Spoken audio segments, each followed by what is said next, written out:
Introduction. Transmigrating into Westeros, I became the younger brother of the Dawnbringer, Arthur Dayne. Observing the Dawnbringer preparing to embark on his journey, the youthful Lewis understood that he must swiftly grow stronger. In the year 289 Aegon, he participated in the tournament at Lannister Port for the first time, triumphing as the champion. By 294, he had defeated Barristan Selmy, the captain of the Kingsguard, and subsequently vanquished all the formidable knights of Westeros for 3 consecutive years, earning the title of the First Knight of the Seven Kingdoms and being hailed as the Bane of swordmasters throughout Westeros. He was affectionately dubbed the Devil's Muscles Ahem, the unrivaled sword saint, Lewis Dayne. Chapter 1. The Dawnbringer far from the falling stars. As evening descended, a gentle breeze caressed the city of Starfall. The towering white stone sword tower stood steadfast, guarding the western harbor of Dorne day after day. "Are you truly going, brother?" The 7-year-old Lewis Dayne stood at the castle gates, gazing at his elder brother, who was clad in white robes and mounted on a noble steed. Concern filled his violet eyes, reminiscent of the Targaryens. "I'm a member of the Kingsguard," Lewis, the tall and robust man, replied, gently tousling Lewis' hair, his tone tender, yet imbued with unwavering resolve. "It is my duty to protect the king, and Rhaegar is my dearest friend. With the Targaryens in peril, I cannot shy away from my responsibilities." Despite the royal family's waning power and the treacherous path ahead, the man displayed no sign of retreat. As long as he wielded his great sword, he feared nothing. For he was Arthur Dayne, the legendary Dawnbringer. Since inheriting the ancestral sword Dawn, his name had resonated throughout Westeros in countless battles. Among the most renowned tales was his elimination of the Brotherhood of the Kingsguard, effortlessly slaying the infamous Smiling Knight in single combat. Indeed, the name of the Dawnbringer was known far and wide across the continent, with admirers as numerous as the stars in the sky. Even the infamous Kingslayer, Jaime Lannister, regarded him as a youthful idol, later famously proclaiming, "Arthur Dayne could urinate with his right hand while wielding his sword with his left, cleaving 5 Kingsguard knights in the process." Yet, beyond his formidable prowess, it was Arthur Dayne's integrity, loyalty, and kindness that truly garnered admiration. Alas, it was precisely for this reason that Lewis could not sway his brother's decisions. "Watch your back, Dawnbringer. Your sword must always face forward. While this grants you unparalleled ferocity in battle, it is also your greatest flaw." Lewis gazed helplessly at Arthur, knowing that no matter what he said, he could not alter the resolve of a man who valued honor and camaraderie above life itself. He only wished that his warning might spare him from an ambush. "Ha ha! You are but 7 years old. When I wielded Dawn, you were still merely a drop in our father's trousers, unrivaled sword saint." Arthur feigned nonchalance, erupting into laughter as he jested at Lewis with the title once boasted by him. He wished to keep the atmosphere of parting from becoming overly melancholic. However, Lewis did not take offense at Arthur's teasing. Instead, he fixed his gaze upon him with a grave expression and earnestly implored, "Promise me, remain vigilant of what lurks behind." Seeing Lewis's serious demeanor, Arthur let out a resigned sigh, kneeling to embrace him tightly. "I understand, little Lewis." Gently kissing Lewis on the forehead, the towering knight effortlessly mounted his steed, unhesitatingly embarking on a journey devoid of return. The wild wind rustled his white cloak, and amidst it, the rugged yet warm voice of the knight resonated. "Bid farewell to Axera and Illyria for me, little Lewis. You know I despise tearful scenes." The sea breeze caressed, lifting the hem of the young boy's robe as it danced in the wind. Clenching his fists tightly, a solitary drop fell, slightly salty and bittersweet. "What a irresponsible proud fool." With a quiet rebuke, Lewis gazed at the figure growing ever distant, soon to vanish at the end of the road, blood slowly dripping from his palm. The white stone sword tower. With a lantern in his left hand and a food box in his right, Lewis ascended the lofty staircase step by step. As the light flickered, the family cresta, sword intersecting with a shooting star against a pale lavender background, dimmed and brightened upon his chest. Indeed, he was still too young at merely 7 years old. Merely scaling this tower left him slightly breathless. Creak! Pushing open the grand door to the upper chamber, Lewis steadied his breath and entered slowly. "Have something to eat, Axera." Carefully extracting the food from the box, he arranged it neatly upon the long table, softly calling out toward the front. In response, he heard the faint sound of footsteps. In the pitch-black room, illuminated by candlelight, a tall figure gradually emerged. Her silhouette was graceful, her skin luminous and fair, but what was most unforgettable were her violet eyes mirroring Lewis's own. Arthur Dayne, a woman capable of driving both Eddard Stark and Barristan Selmy to madness. Yet, despite her stunning beauty, a trace of joy was conspicuously absent from her countenance. Has he departed? He has. Lewis nodded, feigning indifference as he remarked. For him, battle is as mundane as eating and drinking. I believe he will return in no more than half a month. But I have heard that Prince Rhaegar is dead, King Aerys is also dead, and the Targaryens possess no remaining strength to fight. Tears brimmed in Arthur's eyes as she struggled to maintain her balance, teetering before the table. Should the world behold such a beauty and sorrow, they would surely exert every effort to wipe away her tears. I do not know. Lewis clenched his jaw, striving to maintain a neutral expression. With a calm demeanor, he pushed the food towards his sister, gently encouraging her. Please eat something even if you do not. The child within you requires nourishment. If hunger leads to complications and alerts the bachelor, we may not be able to conceal the truth from that scoundrel any longer. Lewis's words struck a chord with Arthur, prompting her to hurriedly stuff food into her mouth, as if deeply fearful of the man he referred to. It was as if she were wary of a ravenous wolf, eyes glinting with hunger. With a soft sigh, seeing her finally willing to eat, Lewis chose to remain silent, sitting quietly beside her. For several months now, Arthur had exhibited signs of pregnancy. In Westeros, even in the relatively liberal Dorne, being an unwed mother is not a matter of pride. Moreover, Arthur is the daughter of a noble family.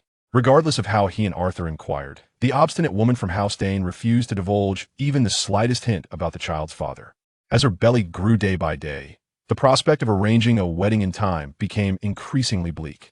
To keep their secret, Lewis suggested she stay in this high tower, planning to discreetly send her away after the child was born. That good for nothing who left without a word. Watching Arthur devour her meal, Lewis felt a surge of anger. Were it not for that irresponsible man, the proud daughter of House Dayne would not be in such a predicament.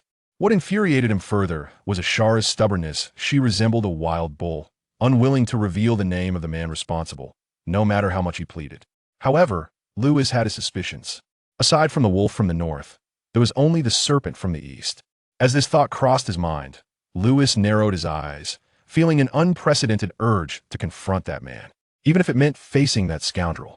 Once Arthur finished her meal, Lewis quietly cleared the table, placing all the dishes into a box before turning to leave. Take good care of yourself during the pregnancy. I will go check on Illyria. As the door at the top of the tower slowly closed, silence enveloped the room once more. Descending the stairs he had come from, the cool night breeze sent a shiver down Lewis's spine. Gazing vacantly towards the north, he murmured, "Winter is approaching." Chapter 2. The Man Born Where Stars Fall. How long has it been since the last winter? Lewis did not know. After all, he was merely 7 years old despite having traversed from another world. His brain had not fully developed, and he had no recollection of events from his early childhood. In the enchanting land of Westeros, it is not unusual for a winter to last 2 or 3 years. Conversely, the prolonged summers can stretch to an astonishing 10 years. With the arrival of winter, how many souls will perish from the cold? As he strode towards the castle, the path was nearly devoid of any presence. Even the servants responsible for cleaning the castle were conspicuously absent. It was indeed astonishing that a venerable family with a legacy spanning over 10 millennia could descend into such desolation. All of this could be attributed to that scoundrel. Within the silent castle, only Lewis's footsteps echoed. Though he appeared to be walking leisurely, his gaze was riveted on the semi-transparent progress bar before him. Supreme Sword Saint System Loading 99. This was Lewis's most closely guarded secret, the system panel that had accompanied him through his journey. He would never forget the exhilaration he felt upon first laying eyes on this panel from the day his memories began. In his excitement, he had even rushed to Arthur Dayne, boasting that he would one day become a knight more formidable than the Dawnblade, the Supreme Sword Saint. However, reality had dealt Lewis a harsh blow. 3 years ago, the system had reached 99 loading, yet here he was, 3 years later, still trapped in this interminable limbo. Despite his myriad attempts, he could not activate it. With a resigned shake of his head, Lewis gently rapped on the door before him. "May I enter, Illyria? Is that you, Lewis?" With hurried footsteps, the door swung open with a bang, and a petite figure dashed straight into Lewis's embrace, sobbing loudly. Tears and mucus soaked his chest, yet Lewis remained unfazed. There, do not cry," he murmured, gently patting his sister's back, resting his chin atop her head in a comforting gesture. Can you tell me what has transpired, Illyria? I'm to be married, Lewis. 5-year-old Illyria lifted her tear-streaked face, her violet eyes brimming with tears as she lamented to Lewis. I do not wish to marry. I do not want to leave you, Ashera, or Arthur. Married? Lewis's brow furrowed slightly as he steadied Illyria by her shoulders, a glint of fury flashing in his eyes. Who has decreed that you are to marry? I am unaware of such a thing. Is it that scoundrel Defiance? The young Illyria, observing the bloodshot rage in Lewis's eyes, instinctively recoiled, halting her tears and stammering. It is brother Defiance. He stated that tomorrow he would take me to Black Harbor City to become engaged to the eldest son of the Tangdalian family, thus securing a great fortune of gold dragons. Upon mentioning the engagement, Illyria's tears welled anew. Clinging tightly to Lewis, the youngest of the Dayne family implored, Wah, I do not want to leave you all, Lewis. I understand that the family is in dire need of funds. I promise I will be good. I will listen, and I will eat less meat at dinner. Illyria's lamentations only fueled Lewis's ire further. He could scarcely fathom that this wretched beast dared to set his sights on his 5-year-old sister. And at such a critical juncture, rest assured, ally. He gently placed Illyria on the bed and tenderly tucked her in, suppressing his fury as he reassured her, I shall have a serious talk with Davos. I will not allow you to be wed to that scoundrel from the Tangdalian family. Starfall City is our home. You need not go anywhere. With that, he leaned down to plant a soft kiss on her forehead, wishing her good night before turning to leave. The little girl lifted a corner of the blanket, her tear-stained eyes gazing at Lewis's retreating figure, her voice a soft whisper akin to that of a kitten. Thank you, Lewis. As he strode purposefully towards the main fortress of Starfall City, Lewis' rage became increasingly difficult to contain. This detestable creature had calculated his treachery well, seizing the opportunity while Arthur was away from Starfall City to sell off his sister. Arthur had chosen to uphold his oath and march to the battlefield, a decision Lewis could not thwart. But Illyria was merely 5 years old. She should not be thrust into an unknown marriage with a stranger she had never met. The more he pondered, the more his anger surged, a tempest within him that made his body feel ablaze. He cast aside his voluminous cloak, letting it fall haphazardly to the ground. Look who we have here, young Master Lewis. What brings you to this place? Upon entering the fortress, a deep voice obstructed Lewis's path. Step aside, Wolf. Casting a cold glare at the elderly man with graying hair, Lewis' voice was laced with barely contained fury. Wolf, the old steward, had devoted most of his life to Starfall City, serving as the right hand of Davos Dayne, the Earl of Starfall. There was scarcely a matter he was not privy to. Upon seeing Lewis's demeanor, he quickly surmised the cause of his distress. You must be seeking the Earl, but I regret to inform you, Master Lewis, that the Earl is currently occupied with esteemed guests and cannot meet with you at this time. Ah, esteemed guests? Lewis scoffed derisively. I suspect he is merely cavorting with some harlot. As if on cue, a series of sultry moans echoed from Davos's chambers. By the sound of it, it seemed there was more than one woman present. This wretched scoundrel has no semblance of a head of the household. Noticing Wolf's slightly awkward expression, Lewis did not hesitate to deliver a slap, though due to their height difference, it landed on the man's neck. Tell me, Wolf, the household's funds have been nearly gambled away. There is little left for that beast to squander on prostitutes. Despite being struck, Wolf showed no signs of anger, though a fleeting glimmer of hatred flickered in his eyes. This is the Earl's affair, and I fear it is not for you to meddle in, Master Lewis. Since the mask has been ripped off, Wolf has no intention of sparing Lewis any semblance of dignity. How the Earl intends to manage the assets of Starfall City, or how he plans to arrange for his family, is none of your concern. Do not forget, neither you nor Arthur Dayne are the heirs to Starfall City. In the future, only the Earl's son shall inherit Starfall City. Wolf's assertion was indeed not without merit regardless of what Starfall City may become. It is a matter that solely concerns Davos, the Earl himself. As the second son, Lewis and Arthur were in no position to interject. Yet, Wolf grossly underestimated Lewis's courage.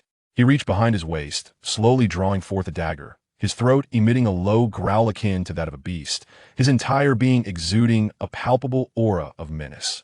Being a dog demands an acceptance of that role. Dare to speak to your master in such a tone? Do not presume that I lack the resolve to end your life, you old wretch. Do not forget, I, Lewis Dayne, am a man born in the land where stars fall.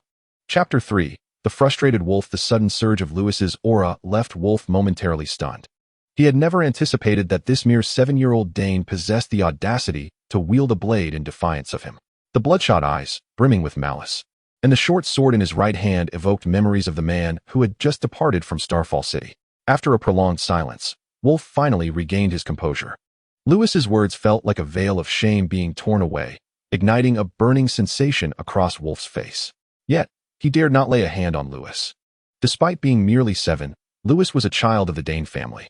As a member of an ancient and illustrious aristocracy, he inherently held the power of life and death over someone of Wolf's commoner background. Even though Wolf had served the Dayne family for the better part of his life, Lewis's statement rang undeniably true. To put it eloquently, Wolf could be regarded as the steward of Starfall City. To put it bluntly, he was but a dog of the Dayne household. This innate hierarchical oppression often proved to be more brutal than the natural order of the food chain. One need only observe that even the Cregan family, who had been nobility for decades, dared to refer to themselves as hounds in the presence of the esteemed Lannisters, and took pride in it. Thus, should Wolf succumb to the urge to strike Lewis, even if he merely grazed a finger, the dim-witted Davos would ensure that this child would not see the dawn of the next day. The lives of nobles are held in higher regard than those of commoners. This is an unyielding law. As the two remained locked in a tense standoff, the commotion attracted the attention of 2 patrolling guards. "Hey, what's going on?" Upon approaching and discerning Lewis's stance with the short sword, the guards instantly transitioned from a casual stride to a hurried run. "Has this foolish individual disrespected you, young Master Lewis?" Upon reaching the 2, one of the tall guards swiftly drew his sword and aimed it at Wolf. The other, shorter and stockier, raised his weapon as well, dutifully shielding Lewis behind him while casting wary glances at the evidently flustered old steward, as if fearful of any potential harm from him toward Lewis. Such is the nature of the aristocracy. In moments of conflict, no one would dare attribute fault to Lewis. Instead, the priority was to ensure his safety at all costs. "It's all right, Sir Grell." Intent on patting the shoulder of the individual before him, Lewis could only manage to strike the man's thigh due to his shorter stature. Sir Grell's expression softened slightly as he stepped aside. Lewis took 2 steps forward, yet the towering guard still held his sword menacingly toward Wolf, his gaze fierce enough to cleave him in 2. "Lower your sword, Sir Yuri." Observing the imposing figure ahead, Lewis's lips curled into a slight smile as he urged him to relent. Yuri first cast a warning glance at the trembling Wolf, then glanced back at Lewis. Upon receiving an affirmative nod, he reluctantly sheathed his long sword. "What on earth is happening, young Master Lewis?" Sir Yuri knelt on one knee, his broad hand resting gently on Lewis's shoulder, his kind gaze seemingly conveying a message of reassurance. Both he and Grail hailed from the minor noble families within the fiefdom of Dayne, having grown up as attendants in Starfall City, ardent admirers of the Dawnblade. Although their loyalty lay with the Count of Starfall City, their unwavering devotion to Arthur rivaled that of Davos, fueled by a fervent admiration for the Dawnblade. Had it not been for Arthur's strict command to remain in Starfall City to protect their families, the 2 would have eagerly accompanied him on his journey. For a night, to fight alongside the Dawnblade was the pinnacle of honor, a distinction that outweighed even the value of life itself. Patting the hand resting on his shoulder to signal for him to relax, Lewis exhibited a composure that belied his tender age of 7. Recently, he had come into possession of a finely crafted short sword, which he intended to present to his brother Davos for admiration.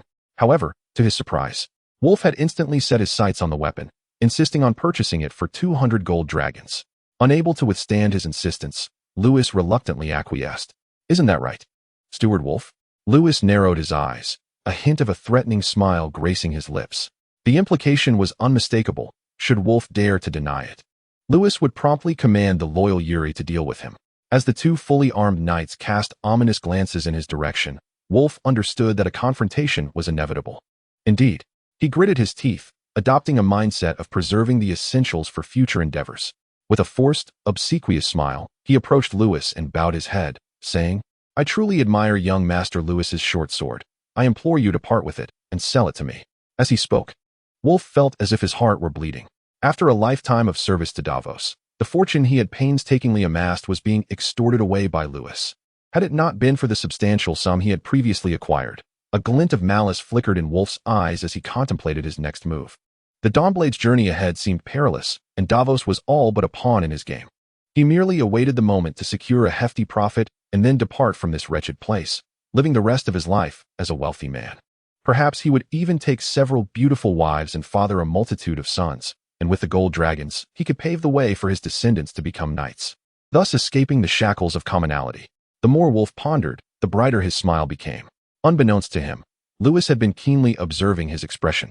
Noticing the sinister smile on Wolf's face, Lewis surmised that the steward was likely contemplating something unsavory. Therefore, he crossed the short sword before him, feigning exasperation as he remarked, "Oh dear, it seems my hand has gone numb. Do you, Wolf, the steward, wish to kneel and retrieve this short sword?" As he spoke, he pretended to pat his arm with the other hand. "Is that not a perfectly functional hand?"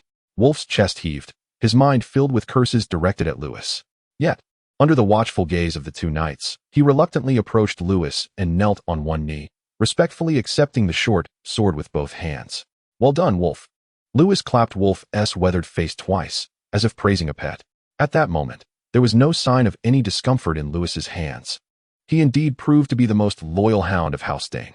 Faced with such humiliation, Wolf lowered his head deeply, unable to meet Lewis's gaze.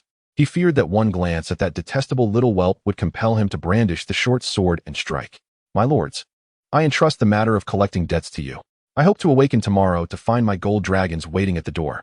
Once his fury had somewhat subsided, Lewis let out a soft grunt and, amidst the knights' respectful bows, whistled a cheerful tune as he turned to leave. Only then did Wolf dare to lift his head and gaze at Lewis's retreating figure, his eyes brimming with venomous hatred. However, he could not see the cruel smile slowly curling at the corners of Lewis's mouth, turned away from him. Chapter 4. The Sword Saint of Infinite Realms. What? A high fever. The following day, a tall man clad in extravagant attire stood before Aurelia's door, stamping his feet in anger. Everything was fine yesterday. Why has he developed a high fever today? He seized Lewis by the collar, reeking of the remnants of a hangover, and demanded an explanation. Despite his handsome features, his fierce expression and uncouth demeanor rendered him more akin to a boorish ruffian than a nobleman. "I do not know, Davos." Lewis's expression remained placid, his tone unwavering, showing no signs of anger at his brother's rudeness.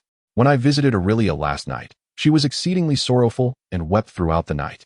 It is likely her sudden illness stems from her overwhelming grief." "Damn," Davos cursed, roughly shoving Lewis aside. At that moment, his thoughts were solely consumed with the idea of taking Aurelia to the Tanderlian household in exchange for gold dragons. Completely oblivious to the fact that Lewis was his younger brother, barely 7 years old. Furrowing his brow, Davos took a few deep breaths, the dizziness from his hangover beginning to fade. Narrowing his eyes, he scrutinized Lewis's expression. Yet, Lewis's calm demeanor revealed no signs of distress. "Scholar Galen." Reluctantly, Davos shifted his gaze to the scholar loyal to Starfall City. "Is Aurelia truly ill?" "Yes, my lord."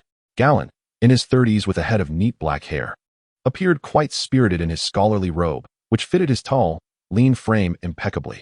Before Defiance arrived, Galen had already examined Miss Alia and respectfully replied, "Miss Alia's fever is alarmingly high. She must be suffering from a severe case of tropical disease, making her ill-suited for a long journey." Cursing under his breath, Defiance muttered, "Damn it, of all times to fall ill." His voice echoed clearly in the quiet corridor as Lewis squinted at him, while Galen glanced around, both pretending they had not heard. "How long until she recovers?" Defiance urgently turned to Galen, worry etched on his face. His concern, however, was not for his sister's health, but rather for the promise of 5,000 golden dragons from Tondarian, which would vanish if she did not heal. This illness, Galen hesitated, discreetly glancing at Lewis. Only when he saw Lewis signal with his fingers did he respond decisively. "It is not particularly troublesome. I have encountered similar cases in the academic city. I believe I can cure her within 3 days." "Then hurry and heal her." With a furious shout, Defiance stormed away without entering the room to check on his sister or inquiring about the long-missing Ashera or the recently departed Arthur. Perhaps, for Defiance, familial ties had long been overshadowed by the allure of gold. Lewis stood silently, watching Defiance's retreating figure as the last remnants of his familial affection were obliterated. A degenerate gambler is unworthy of being the lord of Starfall City. "Has he left?" Alia timidly poked her head from under the covers, her voice quivering with concern upon seeing Lewis. "Yes, he is gone." Lewis approached Alia's bedside, lifting the blanket, and as her skin met the cool air, she sighed in relief. To deceive Defiance, Lewis had come early, applying a steaming towel to Alia's forehead to create the illusion of a persistent fever. Little did he know that the man, devoid of humanity, could not even be bothered to step inside and check on her. This spared Lewis considerable trouble. At that moment, the door swung open, and a lanky figure slipped inside. "You are quite anxious, aren't you, Master Galen?" Lewis observed Galen with a knowing smile, tinged with sarcasm. "Are you afraid I might run away?" "Ha ha, how could I ever doubt your character, Master Lewis?" Galen, shedding his usual refined demeanor, now exuded the shrewdness of a petty merchant. With a sycophantic grin, he rubbed his hands together, reminiscent of a bloodthirsty fly. But we did agree that payment would be made immediately upon success, did we not? Of course. Nodding in agreement, Lewis retrieved a bag from his bosom, the contents clinking with a weight that was evidently substantial. As he extended the bag towards Galen, who awaited with eager anticipation, he abruptly withdrew his hand just as their fingers were about to meet. What do you mean by this, Master Lewis? Galen inquired, bewildered, his gaze flickering with confusion. Resolutely, he resolved that should Lewis attempt to evade his debt, he would promptly report the matter to Davis. A mere fabrication would yield him 20 golden dragons. Truly, Lewis had a knack for making money. With a casual demeanor, Lewis plopped down onto the bed, tossing the pouch of coins lightly, his tone somewhat flippant. Galen's covetous eyes followed the rhythmic ascent and descent of the bag, his lips effortlessly responding, "It is merely Master Lewis's generosity.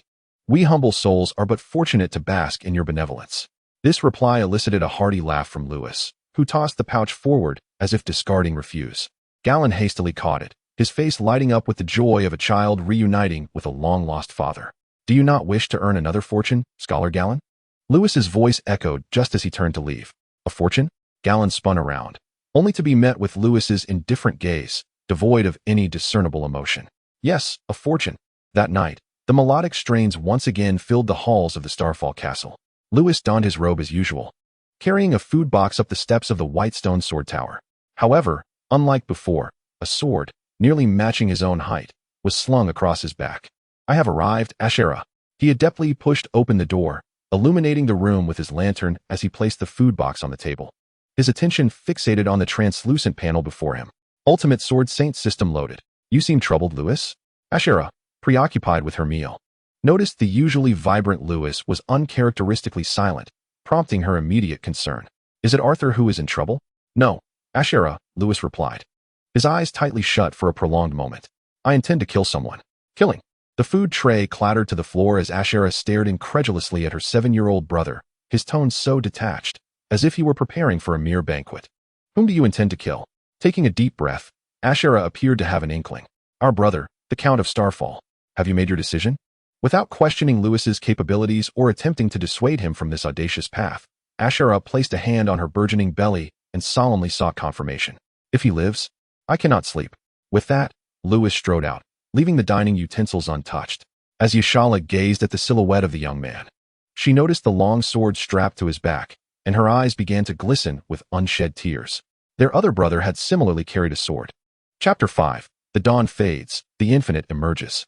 I have just lifted the siege of Wind Whisper Fortress, Sir Dayne. Before the Tower of Bliss, Eddard Stark, recently emerged from a fierce battle, radiated an aura of lethal intent. There was no need for a reckless confrontation. After resolving the siege of Wind Whisper Fortress, he hastened southward, vowing to reclaim his sister, Lyanna Stark, who had been abducted by Prince Rhaegar. Behind him, 6 knights stood in orderly formation. 3 knights draped in white robes staunchly defended the Tower of Bliss, fearlessly advancing to confront 7 adversaries. "We do not kneel easily, Sir Eddard." Leading the charge was Arthur Dayne, and though he stood before the commander of the Kingsguard, known as Ser Gerald Hightower, none questioned his position as the leader. For he was the Sword of the Dawn. Let it all commence from here. The clash was inevitable, as Arthur drew dawn, its pearlescent blade shimmering brilliantly under the sun, seemingly infused with new life. No, Eddard Stark's eyes reflected no joy. Everything would come to an end here. Starfall Keep. The robed youth approached the main fortress step by step, attuned to the faint groans emanating from within, his resolve hardening with each stride. At his feet, the guards, who should have been dutifully patrolling, lay sprawled on the ground like mere clay. This was the outcome of Lewis's expenditure of 200 golden dragons. Though Garland was timid and reluctant to poison anyone, he possessed the audacity to administer a sleeping draught to ensure the guards slumbered soundly. After all, wealth sways the heart, and Lewis required only this effect to suffice. The moans from within the master chamber grew more intense, as if reaching a critical juncture. With 2 piercing cries, silence enveloped the castle once more. Only the sound of the youth's footsteps echoed. Thud, thud. A spurt of blood escaped as Ser Gerald collapsed heavily to the ground, his white robe stained. His martial prowess paled in comparison to that of the Sword of Dawn, and amidst the assault of 7 renowned knights, he had sacrificed his life for his oath. Only Arthur Dayne continued to fight valiantly, dispatching adversaries with an air of ease. Watching the colossal sword named Dawn reap the lives of his comrades, Eddard felt a profound sense of helplessness. Excited to engage directly with his idol, he was nonetheless disheartened by the overwhelming might that rendered their years of training a mere jest. In the span of mere breaths, his companions fell one by one, leaving only Eddard standing, sword in hand, confronting Arthur. The sword of Dawn is nothing more. Surrender, Eddard Stark. With a proud grip on his massive sword, Arthur resolved to offer his opponent a chance at life. Yet what he failed to perceive was that behind him, a shadow was gradually rising from the ground, stealthily drawing closer. "Oh, my lord, you are truly formidable," the enchanting courtesan whispered as she pressed herself against Davos, showering him with flattery. The Earl of Starlight, utterly bare, rose in satisfaction after indulging himself and poured himself a glass of wine. Clearly, while his brother was embroiled in a bloody battle, he, as the elder, was not idle either. Noticing his silence, the courtesan's supple body coiled around Davos like a serpent, gently licking his earlobe. It is widely acknowledged that a courtesan's overtly eager advances stem from one of two motivations. Either one's prowess is exceptionally remarkable, or she seeks greater rewards. Undoubtedly, Davos possessed a keen sense of self-awareness. Begone. With merely a dismissive glance, he unceremoniously issued her an eviction notice. A wise man knows when to be resolute. "But my lord," the courtesan exclaimed in panic, having finally secured the attention of a nobleman, only to find him abruptly renouncing her. Most concerning was that he had yet to settle the payment. "Begone. Did you not hear me?" He hurled a wine goblet, striking her upon the head, and then delivered a kick to her abdomen. The events of the day had left Davos seething, and he was in dire need of an outlet for his frustration. Fueled by liquor, he envisioned the courtesan as Ilaria, unleashing a flurry of punches upon her, venting his ire while cursing vehemently, "Damnable whore, a worthless creature who knows nothing but to feast, and of all times, you choose now to fall ill," faced with the towering figure of a nobleman. The courtesan was utterly powerless to resist, nor did she dare to fight back, curling up to shield her vital areas as best she could. Yet beneath the wrath of Davos's fists, she was left bloodied and bruised, her mouth spilling crimson. Creak. At that moment, the door to the room slowly opened, a cool breeze wafting in, providing a modicum of clarity to Davos's muddled mind. Turning around, he beheld a familiar diminutive figure standing at the threshold. "Fack, what brings you here? Can't you see I'm preoccupied?" Although the dim moonlight obscured the visitor's features, Davos instantly recognized Lewis. After all, he was the only one, aside from Arthur, bold enough to challenge him within the Dayne family. "What a ghastly visage you bear, Davos." Lewis's keen eyesight allowed him to perceive, under the moon's glow, the once handsome countenance of Davos now twisted in rage, rendering it a terrifying sight. Slowly loosening the longsword strapped to his back, Lewis gripped the hilt tightly. Yet his heart remained untouched, as tranquil as a still pond. "Leave." He gestured with a nod towards the floor. The injured courtesan, in a state of distress, hastily gathered herself and fled without a backward glance, even neglecting to don her garments. Observing her retreat, Davos nonchalantly plopped down onto the bed. "Oh, look at you. Do you intend to kill me? Are you worthy, little brat?" The words brimmed with disdain directed at the mere 7-year-old Lewis. Indeed, to an adult, a child of 7 poses no real threat. Yet, this was Lewis. "You must die." The gleaming blade reflected the moonlight, casting its glow upon Lewis's icy gaze. For reasons unknown, the towering and robust Davos felt a tightening in his chest upon meeting Lewis's eyes. Meanwhile, Lewis merely gripped the hilt, the sword feeling like an extension of his arm, his lips parting slightly.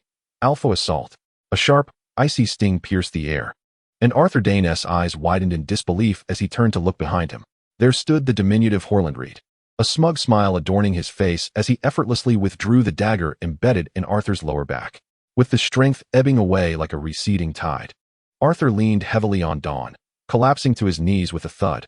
His chest heaved violently as a magnificent sword, glinting with a frosty shimmer, swung down upon him. Yet he found himself powerless to resist. "Watch your back, Dawn's divine sword." In the distance, Arthur faintly heard Lewis's voice once more. "So, it was like this, Lewis." As the broad Valyrian steel sword pierced his abdomen, the world around Arthur began to blur and double. With a thud, his body fell heavily to the ground. Gazing towards the direction of Starfall, his eyes gradually closing, yet a serene smile graced his lips. For he beheld an extraordinarily radiant star, shining brightly above the city of Starfall. With a swift motion, the sword was drawn from Davos's body, and Lewis felt neither sorrow nor joy. Dealing with this man, whose body had been ravaged by vice, had indeed required little effort.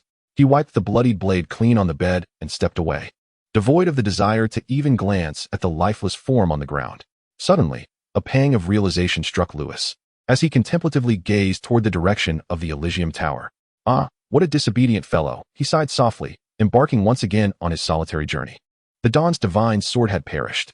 A new era would belong to Wuju. Chapter 6. Dawn returns to Starfall in the early morning.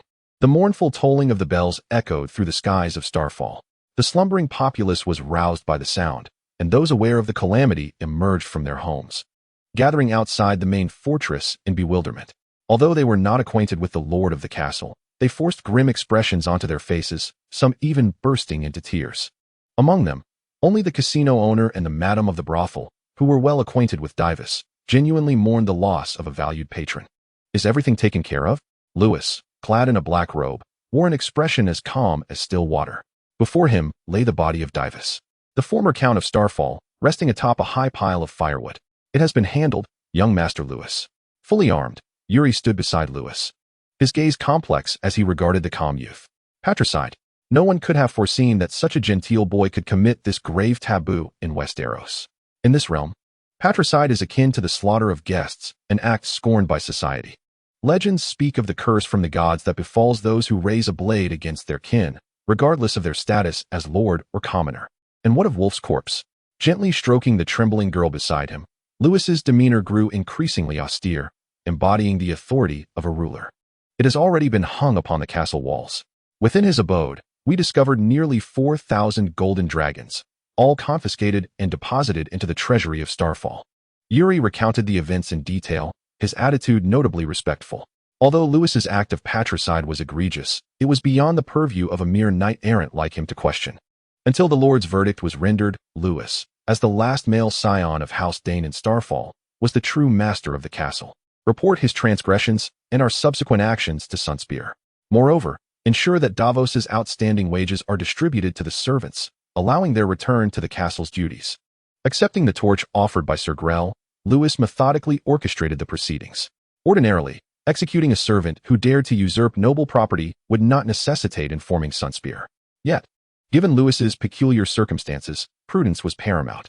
Casting a detached glance at the bustling crowd, Lewis unhesitatingly grasped the torch and hurled it into the pile of wood. The flames surged, mercilessly consuming Davos's body. Witnessing the conflagration, the onlookers began to wail in anguish, as if the flames were licking at their own flesh. They only needed to know that their lord had perished, yet they would remain oblivious to the reasons behind his demise or the identity of his slayer. As the ritual concluded, the common folk scattered like ants. The atmosphere of sorrow dissipated in an instant, as if the preceding funeral had merely been an illusion. Life must go on. The death of one lord naturally paves the way for another's ascendancy. House Dayne has endured in Starfall for millennia, never having changed before and unlikely to do so henceforth. They continued to live blindly. I apologize, I can only return this to you. In the reception hall of Starfall, Eddard Stark wore a grave expression, his eyes laden with guilt. Despite their victory over the world's mightiest knight, aided by Harlan Reed's ambush, Eddard felt no joy. He could not condemn his friend for his disregard for chivalry, for without Harlan's intervention, they would all have perished beneath the blade of dawn. He could not shift the blame onto Harlan, for he too was complicit. Indeed, he could not even reveal the truth of the matter to anyone, as it bore no honor, neither for himself nor for Harlan Reed. You have been reminded before, Arthur. Lewis chuckled lightly from his throne, his voice somewhat choked. Although he had anticipated Arthur's fate, the harsh reality was still difficult for him to accept. He was aware of the truth surrounding Arthur's demise, yet chose not to reveal it. Dying on the battlefield, even when ambushed from behind, was a choice Arthur made as a knight. As the Night's Watch would say, Arthur upheld his oath. His watch has come to an end. Lay down your sword and depart, Eddard Stark. Casting a glance at Eddard, Lewis issued his dismissal. Unwilling to engage in further discourse with the man regarded as noble and brave by the world, the enmity between the Danes and the Starks would one day require his personal intervention to resolve. Placing Dawn in the center of the hall, Eddard did not leave. Instead, his gaze roamed the chamber as if searching for something, yet he failed to glimpse the figure he longed for. Suddenly, he realized that the Lord of Starfall seemed to be absent. Indeed, why do I not see Davos? Eddard inquired, his voice low as he looked at the cloaked Lewis. He is dead, last night. I killed him, Lewis declared, unabashedly acknowledging the gravity of an earl's death, even amidst war. He had no intention of concealing the truth. Nor could he. Eddard's pupils dilated in shock. He could scarcely fathom that a mere 7-year-old child would commit fratricide, nor could he comprehend Lewis's nonchalance. More astonishing was the boy bearing the Dane name discussing the matter so dispassionately. You have violated the laws of the kingdom and shall incur the wrath of the gods. Child. A dangerous glint flickered in Eddard's eyes. As the world had noted, his integrity would not permit such events to transpire before him. Lewis scoffed, disdainfully regarding the tense Eddard, who seemed to embody the very essence of justice. What, having slain the Sword of the Dawn, do you now intend to harm your 7-year-old brother, esteemed Lord Stark? Gripping his sword tightly, he flung it before Eddard, allowing it to rest beside Dawn. Rising, Lewis fearlessly met Eddard's gaze, advancing step by step. It matters not, Eddard Stark, he taunted as he walked. After all, you and Robert have emerged victorious in this conflict. Elia Martell, Prince Aegon, Princess Rhaenys, these innocents have already perished at your hands. Slaying another member of House Dayne is of little consequence. The world shall only remember your deeds. And you, soon to be the Duke of Winterfell, shall be lauded. No one will care for the fate of a kinslayer. Having spoken, Lewis stood resolutely before Eddard. Eyes closed, exuding an air of noble resignation. I raised my trembling hands, my vision of Ed somewhat blurred, as if I saw the shadow of the idol I had slain with my own hands upon Lewis. Each of his words struck at the very core of Ed's soul, rendering his voice choked with emotion. I merely state that you should face the judgment of the kingdom's laws. Judgment? Lewis's lips curled into a slight smirk, his tone dripping with derision. When your father and brother met their tragic ends, did you not cower in Winterfell, silently awaiting the kingdom's verdict? When your old friends and comrades wielded their blades against the innocent, did you render them just judgment, noble Lord Ed Stark? A torrent of questions left Ed speechless, rooted in place, uncertain of how to respond. You may leave, Ed Stark. Lewis shook his head in disappointment and turned away, no longer regarding him. This is Dorne, not the North, nor the Vale. Even if I were to accept judgment, it is a matter for Prince Daeron to concern himself with, not you. Chapter 7. A New Life, signed, seeking collections and continued readership, Ed Stark departed. Lewis had spoken a truth. This was Dorne, and regardless of which law he had breached, it was not Ed, the Lord of the North, who had the authority to intervene. The only ones capable of judging him were the Sovereign of the Seven Kingdoms and the Lord of Starfall, Prince Daeron of House Martell. Unless Ed were to assume the mantle of a victorious conqueror and impose judgment upon Lewis, which was impossible, not only would House Martell refuse such an affront, but Ed's upbringing forbade him from undertaking such an act. Thus, he could only leave in disgrace, arriving without a welcome and departing without a farewell. Only a heavily pregnant woman stood atop the White Sword Tower, gazing longingly at Ed's retreating figure as he rode northward. He has gone, Ashera. Struggling to drag Dawn to the summit, Lewis panted heavily. This ancestral sword, forged from the heart of a fallen star by House Dayne, was indeed too burdensome for his 7-year-old self. Had it not been for the system's augmentation, he might not have possessed the strength to lift this colossal blade at all. Adjusting his breath, Lewis placed Dawn at the center of the hall. Before he could wield the formidable power of this great sword freely, let it rest peacefully here. Did he truly not inquire of me? Ashara's tears streamed down her cheeks, a dull ache emanating from her abdomen. Yet it paled in comparison to the anguish within her heart. No, Lewis replied bluntly, shattering the last vestige of Ashara's hope. Instantly, her pain intensified, and she leaned against the railing, resentfully gazing northward. She had endured great suffering for that man, isolating herself atop the tower for 6 long months to avoid being discovered by Davos. The merciless individual has slain his own brother and brought the Dawn back to Starfall City, yet he has not uttered a single word to her. It is time to cease yearning for him, Ashila. Lewis, oblivious to Ashila's distress, approached her and stood beside her. Offering solace, his father and elder brother perished at the hands of Ellis, and now he is the sole legitimate heir of Winterfell. Do not forget, Stark and Tully are bound by an engagement. It was Lewis's words that jolted Ashila from her reverie, causing her to tremble with rage as she gazed incredulously towards the north. In his heart, it became evident that the honor of his family always held greater significance than his own well-being. There was an unspoken truth that Lewis refrained from articulating. In the war of usurpers, the Stormlands, the North, and the Vale of Arryn would inevitably forge an unbreakable alliance. Although he was the younger son of House Stark, it was clear that Eddard was far more astute than his future elder brother. If the betrothal to House Tully were to be annulled, even if it was the engagement of Brynden Stark, it would fall upon Eddard Stark, the newly appointed Duke of Winterfell, to assume responsibility. Otherwise, It would be tantamount to dismantling an alliance forged by several families. Even if Eddard Stark were the adopted son of Jon Arryn, the aged duke, one could not predict when he might pass away. Throughout the annals of Westerosi history, it has been evident that only marriage can establish the most steadfast alliances, without exception.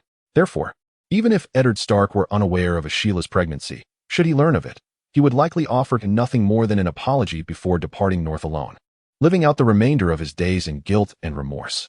Do not dwell on it too much, Ashela, gently patting her back. Lewis felt her body quivering uncontrollably and spoke words of comfort. Let us focus on bringing the child into this world. Life must continue.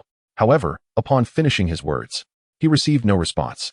Sensing something amiss, he furrowed his brow and looked up, only to behold Ashela's pale lips and forehead glistening with sweat, clearly in excruciating pain. Yet she bit down on her lip, suppressing any sounds of distress. What is the matter, Ashela? Lewis shouted, hastily helping her to the ground. It was then he noticed the ground was already stained with blood. The moment had come. Despite having coldly slain his brother, Lewis found himself at a loss upon witnessing the pool of blood before him. He rushed into the room to grab a pillow, placing it under Ashela's back, then firmly grasped her hand, resolute as if making a vow. I will go summon help. Wait for me. I shall return at once. In her agony, Ashela clutched Lewis's arm tightly, shaking her head vehemently, refusing to let him leave. I do not want this child. I do not want. Despite the unbearable pain, Lewis could still discern the resolute determination in Ashare's gaze. Her heart had already succumbed to despair. No, Ashare, you must not throw away your life. Forcefully prying her hand away, Lewis ran towards the base of the sword tower without looking back. You must survive. Our vendetta against the Danes and the Starks is far from over. The anguished cries persisted throughout the night. The loss of 2 Danes cast a pall of doom over the entire city of Starfall. Was it the curse of the gods? Lewis paced anxiously outside the delivery room, repeatedly whispering the words uttered by Eddard Stark before his departure. He understood the peculiarity of this world, where gods, dragons, and magic existed. Whether it be the 7 or the old gods, or even the Lord of Light and the Cold God, their manifestations were palpable among mortals. Did the slayers of kin truly defy the natural order? A heavy cloud of despair enveloped Lewis, obscuring the path ahead. Suddenly, the clear wail of a newborn pierced the air, illuminating the darkness before him and rendering the way ahead visible once more. With determination, he thrust open the door, only to collide with a robust woman emerging, cradling a child. It's a girl, and she is quite healthy, my lord, she said gently, presenting the infant, still bearing traces of blood, to Lewis. With utmost care, Lewis accepted the child and inquired, Is Ashare all right? She is in no danger, merely excessively weak and in need of rest. That is wonderful. Lewis's gaze suddenly hardened with resolve as he murmured, striding back into the room. Countless bloodied strips of cloth lay scattered, bearing witness to the agony endured by the woman in the bed. Look, this is your daughter, Ashare, Lewis exclaimed, positioning the infant beside her. Just behold her. Those eyes, that nose. She is simply beautiful. She looks just like you. A glimmer of light flickered in Ashare's previously lifeless eyes as she regarded the child in Lewis's arms. My daughter. Summoning her strength, Ashare propped herself up, feeling a surge of vitality. She took the baby from Lewis, who instinctively began to nurse at her mother's breast. What a ridiculous curse. Observing this tender scene, Lewis felt a weight lift from his heart, a genuine smile blossoming on his face. If he did not eliminate Davos, it seemed unlikely that Ashare and her daughter would have survived. Protecting those who needed safeguarding was the very essence of the path of the limitless. From that moment forth, his resolve solidified. Let us name the child Ashare, Lewis suggested softly. Louise Ashera turned to Lewis, gratitude shining in her violet eyes, her face adorned with the tender smile of a new mother. Chapter 8. The Arrangements of Prince Dowling. What are you doing, Oberyn? Prince Dowling Martell, the Lord of Sunspear, stood in the flowing gardens, the vibrant spectacle of blooming flowers failing to uplift his spirits, instead manifesting his profound anger. All this ire stemmed from his younger brother, the unruly Prince Oberyn Martell, and the bloodied spear he clutched in his hand. What do you think I am doing? Oberyn exclaimed, his emotions flaring, appearing even more furious than Dowling. With a brutal act, he withdrew the spear from a corpse and, before all present, pointed its deadly tip at his brother. Elia is dead, as you well know. That damned beast violated her. You choose to remain a coward in Sunspear, but I refuse to sit idly by. I will gather my men and march on King's Landing, to flay that bastard alive and fashion his skull into a goblet. Faced with his brother's audacious transgressions, Prince Dowling chose to turn a blind eye. For Elia was not merely Oberyn's sister, but also his own. Although Oberyn's bond with her was deeper, Dowling too mourned the loss of a sister. Yet, he could not allow Oberyn to embark on a path of self-destruction, at least not now. They had already shown remarkable leniency in disregarding Prince Rhaegar's betrayal of House Martell by supporting the Targaryens with over 10,000 Dornish soldiers. However, those soldiers, along with Dowling's uncle Lewin Martell, had all perished in the Battle of the Trident. Now, the Targaryen cause had crumbled, and King's Landing had fallen into the hands of the Lannisters. Only Queen Rhaella and Prince Viserys remained, fleeing like lost dogs to Dragonstone. It was nearly a foregone conclusion that the Baratheons would claim the Iron Throne. Furthermore, with Dowling's recent ascension, his position was precarious, rendering any thoughts of vengeance a mere wishful dream. "Why are you silent, Dowling Martell?" Oberyn's aura brimmed with murderous intent, eager to charge into King's Landing and dismantle the man known as the Mountain. Beside him lay several Dornish soldiers, ordered by Prince Dowling to restrain him. Known as the Red Viper, Oberyn was an unparalleled warrior, particularly renowned for his swift and unorthodox spear techniques. This made it exceedingly difficult to stop him without causing harm. "Enough, Oberyn," Dowling sighed as he surveyed the scattered corpses on the ground, attempting to reason with him. Having grown up significantly older than his siblings, he was not adept at expressing his emotions. "Enough? You coward. The Martell family has never known retreat. Have you forgotten?" Raising his spear high, Oberyn's roar resonated powerfully. Even in the face of the Targaryen dragons, Dorne had never yielded. "Let me go," he began, but before he could finish, a resounding crack echoed through the air. Oberyn's eyes rolled back, and his body collapsed to the ground. "No need for formality, Your Highness." A strikingly beautiful and agile woman appeared behind Oberyn, weapon in hand. She was Illyria Sand, Oberyn's mistress, who had stealthily approached him and rendered him unconscious with the shaft of her spear. "Take Oberyn back and ensure he rests well." Casting a grateful glance at Illyria, Prince Doran waved his hand in resignation. For someone as fiery and skilled as Oberyn, only Illyria had the ability to somewhat restrain him. The guards moved swiftly, and soon the garden returned to its former tranquility, the vivid blood on the ground serving as the sole testament to the conflict that had transpired. Once the dust settled, Prince Doran had barely settled into a chair for a moment's respite when a man clad in an orange long robe, adorned with a sun and spear emblem, strode in hastily. His rapid footsteps carelessly splashed blood upon the hem of his robe. "What is the urgency, Manfred?" Prince Doran inquired. Rubbing his temples, the recent series of events had left him fatigued, and his legs ached. "The Count of Starfall, Davos Dayne, is dead, Your Highness," Manfred Martell replied gravely. "Davos Dayne?" Doran slowly opened his eyes, a flicker of disdain crossing his features. "If he is dead, then so be it. Does he not have a brother? Let him inherit Starfall." Doran was indifferent to the fate of the gambler. The Dayne family had endured for millennia, yet their power among the lords of Dorne had dwindled. Since Davos assumed the title of Count of Starfall, he had nearly squandered the family's fortunes. Were it not for his brother, the mightiest knight in the Seven Kingdoms, Doran would hardly have cared. "However, speak plainly," he urged, noticing Manfred's hesitation. "Davos Dayne was slain by his own brother, Lewin Dayne. Moreover, according to the latest reports, the Dawnblade, Arthur Dayne, also perished at the hands of Eddard Stark within the Tower of Joy." "What?" The shocking revelation caused Doran's eyes to widen in disbelief.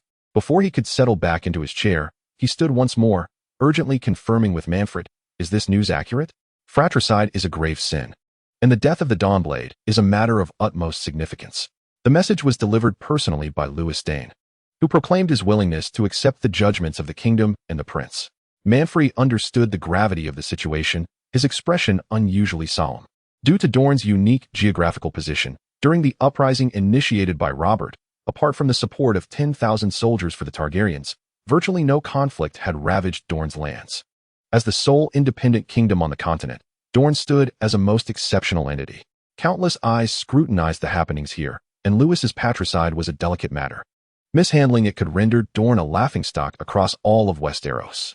Winter was approaching, a season fraught with troubles.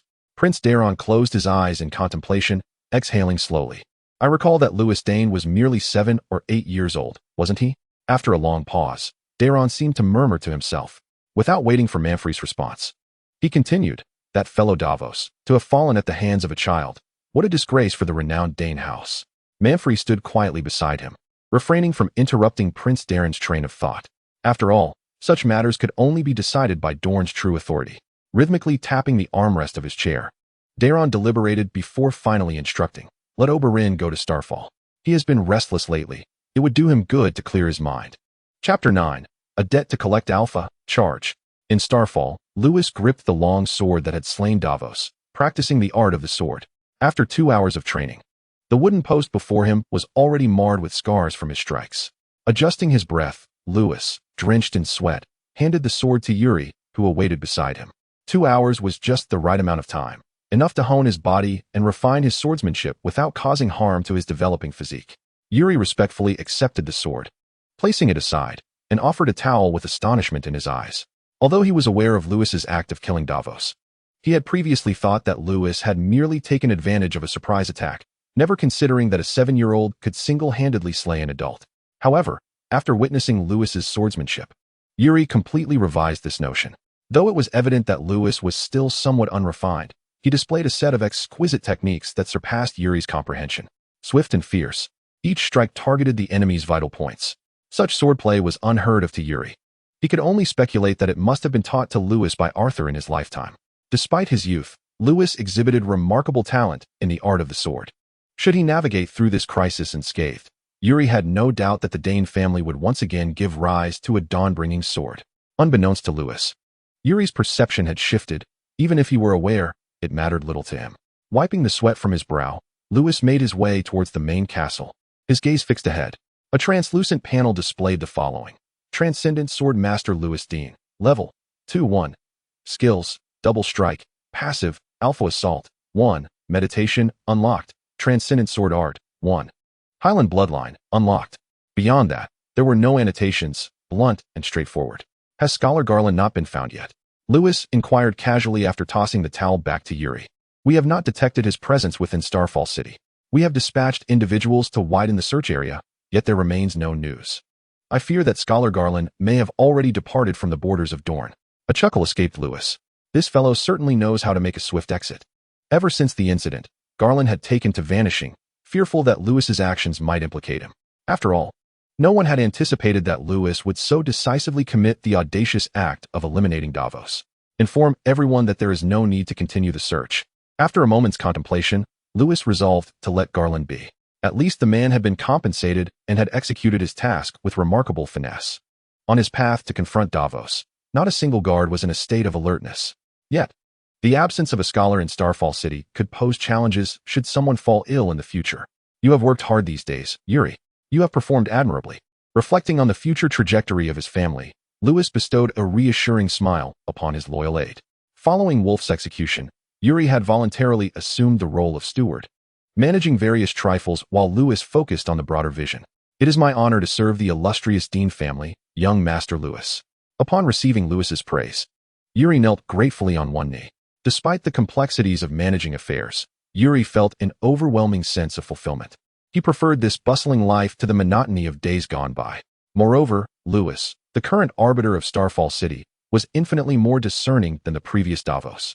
Though still young, Lewis possessed an air of convincing composure, instilling a sense of security in Yuri as they worked together. Ha ha ha, no need to be so serious, Lewis said warmly, giving Yuri's shoulder a friendly pat. While he had never experienced the role of a leader in his past life, he understood well that offering praise to subordinates at the right moments was a vital aspect of leadership. As they conversed and walked, they soon arrived within the castle. At long last, you have arrived, young Master Lewis. Upon stepping into the corridor, a somewhat portly guard eagerly approached, evidently having awaited Lewis's return for some time. Do not rush, Sir Grell. Speak slowly, Lewis began, unhurriedly, in stark contrast to Grail's agitation. The path of Wuju emphasizes maintaining inner tranquility and composure, enabling one to face any adversity and challenge with grace. Having inherited Master Yi's teachings, Lewis was gradually learning to integrate the principles of Wuju into his every word and action. Morse Dayne. Upon witnessing Lewis's steadiness, Grail was compelled to momentarily stabilize his own demeanor. That fellow claims that Count Defiance owed him 30,000 gold dragons during his lifetime, and he has come to collect his debt. He is currently awaiting you in the reception hall. Morse Dayne. At the mere mention of the name, Lewis's eyes narrowed slightly, a barely perceptible flicker of murderous intent crossing his countenance. As the lord of the nearby Hidden Star City, the Morse family is a collateral branch of the Dayne family. also bearing the Dane surname.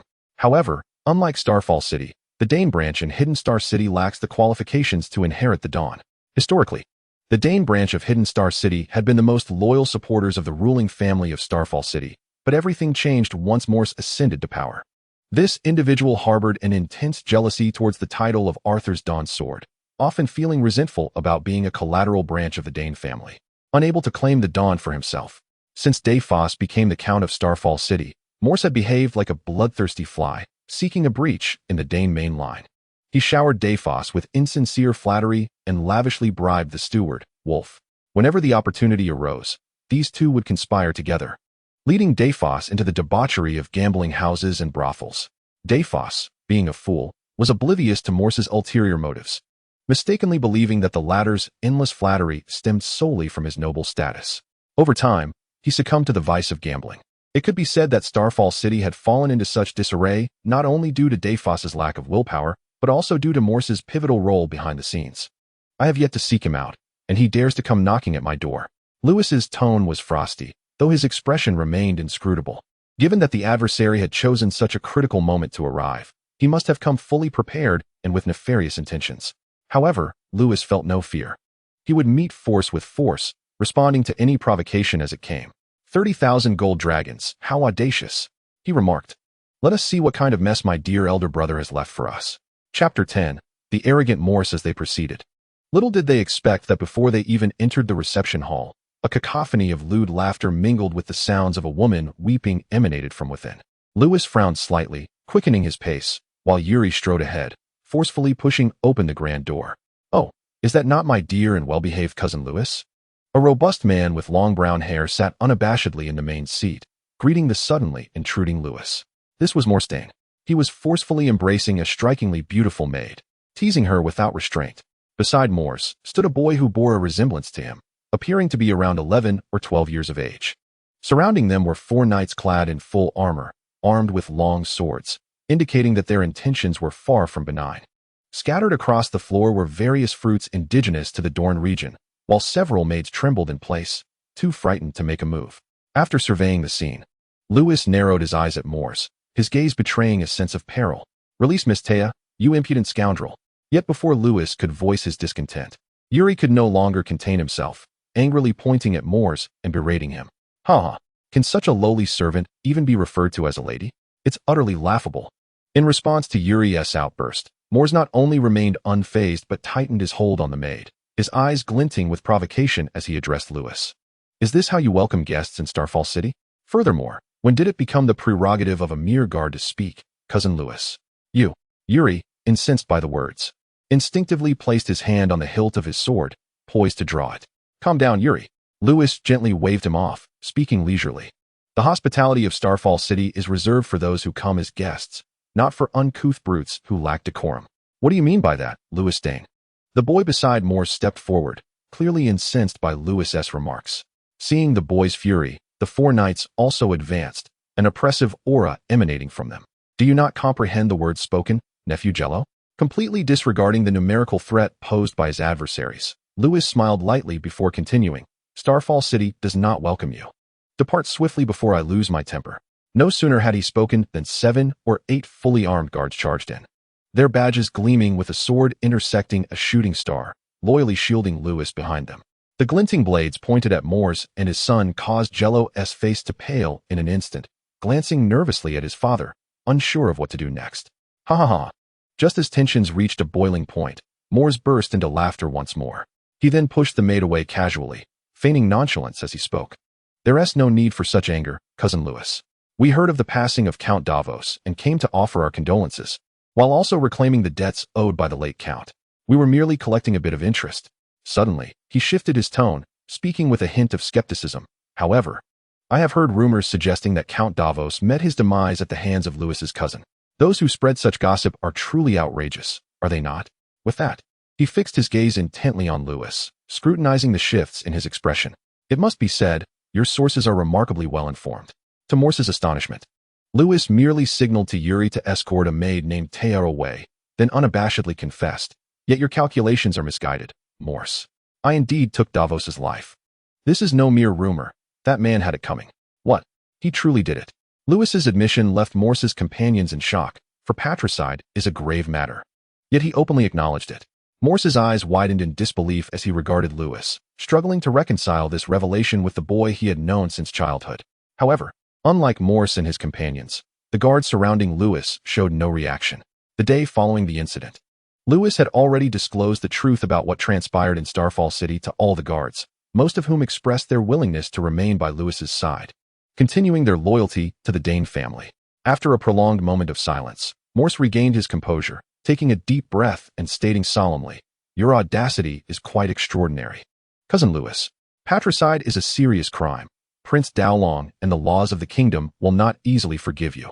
That is of no concern to you, Morse." With the matter laid bare, Lewis felt no need for further circumspection, responding directly, "I have reported the events in Starfall City in full to Prince Dowlong. The crimes I have committed will be judged by the kingdom, and it is not for a mere branch of the Dayne family to meddle. Moreover," Lewis's tone shifted abruptly from earlier indifference. He opened his narrowed eyes and, with a fierce glint, shouted, "Remove your filthy backside from the throne." No sooner had he spoken than the guards of Starfall City advanced, weapons drawn, an even greater sense of oppression bearing down upon Morse. Alarmed, he realized that Lewis was not merely threatening him. This young man had already dared to slay Davos. Should he truly provoke Lewis's wrath, he and his son would find it impossible to leave Starfall City with just a handful of knights. Hastily rising from the throne, he retreated to the side with 4 knights and his son Jiro, watching quietly as Lewis, escorted by the guards, strode directly to the throne and took his seat. In that moment, Morse recalled how he had once sat beside, helplessly witnessing that fool Davos inherit Starfall City. Clearly, he was the more intelligent and skilled swordsman. Both the title of Count of Starfall and the moniker of the Dawn Sword should rightfully belong to him. With a reluctant fist pounding on the table, Morse glared up at the lofty Lewis, gritting his teeth as he spoke. "I have reiterated, we are here to collect debts, Cousin Lewis." As he spoke, he retrieved a parchment from his cloak, a glimmer of malice flashing in his eyes as he handed it to the knight beside him. The knight passed the document to the guards of Starfall City, which eventually found its way into Lewis's hands. "I, the Count of Starfall City, Davos Dayne, son of Aemon Dayne," Lewis declared loudly before the assembled crowd, reading the contents of the parchment without hesitation. "Today, I have borrowed a sum of 30,000 gold dragons from the Lord of Highhide City, my cousin Morse Dayne, with an agreement to repay it in 3 months' time. Should I fail to repay by the due date, I willingly offer my title as Count of Starfall City as collateral to compensate Morse Dayne." Upon finishing his reading, a wave of astonishment swept through the guards of Starfall City. While they were aware of Davos's unreliability, none had anticipated he would stoop to using his title as collateral. Morse, with his cunning calculations, might indeed sway Prince Dowling with this massive debt, potentially usurping the rightful claim of House Dayne. "It is indeed Davos's signature," Lewis remarked with an air of nonchalance, almost as if speaking to himself. "This is the original, correct?" "Of course." Morse's pride swelled as he observed the shock on everyone's faces. This was the culmination of years of clandestine scheming. Yet, in an instant, the smiles on the faces of Morse and his son froze, for they witnessed Lewis calmly place the parchment upon the oil lamp before him and set it ablaze, reducing it to ashes. Chapter 11. Debt does not necessitate repayment. "What in the blazes are you doing?" The onlookers were momentarily stunned, but it was Morse who first regained his composure, charging at Lewis in a frenzied rage. Yet, he was met with the sharp blades that stood in his way. "Stop, Sir Morse." Gregory, standing at the forefront, grinned as he halted Morse's advance, feeling a sense of vindication. After all, he had never anticipated that Lewis would possess the audacity to incinerate the promissory note before such a crowd, let alone Morse, who knew little of Lewis's character. "He has burned my note." Morse roared in fury. Though the swords were drawn, he hesitated to approach, remaining rooted in impotent rage, bellowing, "Everyone has witnessed this. The wretched little scoundrel seeks to default. By the 7 gods, all present can attest to this." Even Lewis, the instigator of the situation, felt the weight of Morse's wrath. This man had even invoked the 7 gods. Most Dornish had inherited the culture and beliefs of the Loinari, and though the 7 gods were among the many deities worshipped, many still revered the mother of the Lorne River. However, as a scion of House Dayne, Morse seemed to forget that while this was indeed Dorne, the legacy of Starfall City was far more ancient than the faiths of the Loinari and the 7 gods. The House of Dayne worshipped the old gods. My apologies. Morse, Lewis has yet to speak, while Grell merely chuckled. "We only witnessed you presenting Master Lewis with an inexplicable piece of paper. There was no evidence of any alleged promissory note. Is that not so, everyone? Grell raised his arm in a rallying call, prompting all the guards present to brandish their weapons in unison. Indeed, Master Lewis has received no such note. The guard shouts resonated with such fervor that it seemed they might tear the very roof asunder. How shameless, how utterly disgraceful. Is there no law, no sense of justice? Pointing at the composed Lewis, Morse's face flushed crimson with rage, his hands trembling. He scanned the room, only to find his knights averting their gazes, unwilling to meet his eyes. After all, these 4 knights were merely mercenaries, loyal only to the coin, not to the city of High Hidden. In Westeros, the title of knight holds little weight. If one can muster enough gold dragons to procure armor and a steed, they may call themselves a knight, and even have the audacity to knight others in disregard of their conscience. Yet, such knights are not recognized by any kingdom or noble house, and even the common folk would scorn such actions. True knights, worthy of the title and respect, are either of noble birth, such as earls with family crests and mottos like House Dayne or House Stark, or they must be formidable knights acknowledged by the entire continent, like Lewis's brother, Arthur Dayne, or Barristan Selmy. Smaller noble lines, like Morse Dayne, cannot gain recognition from other families, even if they attempt to bestow knighthood under the Dayne name. They are merely objects of ridicule. Thus, the knights Morse brought along were merely high-priced mercenaries, bound by contract to him alone, and had no interest in wading into this murky conflict. The knight's demeanor only fueled Morse's fury further. He longed to push past Grell and strike down the lofty Lewis. Yet he lacked the courage to engage in battle against overwhelming odds. You shall regret this, Lewis Dayne. He spat, retreating with his entourage towards the hall's exit. Before departing, he vented his frustration by kicking over a nearby table, sending fruits scattering across the floor. I am the heir of Starfall, Morse. It was only as Morse neared the door that Lewis slowly rose to his feet. His tone was calm, as though he were merely presenting an inconsequential truth to Morse, simultaneously dispelling any lingering hopes in his heart. Morse cast a glance back at Lewis, his eyes filled with a malice that could scarcely be described. So, you are leaving just like that. Surely you cannot accept it. Just as he was prepared to abandon this debt-collecting endeavor and step outside, Lewis's voice echoed once more from behind him. One foot, which had already ventured forth, hesitated in the air, awkwardly retracting.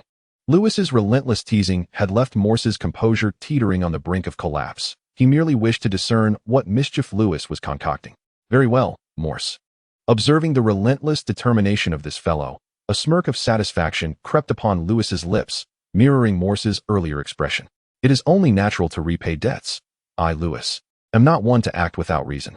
Should this become known, others might assume that Starfall City lacks integrity. Listening to Lewis's seemingly self-directed musings, Morse had learned his lesson this time, choosing to remain silent. Following the recent series of events, he had grasped the cunning nature of this child. The moment he spoke, he would fall into Lewis's trap. Despite being merely 7 years old, he possessed the cunning of an old fox, with an audacity that was truly exasperating. Morse inwardly cursed, casting another malevolent glance at Lewis. You are aware, of course, that the wealth of Starfall City has been nearly squandered by that scoundrel, Defiance. It is impossible to repay the 30,000 gold dragons you are owed in such a short span. Completely disregarding Morse's resentment, Lewis spoke again, presenting a solution without affording him any room for negotiation. 10 years. The 30,000 gold dragon debt will be repaid at 300 gold dragons per month, thus settled over a decade. The additional 600 gold dragons each year will serve as your interest. What do you think? Lewis's proposal appeared to be quite astute, effectively alleviating Starfall City's debt crisis while providing Morse with an annual interest of 600 gold dragons, which did not seem like a poor deal. However, at this juncture, he clearly no longer trusted a word Lewis uttered. This boy was one who always sought to gain without loss. How could he possibly be so generous as to offer an additional 600 gold dragons annually for debt repayment? What are you truly after, Lewis Dayne? Narrowing his eyes in scrutiny, Morse, at this moment, finally regarded the 7-year-old Dane boy as an equal adversary. In response to Morse's inquiry, Lewis merely shrugged, adopting an innocent demeanor. Of course, I simply wish to resolve this matter amicably, dear cousin Morse. What, do you disagree? Agree? Naturally, I consent. Morse's eyes glinted dangerously, unwilling to be ensnared in prolonged discourse with Lewis. I only hope that you, dear cousin, can survive until the day the debt is settled. Do not meet an early demise like your two brothers. With that harsh remark, Morse turned on his heel and departed. Master Lewis, did we not already burn the promissory note? Why must we still repay the debt? complained the rotund Grell, puffing his cheeks in indignation as he watched Morse's retreating figure. If it were up to me, we should have dealt with that arrogant fellow right then and there. Ha ha ha. Lewis burst into laughter, patting Greer's thigh, signaling him to remain calm, and then shook his head slightly with a faint sigh. He truly wondered who could have led such a kind and courageous knight astray. There is no need for such fury, Sir Greer. Debts do not always require repayment. Sir Greer gazed at Lewis in confusion, only to find him lazily squinting, akin to a fox basking in the sun. After a moment of contemplation, he raised his head, and a glimmer of understanding seemed to flicker in his murky eyes. Chapter 12. Visitors from Yangji City. Father, are we simply to let this go? This has been your scheme for over a decade. On the road back to Gowien City, a disgruntled Dane incessantly complained to Morse. Like Morse, he was envious of the title of the Dawn Sword. He had initially believed he would soon become the heir of Starfall City, wielding the Dawn as the new generation's Dawn Sword. Who could have predicted that he would be ousted so shamefully by a mere 7-year-old child? Shut your mouth, you fool. Morse delivered a resounding slap to Dane's face, reprimanding him without mercy. To lose all courage in the face of a few swords is truly cowardly. Dane covered his face, looking up at his furious father with a sense of grievance, thinking, were you not also a coward just moments ago? However, this expression only intensified Morse's anger. As he compared Dane's reaction to Lewis's earlier demeanor, growing increasingly convinced of his son's foolishness, he raised his hand, preparing to strike Dane once more. Lord Morse. At that moment, a knight stepped forward, interrupting Morse's outburst directed at his son. We agreed beforehand, 10 gold dragons for each of us. You see, the knight's gaze was somewhat awkward, for he had not anticipated that what was supposed to be a straightforward debt collection would result in such humiliation for himself and his companions. Nevertheless, this did not diminish their demand for payment. After all, as knights, without allegiance to a great noble, all their daily expenses had to be borne by themselves. Whether it was the upkeep of horses or the maintenance of swords and armor, it was all quite costly. Of course, Sir Carter. Morse narrowed his eyes, striving to conceal the resentment and bitterness within. Although these individuals had proven largely ineffective, it was indeed unwise to sever ties with them at this juncture. After all, in Starfall City, he had nearly reached a point of complete enmity with Lewis. Should conflict arise in the future, these knights would be indispensable allies. He promptly unfastened the pouch containing 300 gold dragons that Lewis had given him, meticulously counting out 45 gold dragons to hand over to Sir Carter. What? Why only 45? One might argue that it was entirely reasonable for Carter, as the introducer, to receive a few extra coins, was it not? You are indeed generous. Lord Morse. The likes of Carter, having received their monetary rewards, do not hesitate to shower praises upon Morse. I eagerly anticipate our next collaboration. With this perfunctory remark, the 4 knights rode away without a backward glance, leaving behind only the father and son Morse, whose eyes gleamed with malevolence as they watched the retreating figures. What a shameless bunch. When trouble arose, they were nowhere to be found, yet they hurriedly accepted their payment without a second thought. With a resounding slap, Morse struck the incessantly chattering Jello on the head, exclaiming, enough of this nonsense. Let us return to Gowien City at once. He then cast a glance back at the city of Xingjue, where the towering white stone sword tower stood, an eternal sentinel, seemingly destined never to belong to Morse. After all, I share the surname Dane as well. Morse seethed, just wait, Lewis Dane. This matter is far from over. With that, he spurred his horse alongside Jello toward Gowien City. The jingling of gold coins in the pouch at his waist echoed. Yet Morse remained oblivious to the blood-red gem nestled within, continuously rubbing against the coins. How is she, Sir Yuri? Lewis inquired, standing on his chair to write. Despite being only 7 years old, he did not lift his gaze as he heard footsteps approaching, casually offering a greeting. She merely suffered a fright. There is no significant harm. Young Master Lewis, you worry too much, Yuri replied with a hint of gratitude, placing the fruit platter on the table. I'm relieved to hear that, Lewis remarked nonchalantly, still focused on his writing. After a while, upon completing his task, he looked up at Yuri with a playful smile and instructed, grant Taya 3 days off with full pay, and additionally, provide her with 50 silver bucks as compensation. Ultimately, Taya endured humiliation for the sake of Xingjue City. Rest assured, I shall seek justice for you. Lewis's words prompted Yuri to cough awkwardly. His face slightly flushed as he stammered.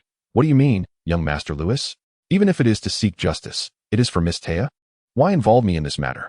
Ha ha. Lewis laughed heartily at Yuri's obvious fluster, bemused by the way the young man looked at Taya, as if he were about to drown in admiration. Yet, He refrained from further teasing Yuri and instead settled into his chair, contemplating the complexities of the situation. After all, Yuri was of noble birth and a sworn knight of Qingzhou City. Courting a woman of commoner origins would not be an easy feat. Everything, it seemed, would have to wait until Louis earned the approval of Yangji City and truly became the Count of Qingzhou City. As Louis pondered deeply, a series of heavy, hurried footsteps echoed through the air. Soon, the imposing figure of Sir Grail appeared at the doorway. A grave situation has arisen, young Master Louis. Without delay, he knelt before Louis and exclaimed in a flustered manner, Prince Oberon from the Sunspear City has arrived in Falling Star City, sent by Prince Dowling himself to thoroughly investigate the murder of Count Davos. He is already at the gates of Falling Star City. What? So soon? The news of Oberon's arrival did not alter Louis's expression. Rather, it left Yuri-tun beside him utterly aghast. The two exchanged uncertain glances with Louis, who remained unfazed, as if he had anticipated this turn of events. How many have arrived? After a moment of contemplation, Louis inquired. Internally, he too felt a twinge of surprise. After all, Falling Star City lay in a remote region, separated from the Sunspear City by the vast expanse of Dorne. It was unexpected that the venomous Oberon would personally venture here. Evidently, Prince Dowling was quite invested in the circumstances surrounding Davos's demise. Only 4 individuals have come, 3 of whom are women. Sir Grail's eyes sparkled with a sudden realization at Louis's words.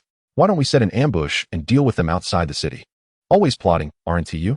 Grail's astonishing suggestion took Louis, who had recently begun to grasp the principles of the infinite way, by surprise. He seized a piece of fruit and hurled it at Grail, cursing, what happens after we deal with Oberon? Wait for the armies of Sunspear City to descend upon us, and then you single-handedly confront tens of thousands? Who do you think you are, the Lich King? Furrowing his brow, Louis was perplexed by Grail's transformation from a once upstanding gentleman to this. So what do you propose then? Although Grail was unaware of the meaning behind Louis's reference to the Lich King, he sensed he had misspoken and cautiously inquired. Since he has come to Falling Star City, he is a guest. Silently reciting the principles of the infinite way to suppress his rising anger, Louis resumed his seat, a faint smile gracing his lips.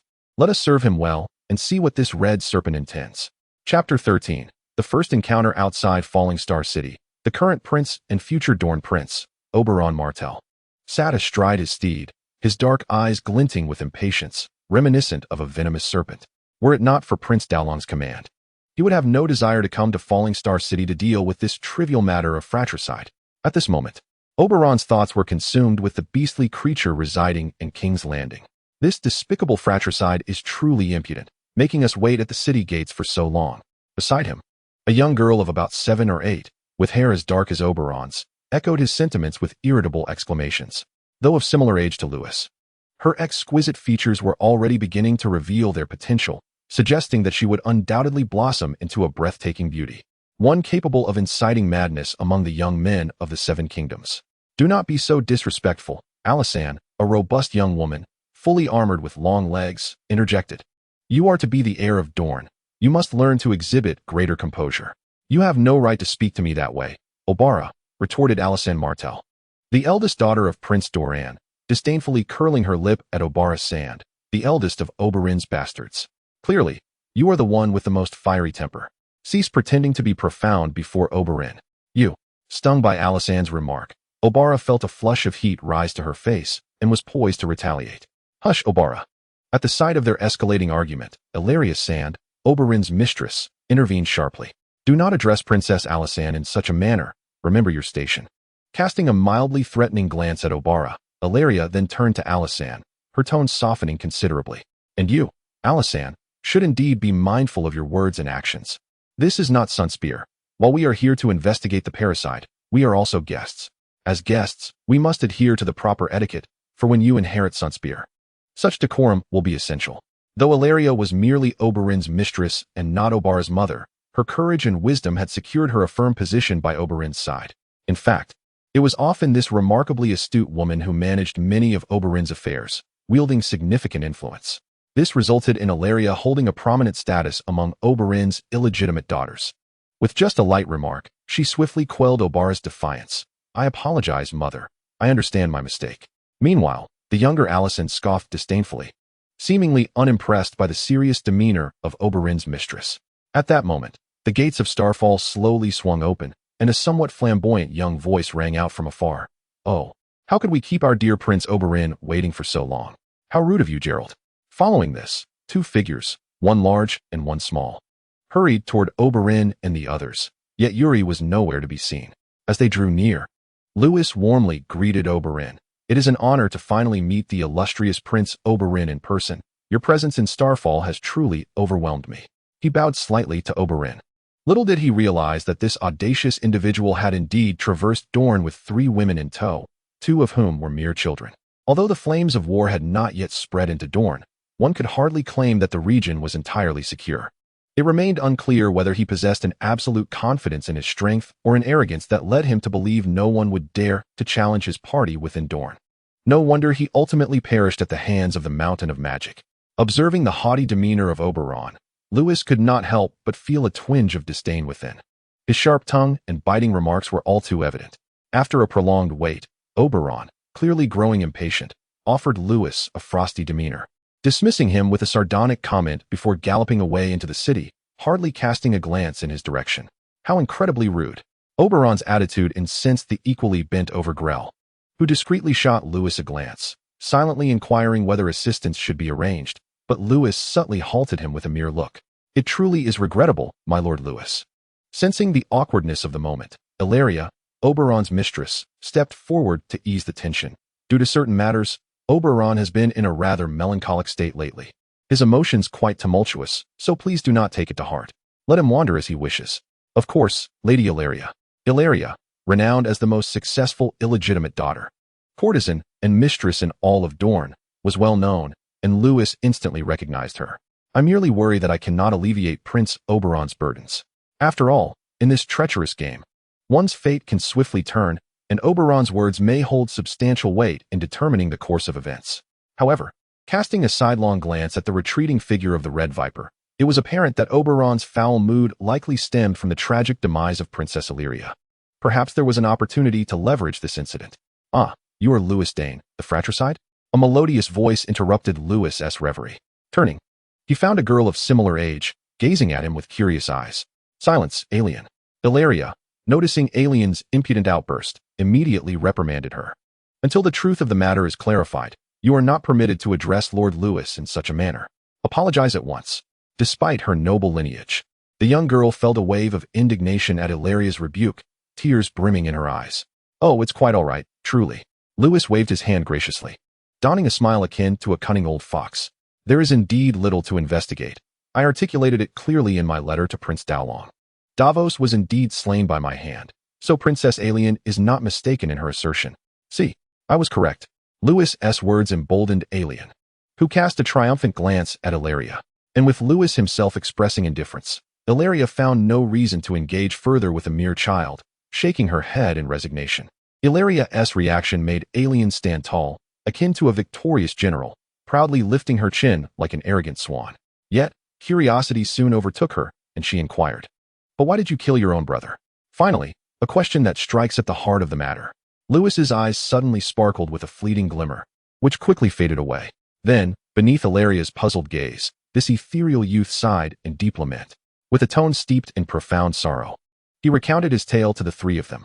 Chapter 14. Deception and Serendipity. How foolish I have been.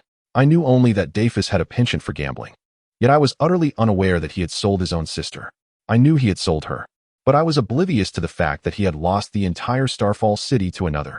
Had it not been for the amicable negotiations I conducted with Morris, securing an agreement to repay the debt over a decade, I fear that Ishara, Illyria, and I would have become homeless orphans.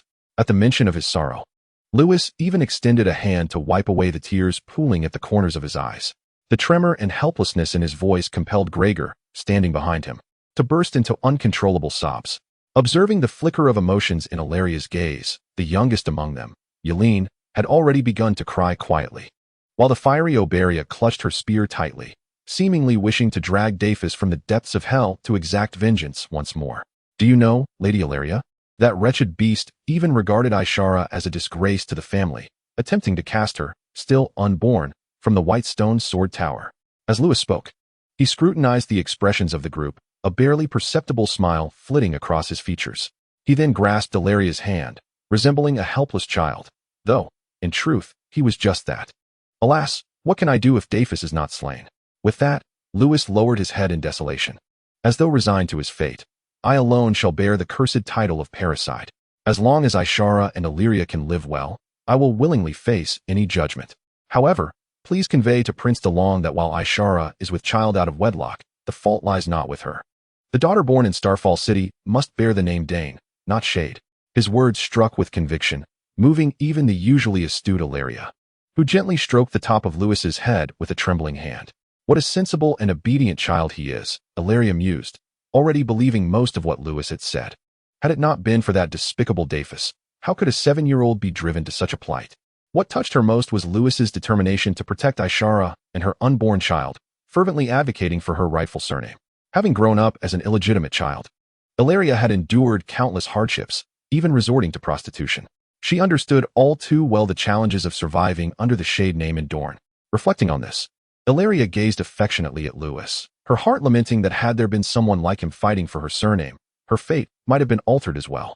I am sorry. Lewis, the youngest of them, Arianne, dismounted her steed in tears and made her way directly to Lewis, embracing him without hesitation. You are a true knight. I should not address you as such, for it is an insult. Oh, it matters not, Princess Arianne. What you say is indeed true. I am a man who has slain his own brother, and the gods shall surely curse me for it. Casting a disdainful glance at the little girl who had smeared her tears and snot upon him, Lewis lowered his head, appearing despondent, yet subtly pushed her away. Please, do convey to his lordship a proper explanation on my behalf, mother. Oberya, more composed, remained mounted, though her reddened eyes betrayed the turmoil within her. As an illegitimate daughter, she empathized deeply and held great admiration for Lewis's actions. With righteous fervor, she implored Illyria, such a kind-hearted and upright warrior should not be subjected to such unfair treatment. This is not your place to speak, Oberya. Illyria admonished without hesitation, recognizing Oberya's overstepping. Although she believed Lewis's words and wished to assist him, she was bound by the command of Prince Lang to uncover the truth. Rationality dictated that she could not immediately take a stance based solely on Lewis's account. Furthermore, the situation with Oberon was precarious. Despite his fearsome title as the Red Viper, it was reserved for foes. He held familial ties in the highest regard and detested inflicting harm upon kin. Otherwise, he would not have unleashed his wrath upon a dozen individuals in Sunspear City following the death of Princess Ilya. I sympathize with your plight, my Lord Lewis. With a gentle sigh, Illyria softly patted Lewis's head, her tone imbued with remorse. Once the truth is fully revealed, if it aligns with your claims, I shall endeavor to speak favorably on your behalf before Prince Oberon and Prince Dowlong. However, I cannot guarantee how much influence it may wield. After all, fratricide is a transgression against the law, and that is an undeniable fact. I understand, Lady Illyria. Lewis kept his head bowed, trembling as if overwhelmed by the tumult of his emotions. Within the confines of Starfall City, Oberon, having arrived earlier, aimlessly roamed about on horseback, his mind disinterested in the unfolding disturbances. Illyria was indeed correct. He had little inclination to concern himself with the matters at hand. For Oberon, anyone who dared to harm their kin, regardless of their age, warranted immediate apprehension and judicial proceedings. Yet, Illyria's persistent counsel during their journey had tempered his impatience, prompting him to await the resolution of the situation before taking further action. No, Master Owen, you must accept the payment. A cacophony of voices erupted, disrupting Oberon's contemplations. For reasons unknown, as he listened to the somewhat familiar voice, a sense of unease suddenly enveloped him. He hastened forward, only to find a blacksmith's workshop where a breathtakingly beautiful woman was embroiled in a heated debate with a burly figure resembling a blacksmith. No, Miss Ashera. Oberon, having recognized the woman, intended to intervene, yet realized that the situation was not as he had envisioned. The man, known as Oren, displayed no impropriety in his demeanor. Rather, he respectfully declined the gold dragon in Ashera's hand, stating, "Young Master Lewis has already exempted us from a year's taxes. If I were to accept your money, would I still be a man?" "No, Master Oren," Ashera replied with unwavering determination, placing the pouch of coins firmly on the table. "It is precisely because I feared you would refuse my payment that I made the trip myself, instead of sending a maid. Fair is fair, I must pay, or else Lewis would be displeased." Indeed, upon mentioning Lewis's name, Oren hesitated but ultimately accepted the coins, exclaiming, "Young Master Lewis is truly a good man." "Humph, a good man? Is it the tradition of Starfall City to deem even a fratricide worthy of the title good man?" A chilling voice interjected, instantly capturing Ashara's attention. She turned to gaze down the street, her beautiful violet eyes widening in shock as she exclaimed, Oberon, what brings you here? Chapter 15, The Reputation of Lewis in Westeros. Women face significant challenges during childbirth, even within the Targaryen household, where complications leading to the death of both mother and child are not uncommon. However, due to their generally robust constitution, their recovery post-delivery is remarkably swift, rendering the confinement period obsolete. Merely a day after giving birth, Ashera was already able to rise and move about. By the fourth day, she proposed to Lewis the creation of a set of armor and weapons tailored for her. Aspiring to commence her sword training, as Ashera articulated, she and Louise could not rely on Lewis's protection indefinitely. They must empower themselves to ensure little Louise's safety as she grew. Unexpectedly, as she ventured out to collect her newly crafted weapons and armor, she encountered Oberon, who had come to investigate the incident involving Lewis. Who do you think you are, you country bumpkin, to slander young Master Lewis? Before Ashera could speak, the stout Master Oren stepped forward in a fury, pointing an accusatory finger at Oberon. Despite Oberon's finely tailored attire, adorned with the sigil of House Martell, Master Oren, having spent his life forging in Starfall City, retorted, I may be illiterate, but I know not what you speak of. Clarify what you mean by fratricide, or you shall not leave this place today. He seized Oberon by the collar, his spittle flying as he spoke, his imposing figure radiating an overwhelming sense of pressure akin to a mountain. Huh, you know nothing, you rustic fool. Faced with the imposing figure of Oren, Oberyn remained unfazed, merely returning the earlier insults with disdain. As the renowned first warrior of Dorne, he possessed unwavering confidence in his martial prowess. You, sir, show such insolence. Oren's master, incensed by Oberyn's nonchalance, raised a fist as large as a sandbag, poised to strike. Stop it, Master Oren. As the situation threatened to escalate, Ashera quickly intervened, grasping Oren's stout arm and imploring, he is my friend and a guest of Lord Lewis. A guest of Lord Lewis? Oren's master cast a skeptical glance at Oberyn. Despite the temptation to deliver a punch to that insufferably arrogant face, he reluctantly lowered his fist, releasing his grip on Oberyn's collar. He fixed a penetrating gaze upon him and warned, since you are a friend of Miss Ashera, I shall spare you today. However, Lord Lewis is the most esteemed lord of our entire Starfall City, and I will not tolerate any disrespect toward him. Do you understand, boy? With that, he picked up an enormous hammer from the ground and strode back toward the blacksmith shop, each heavy footfall resonating with a dull thud. Do not take it personally. Master Oren has a fiery temperament and does not mean to target you. Noticing Oberyn standing still, his expression dark as he watched Oren's retreating figure, Ashera quickly added, fearing retaliation, it's quite all right. To Ashera's surprise, Oberyn was not angered in the slightest. Instead, a slight smirk played on his lips as he mused aloud. This fellow possesses great strength. With systematic combat training, he could undoubtedly become a formidable warrior. But you, Ashera. He turned to the visibly relieved Ashera, narrowing his eyes slightly. I heard you disappeared for several months. What brings you here now, personally shopping at the blacksmith's? Has Starfall City fallen into such poverty that even maids can no longer afford to be hired? Ashera sighed softly, her violet eyes shimmering with a flicker of light.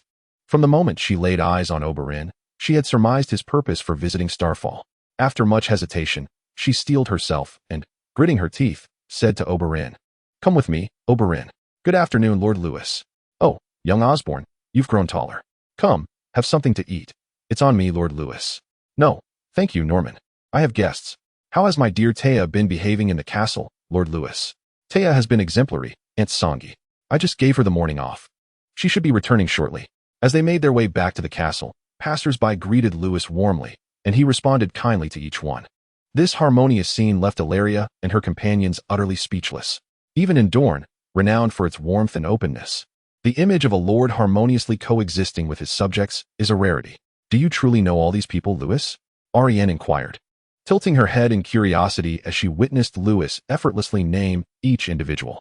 This question echoed the sentiments of the other two companions. Indeed, Your Highness Arianne.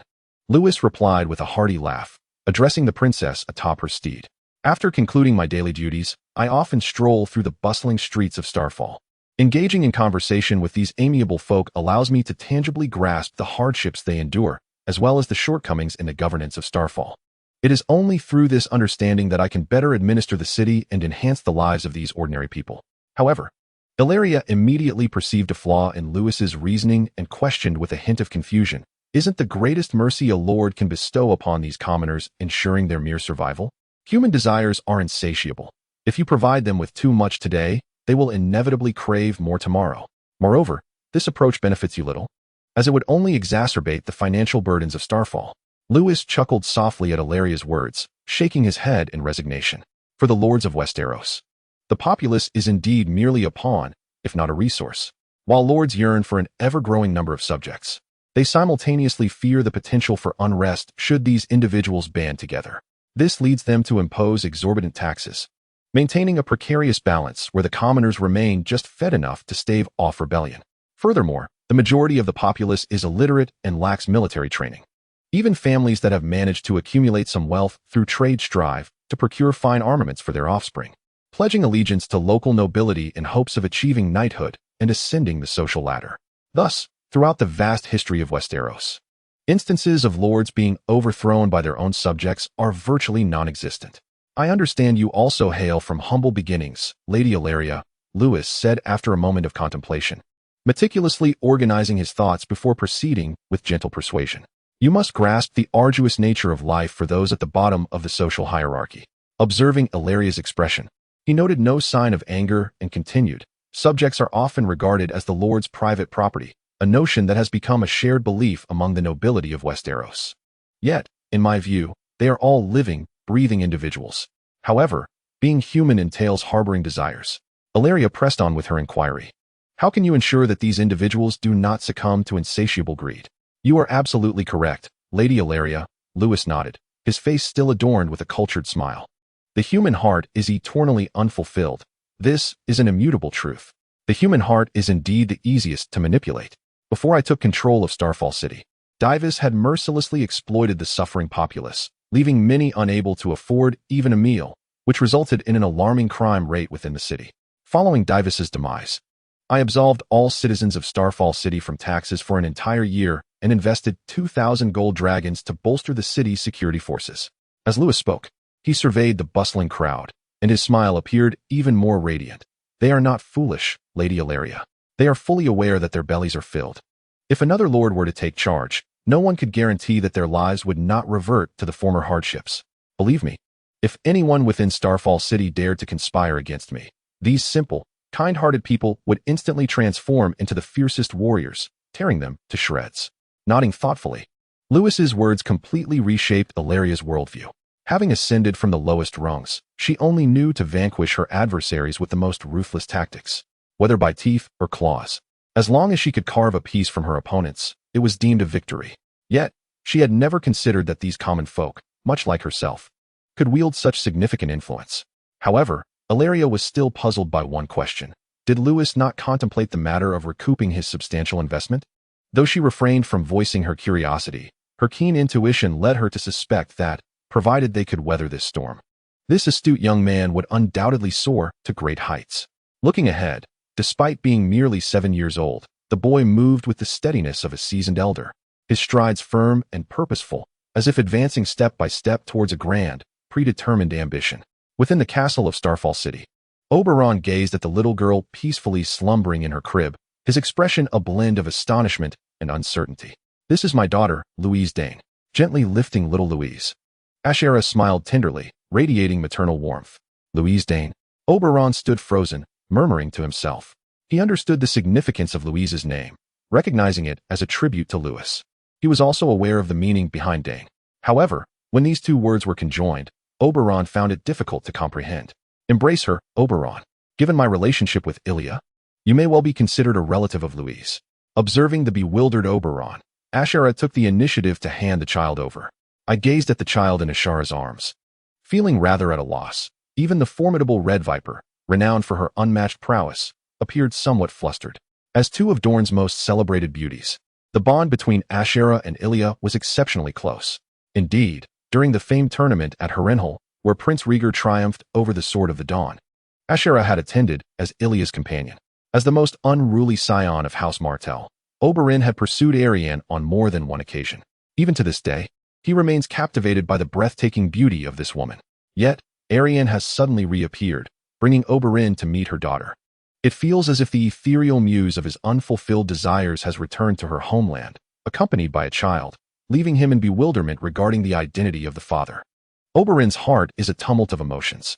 Who is her father? Once he regains his composure, Oberyn gently takes Louise into his arms, his gaze revealing a tenderness long buried. Since the death of Elia, he has been consumed by the flames of vengeance, teetering on the brink of madness. Does this matter? She is my daughter. She bears the name Dayne, Oberyn. But you are not married. Oberyn's voice rises abruptly. Yet he fears waking the slumbering Louise and quickly lowers it. Her identity will not be recognized by the world, and she cannot inherit the Dayne surname. This is a truth you must confront. Oberyn's assertions are indeed valid. Even as a noble prince of Dorne, he cannot bestow upon his illegitimate daughters the Martell name, but must adhere to Dorne's traditions and allow them to take the surname Sand. I have said it is of no consequence. Despite his lowered tone, little Louise inevitably stirs awake. Arianne retrieves her daughter, unperturbed, and begins to nurse her openly before Oberyn. Yet, confronted with such an intimate scene, the seasoned seducer finds himself devoid of any impure thoughts. Louise was promised the Dayne surname by Lewin. As he gazes at his daughter, blissfully suckling, a radiant light illuminates Arianne's face, rendering her almost divine, akin to a saint among the seven. I have faith in Lewin. He will fulfill every promise he has made, never faltering. Lewin again. Arianne's unwavering trust in Lewin stirs a restless frustration within Oberyn. Remembering the words spoken by Oren in the forge, Oberyn suppresses his anger and queries. I fail to comprehend why one who personally slayed his own brother receives such accolades from you. Or have you and that boy conspired together to usurp the inheritance of Starfall? At this juncture, Oberyn's tone takes on an accusatory edge. Though his feelings for Arianne linger, he is profoundly disturbed by Lewin's act of fratricide. For Oberyn, nothing holds greater significance than familial bonds. Thus, even in uncertainty regarding the true parentage of Obara and the others, he has taken them back to dwell within House Martell, just in case. Do you truly believe what you have said, Oberyn? Having completed her nursing, Ashera gently patted the back of her child, who, still not a month old, fell back into slumber after being satiated. Setting Louise down once more, Ashera fixed a piercing gaze upon Oberon, her words now sharper than before. Ilya's death has clouded your judgment with hatred, causing you to lose your capacity for rational thought, while Lewis merely became a casualty of your wrath. You know, had Lewis and I conspired to eliminate Davos in a bid to usurp the title of Count of Starfall, we could have easily fabricated a story to obscure the truth of Davos's demise. Yet, Lewis himself dismissed this course of action. Ashera articulated her conviction with resounding clarity, each word striking Oberon's heart like the hammer of Orn. But why? Oberon could not fathom how one could so calmly admit to the murder of their own brother without the slightest hint of shame, standing resolutely in their justification. For the sake of justice and honor, Oberon, Ashera asserted, standing tall, embodying the spirit of a warrior rather than the frailty she once displayed. Davos was a soulless beast, infamous throughout all of Dorne. He gambled away everything in Starfall and even set his sights upon me and Illyria. Were it not for Lewis bearing the infamy of fratricide, you might never have seen me or Louise again. I urged him to disguise Davos's death as a sudden demise, yet Lewis was unwilling. He stated, every word and deed of ours is under the scrutiny of the gods. Even if we can deceive for a moment, we cannot conceal the truth forever. He proclaimed that rather than shrouding the truth in secrecy and living in constant fear of exposure, it would be better to confess the reality to Prince DeLong, for I believe the wise prince will render a just verdict. Ashara's resolute words left Oberon shaking his head in disbelief. He struck his forehead with his palm, grappling with the revelation that the truth he had steadfastly believed could be so utterly reversed. Sinking into a chair, the memory of Lewis's smile at the city gate surfaced in his mind. He closed his eyes, gasping for breath, lost in thought. I cannot influence my brother's judgment.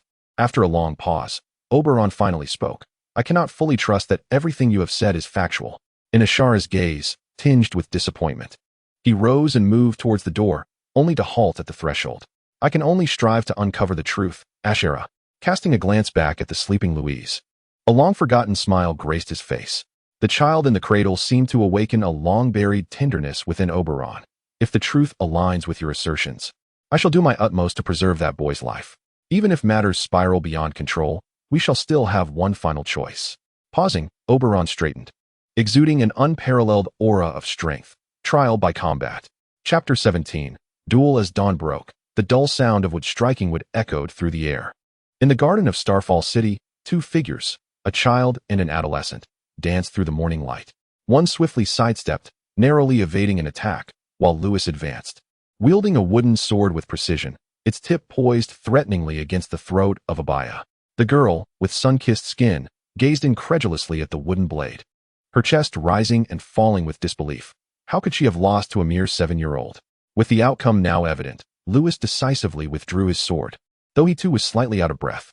It was undeniable that Abaya, the illegitimate daughter of Oberon, had inherited his martial prowess. Despite being only 12, she wielded her wooden spear with remarkable skill, clearly grasping its essence. Even most adults would struggle against her. Even with the enhancement of Lewis's second-level unfettered sword saint status, he had nearly exhausted himself to secure victory.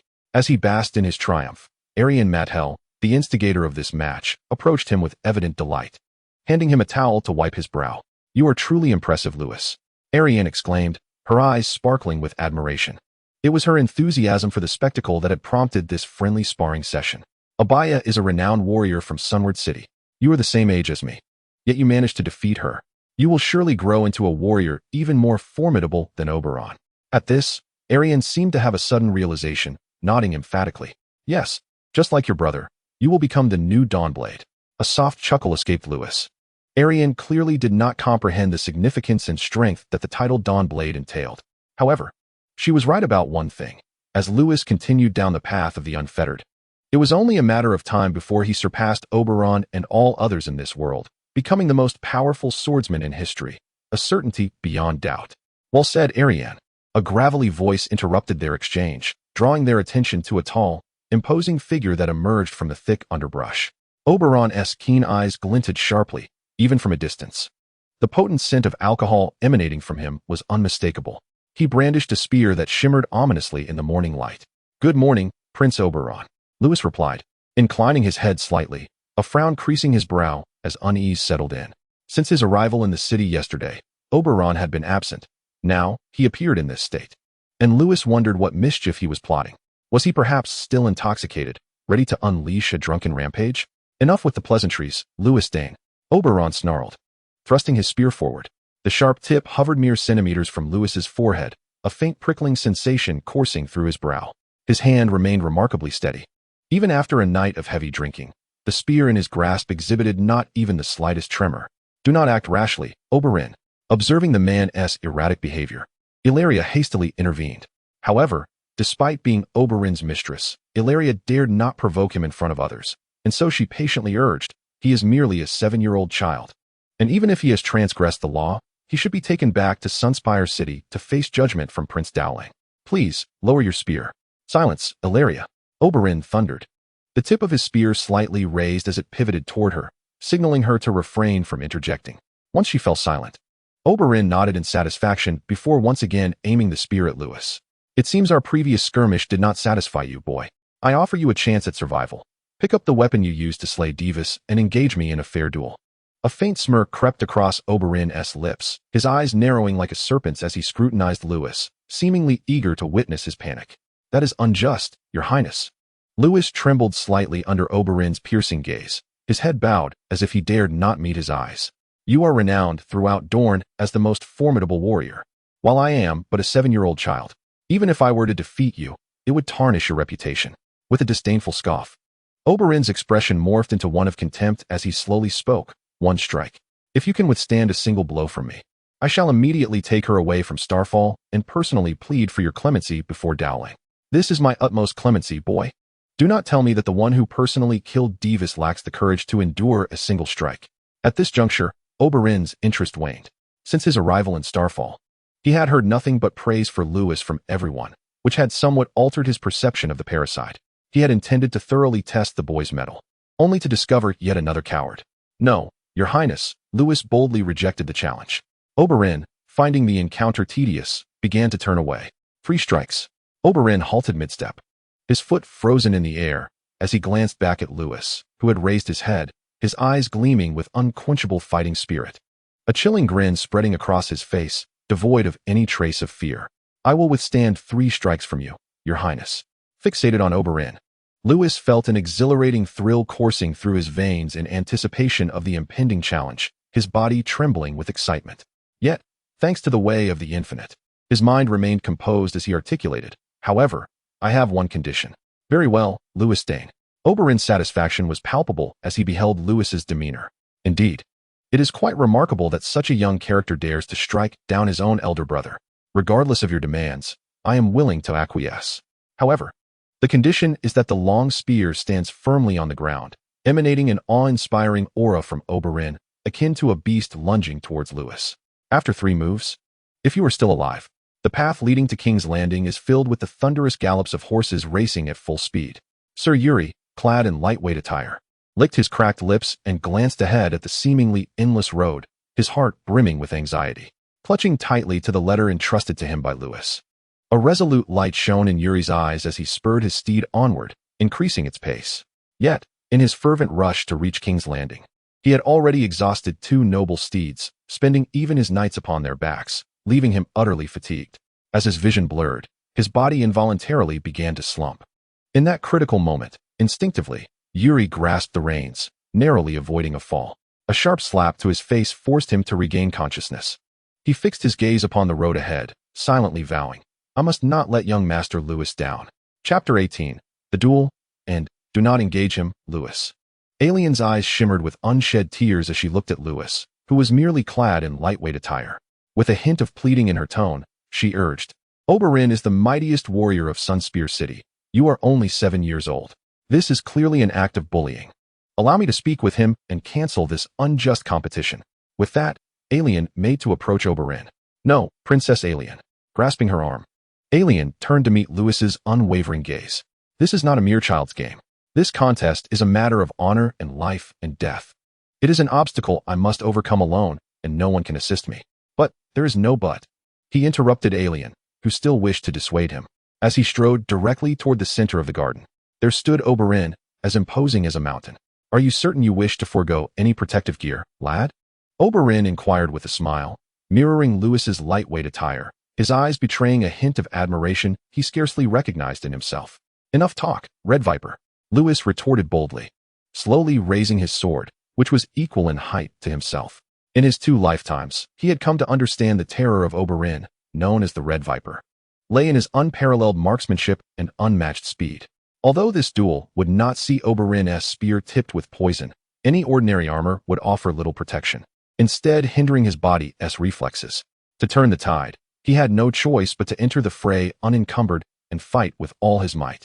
As Oberyn cast a fearless glance towards Lewis, he burst into hearty laughter, exclaiming, Then I shall commence, arrogant little rascal. No sooner had he spoken than a magnificent flourish emanated from his hand, and the spear, akin to a venomous dragon, lunged directly at Lewis. Its velocity was so astounding that even the onlookers, Ilaria and Obeah, could scarcely perceive it, only catching a fleeting shadow. Does this fellow truly wish to take my life? Lewis had already activated the boundless sword path, intently scrutinizing Oberyn's movements, as the spearhead advanced mercilessly toward his throat. In the rhythm of his breath, imperceptible to others, Lewis fully discerned the trajectory of the spear. Yet, Oberyn's speed was insurmountable. Even as Lewis's eyes comprehended the motion, his body struggled to align with his mind's command. Damn it, move. With a fierce shout, Lewis unleashed a sword strike, striking the spearhead just enough to divert its course. Seizing the moment, he pivoted sharply, narrowly evading the lethal blow. 1 move. He silently counted in his mind, yet his feet remained swift, stepping forward as his sword, at an uncanny angle, slashed towards Oberyn. The failure of his initial strike caused Oberyn to furrow his brow, his serpent-like eyes gleaming with excitement as they fixated on the approaching Lewis. Then, with a powerful sweep, he spun his spear in a wide arc towards him. Curse it, Lewis muttered under his breath, witnessing his sword nearing Oberyn, while the gust from the spear's wind began to throb painfully in his head, even causing his hair to dance in the breeze. Should this strike be a trade of wounds, Oberyn would merely acquire a scratch, while a blow from the spear would surely spell his demise. Clang. Lowering his body, Lewis once again struck the shaft of Oberyn's spear. 2 moves. Ha ha ha. How delightful, truly delightful. Despite failing twice, Oberyn erupted into laughter, never having anticipated that he would engage in such a spirited exchange with a mere child. Lewis Dean, you truly live up to the reputation of the Dawn Sword's brother, Oberyn bellowed. Then, with a powerful stomp, he sprang into the air like a leopard, twisting his body to thrust once more. This thrust was astonishingly swifter than the first. Is he serious now? This remarkable strike revealed to Lewis that Oberon had not yet exerted his full strength. Otherwise, he would have likely been unable to evade even the initial attack. Gripping his sword tightly, every cell in Lewis's body seemed to ignite with fervor for battle. A slight smile creased his lips as he focused his mind to channel the boundless sword path, whispering, "Alpha, ambush." In a flash, as Oberon hovered in midair, his vision blurred, and to his astonishment, he could no longer see Lewis. A formidable aura of danger surged from behind him, and instinctively, Oberon braced his spear as if lifting a barbell behind his head. Clang! As anticipated, the sound of a sword clashing against a spear echoed in his ears. Had he not reacted swiftly, that strike could have severed his head. Yet, the encounter was far from over. 3 moves had transpired, but Oberon was evidently not yet satisfied. His spear swept toward Lewis once more. "Come then." Lewis, feeling a surge of adrenaline, swung his sword at Oberon. The clash of sword against spear once again reverberated, the force of this strike exceeding Lewis's expectations, nearly causing him to lose grip of his sword. However, a more exhilarated smile spread across his face. For this strike marked the 4th, a double blow. In the face of Oberon's incredulous gaze, Lewis gripped his sword with force, striking at the spear from an angle defying human limitations, sending Oberon staggering back several steps. With a crisp sound, Lewis's chest heaved as if he were a bellows, his sword now reduced to a mere fragment. Turning to the astonished Oberon, an immense sense of pride illuminated his features. Surely not just 3 moves. With no choice but to accept the outcome, Oberon planted his spear in the ground, a smile gracing his face as he proclaimed, "Congratulations, Lewis Dane. You have triumphed over Dorne's mightiest warrior." With Oberon finally conceding, Lewis chuckled lightly, only to be abruptly overtaken by dizziness. His strength ebbed away like receding tides, and with a resounding thud, he collapsed to the ground. "Lewis!" Aeliana cried in alarm, rushing forward to check on him. "He is fine. He must simply be exhausted," Oberon remarked, disregarding Aeliana's overstepping concern. He rubbed his somewhat numb hands, gazing in astonishment at the prostrate Lewis. Such power, such swordsmanship, such speed. It was remarkable to consider that this boy was merely 7 years old. Although he hadn't exerted his full strength, it was likely that any ordinary adult would have perished beneath his spear. Observing Aeliana's anxiety for Lewis, Oberon couldn't help but smile knowingly, contemplating whether to encourage them to spend more time together. Lewis Dane is indeed a formidable individual. Once you mature, you shall undoubtedly become an even mightier knight than Arthur Dayne. Chapter 19. Awakening and seeking aid. Ouch, that hurts. As he opened his eyes, a wave of soreness flooded over him. "You're awake, Lewis." A melodious voice chimed nearby. Turning his head, he beheld the budding visage of his mischievous sister, her large eyes fluttering as they regarded him. "Could you please get off me, Aeliana? You're pressing on my stomach, and it hurts terribly." With a resigned gaze at his playful sister, Lewis worried that instead of perishing at Oberon's spear, he might meet his demise under Aeliana's relentless trampling. "Oh, I'm so sorry, Lewis. I didn't mean to." With a swift leap from her bed, Illyria exclaimed as she dashed towards the door, "Yshara, Lewis has awakened. Lewis has awakened." What a whirlwind of energy she was. Sighing gently, she shook her head. Illyria had once been a rather quiet and timid little girl. However, since Lewis had taken charge of Davos, she had become accustomed to the indulgence of Lewis and Yshara, and with the sudden absence of constraints, she had transformed into her current boisterous self. Lewis fretted over whether she would be able to marry in the future. "Hey, what am I thinking? It's still early." He chuckled to himself, realizing he was only 7, and Illyria's marriage was a matter for years to come. Unbeknownst to him, he had gradually assumed the role of a caregiver. Yet, it was astonishing that even Oberon had come to respect him. The path of infinity truly held power. Lost in thought, he found himself grinning foolishly, only to be reminded of his muscle pains, drawing in a sharp breath. "You are awake, Lewis." A graceful figure appeared, elegantly approaching him with a basin of warm water. "Let the maids handle these tasks. You have just given birth and need rest, Yshara," Lewis said with a smile, watching as Yshara sat beside him, wringing out a towel to wipe him down. Yshara simply shook her head in silence, diligently cleaning him, then gently stroking his head. Her violet eyes filled with concern. "I am fine." He raised his hand to rest on hers, but the movement pulled at his muscles, causing him to wince. "It is I and Illyria who have burdened you, Lewis."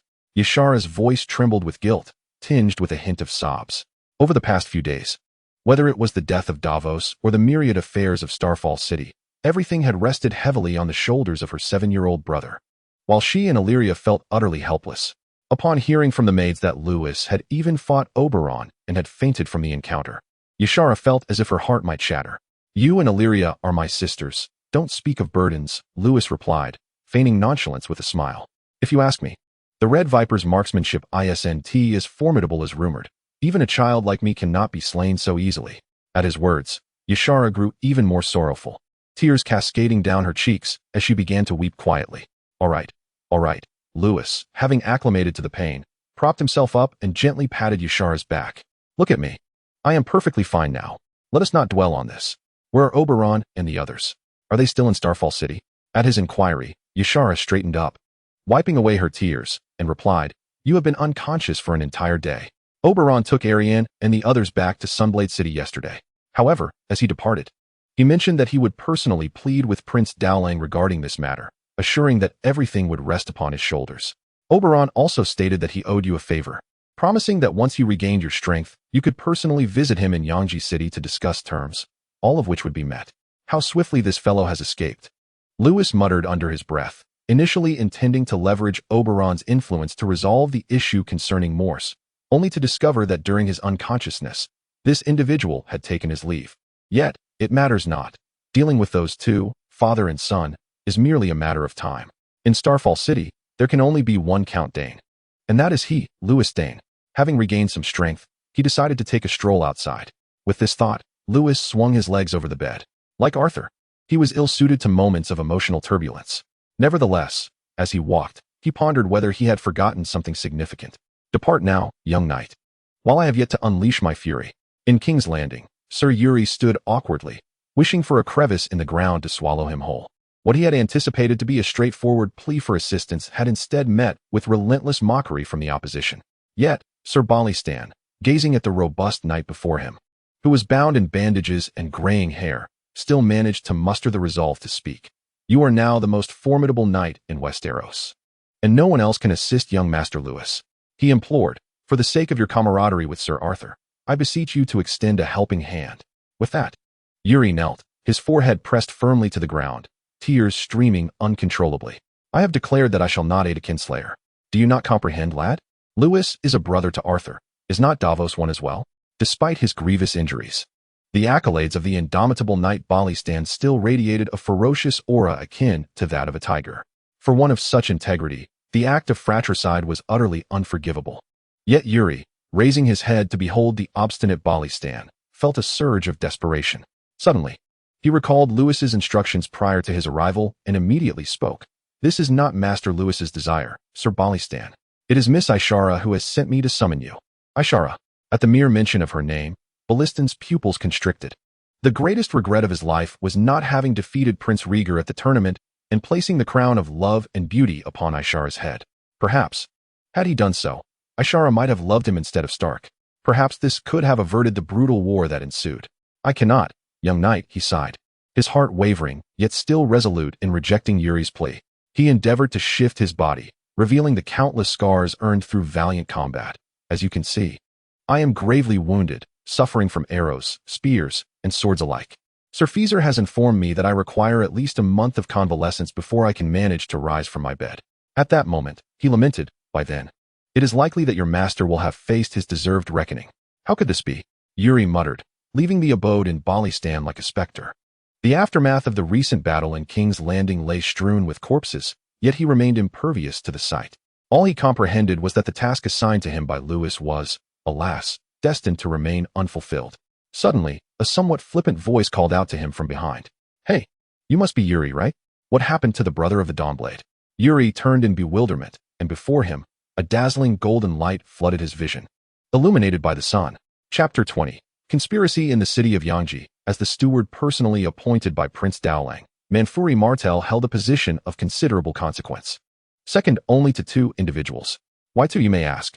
For above him loomed Oberyn, a man so unpredictable that he would not hesitate to disregard even Prince Dowling's authority. A measured 3 knocks resounded at the door, prompting Manfuri to set down his quill, furrowing his brow in displeasure as he lifted his gaze. Despite having repeatedly instructed his subordinates to refrain from disturbing him, they persisted in their disobedience. How vexing. When silence reigned, a gentle knock followed. "Enter," Manfuri declared, a hint of ire lacing his voice, Should his subordinate lack a pressing matter, a stern reprimand would certainly ensue. The door creaked open just enough for a furtive figure to slip inside. "What brings you here?" Upon recognizing the visitor, Manfuri rose in alarm and approached the door to secure it himself. Should an acquaintance witness the usually composed Lord Manfuri Martell in such a state, they would surely be taken aback. "I had no choice but to seek you out, my lord." Once the door was firmly shut, Morse knelt before him, clutching his leg and weeping as if he had encountered a long-lost father. "For heaven's sake, get up," Manfuri retorted disdainfully, withdrawing his robe from Morse's grasp and delivering a swift kick to his forehead, hissing in a hushed rage. "Is there not a matter that could be relayed by Carrier Raven? Why must you come in person? I trust you weren't seen on your way here?" Given the deviation from their plans, such a rendezvous could prove disastrous if discovered. They had meticulously orchestrated every detail, step by step, to drag the wretched gambler Davos into the abyss, compelling him to pen that fateful promissory note bearing his signature. Once he found himself unable to repay, Morse, bearing the name Dayne, would then pursue his debts. Finally, Manfuri stood before Prince Dowling, contemplating their audacious scheme to seize Starfall City without shedding blood, which held considerable promise for success. Yet, who could have anticipated the unpredictable variable that was Lewis? "Rest assured, I came alone, not even my son Jiro is aware." Wiping away tears, Morse rose with a sense of indignation. "Did I not instruct you to take that IOU to Starfall City and demand repayment? Do not tell me you cannot manage a woman and 2 small children." Under Manfuri's fierce interrogation, Morse found himself at a loss for words. His carefully prepared responses choked in his throat. "Speak quickly." Observing Morse's demeanor only fueled Manfuri's ire, as he seized the collar of his shirt and dragged him closer. The imposing figure of Manfuri cast a significant shadow of pressure upon Morse, who swallowed hard and stammered, "That Lewis Dayne, he does not adhere to the expected norms. As you know, he is a despicable parasite, devoid of any sense of honor. I intended to confront him as per our plan, but to my astonishment, that wretch openly burned the IOU before everyone." "What?" Manfuri roared, his hand gripping Morse's throat tightly as he interrogated. "You fool. Who in their right mind would be so idiotic as to present the original document while demanding repayment?" Coughing, Morse struggled in vain, his throat emitting painful sounds. Regaining a modicum of composure, Manfuri finally released his grip.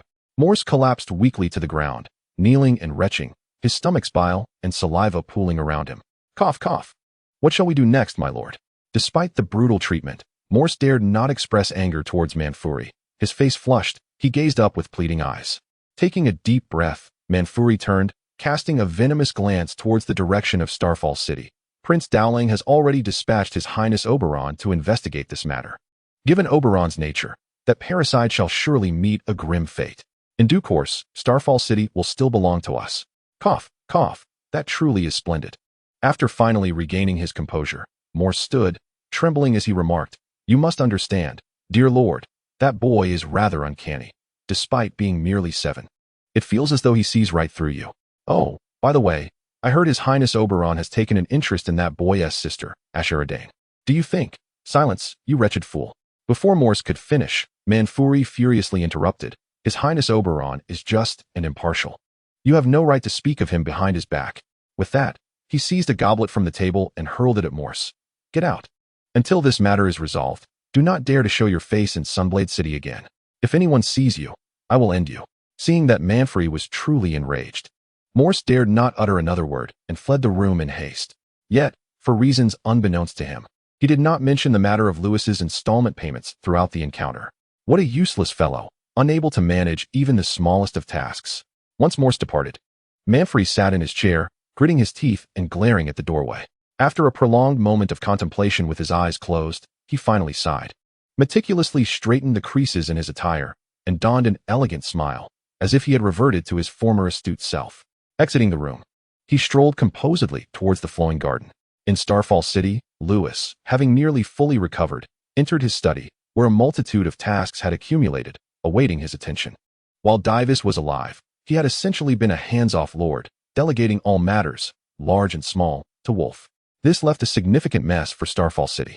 Since Lewis assumed control, he had been diligently applying the scant management experience from his previous life, treating Starfall City as his domain to nurture and develop. Upon reaching his desk, Lewis noticed that the original chair had vanished, replaced by a considerably taller stool. This was rather intriguing. He leaped onto it, discovering that, at his height, He could comfortably sit to write and read. Who arranged this, Tyra? He inquired. It was Sir Yuri who instructed us to commission a carpenter to craft it. Young master, replied the maid, entering with a fruit platter and smiling. He mentioned that he often saw you standing while attending to your duties, which seemed arduous, so he secretly arranged this surprise for you. How thoughtful of him. Feeling the softness of the cushion, a warm smile spread across Lewis's face.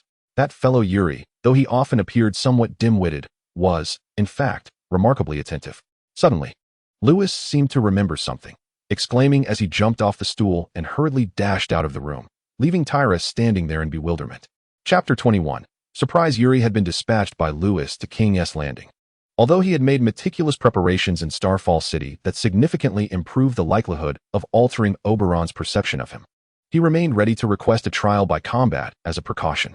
The individual most likely to ensure a guaranteed victory in such a trial, a person even Oberon could not hope to defeat, was none other than the fearless Kingsguard, Barristan Selmy. If one were to describe Lewis's assessment of this Westerosi Zhaozilong, only one word suffices: formidable. His renowned exploits surpassed even those of Lewis, the continent's acknowledged strongest swordsman. Most astonishingly, at the age of 40, this man single-handedly rescued the imprisoned Mad King Aerys from the chaos of the Defiance of Duskendale, where he had languished for 6 long months. Such a formidable individual, even approaching 50 years of age, yet after the demise of the Dawnblade, none on this continent dares to claim they could defeat him in a one-on-one confrontation. Not even during the Battle of the Trident, where Robert Baratheon crushed Rhaegar with a single blow. The Battle of the Trident. Lewis, who had been hastily making his way out, suddenly slowed his pace. According to the original timeline, Barristan should have led the remnants of his forces against Robert's army during that battle, sustaining grave injuries, and would still be in King's Landing receiving treatment. It truly is a case of desperate measures. Why had he not considered this before? Wrapping his forehead, Lewis felt a flicker of relief. Requesting Barristan to fight on his behalf was merely a last-ditch effort, and if he were to summon that tiger, regardless of the outcome of the trial by combat, he would surely incur the wrath of House Martell. After all, the relationship between Dorne and King's Landing is unpredictable. It is uncertain whether Barristan has sworn fealty to Robert, even if he later reluctantly acknowledged Robert as the king of the Seven Kingdoms. Dorne has been in close contact with the Targaryens, plotting to bring back the yet-to-be-born Prince Viserys and reclaim the Iron Throne. Good morning, Lord Lewis. So engrossed in his thoughts, Lewis did not notice what lay ahead and collided with a wall of flesh. Looking up, he found the rotund Ser Gregor grinning foolishly at him. This fellow has gained even more weight, Lewis thought with a frown. While Ser Gregor had previously been somewhat portly, he at least maintained a practice regimen of swordsmanship to keep his weight within acceptable limits. However, ever since joining Lewis, it seemed he had opened the door to a new world, devoting his days to scheming and completely neglecting his martial prowess. In Ser Gregor's own words, "Your intelligence has enlightened me, my lord. A well-crafted scheme surpasses the might of 1,000 soldiers' lances." While there is some truth to that, Lewis couldn't shake the feeling that he had taken things a bit too far. "Good morning, Ser Gregor. What brings you here?" Lewis inquired, contemplating the idea of giving this fellow a lesson on the importance of personal strength. "I have completed the task, my lord," Ser Gregor reported, oblivious to the change in Lewis's expression, his chubby face nearly blooming with delight. "What? So soon?" Lewis exclaimed, then scanned the surroundings before seizing Ser Gregor's hand and retracing his steps to the study. Tywin had departed unnoticed, and Lewis gestured for Ser Gregor to close the door tightly before sitting down in a chair. "I recall instructing you just the day before. How could you have accomplished it so quickly? Elaborate." Ser Grell's small eyes sparkled with a cunning light as he leaned closer to Lewis. "In accordance with your instructions, I have located the leader of the knights who accompanied Morse to Starfall City that day. The fellow's name is Carter. He is merely the son of a cobbler from Highshade City and has not been officially knighted. He simply purchased a set of armor and weapons. The others with him are in a similar predicament." At this point, Ser Grell paused, then continued with a hint of embarrassment in his tone. "I took the liberty of promising them that, should they fulfill this task, you would personally knight them." To Ser Grell's surprise, Lewis did not express anger at his presumption. Rather, he inquired with keen curiosity, "Are they willing?" "It is worth noting that I am still burdened with the title of parasite." Grell waved his hand dismissively, explaining, "Those fellows are utterly unscrupulous, motivated solely by financial gain. They hold no sense of honor, akin to mercenaries. Furthermore, your current charges have yet to be adjudicated. If they can obtain knighthood before your trial, they could easily claim ignorance of the situation." To be officially knighted is tantamount to achieving a noble status. These low-born individuals would never forfeit such an opportunity. I hadn't even produced the prepared gold dragons before they readily agreed. As he spoke, Grell produced a pouch and shook it, the sound of clinking coins resonating within, indicating a considerable sum. Excellent, Sir Grell. Lewis applauded gently, placing a hand upon his shoulder, his face adorned with a satisfied smile.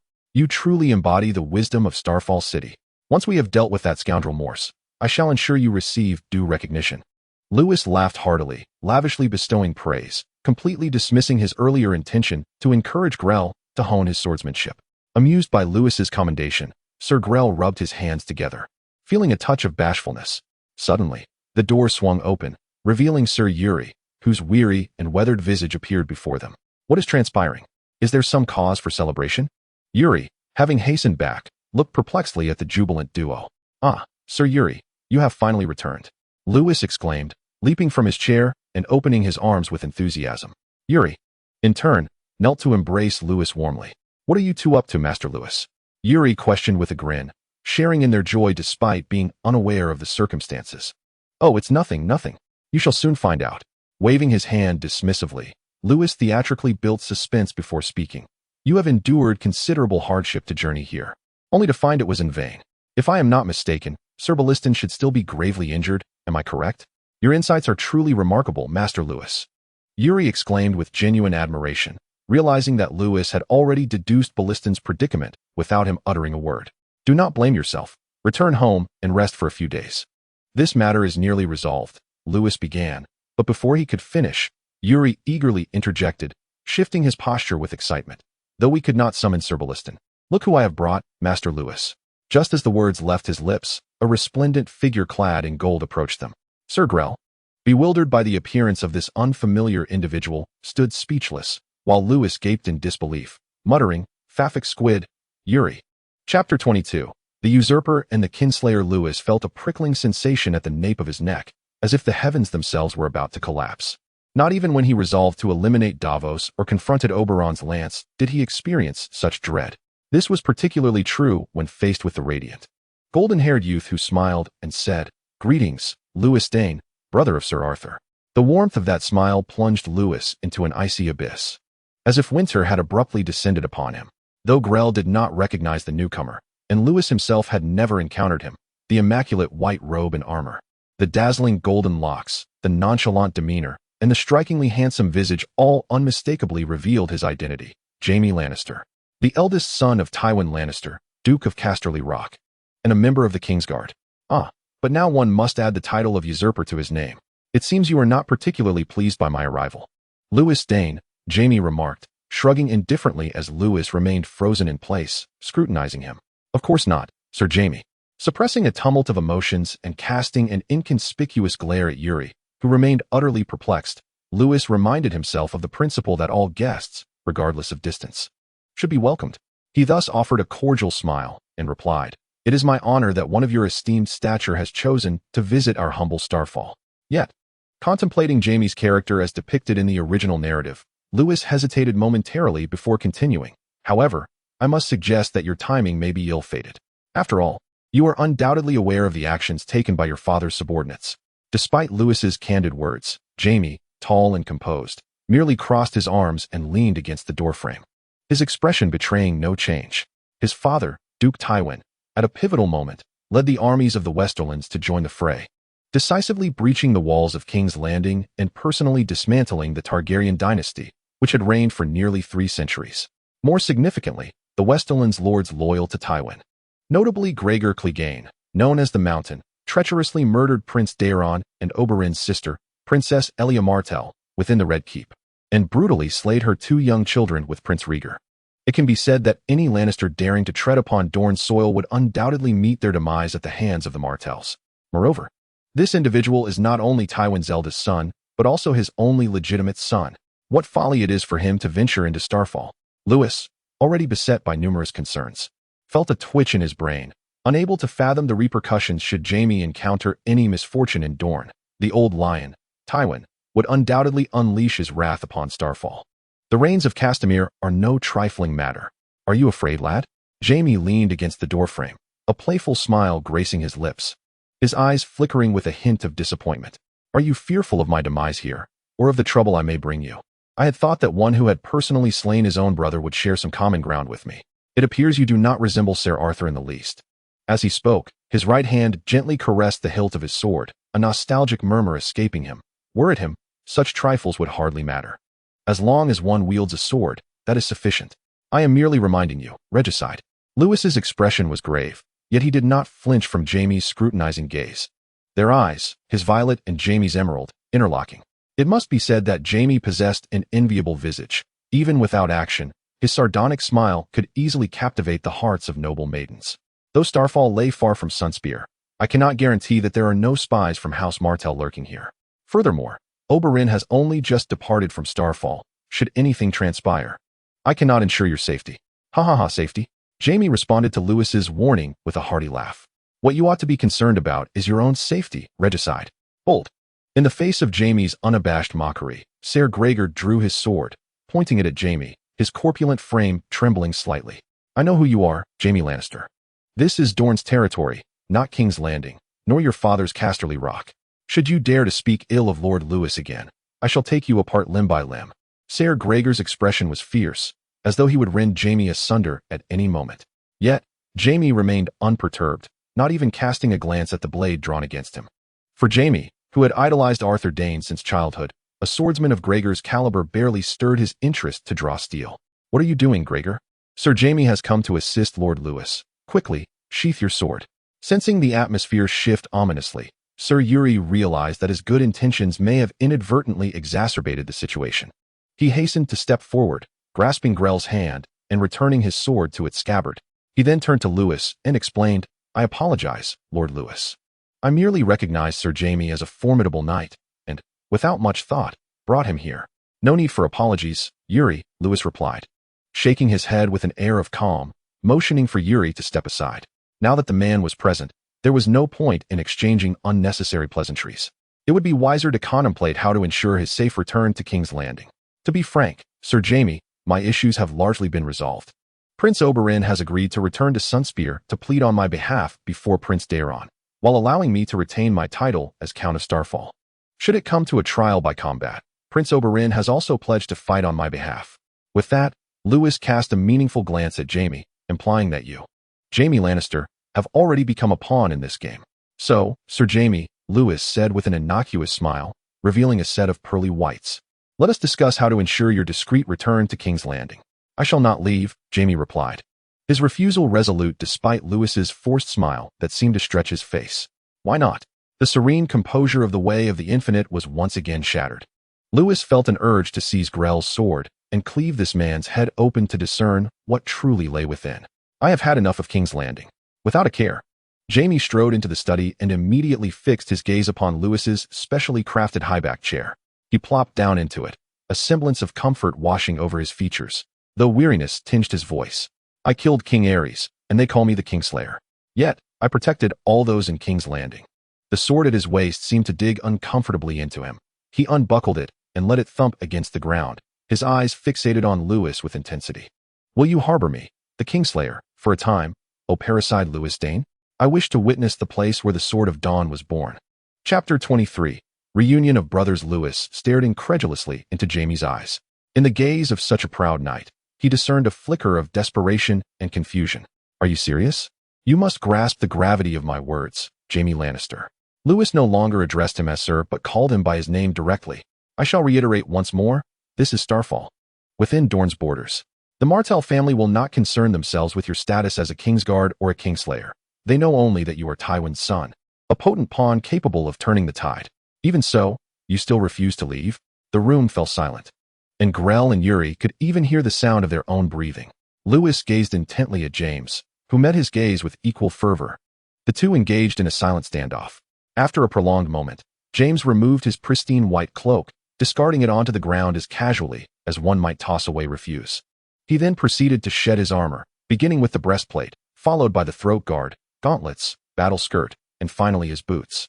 Standing before Lewis and the others completely unclad, revealing a physique that exuded competence and vigor, he boldly took 2 steps forward, his demeanor devoid of any embarrassment. Instead, radiating an air of tranquility as if he had laid down some heavy burden. "I require clothing, Louis Dane," he stated. Upon finishing, he mimicked Louis's expression, flashing a broad grin that showcased his pristine white teeth. Louis, casting a sidelong glance, mentally grumbled, "This fellow seems determined to latch on to me." He pondered, "Does this chap possess any redeeming qualities? I wonder if I was ever this brazen at his age. What am I even thinking? Go fetch Arthur's garments for him," Louis commanded, slapping a hand to his forehead as he turned to Yuri. Yet, Yuri, typically obedient to Louis's orders, remained rooted in place, his expression a tumult of emotions. "I understand your thoughts, but he is, after all, a knight personally appointed by Arthur and has fought alongside him. Their physiques are comparable. Arthur's clothing would suit him perfectly." "No buts, Sir Yuri." Louis shot him an exasperated glance, silently cursing the predicament Yuri had brought upon him. The only individuals in the castle with a similar build to Arthur's were Arthur himself and Davos. "Or shall you fetch Davos's attire for him?" "Yes, Master Louis." With the conversation reaching this juncture, Yuri ceased his objections and exited the room. "And you returned empty-handed, without even bringing a person back?" Prince Dowling observed Oberon, who had returned in the same manner as he had departed from Yongji City, his dark eyes reflecting a hint of disbelief. Though aware of his brother's unreliability, he never anticipated it to such an extent. "I promised him that as long as he could withstand 3 of my strikes, he could leave Starfall City immediately. And I would persuade you to acknowledge his title as Count of Starfall City." Oberon stood erect in the center of the hall, an air of arrogance gracing his countenance, seemingly oblivious to any wrong in his actions. "This is him. This is precisely him. If it were anyone else, they would have likely been tossed into the waters of Dorne to feed the sharks by Prince Dowling. Very well, since you have made your decision." He waved his hand dismissively. Even Oberon, who was so incensed by the act of patricide, had been managed, indicating that there were indeed delicate matters at play. The season was rife with turmoil, the Targaryens' defeat all but assured, and that rascal Robert was on the verge of ascending the throne before the Seven. If Dorne's recognition were not secured, the resurgent stag would surely not relent easily. Queen Riella, accompanied by Prince Viserys, fled to Dragonstone with Ser Willem Darry, where they have now been besieged by Robert's forces for over a month. The remaining defenders of House Targaryen on Dragonstone have long been shaken, poised to surrender at any moment. In order to secure a stronger position in future negotiations, Prince Daemon has been attempting to breach Robert's blockade to establish contact with Queen Riella, hoping to delay Robert further. An array of matters awaits Prince Daemon's attention, compounded by his sister Alia's unavenged grievances and Oberyn's impetuousness. Allowing himself a brief respite to vent his pent-up frustration has significantly alleviated the weight on Prince Daemon's shoulders. With his hair increasingly silvered, he finds little energy to concern himself with trivial affairs. More intriguing to him is the young Louis Dane, who astonishingly managed to withstand 3 strikes from Oberyn. Prince Daemon inquired, his curiosity piqued. Despite his brother's reckless lifestyle, eschewing marriage and consorting with courtesans, his martial prowess is unrivaled in all of Dorne, save for the late Dawnblade. The emergence of a mere 7-year-old who could endure Oberyn's onslaught was indeed astonishing. Could it be that the Dane lineage possesses such remarkable swordsmanship? Not merely 3 strikes. Oberyn replied with a carefree smile, recalling the sensation of being momentarily numbed by Louis's final 2 blows. "That lad not only withstood my 3 strikes, but, defying exhaustion, managed to push me back 5 steps. Though he fainted immediately after, such raw talent in swordsmanship is unheard of. Even his brother, the Dawnblade, could not have achieved such prowess at that age." Oberyn's candid acknowledgement of his own defeat lent credence to Louis's exceptional ability, a testament to the prideful nature of Oberyn, which Prince Daemon understood all too well. In countless duels against formidable knights and mercenaries, Oberyn had never found himself at a disadvantage, despite the suggestion of employing poison weapons. His agility often left opponents unable to graze even the hem of his garment before succumbing to defeat. The only adversaries who had bested him in direct combat were the late Prince Rhaegar and the fearless Barristan Selmy. "Your words have piqued my interest. I am now eager to meet this Louis Dane in person," Prince Daemon remarked with a rare smile. Given time, if he could nurture a peerless warrior for Dorne, it would surely be a profitable endeavor. Moreover, it was evident that Oberyn held the boy in high regard. Unbeknownst to them, the 2 brothers began reminiscing about the past, and the grand hall of Yongji City echoed with the long-lost laughter of the Martell siblings. As their conversation grew merrier, they remained oblivious to a servant whose eyes darted about, sneaking away when their attention wavered. Approximately half an hour later, a formidable man donned in jet black armor, wielding a massive axe, strode into the hall. Lord Manfredi requests an audience, Your Highness. Chapter 24. Interference. What does he seek? Prince Dowlong furrowed his brow. His demeanor was typically somber and reticent, while Oberyn was characterized by a boisterous and fiery temperament. The brothers rarely exchanged words, and this rare opportunity for a heartfelt conversation was abruptly interrupted, leaving them somewhat displeased. Most crucially, since Illyria's departure, Oberyn was the only sibling still alive among many. Let him in, Aelio, Dowlong acquiesced, though a twinge of regret lingered, yet reason prevailed. Given the current delicate circumstances, where Lord Manfredi shouldered many of Dorne's affairs, Dowlong did not wish his personal matters to disrupt the broader developments at play. The man referred to as Aelio nodded gently and turned to exit the hall. Before long, Manfredi entered with an elegant stride. Good afternoon, dear Prince Dowlong and Prince Oberyn. He greeted them with a warm smile, impeccably attired. His robe devoid of even the slightest wrinkle, a stark contrast to his previous display of callousness amidst bloodshed. Is there something amiss, Lord Manfredi? News from Dragonstone, Your Highness. Manfredi replied gracefully, still wearing that warm smile, as if every situation lay firmly within his grasp. I have just received a response from Dragonstone. Queen Riella may soon give birth, and thus cannot leave the island. There is a strong likelihood that Willem Darry will steadfastly hold his ground with troops until after her child is born.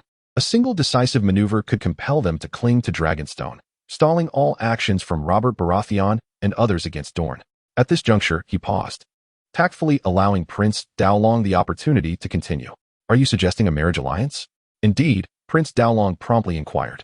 Precisely, Your Majesty, Manfredi replied, his expression one of admiration for Dowlong's insight. Before elaborating, Willem Darry's correspondence outlined the Queen's conditions. If Dorne assists them through this crisis, and subsequently raises an army to reclaim the Iron Throne for Prince Viserys, then Prince Viserys shall wed Princess Aerys and ensure that their firstborn inherits the throne.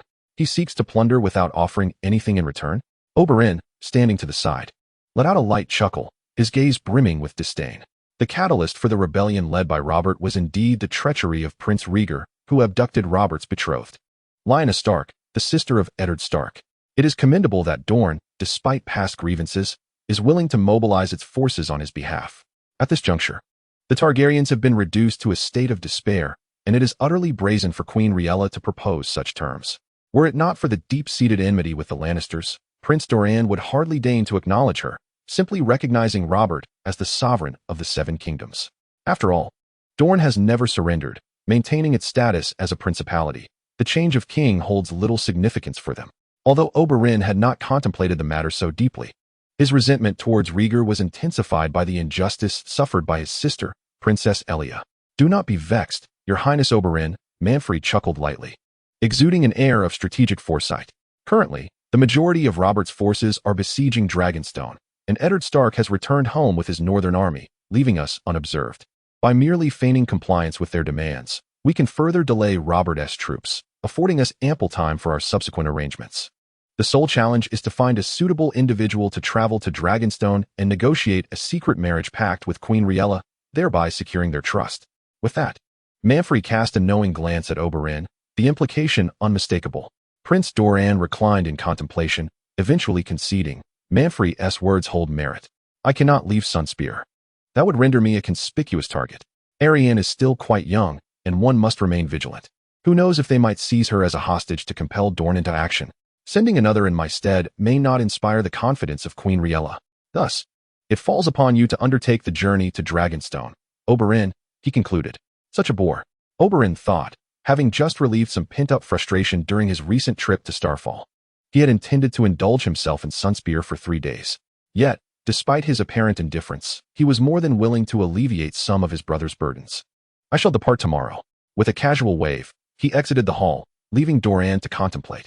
As Oberyn's figure faded from view, a slight smirk played upon Manfredi's lips, his earlier malevolence swiftly concealed.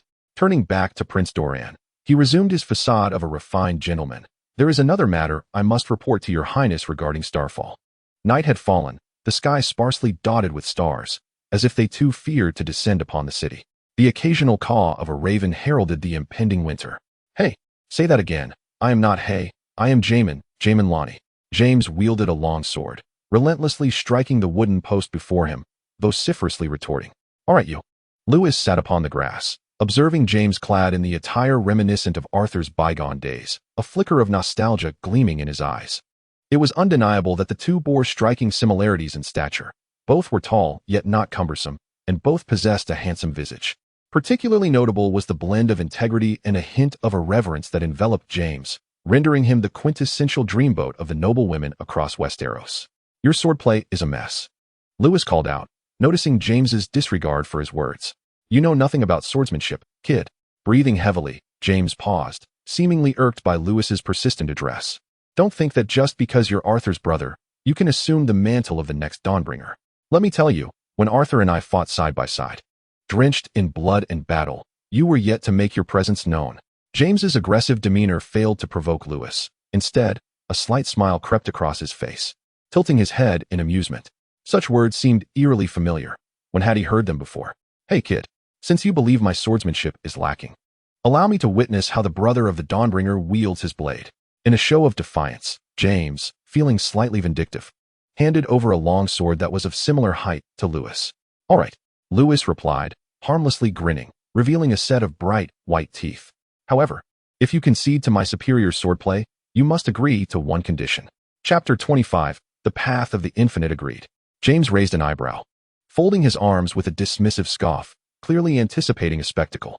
"As long as you demonstrate swordsmanship worthy of my acknowledgement, I shall acquiesce to any condition you present."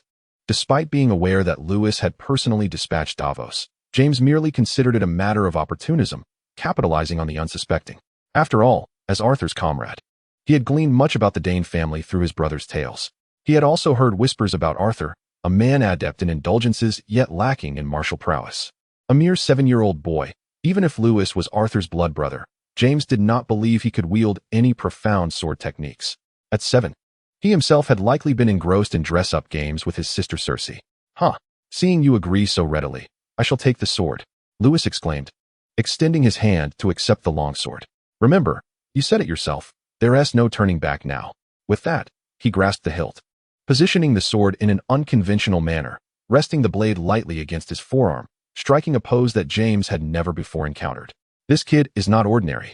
Originally poised to witness Lewis's folly, James's emerald eyes narrowed, sensing a peculiar aura emanating from Lewis. Even after years immersed in the art of swordsmanship, having endured countless battles that have undeniably qualified him as a competent member of the Imperial Guard, he had never witnessed such an extraordinary aura emanating from any knight. Not even from the legendary Dawnblade. If one were to articulate the essence of the presence that Lewis exuded, it would be described as entirely innate. One could clearly perceive the sword in Lewis's grasp, yet the very essence of the blade seemed to elude the senses. As if the man and sword had seamlessly merged into one, with the longsword becoming an extension of his arm. Most astonishingly, he could distinctly observe the rhythmic rise and fall of Lewis's chest, presumably as he regulated his breath. However, in the profound stillness of the night, not a sound of his breathing could be heard. Was this the unspoken secret of House Dayne?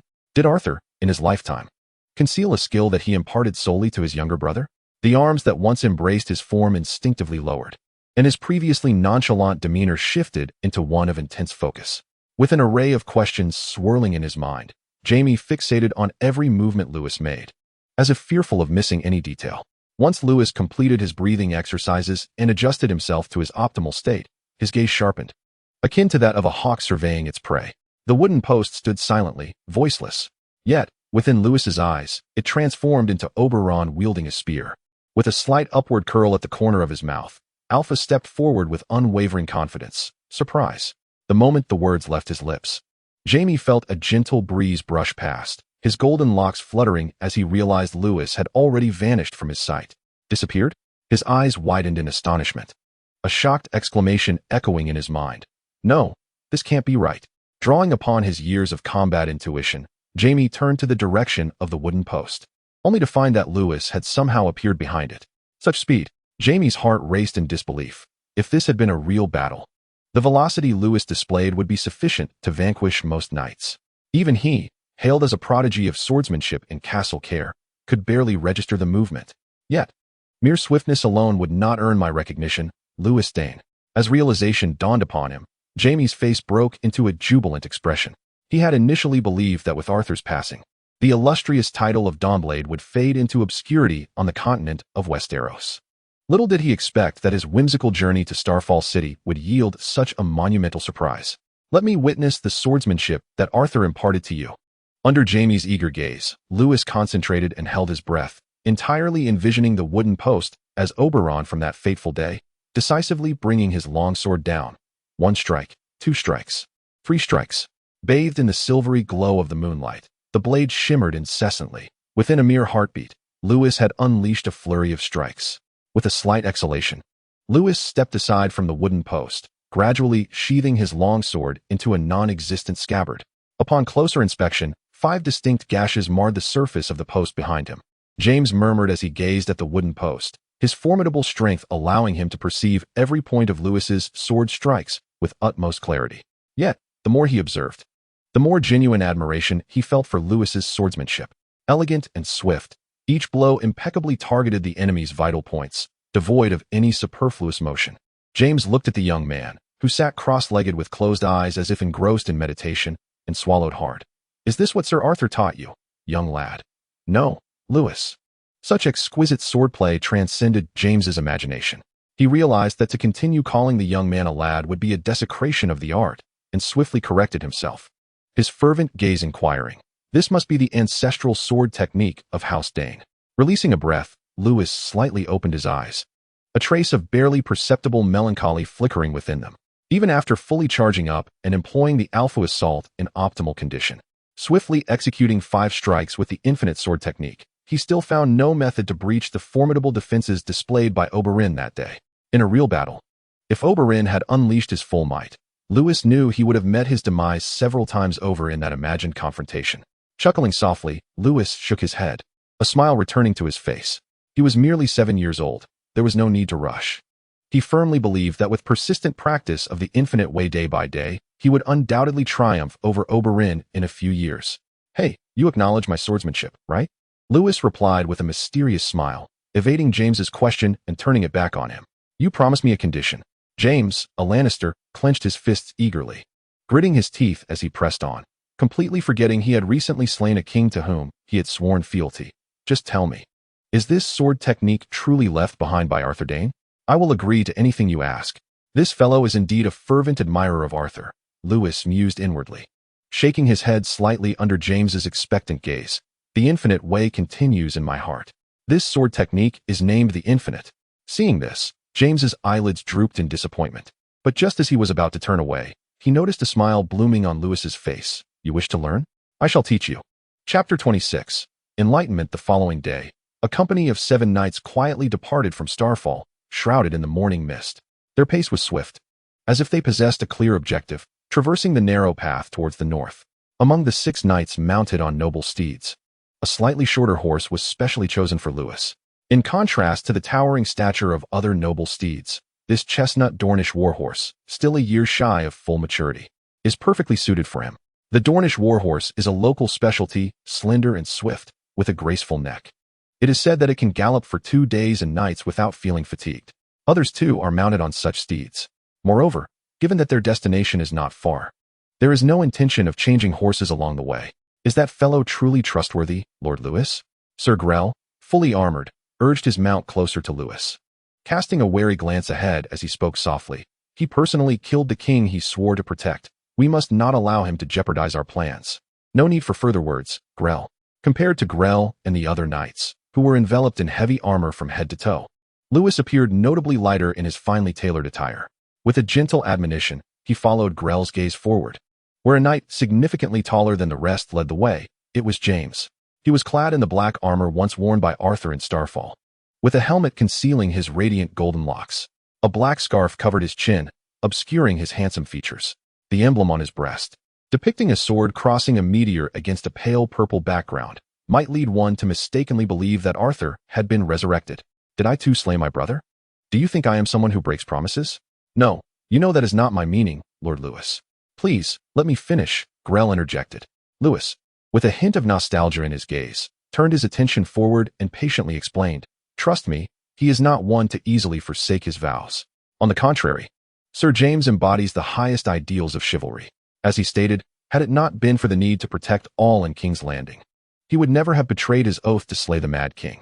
Even bearing the ignominy of regicide, he has never uttered a word of explanation to anyone. Silently enduring it all. Sighing, Lewis fixed Grell with a serious gaze. He understood that if their discord was not resolved beforehand, unforeseen complications might arise at a critical moment. Therefore, Sir Grell, refrain from uttering words that could undermine our unity. Should you still pledge your loyalty to me and to Starfall? Lewis's earnest demeanor rendered Sir Grell momentarily choked up, as if he were gazing upon the Arthur of old. Forgive me, Lord Lewis. He straightened his posture, emphatically striking his chest twice, declaring with conviction, I, Grell Betts, shall forever remain loyal to Lewis Dean. Your will shall always be the direction my sword points toward. Grell's fervent gesture caught the attention of the surrounding knights, who began to mimic his actions, thumping their chests and raising their voices in a chorus of fervent support. All right, gentlemen. With a gentle smile, Lewis exclaimed, it is time to be on our way. Let us not forget we have matters to attend to. Attracted by the commotion behind, James deliberately slowed his pace to join Lewis, casting a curious glance around as he remarked, I find it quite intriguing that despite bearing the infamous title of parricide, these individuals remain steadfastly loyal to you. Is it truly acceptable to commit such an act in Dorne? On the contrary, observing the puzzled expression on James's face, Lewis recognized that his inquiry was sincere and not an attempt at mockery. Ever since he personally executed the Mad King, James had been engulfed in self-doubt and an unprecedented sense of confusion. Perhaps it was this turmoil that compelled him to follow Yuri to Starfall, seeking solace through his connection with Lewis, who had endured a similar plight.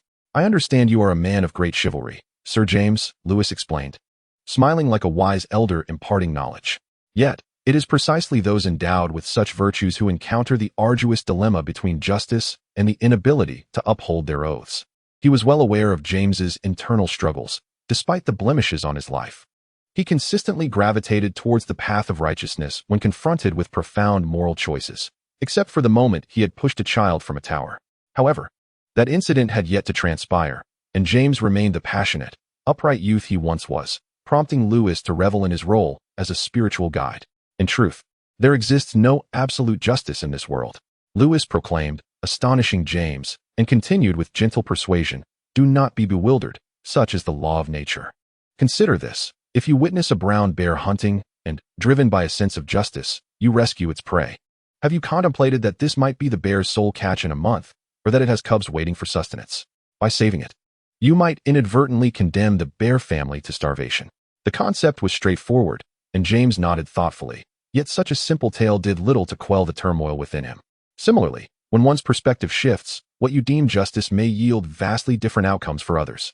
In other words, regardless of your actions, it is impossible to achieve universal satisfaction in the end. What am I to do then? James inquired, perplexed. At that moment, he no longer regarded Lewis as a mere child of 7, but felt as though he were conversing with a sagacious old lion, his own father. Follow your heart, and engage with others earnestly, James, Lewis advised gently, placing a hand over his heart. These knights were originally loyal to Starfall, faithful to Davos. Yet they all harbored a lingering resentment towards Davos, unable to voice their grievances due to the constraints of their oaths. Just like me? Jaime inquired, pointing at his own nose. Indeed, just like you, Lewis replied with a light chuckle.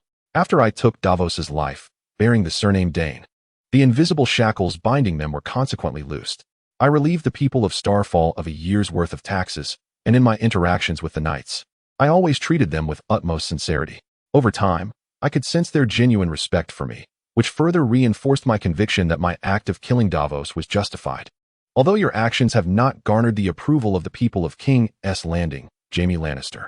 Lewis flashed a wide grin, his radiant smile seemingly piercing deep into Jaime's heart. I believe you did the right thing.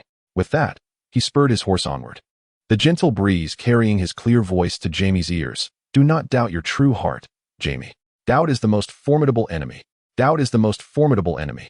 Jaime murmured, gazing at the youthful figure disappearing into the distance, gently closing his eyes. After a long moment, he suddenly opened his eyes wide. The gloom that had plagued him for so long seemed to dissipate in an instant, leaving only unwavering resolve. Thank you, Lewis Dane. With a light chuckle, Jaime urged his horse forward in pursuit. A castle perched on a cliff gradually revealed its distinct outline. Chapter 27. Collecting debts. We have arrived, Master Lewis. The distance was not great. In less than 2 hours, the 7 had reached the foot of the castle. Highstone Castle, perched atop a precipice, has historically had but a single path leading to its entrance. Thus, While the walls may not be particularly formidable, they are exceedingly defensible. Fortunately, Lewis had no intention of launching a full-scale assault this time. Knock on the door. With a slight smile, Lewis calmly commanded. The last time, it was the Morses who had caused trouble at Starfall. This time, he was determined to reclaim his dignity. The guards at the city gate, drawn by the commotion below, looked up with uncertainty at Lewis and his companions. While they could clearly identify the insignia on their chests, they had not received word of visitors from Starfall, and lacking orders from Morse, they hesitated to open the gate immediately out of caution. Hey, you wretched lads. Listen up. The guard's reaction infuriated Sir Gregor. For being turned away at a castle within his own domain would surely become a source of ridicule among the lords of Dorne. He immediately raised his voice, shouting, Lewis Dayne, heir of Starfall, has personally arrived at Highstone Castle. Summon that scoundrel Morse to greet us at once. His words instantly stirred a commotion at the city gate. After all, Highstone Castle was situated in a remote area, adjacent to only a small river, and its economic conditions and infrastructure paled in comparison to Starfall. Even its population was regrettably scant. It has been many years since anyone from the Dayne family visited the city of Goween.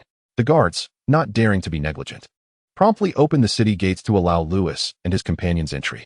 Lewis rode at the forefront, his head held high with an air of arrogance, scarcely glancing at the guards, as the hooves of his steed trampled the earth, leading the group towards the Lord's castle, exuding the demeanor of a pampered young master.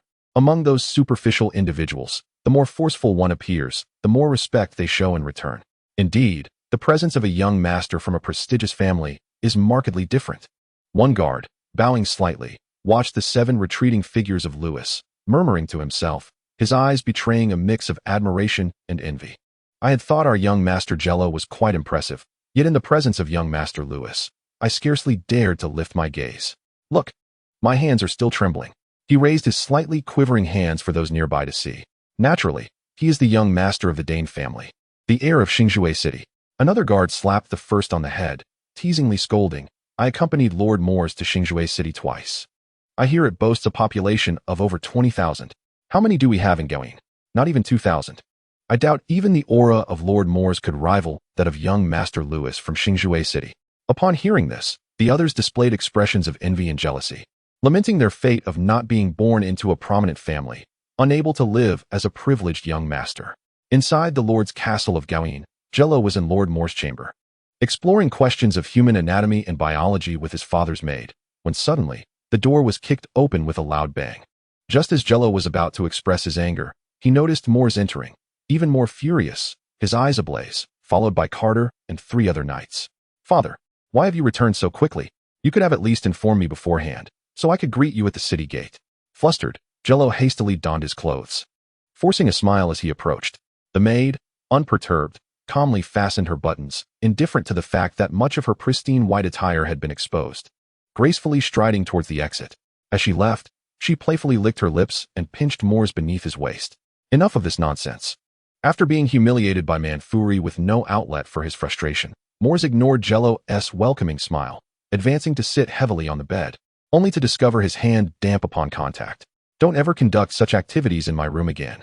Morse quickly rose, glaring at his son, who wore a sheepish grin. Yet he refrained from further reprimanding him. After all, he had but one son, and should he lose his interest during this formative period, his lineage would surely face extinction. Once he had calmed somewhat, Morse pulled a chair towards him and turned his gaze to Carter, stating, I have already confirmed with that esteemed gentleman. We shall soon take action against that brat Lewis. Your efforts are greatly appreciated. Please remain vigilant near the Starfall City for the next few days. As soon as he departs, we shall commence our operation. Truly, this is splendid. While Carter and the others have yet to respond, Jello exuberantly exclaimed, Once we seize Starfall City, we shall officially ascend into the ranks of the nobility, Father.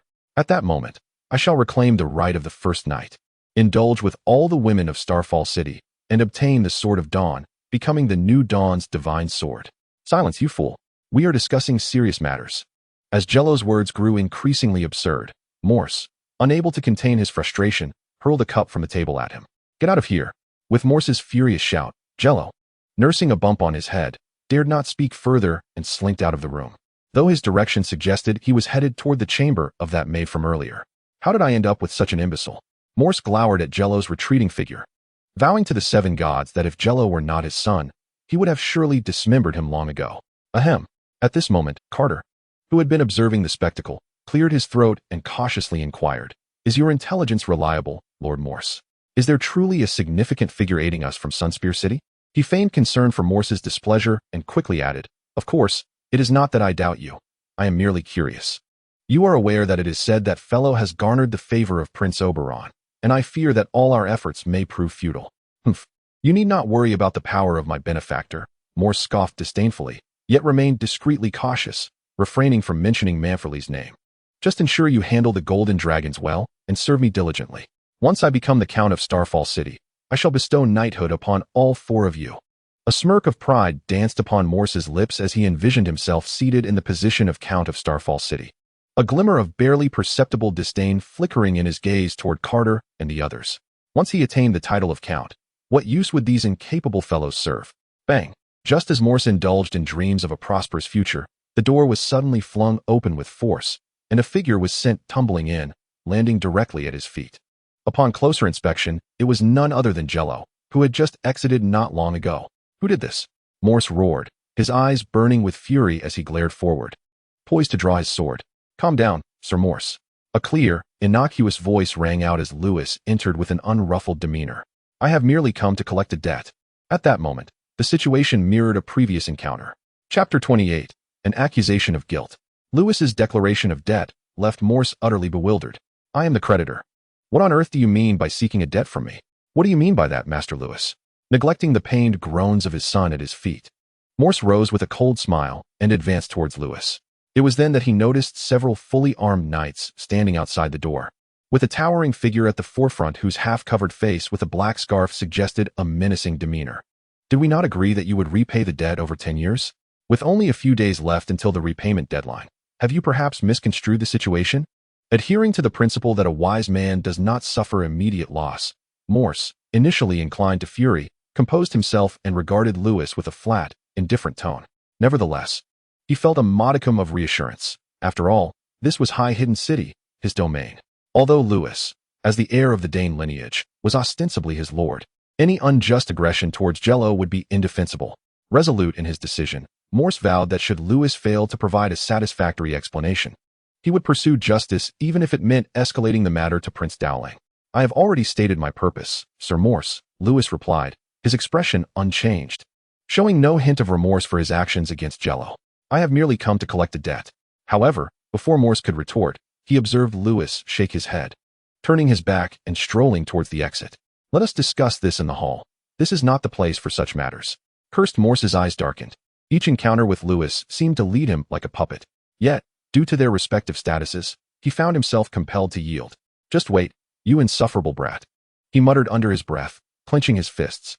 "Once reinforcements arrive from Sun Halberd City, we shall see how composed you remain. Someone, fetch Jello and return him to his quarters. Let Scholar Paimon examine him thoroughly," he commanded coldly to one of the knights, striding towards the door.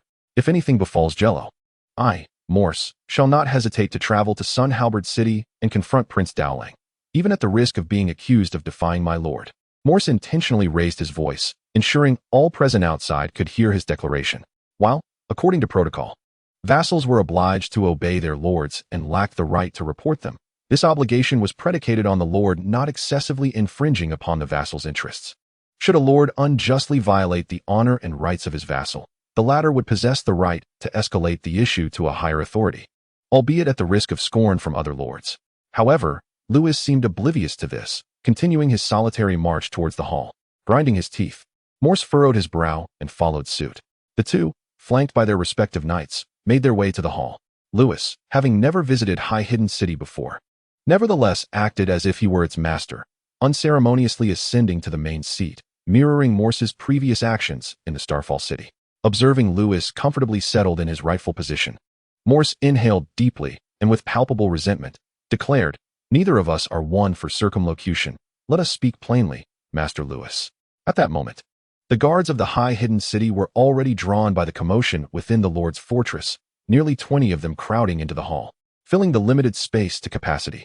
The presence of so many lent a certain boldness, even amplifying the volume of conversation, remarked Lewis with a teasing smile, as he playfully drummed his fingers on the armrest of his chair. Morse, whose composure had taken considerable effort to regain, felt an inexplicable surge of anger at Lewis's taunts, his chest heaving as he glared furiously at the elevated figure before him. Ha ha ha, Lewis laughed heartily, relishing the sight of Morse on the brink of losing his temper again. Do calm yourself, Sir Morse. Am I agitated? Morse retorted stiffly, his gaze fixed on Lewis as if he wished to rend him to pieces. Enough. I tire of wasting time with you. Having vented his frustration, Lewis decided to address the matter at hand. He rose slowly from his chair, looking down upon Morse with an expression devoid of warmth. Since your departure from Starfall City, I have lost a precious item. I wonder, Sir Morse, do you recall it? A precious item? Morse's brow furrowed even deeper, an ominous premonition stirring within him, prompting an instinctive denial. The loss of something in Starfall City has nothing to do with me. Do you suppose that I, the esteemed Lord of High Hidden City, would pilfer your treasure? With a shake of his head, Lewis feigned disappointment. It was a red gemstone, a gift from Prince Rhaegar for Arthur's elimination of the Smiling Knight, which was later bestowed upon me. That gemstone is exceedingly rare, perhaps even worth the entirety of your High Hidden City. Upon uttering those words, Lewis fixed Morse with a piercing gaze, seemingly intent on penetrating his very soul. For security reasons, I have always kept it close. Yet, ever since you and Jiro visited Starfall City, it has gone missing. The moment the words left his lips, a stir erupted in the hall. Even the guards of High Hidden City began to murmur, casting doubtful glances at Morse. That was a treasure gifted by Prince Rhaegar to the Dawn Sword. Regardless of its monetary worth, the identities of the giver and recipient alone rendered it invaluable. Given Morse and his son's obsession with the title of the Dawn Sword, it was entirely plausible they might have taken the risk to steal it. You slander me, Morse exclaimed, nearly leaping out of his skin as he became the focus of accusatory stares. When we left Starfall City, we only took the pouch containing the 300 golden dragons you returned. We never laid eyes on any gemstone. I have warned you not to be overly agitated. Sir Morse. A faint smile curled at the corners of Lewis's mouth as he feigned innocence and spoke. I never claimed that you were the one who stole the gemstone. However, to prove your innocence, would you kindly open the pouch you brought from Starfall City and let everyone take a look? Morse glanced at his waist. Since departing from Starfall City, he had been so preoccupied that he had not removed it. Suddenly, a realization dawned upon him. He had likely fallen into this wretch's trap.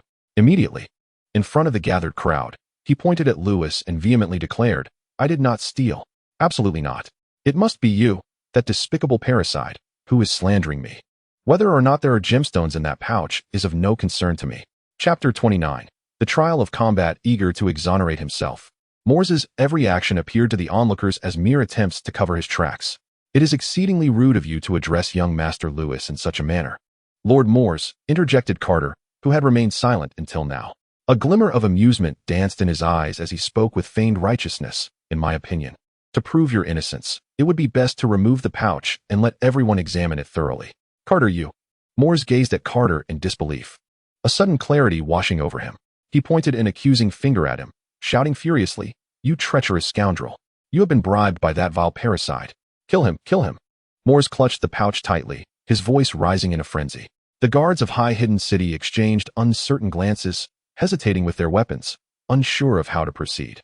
After all, Morse was their lord, and above him sat the Lord of Lords. Most crucially, this man appeared to have truly pilfered the treasures of his own lord. The act of theft carried severe penalties. Those caught would have fingers severed or noses cut off. Not to mention the gravity of stealing from one's own liege, especially such a prized possession. If Morse's thievery were substantiated, Lewis could directly pronounce his death sentence on the spot. Such was the absolute authority of a liege lord. Seize him. At that moment of indecision, Lewis's voice rang out decisively. The knights swiftly subdued Morse, and Sir Grail deftly unfastened the pouch from his waist. Throughout this sequence of events, not a single guard dared to move a muscle. Open it. Lewis descended the steps slowly, regarding Morse with the detached gaze one might reserve for the deceased, while instructing Sir Grail. Yes, young Master Lewis. Sir Grail grinned, barely containing his eagerness.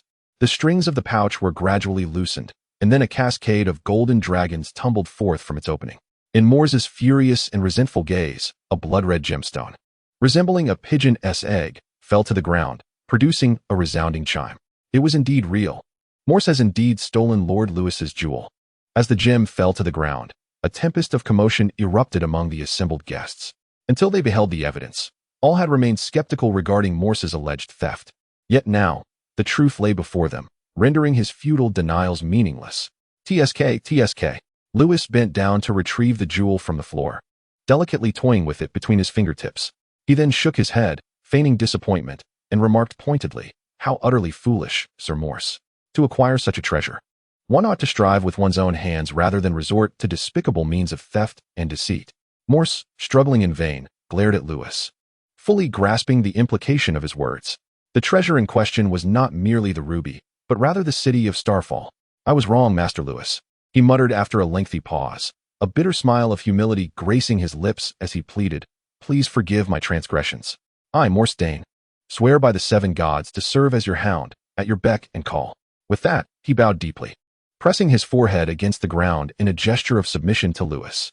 "I must confess, I preferred your former rebellious demeanor to this pitiful sight," Lewis remarked with a light laugh, his tone now laced with indifference. "In the name of the 7 gods, I, Lewis Dayne, hereby sentence the thief Morse Dayne to death." At the utterance of the death sentence, Morse's eyes turned crimson as he glared at Sir Grell, who was advancing with his sword drawn. "Wait, I, Morse Dayne, as the Lord of High Hidden City, demand a trial by combat." Despite being a minor noble, Morse retained his rights as nobility. His demand for trial by combat could not be dismissed, particularly in the presence of so many witnesses. "I accept your request for a trial by combat, Morse Dayne," Lewis replied, returning to his seat of authority while tossing the ruby in his hand, regarding Morse with a playful tilt of his head. He lifted his chin slightly, signaling the knights to release him. "However, I doubt anyone here would be willing to fight on your behalf. I do not require a champion." Freed from restraint, Morse rose, brushing off the dust from his attire, his gaze icy as he surveyed the room. Upon realizing that Carter had been bribed, he had already prepared himself for battle. After all, if Carter could be bought, it signified that others might also succumb to treachery, not to mention the guards of High Hidden City. "I can fight for myself, Master Lewis," he declared confidently, patting the sword at his waist.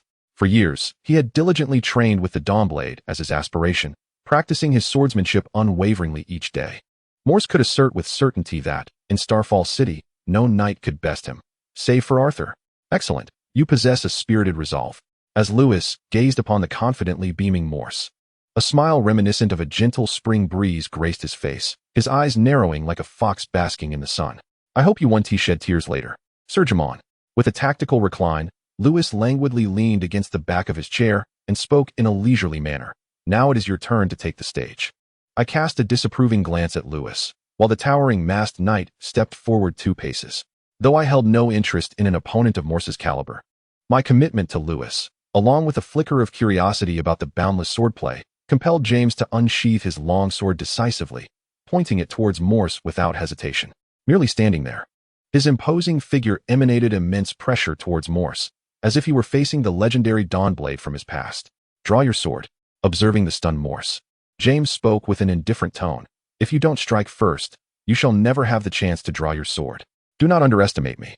Sensing the disdain in his opponent's voice, Morse angrily drew his sword and swung it forcefully towards James. "My surname is Dayne." With a furious roar, Morse charged towards James, the blade mere centimeters from his head. Clang! One strike, deflected against Morse's blade. Slice! Another strike, piercing through his abdomen. Bang! A kick sent him crashing to the ground, as James withdrew his longsword. In the face of Morse's unwilling gaze, James sheathed his sword and slowly turned away. As his body grew colder, Morse gradually lost strength, his eyes slowly closing. In the final moments of life, he seemed to see a golden strand of hair drift by. Chapter 30. Visitors from Yangji City. I am quite curious, Lewis. On our return journey to Starfall City, we departed with 7, yet now we return with 11. Keeping a deliberate distance from the main group, James, still thoroughly cloaked, inquired with a puzzled expression. "Is that ruby truly a gift from Prince Rhea to Arthur? I have never heard of it before." "Ha ha ha, what a naive knight you are."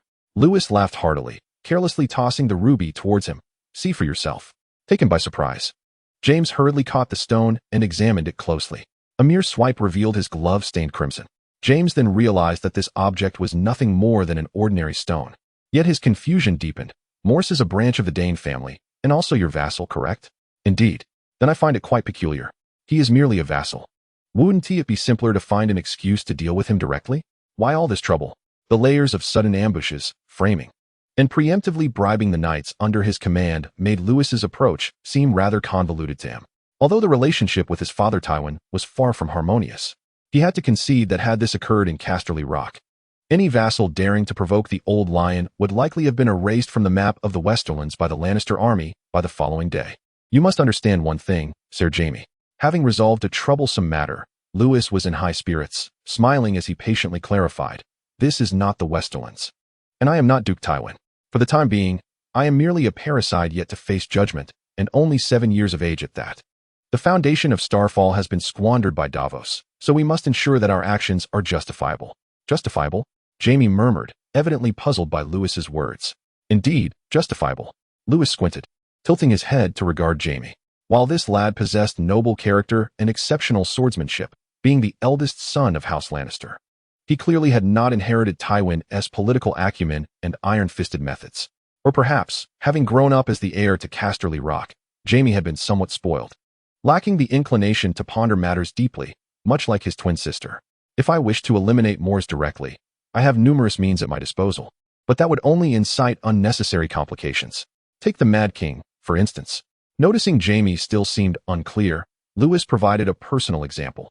Aerys II executed numerous nobles without trial, which played a significant role in the downfall of the Targaryen dynasty.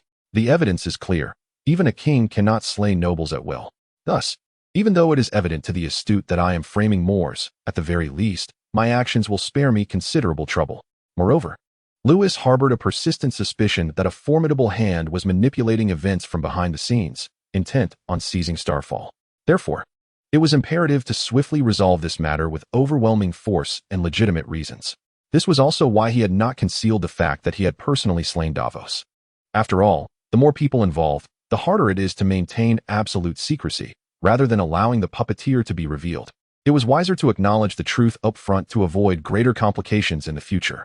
Contemplating this, Lewis cast a silent glance at the system panel. After days of training and combat, his experience points had reached level 251. Until he possessed absolute strength, caution was paramount. Of course, he did not share this sentiment with Jaime. After a brief pause to allow Jaime some time to digest the information, Lewis continued, "Furthermore, Davos is a fool. I am still too young, and the interests of Starfall are bound to attract the attention of certain individuals. By justifiably eliminating Morse and his son, I can serve as a deterrent. Any future contenders for Starfall's interests will have to think twice, especially since the heads of Morse and his son are still displayed upon the high walls of the castle. This, I believe, is something that Duke Tywin would have understood well." As Lewis reflected on the situation, a sense of nostalgia washed over him. Although he yearned to emulate Tywin and orchestrate a grand scheme reminiscent of the deep autumn in Highgarden, he was hindered by his youth and the fact that the foundation of Starfall had been nearly depleted by Davos, leaving him with insufficient military might. Moreover, casting his gaze eastward, he noted that the sun had already traveled westward, hanging high above Starfall. "It seemed I was beginning to understand." Jaime nodded thoughtfully. Lewis articulated his thoughts in a manner that was both straightforward and easily comprehensible. He was not a fool lacking intellect, but rather someone who had previously shunned the complexities of such matters. Following the tumult of having personally orchestrated a regicide, Jaime was striving to change. It can only be said that one learns little from mere instruction, but a single experience can impart lasting wisdom. In light of this matter, I found myself more intrigued by another question. "What is it?" As I gazed into his striking emerald eyes, I realized that it was now Lewis who appeared perplexed. "You've mentioned that you are merely 7 years old. How is it that you possess such knowledge? I can't shake the feeling that I am the one who knows nothing in your presence." With a gentle chuckle, Lewis shook his head, opting not to elaborate excessively. "Read more, Sir Jaime." Noticing that they had distanced themselves from their companions, Lewis refrained from using his stage name, instead wearing a sincere smile. "Books serve as the ladder to human advancement and the vessel for the transmission of wisdom. Relying solely on brute strength will not suffice in this perilous world." With that, he urged his horse forward, splattering mud in all directions. Naturally, these words were intended to inspire Jaime. Lewis had no intention of divulging the intricacies of his past life, where he had engaged in a battle of wits with foolish leaders and navigated the treacherous waters of scheming colleagues. While the value of education was undeniable, the nuances of life experience were not something that could simply be gleaned from books. Lewis Dayne observed the youth riding ahead, his heart swelling with warmth as Jaime's face, partially obscured by a scarf, broke into a genuine smile. Though their time together had been brief, Jaime felt an unparalleled sense of ease in Lewis's presence, free from the constraints that often accompanied life in King's Landing or Casterly Rock. This 7-year-old boy was both astute and cunning, embodying a remarkable chivalric spirit. Such contradictory traits coalescing in a single individual was astonishing. Jaime perceived Lewis as a composite of Tywin and Tyrion, with an additional touch of Arthur Dayne. The return journey was decidedly more leisurely than their departure. Nevertheless, they soon arrived at the foot of Starfall. "Welcome back, Master Lewis." Yuri, eagerly awaiting at the city gates, craned his neck and rushed forward upon spotting Lewis and his companions. "Did your journey proceed smoothly? You encountered no troubles, I hope?" He kindly took the reins from Lewis as they slowed their horses and made their way into the city. "It was quite smooth, Yuri." Lewis smiled as he responded. "From this day forth, there shall be no more troubles in Goween City." That's good, Yuri chimed in, mirroring Lewis's joy, though a flicker of concern briefly crossed his eyes, unnoticed by Lewis. "What troubles you, Sir Yuri?" Lewis inquired, a frown creasing his brow as an ominous premonition stirred within him. "While you were attending to matters in Goween City, Sir Aelio from Yangji City arrived in Starfall City, accompanied by 10 soldiers. He claims he is here to escort you back to Yangji City for trial. They are currently waiting for you in the council hall." Though reluctant to disturb Lewis's good spirits at this moment, Yuri felt compelled to report the urgent news so that Lewis could prepare himself accordingly. "Trial?" Lewis's gaze sharpened. It was inconceivable that Oberyn would renege on his promise to him. Given Lewis's standing in Dowlong's heart, such a trivial matter should be easily resolved. He was aware of Sir Aelio Hoda's identity as the captain of Prince Dowlong's personal guard, the very person whom the prince held in the highest esteem. The presence of soldiers in Starfall City hinted at something more sinister. "Do not fret unduly, Yuri. Whatever their intentions may be, we shall act according to the circumstances." Straddling his horse, he patted Yuri's shoulder, squinting towards the east while murmuring, "Though I do not yet know who you are, mark my words, I shall unearth you. You cunning rat. Why did you send Aelio to Starfall City, father?" Oberyn clearly assured Lewis that he would be spared from trial. In Yangji City, Arianne, who was of the same age as Lewis, glared defiantly at her father, Prince Dowling, her dark eyes ablaze with fury, resembling a fierce, agitated leopard as she demanded answers. "This is not a matter for you to concern yourself with, Arianne. I am the Prince of Dowling, and all decisions rest solely with me." Seated high above, Prince Dowlong's expression was as cold as ice. He was not one to openly share his thoughts with his daughter. Ever since his eldest had accompanied Oberyn to Starfall City, she had incessantly spoken of that regicide. Although he admired the courage of the 7-year-old Lewis in standing against Oberyn, he would have turned a blind eye had their relationship been more ambiguous with age. Yet, Arianne dared to confront him over this boy.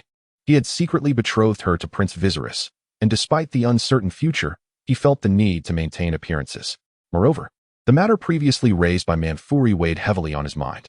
"But father," Dowlong's unyielding response left Arianne even more aggrieved, and she retorted directly, "Even if you bring Lewis back, Oberyn will personally oversee his trial by combat. In the realm of Dorne, none could rival Oberyn. Your efforts are in vain.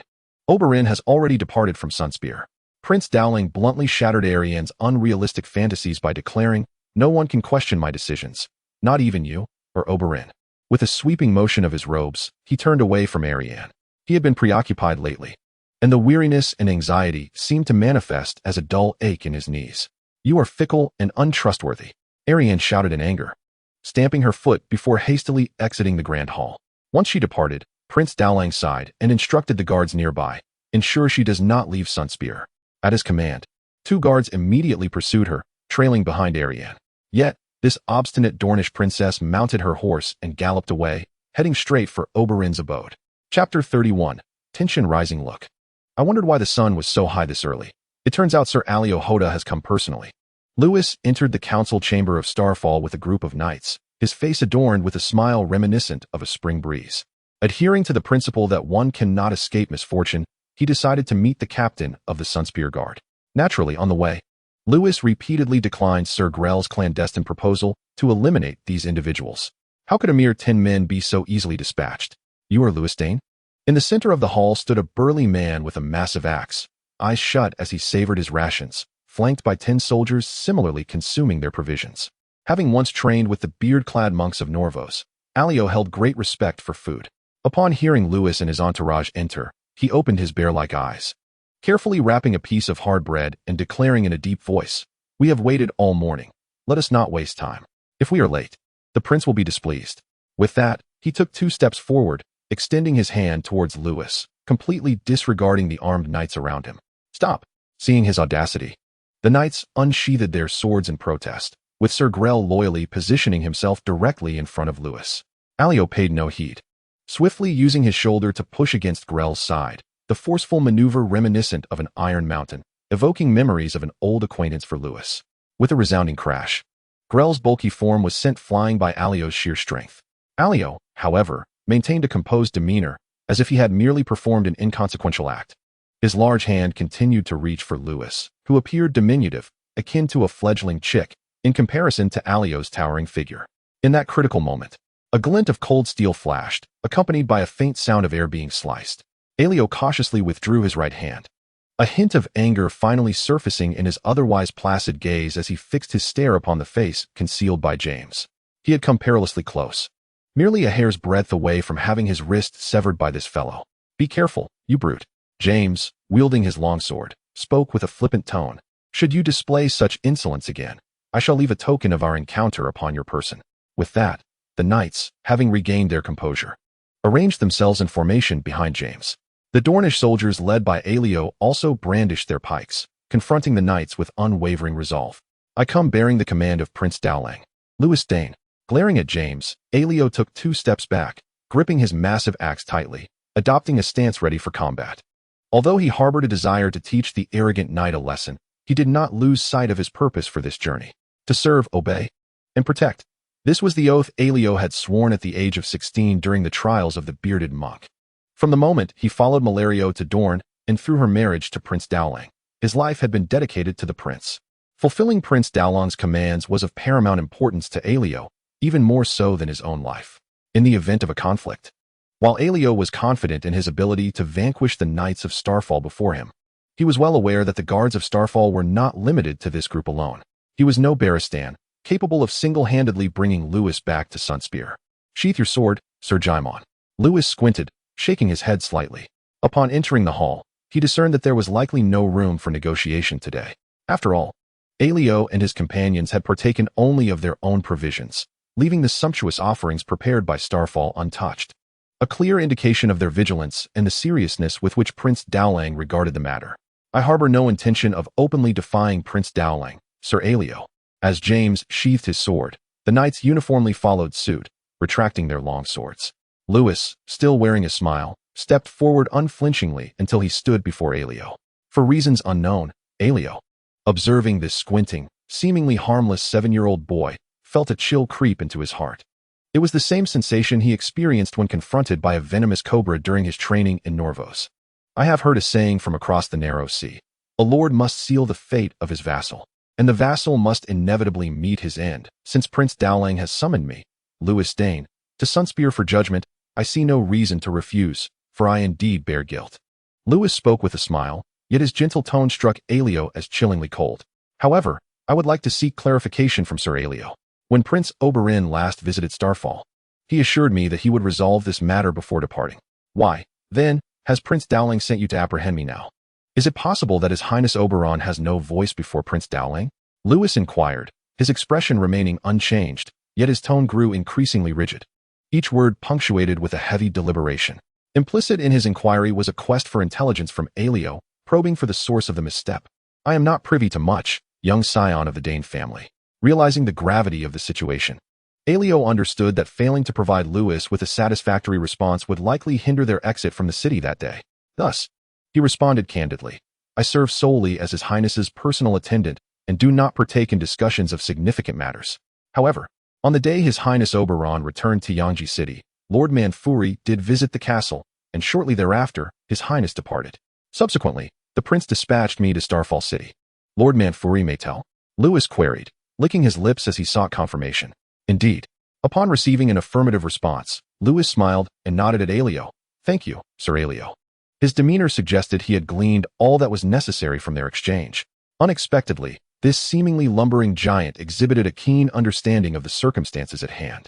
"I will accompany you, but I ask for a moment's delay," Lewis stated, articulating his final request, "for you are aware that should I leave Starfall City, there must be someone to oversee matters in my absence." Upon seeing Alio nod in agreement, Lewis kicked the still prostrate Grell. "Rise, cease your pretense." From his breath, it was clear that Grell had not truly lost consciousness. Rather, He lay on the ground with a hand poised on the hilt of his sword, muscles taut, as if ready to spring forth and strike at Aelio. Grell, maintaining his usual demeanor, rose and brushed off the dust from his attire, seemingly unperturbed by his earlier charade.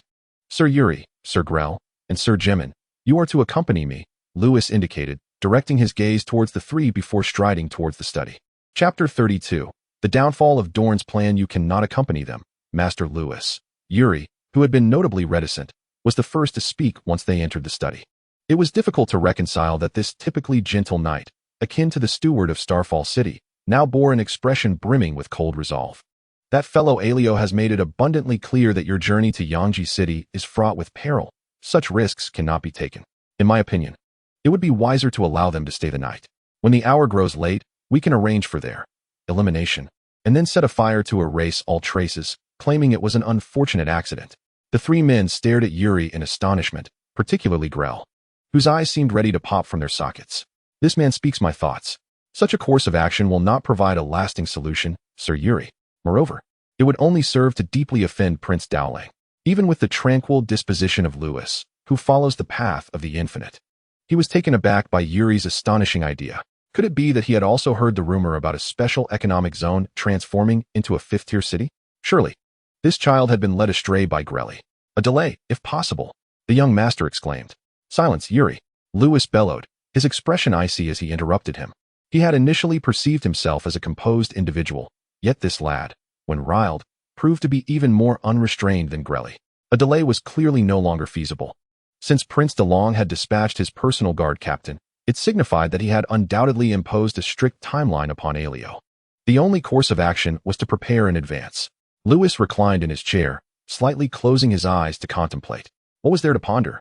James, who had remained silent until now, pulled down the scarf from his face and approached Lewis, slamming his fist upon the table.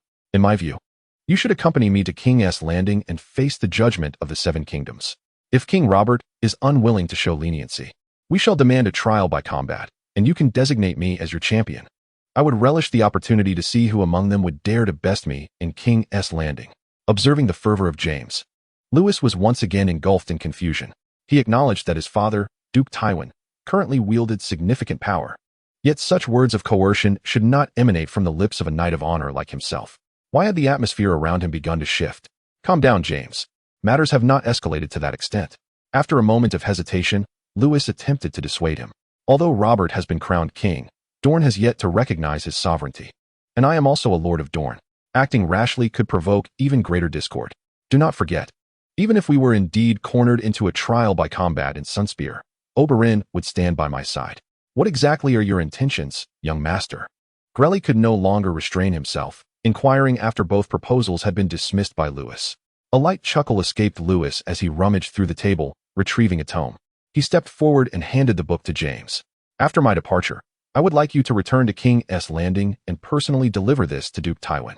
James, perplexed, accepted the tome and opened the cover, his eyes widening in astonishment as he exclaimed, the Dorne collapse plan. What in the world is this? It was no wonder he was so agitated. No one could anticipate that a lord of Dorne would clandestinely devise such treasonous schemes within his own home. Even Yuri and Sir Grelly were taken aback by those few words. This is my final trump card, a blueprint for the conquest of Dorne when I mature, Lewis said with a sly grin, completely unfazed by the implications of his machinations. After all, he was still quite young, and it was prudent to retain a contingency plan, just in case.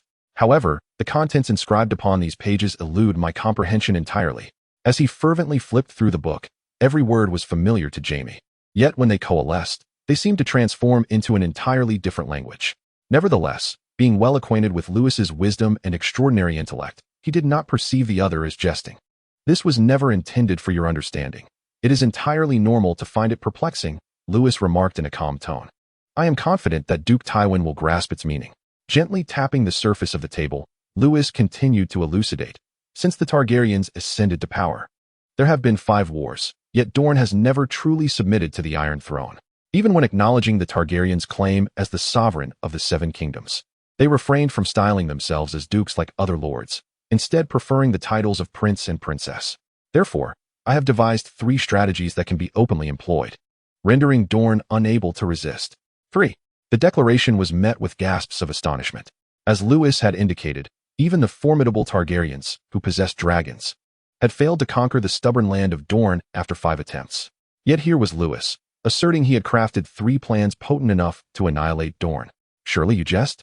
Such audacious claims led even Jaime to question Lewis's mental state. Firstly, casting a sidelong glance at Jaime, Lewis unhurriedly began to expound upon his schemes. The strength of Dorne lies in its people. To put it plainly, the people of Dorne descend from the Rhoynar, who migrated across the seas to Westeros after their homeland fell to dragons. This historical backdrop has fostered a unity among the Dornish in their resistance against Targaryen rule. Through generations of intermarriage, Dorne has become less resistant to external influences, especially considering the Iron Throne now bears the Baratheon name. Thus, I present my first strategy: cultural infiltration. Cultural infiltration? Jaime murmured, still engulfed in confusion. Lewis chuckled softly, shaking his head as he clarified.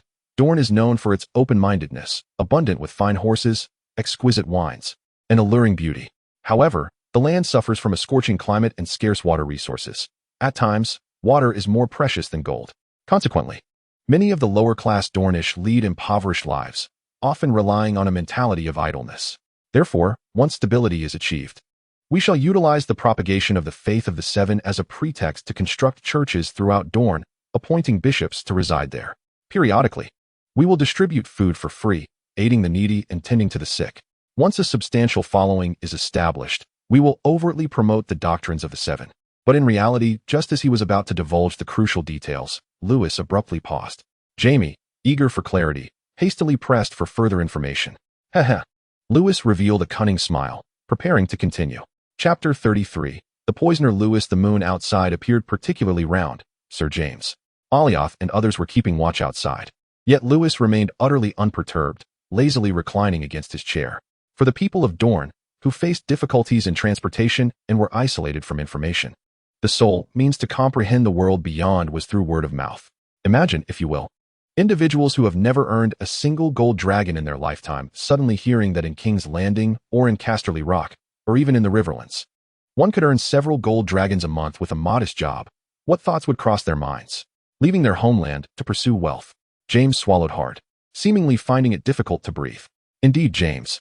Lewis snapped his fingers and continued. As long as we deceive the first batch of people, allowing them to taste a modicum of success, and subsequently send a small portion back to boast of their newfound riches, they will squander gold dragons without restraint. At that point, those who return will entice some local lords to spend within their domains, and the lords, having tasted the fruits of prosperity, may even send their own people away, inciting a massive labor migration throughout Dorne. However, James suddenly recognized a flaw in this scheme. Where would the gold dragons come from within the 7 kingdoms for them to earn? If those who followed failed to make any profit and returned to Dorne to share their tales, wouldn't the entire scheme be exposed? Heh. Lewis squinted and chuckled. Once people have crossed over, do they truly wish to return? As long as we exercise stringent control over the majority upon their entry into the city, whether they are sent out to toil or to engage in any labor, it matters not.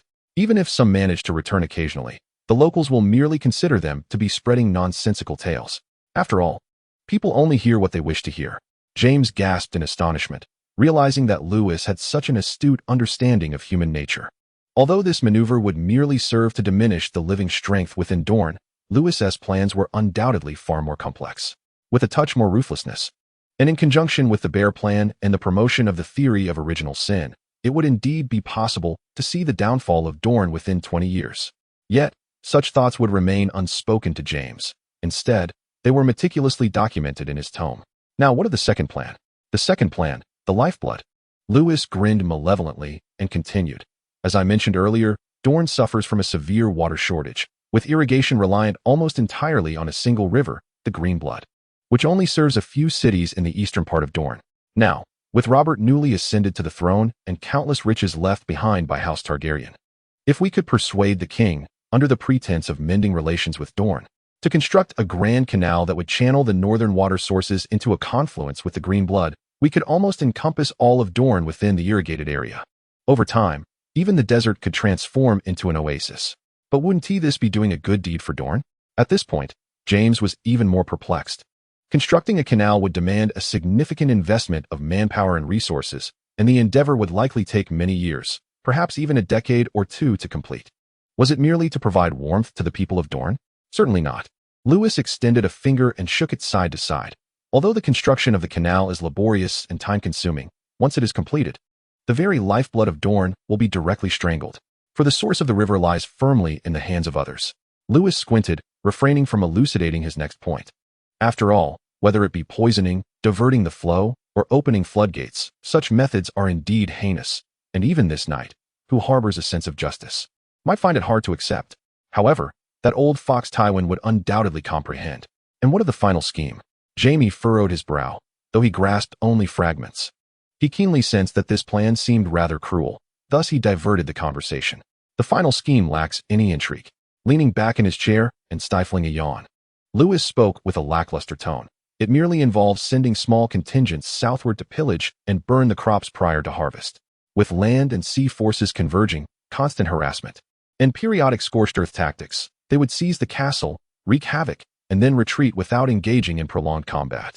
Dorne's hot climate, unlike the north, sees few inhabitants with the habit of stockpiling food, and after a few years of alternating military incursions, the Dornish will inevitably succumb, making their surrender a matter of course. This plan, indeed, possesses a certain feasibility. Jaime stroked his chin, contemplating for a moment before raising his gaze to Lewis and asking, "What is your true aim in presenting these plans to my father? With your temperament, you cannot possibly wish to defect and relocate your entire family to the west, can you?" To be honest, I have entertained such thoughts. Lewis chuckled self-deprecatingly, but then shook his head. Yet, I am loath to leave the home I have inhabited for so long. Even if this journey leads to peril, I wish to take one last gamble. But what is your true purpose, Lewis? Jaime fixed his gaze on Lewis's eyes, seemingly attempting to see through him. Yet on Lewis's face, he discerned nothing but an unwavering calm. The way forward, Jaime. With a casual shrug, Lewis spoke in a light-hearted manner. If I do not return within a week, please ensure that you take Ashura and Alleria to live in Casterly Rock, safeguarding their safety. I have an unsettling feeling that someone is coveting Starfall. The situation has escalated to an irreparable state. I hope Duke Tywin will beseech King Robert to intervene and secure my safety. I trust that the shrewd, old lion will devise a solution. Since there is a possibility of needing assistance, one must first demonstrate a measure of sincerity. Do you not agree? With that, he earnestly looked at Jaime and once more retrieved another tome from his cloak, placing it in his hands. Furthermore, have you not always wished to learn the way of the void? The essence of the way of the void is inscribed within this book, but whether you can grasp it depends on your innate talent. However, if I am unable to return, please ensure that you pass on what I have taught to Ashura and little Louise. That girl, Illyria, possesses no aptitude for swordsmanship whatsoever. With a chuckle, Lewis shook his head as if amused.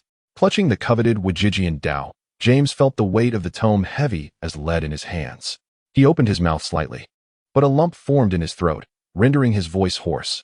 Knowing the danger, why proceed? Knowing you would bear the title of regicide, why undertake such actions? Lewis did not respond but smiled back with a question of his own, leaving James momentarily speechless. Whether you slay Ares, or I take down Davos, judgment will come. Some deeds simply require a hand to execute. Moreover, I have Oberyn backing me, you fool. James chuckled at the retort, and seeing Lewis's joyful demeanor, he too found himself laughing. The two shared laughter for a considerable time, until tears of mirth welled in the corners of their eyes. Lewis then patted James's thigh reassuringly. Fear not, it is not as perilous as it seems, regicide. You must understand, I am not someone to be trifled with. Even the most foolish knight would think twice before charging headlong at a dragon. Chapter 34, Eastward Bound to King's Landing. Emerging from the turmoil of war, the capital began to regain a semblance of vitality. Within the Red Keep, a strikingly beautiful woman with golden hair, resembling James, paced anxiously, trailed closely by several fully armed guards clad in gold. Still no news of James, father.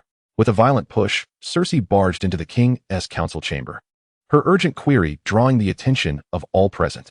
You are exceedingly rude, Cersei, admonished the aging lion clad in dark crimson robes trimmed with gold, his hair still thick above a not yet balding crown. This is the royal council, not a place for your reckless behavior. As you are soon to be queen, you would do well to maintain decorum. Confronted by 4 pairs of eyes, Cersei realized her earlier actions were indeed inappropriate. I beg your pardon, your majesty, esteemed lords. I am simply concerned for James's safety. She offered a slight curtsy, expressing her regret, yet her emerald green eyes remained fixed on Tywin, stubbornly seeking his response. While she was pleased to marry Robert and become queen, her foremost concern lay with the well-being of her brother, who had vanished without a word. Return for now. Seek me after the meeting concludes. Though Robert, the king, was a broad figure, and Jon Arryn the hand of the king, Tywin offered neither of them a chance to speak, instead fixing Cersei with a warning glare that commanded her compliance. After a few seconds of silent confrontation with Tywin, Cersei reluctantly turned to leave. After her departure, it was Tywin who first broke the silence, as though the earlier incident had transpired not at all. So, Your Majesty. Esteemed lords, where were we in our discussions?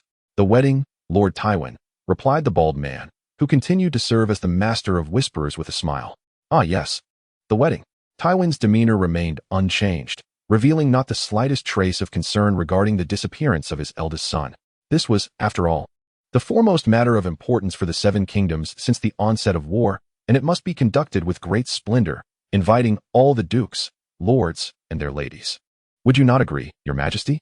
Completely disregarding the Prime Minister, Tywin directed his gaze toward the crown-wearing Robert, who appeared as though a mere shell of his former self.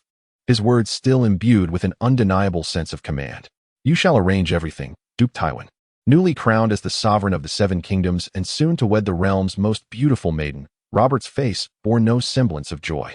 Since Eddard's return to King's Landing with the news of Lyanna's death, and following his fallout with the Mountain, he had returned to the north in utter despair. Losing the vigor he once had when he crushed Rhaegar, for the sake of love, he would forsake the crown, rather than marry any maiden, no matter how beautiful she might be. Very well, I shall immediately commence drafting the invitations. It is settled, Tywin decisively concluded, still neglecting to seek Jon Arryn's counsel. As though the hand of the king were but a mere spectre. Safe travels, Sir Jaime. Nearly a month after leaving King's Landing, Jaime had prepared his belongings for the journey back. Please ensure that Lord Lewis's letter is delivered. To Jaime, who had always received a frosty reception from Gregor, he now exhibited an unusual humility, even bending slightly in a beseeching manner. Rest assured, both of you.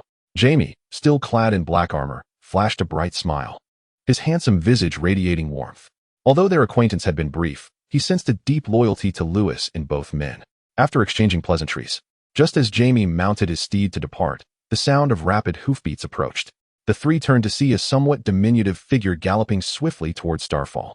It is Barristan, the bastard daughter of Oberyn Martell, the very same who had accompanied him to Starfall previously. Even from a distance, Yuri recognized her, not particularly clever, yet meticulous in his duties alongside Lewis, always earnest in his endeavors. He had a knack for remembering the faces and events he encountered. The bastard daughter of Oberyn? A slight frown crossed Jaime's brow as an unsettling premonition flickered in his mind, halting his forward motion. Wonderful. You are all here. Rushing to the city gates, Oberia's spirit soared at the sight of Yuri and Grell. One cannot deny the vitality of youth. Despite the long journey from Sunspear City, she felt hardly fatigued.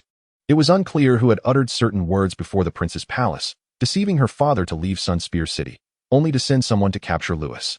Without waiting for the two to inquire, Oberia hastily spoke. Mother says someone is intentionally targeting Starfall City. There must be a grand conspiracy at play. Princess Alan sent me to warn Lewis to not follow them under any circumstances. We shall discuss everything once father returns. However, the information Oberia brought left Yuri and Grell exchanging puzzled glances, stammering in response. Young Master Lewis left yesterday, with that fellow named Aelio. What? Oberia exclaimed, gritting her teeth and gazing begrudgingly towards the east. I am too late, damn it. The sudden influx of bad news rendered Yuri and Grell at a loss.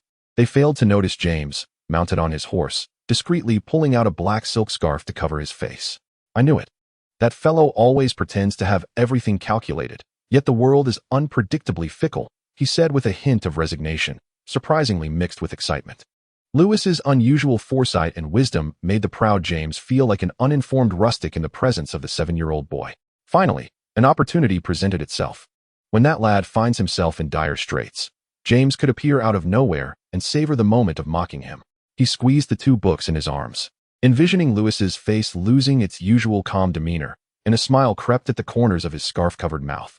His emerald eyes sparkling with enthusiasm. The hero is about to make his entrance, Lewis Dayne. With a swift kick to his horse, he departed without uttering another word. Such is the nature of life. Sometimes, you can predict part of the outcome, yet fail to foresee all.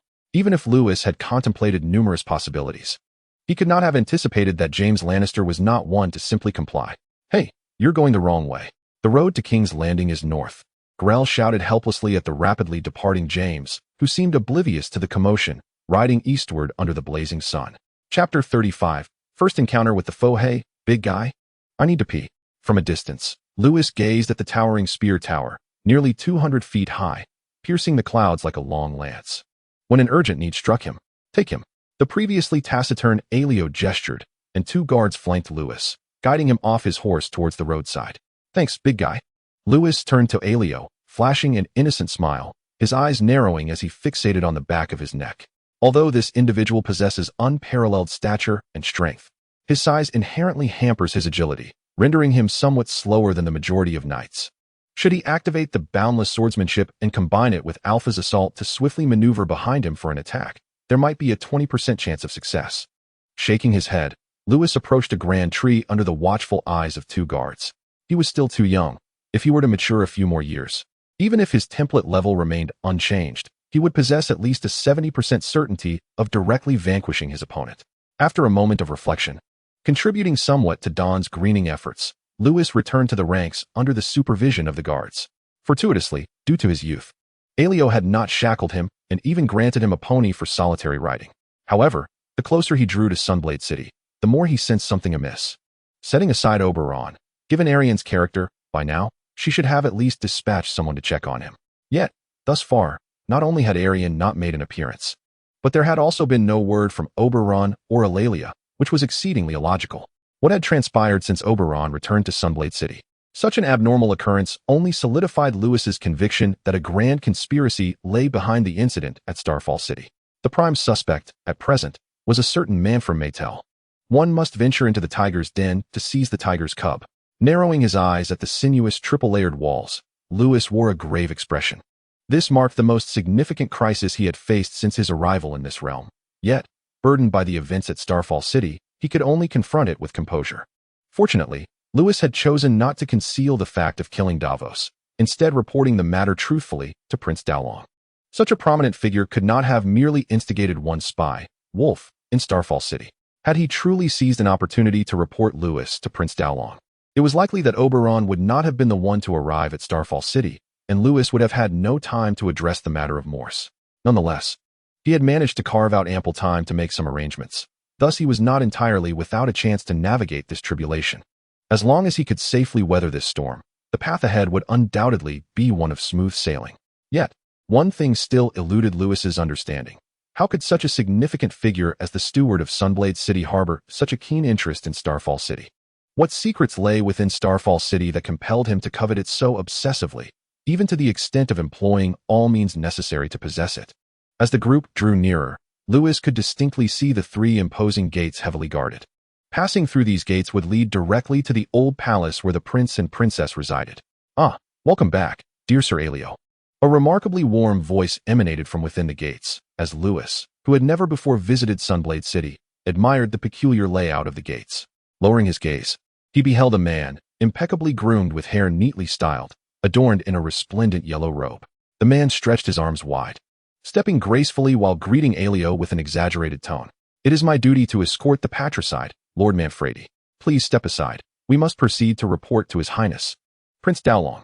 In stark contrast to Manfredi's affable demeanor, Aelio's tone was imbued with an icy aloofness, as he felt little obligation to accommodate anyone in Yangji City. Even Oberon, for his loyalty, lay solely with Prince Dowlong. Furthermore, he had never held a fondness for Manfredi, always suspecting that beneath the latter's cheerful facade lay ulterior motives. Of course, Manfredi's geniality remained unperturbed by Aelio's coldness. His countenance was still alight with a warm smile. I merely wished to witness, with my own eyes, the remarkable individual known as Lewis Dayne, who, at the tender age of 7, is said to have slain his own brother. He then squinted slightly, directing his gaze towards Lewis. If I am not mistaken, you must be Lewis Dayne, correct? Greetings, Lord Manfredi. From their earlier exchange, Lewis had already discerned Manfredi's identity. He mirrored the squint, offering a gentle smile in return. I have long heard of your esteemed name, and encountering you in person truly conveys your exceptional demeanor. However, you may find me a disappointment. I am merely the sinner who took his brother's life. Nothing particularly remarkable about that. You are far too modest, Lewis. Still smiling, he responded warmly. To achieve such a feat at the mere age of 7 clearly indicates you shall become an extraordinary figure in the future. At 7, I had yet to even grasp a sword. You flatter me, my lord. Lewis reciprocated Manfredi's veiled compliments with an equally warm smile, betraying no hint of anger. I acted solely out of necessity for the sake of Starfall City. He paused, then added, if there is anyone I admire, it is undoubtedly you. A prominent figure in Dorne, despite your responsibilities in Yangji City, assisting His Highness Prince Daolong with the weight of governance. You still express concern for a mere child from afar. I am profoundly grateful for your kindness. The two, an elder and a youth, exchanged smiles as if they were long-lost friends reunited after many years. Even Aelio found himself perplexed, despite it being their first meeting. The two shared an uncanny resemblance in their demeanor. Yet, the substance of their conversation left him somewhat bewildered and unable to grasp its full meaning. After a lengthy pause, Manfredi finally stepped aside, his brilliant smile narrowing his eyes to mere slits as he inclined his body slightly. His Highness has been awaiting you in the Great Hall for some time. I shall not impede your return to report, Sir Aelio. With a nod, Aelio said no more and led his entourage through the triple doors. As Lewis passed by Manfredi, the latter suddenly exclaimed as if struck by a revelation. Oh right. I almost forgot to inform you. His Highness Oberon departed from Yangji City several days ago. Upon hearing this, Lewis, with his eyes narrowed, furrowed his brow slightly, his fingers discreetly clutching the horse's mane. Observing Manfredi cast a barely perceptible, sinister glance in his direction, Lewis took a deep breath, relaxed his body, and nonchalantly proceeded towards the city, replying lightly, whether His Highness Oberon is in Yangji City is of no concern to me, Lord Manfredi. I certainly do not place all my eggs in one basket. Chapter 36. The Old Palace Inquiry. While Lewis spoke with apparent ease, a weight lingered in his heart. He was indeed unaware of Oberon's departure, which placed him in a precarious position. However, he hoped that James could persuade Tywin to negotiate terms with Dorne to ensure his safety. Otherwise, it might come down to a desperate gamble. Riding towards the city gate, his expression remained unchanged. Internally, he recited the Way of Infinity, feeling a subtle flow of energy circulate at his fingertips. Sharp as a blade if one were to observe closely. The swordsmanship of Infinity was his greatest trump card. Let us not forget, though his youth might be seen as a disadvantage, it could also serve as an advantage. No one would suspect a 7-year-old child to possess formidable strength. Even if matters escalated to a duel, should he face Alioth unexpectedly, Lewis might still hold a chance of victory, provided he struck decisively. Otherwise, given his current frail stature, it could easily be either his demise or that of his opponent.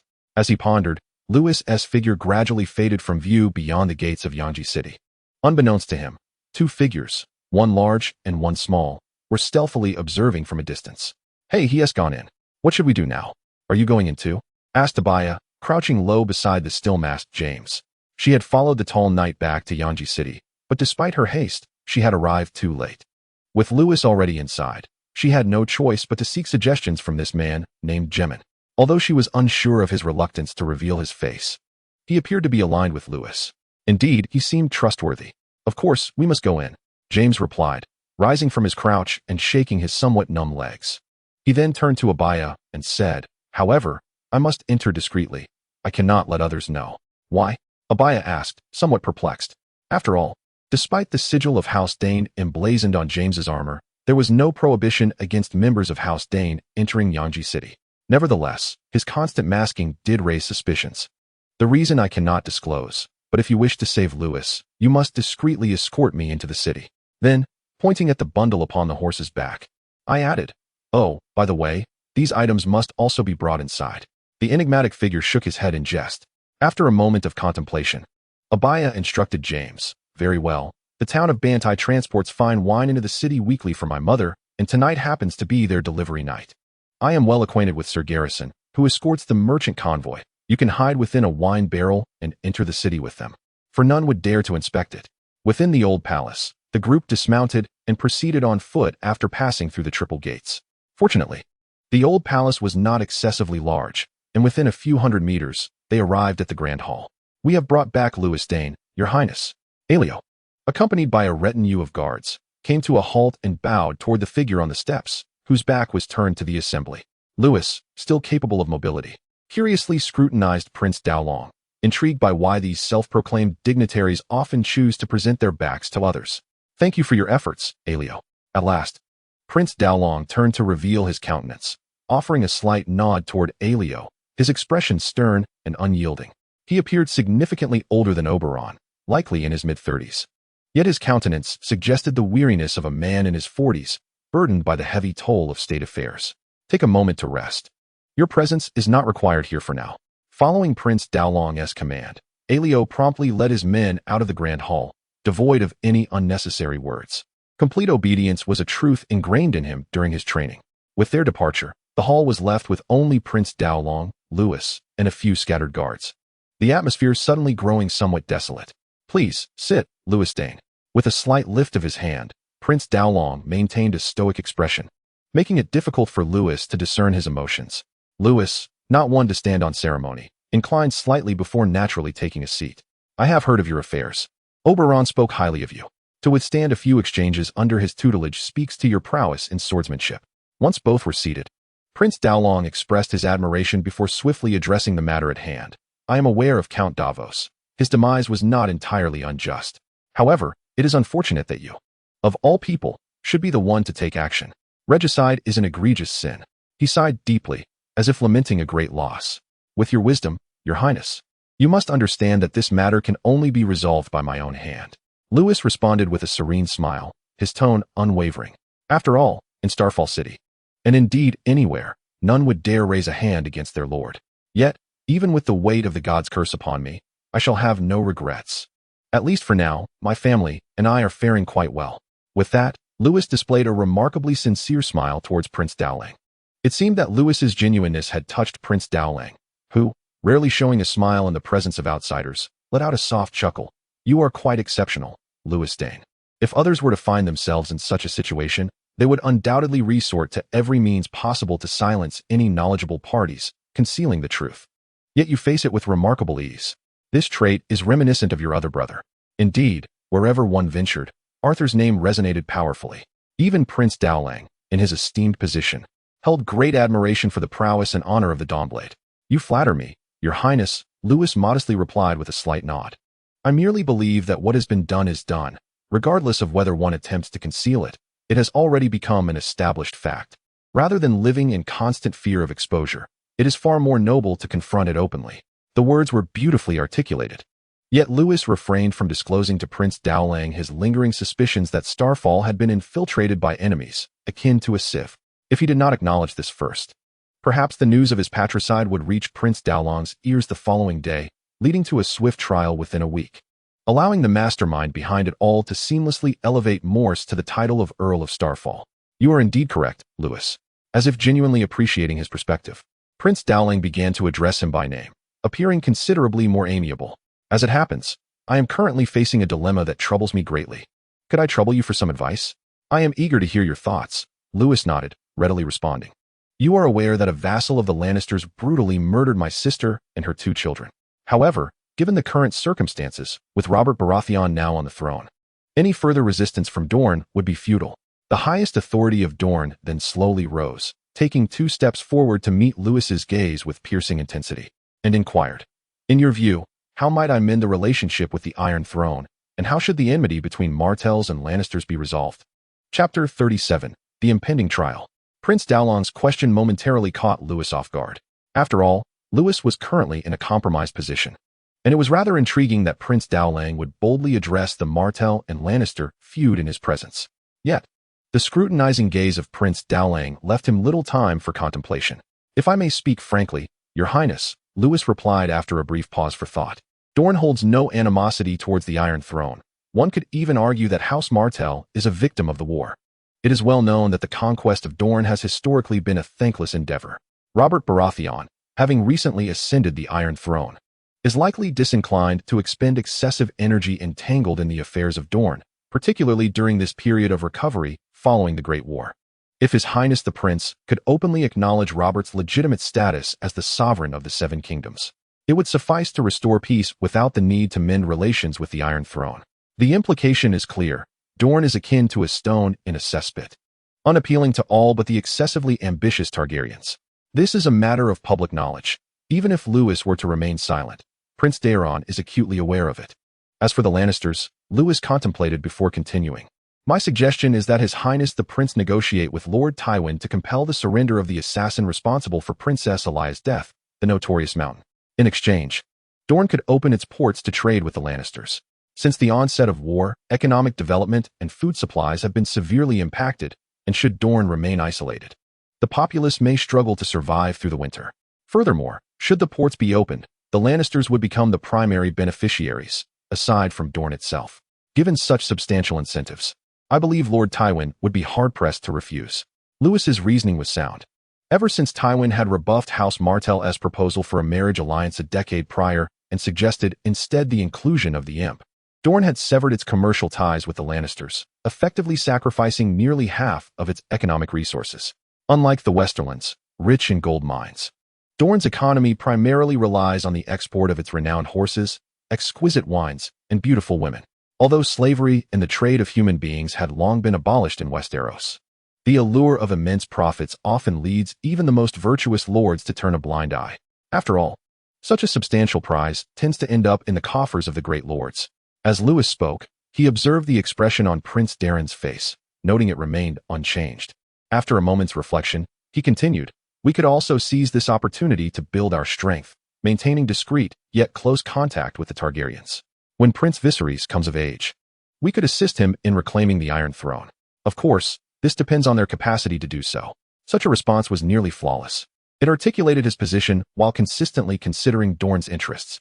Given Prince Darren's notoriously cautious nature, Lewis's suggestion was undoubtedly the most prudent course of action. While Dorne may be the toughest nut to crack in Westeros, its vast, sparsely populated, and hot climate renders it one of the most isolated kingdoms on the continent. Other dukes and lords, when faced with formidable foes, can often rely on one or two allies linked by marriage. However, Dorne's unique geographical position, combined with its inflated sense of pride, has resulted in very few alliances with other noble families, aside from the Targaryens. Even a decade ago, Prince Dowlon's mother endeavored to rectify this shortcoming by attempting to arrange a union between Oberyn and the children of Ilya and Tywin. However, the outcome was far from satisfactory, resulting instead in a severe deterioration of relations between the two houses. Now, with the fall of the Targaryens, Dorne has become an isolated island on the continent. Aside from seeking refuge in a corner to recuperate, there seems to be no better alternative. You make a compelling point, Lewis Dane. Prince Dowling, with his eyes closed and leaning against the back of his chair, appeared to be contemplating the feasibility of Lewis's suggestion while also reflecting on other matters. After a long silence, he finally lifted his eyelids and, without further ado, commanded, "You may withdraw." Lewis, somewhat bewildered, stood and inclined his head slightly in farewell to Prince Dowling. Just as he was about to turn away, he heard Prince Dowling speak again, his tone still flat. "Your judgment will take place tomorrow. Savor this final moment." Lewis squinted, gazing at Prince Dowling with uncertainty, yet found himself unable to articulate a single word before being forcibly escorted out by the guards. Once he departed, Prince Dowling remained silent, quietly retrieving an object from his attire and scrutinizing it closely. Under the sunlight, a golden lion reflected a dazzling brilliance. As Lewis vacated the great hall, flanked by guards, he racked his brain, unable to discern which of his words had offended Prince Dowling. All his suggestions had stemmed from a perspective of Dorne's interests, and logically, the typically composed and cautious Prince Dowling had no reason to reject them, unless he intended to declare war on the Seven Kingdoms once more. Yet, that was evidently an impossibility. Deep in thought, he continued walking with his head down, when suddenly the guards halted. "Let me speak with him for a moment." A somewhat alluring familiar voice resonated. Lewis looked up in surprise to find Oberyn's mistress, a woman named Ilaria, standing before him. The guards exchanged glances, hesitated for a moment, and then stepped back, allowing the two a space to converse, though their vigilance remained fixed on Lewis. "You are in serious trouble, Lewis," Ilaria warned gravely, speaking in hushed tones. "That scoundrel Manfrey has told the prince that you have been in close contact with the Lannisters, even implying that you may have already pledged allegiance to Tywin, ready to betray the Westerlands at any moment. Oberyn was dispatched to Dragonstone a few days ago, and now there is no one left in Sunspear to assist you." Lewis's eyes widened in disbelief as he stared at Ilaria. He had never anticipated that Manfrey would resort to such despicable tactics.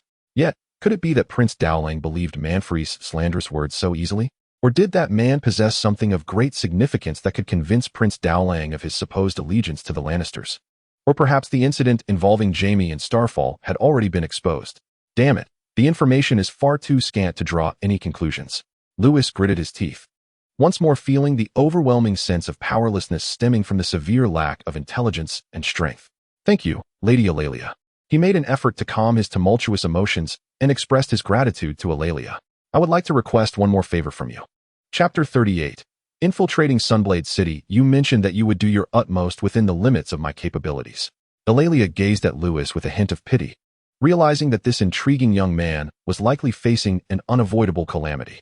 I would like you to procure a sword for me, one that is roughly my height, with a longer hilt if possible, and preferably delivered tonight. There are very few sword users in Sunblade City, and I fear I might find myself unaccustomed to an arbitrary blade. This was indeed the truth. Lewis had left his sword behind in Starfall City, as Aelio had not permitted him to bring it along. Although Lewis, at 7 years of age, had matured considerably faster than the average child, wielding an ordinary knight's sword still felt somewhat awkward. However, Eulalia frowned slightly, regarding him with surprise as she counseled, "You must apply for a martial trial. It is essential to understand that while you managed to withstand 3 strikes from Oberon, it was merely in his hungover state, and not a legitimate duel. If a martial trial is conducted, it is highly likely that the prince will send Aelio to compete, and you would stand no chance whatsoever. Do you have a better plan, Lady Eulalia?" Lewis inquired, smiling at her, his expression serene. Eulalia was momentarily at a loss for words. "I could help you hire a swordsman from Sunblade City to fight on your behalf, at the very least. It would be superior to you entering the fray yourself." Her voice dwindled, and by the end, she seemed to lose confidence in her own suggestion. "No need, Lady Eulalia." Lewis replied with a calm smile, unperturbed by the specter of death, as if he were merely attending an ordinary banquet. "Rather than entrusting my fate to someone I do not know, it is far better for me to take charge of it myself. Perhaps the outcome will astonish everyone. His Highness the Prince has already decided to conduct the trial against that boy tomorrow, my lord." A guard, clad in the garb of a servant, reported with a deep bow at Manfuri's residence. If Lewis were present, he would instantly recognize this individual as the personal attendant to Prince DeLong. "Thank you very much for your assistance, Vals." The long-awaited good news filled Manfuri with immense joy as he chuckled and tossed a bag from the table, the contents within clinking harmoniously in the air. The guard named Vals received the bag, weighed it, and upon realizing its substantial heft, cheerfully tucked it away before discreetly exiting the room. With a long sigh of relief, Manfuri reclined comfortably against the back of his chair, feeling as though a colossal weight had been lifted from his heart. The guards surrounding Prince Dowling are far from the Knights of Starfall, each more difficult to manage than the last. To win over this Vals, he expended a considerable amount of golden dragons, allowing the man to take the risk of conveying useful information at the earliest opportunity. However, in the grand scheme of Manfuri's plans, these golden dragons were but a trifling expense. At that moment, a figure resembling a servant entered. "This morning, a raven arrived, my lord. It comes from the north." "The north?" Manfuri furrowed his brow in confusion. He straightened his posture, took the letter from the servant's hand, and gestured for him to leave. Carefully, he unfolded it in his hands, only to find a single line. "Jaime has gone to Starfall. Find him and bring him back." The contents of the letter startled Manfuri, nearly causing him to spill his cup. Jaime Lannister has gone to Starfall? When did this happen? Examining the letter once more, he confirmed the familiar handwriting before he set it ablaze above the oil lamp, watching it turn to ashes in no time. The sudden news left Manfuri in a state of disbelief as he sat in his chair, rubbing his temples in deep contemplation. He had merely uttered a false accusation. Could it be that the thick-browed, big-eyed fellow, Louis Dane, had truly allied himself with Duke Tywin in secret? Or was it possible that Tywin sought to bypass him and deal directly with Louis? What, then, would become of his years of scheming? No, that cannot be right. Shaking his head, Manfuri dismissed the rising doubts. If Tywin intended to trade with Louis, there would be no need to take such a great risk by sending his eldest son. Moreover, he would not have sent the message to me, urging me to locate Jaime and return him. It seems there may be a misunderstanding. I must first find the man, Manfuri murmured, tapping his forehead lightly with his knuckles. Muttering in frustration, "Jaime Lannister, what do you intend by coming to Dorne at this time? Hey, are you all right, Jaime?" Oberyn's daughter, Obara, anxiously shook the unconscious Jaime, illuminated by the moonlight, revealing his handsome features. This fellow is rather appealing. Though still youthful, in the liberated atmosphere of Dorne, she had already grasped some matters between men and women. After all, her unreliable father, Oberyn, had gotten her mother pregnant at the tender age of 12. Which girl is not prone to infatuation? Suddenly encountering a strikingly handsome man, unique in all of Westeros, Obara found herself momentarily stunned. What am I thinking? Save him first. Shaking her head, she chastised herself, casting aside those unwarranted thoughts, and shook Jaime once more. Seeing that he showed no sign of response, It seemed he had slipped into a deep unconsciousness. Gritting her teeth, Obara puckered her lips and leaned in, attempting to administer artificial respiration to Jaime.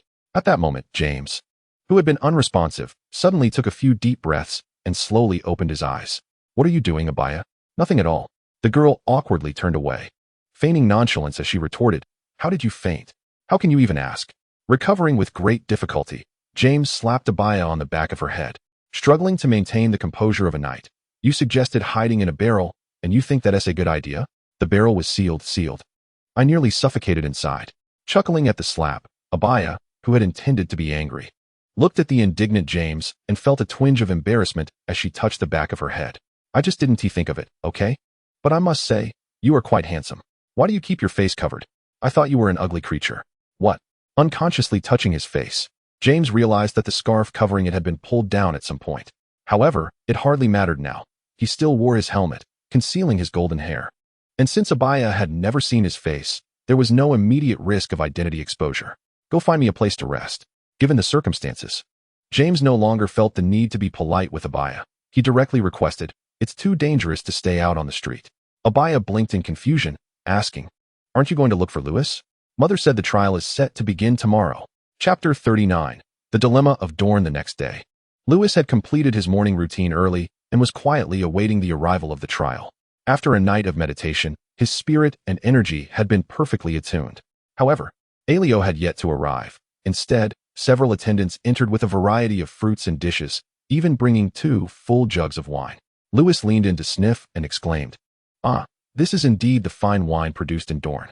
It seemed that regardless of the world, the meal preceding the execution was still quite sumptuous. With a light chuckle and a shake of his head, Lewis seated himself at the table and unreservedly indulged in the feast. Perhaps due to his age, Prince Doran had not imprisoned him, but rather arranged for a guest room under strict supervision. After all, no one was concerned about a 7-year-old boy escaping. "Let us go?" Lewis. After finishing his breakfast and rinsing his mouth, Lewis sat at the table with his eyes closed in anticipation. Shortly thereafter, he was finally joined by a burly man wielding a massive axe. "It is time." With few words, Aelio reminded him in a flat tone. Nodding lightly, Lewis refrained from further chatter and followed him towards the old palace hall. Inside the old palace hall, in contrast to its usual desolation, in addition to Prince Doran and Manfred, several nobles clad in splendid attire were seated below. Judging by the crests on their chests, they were from various distinguished families. This year's harvest has exceeded that of previous years, yet the tax revenues continue to dwindle, Your Highness. A middle-aged man with graying hair, his face etched with worry, lamented to Prince Dowling, who sat in the principal seat. "I have received a considerable amount of golden dragons from the neighboring earls, but I fear it will still be insufficient to cover the expenses within the territory. The horses within the domain remain unsold. Although there is an ample supply of grain and grass, I no longer possess enough golden dragons to pay the grooms, and I am nearing the point of being unable to afford even the servants. You may not know, but within the confines of the prison gate fortress, nearly 10,000 fine horses are backed up, and the grooms simply cannot manage them. The entire fortress is on the brink of being inundated with manure. If this continues, we may have no choice but to dismiss some of the attendants and guards to cut costs, and disperse the horse herds to fend for themselves through the impending winter." Having voiced his concerns, the man retreated to his seat. No sooner had he settled down than a similarly adorned woman, her expression equally troubled, rose as if to pass the baton. "Earl Haymon speaks truly, Your Highness. It is not only the prison gate fortress that faces such predicaments. We in the city of Divine Grace are likewise ensnared in this dilemma." Casting a sidelong glance at Earl Haymon, the woman slightly inclined her body toward Prince Dowling. "Since our severance with the West a decade ago, our goods have lost their largest buyers, leading to a severe financial deficit for all lords. Fortunately, Lord Targaryen has been mediating, allowing us to persevere, albeit with great difficulty. However, since the onset of the war between Robert and Targaryen, Dorne has scarcely engaged in any trade with the outside world. We are all tightening our belts to survive. After all, you are well aware that the soldiers lost in the Battle of the Trident were squeezed from the lands of each noble lord. This winter will be harsh for us all, Your Highness." With that, the woman bowed once more to Prince Dowling before taking her seat. Clearly, their sentiments resonated with the Assembly of Lords, who, in turn, began to voice their grievances, transforming the great hall into a scene reminiscent of a bustling marketplace. Enough, enough. Prince Dowling remained silent, eyes closed as he sat in his chair, while Manfrey stood and clapped his hands, proclaiming loudly, "It is evident that everyone is struggling. His Highness has heard your concerns. The prince has only recently ascended to his position and is understandably unfamiliar with the prior circumstances. During this time, both the prince and I have been striving to negotiate with Robert, and I believe we will soon see results. At which point the backlog of goods in your territories will find a favorable resolution." With this declaration, calm gradually returned to the hall, and all the lords turned their gazes toward Prince Dowling, anticipating a definitive response. "I am acutely aware of your grievances," Prince Dowling gently remarked, easing the discomfort in his weary legs. Recently, the myriad of complex affairs has left him somewhat drained, and even while seated, a persistent ache lingers in his knees. Fortunately, Manfrey has shouldered a significant portion of the mundane tasks. Otherwise, Prince Dowling would likely have succumbed to exhaustion long ago. The Targaryens' once mighty reign has irreversibly waned. Though reluctant to admit it, the current circumstances suggest that Robert's ascendancy to the Iron Throne is all but assured. After all, the Targaryens have incurred the wrath of the populace, while Robert, despite his seemingly brutish demeanor, possesses a shrewd intellect. He has not only allied with the foster father from the Vale, but also secured the loyalty of Eddard Stark from the north, who happens to be his closest companion. Furthermore, he is poised to wed Cersei Lannister, with the invitation already in hand. No matter how fiercely Dorne struggles, it appears futile. Next month marks the wedding of Robert Baratheon and Cersei Lannister, and I intend to send Lord Manfrey to King's Landing to negotiate matters of peace with the Iron Throne. After much contemplation, Prince Dowling has resolved to reconcile with Robert. Although the animosity towards the Lannisters remains unresolved, the interests of the lords under his command are of considerable weight. The lords of Dorne are indeed loyal, and in matters of great significance. They have shown due respect to the Martell family's leadership, unhesitatingly rallying their forces to provide support. Should he, as prince, continue to disregard the interests of his lords and maintain a stance of hostility, even if they refrain from voicing their grievances, they would inevitably harbor discontent towards his rule. Moreover, they are not merely lamenting without cause. Their circumstances are indeed dire. Upon receiving a verbal assurance from Prince Dowling, the expressions of the lords gradually softened, and they hastened to flatter him, exclaiming the prince's wisdom. Among them, Manfrey appeared the most elated. "Before you depart, there is one matter that requires the esteemed witnesses of all present." The lords, who had risen to leave, were halted by Prince Dowling's unexpected proclamation, and they returned to their seats, puzzled. The prince slightly raised his hand, gesturing towards the hall's entrance. As they turned to look, they beheld a diminutive figure, steadfastly approaching under the watchful eye of a burly man wielding a massive axe. Recently, Dorne has been rocked by a heinous act of fratricide. The victim was the Earl of Starfall, Davos Dayne, and the perpetrator was his own brother, Lewis Dayne. Without needing Prince Dowling to elaborate, Manfrey eagerly began to explain to the assembly. Today presents the perfect opportunity for all to partake in a just trial for this fratricide. Chapter 40. Support. Good morning, Your Highness, esteemed lords. Upon entering the Grand Hall, Lewis greeted the assembly with unwavering composure, completely unfazed by the scrutinizing gazes of the onlookers. In matters of judgment, an audience is only fitting, for Lewis is no mere commoner, but a bona fide noble of Dorne, and thus, his trial cannot be hastily concluded. Greetings. I am Lewis Dayne, hailing from Starfall City. Amidst the bustling discussions among the lords of Dorne, it was Count Harmon who first extended his greetings to me. His stronghold, Hellgate Castle, is situated in the heart of Dorne, serving as a vital thoroughfare between Starfall City and Sunspear. Recently, the comings and goings of Oberyn and then Illyria have left no doubt that significant events have transpired in Starfall. Through mere inquiries, the tale of my patricide has become a widely known secret. I had the pleasure of visiting Starfall to congratulate your birth, and I even held you for a brief moment. To my surprise, Count Harmon did not seem particularly disapproving of my actions. Instead, he offered me a knowing smile. I am grateful that you still remember me, my Lord Harmon.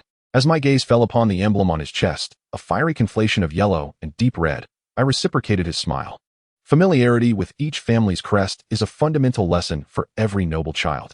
Count Harmon Euler is the head of the Euler family, the Lord of Hellgate Castle, and also the father of Oberyn's paramour, Illyria.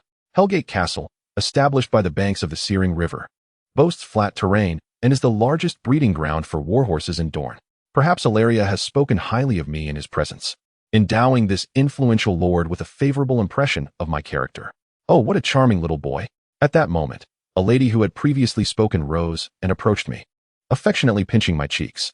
For years ago, I sent Roger to Starfall to study swordsmanship under Arthur. Do you remember me, young Lewis? Of course, Lady Delrandelian. I replied with a smile, enduring the discomfort of her playful pinch while offering her the most sincere and innocent gaze. I recall Arthur instructing Sir Roger for 3 days, only to become so exasperated that he could barely hold his sword, lamenting his lack of talent. This anecdote elicited laughter from the assembled lords, dissipating the previously tense atmosphere. You remain as whimsical as ever, Lady Delrand chided playfully, pinching my cheeks once more before seemingly striving to regain her composure. She retorted, though Roger lacks the talent for swordplay, he returned last year with a son who is a prodigy in the art. Roger named him Demon, intending to wait 2 more years before allowing him to study under Arthur. Alas, with a shake of her head, she continued, when time permits. Do come visit us in Sunspear. After giving my head a gentle pat, she gracefully returned to her seat. I gazed at Lady Delrand with gratitude. Her actions, alongside those of Lord Hard, undoubtedly exerted pressure on Prince Doran. With their leadership, the other lords began to greet me in turn, to which I responded politely, accurately recalling each of their names. All belong to the nobility within Dorne, and even the least esteemed count families have flourished in this realm for centuries. Tracing back through numerous generations, one can assert that there exists some degree of kinship among them. Starfall, with its unique geographical position, is arguably the closest port to both the West and the Riverlands, renowned for its production of weaponry. In such circumstances, granting Lewis a favor may prove beneficial. If he can be preserved, future relations will undoubtedly become more harmonious, yielding greater advantages for all. Naturally, should they fail to secure him, they would incur no losses whatsoever. Silence prevailed as the atmosphere in the grand hall began to shift uncomfortably. What was intended to be a trial had transformed into a gathering of reminiscence. Both Manfrey and Prince Daeron grew restless. At a silent cue from Prince Daeron, Manfrey raised his voice, interrupting the discussions. Clearing his throat, he turned to glance at Prince Daeron, receiving a nod of approval before he proceeded. Lewis Dayne, son of Emmond Dayne, hailing from Starfall. You stand accused of the murder of your brother, the Count of Starfall, Davos Dayne. Do you plead guilty? Indeed, my Lord Manfrey, Lewis declared boldly, straightening his posture under the scrutiny of the lords of Dorne. Without hesitation, he confessed, Davos was indeed slain by my own hand. There is no doubt about it. The calmness with which Lewis spoke left Manfrey momentarily at a loss for words, stammering before continuing. Are you aware that, according to Dorne's laws, a fratricide is subject to the death penalty? I am well acquainted with the law and the curse of the gods, Lewis replied, unflinching. Addressing the assembly with conviction, he asserted, Your Highness Prince Daeron, and esteemed counts, my brother Davos has held the title of Count of Starfall for scarcely 5 years.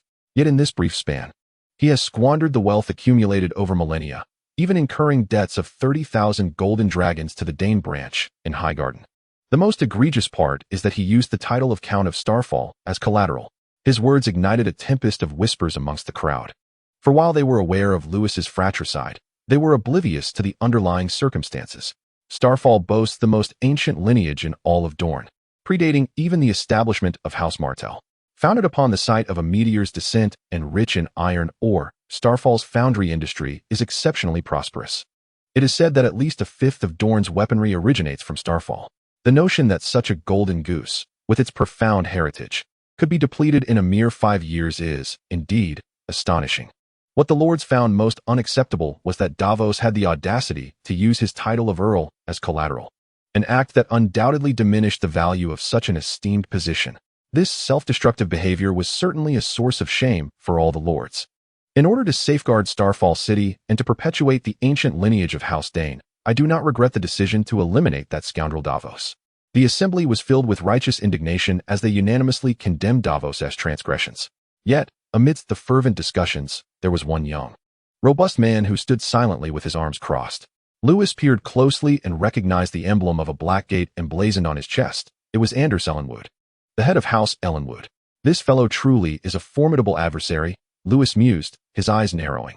The lords had already shown considerable respect towards Lewis, and with his subtle encouragement, they would likely rally in support.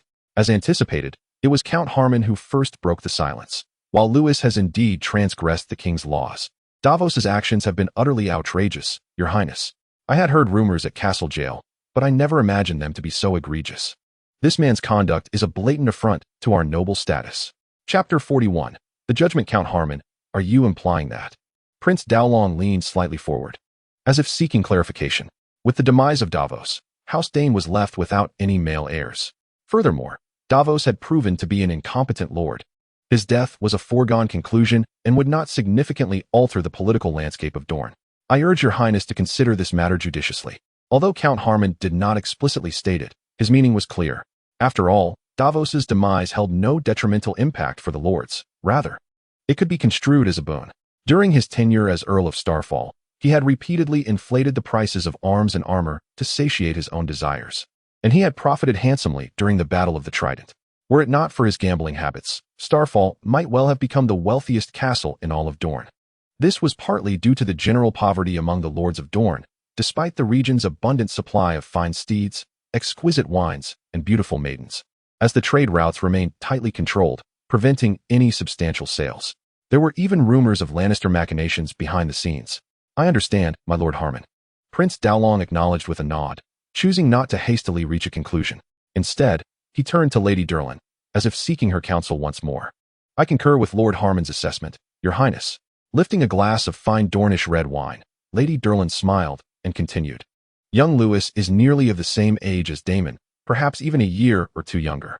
At their age, I had never wielded a sword. Yet, he managed to take his brother's life at the tender age of 7. If not compelled by unavoidable circumstances, I believe no child would act in such a manner. It is only natural for women to feel compassion for little ones.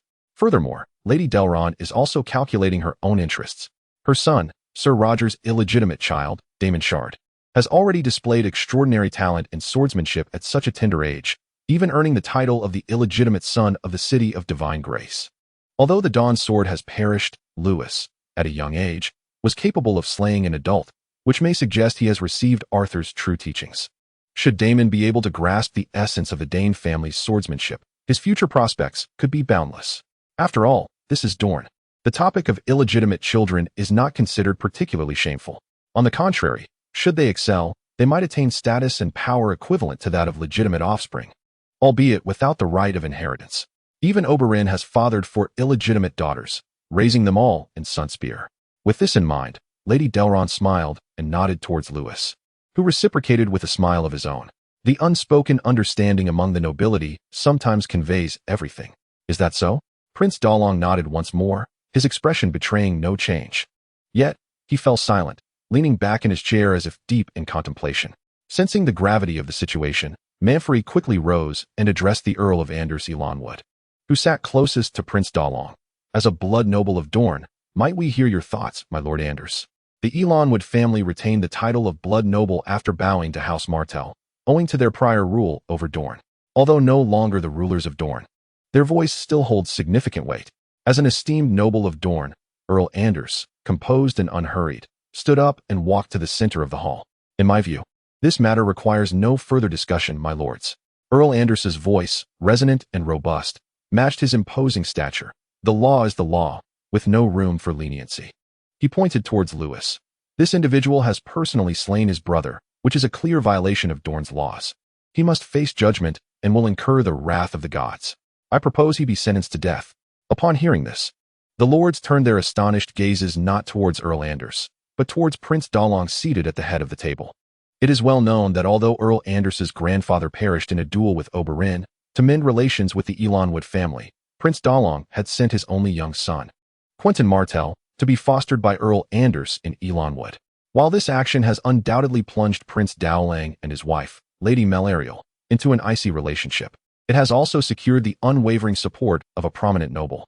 It can be asserted that, at times, even Manfuri pales in comparison to the esteemed position that Count Anders holds in the heart of Prince Dowling.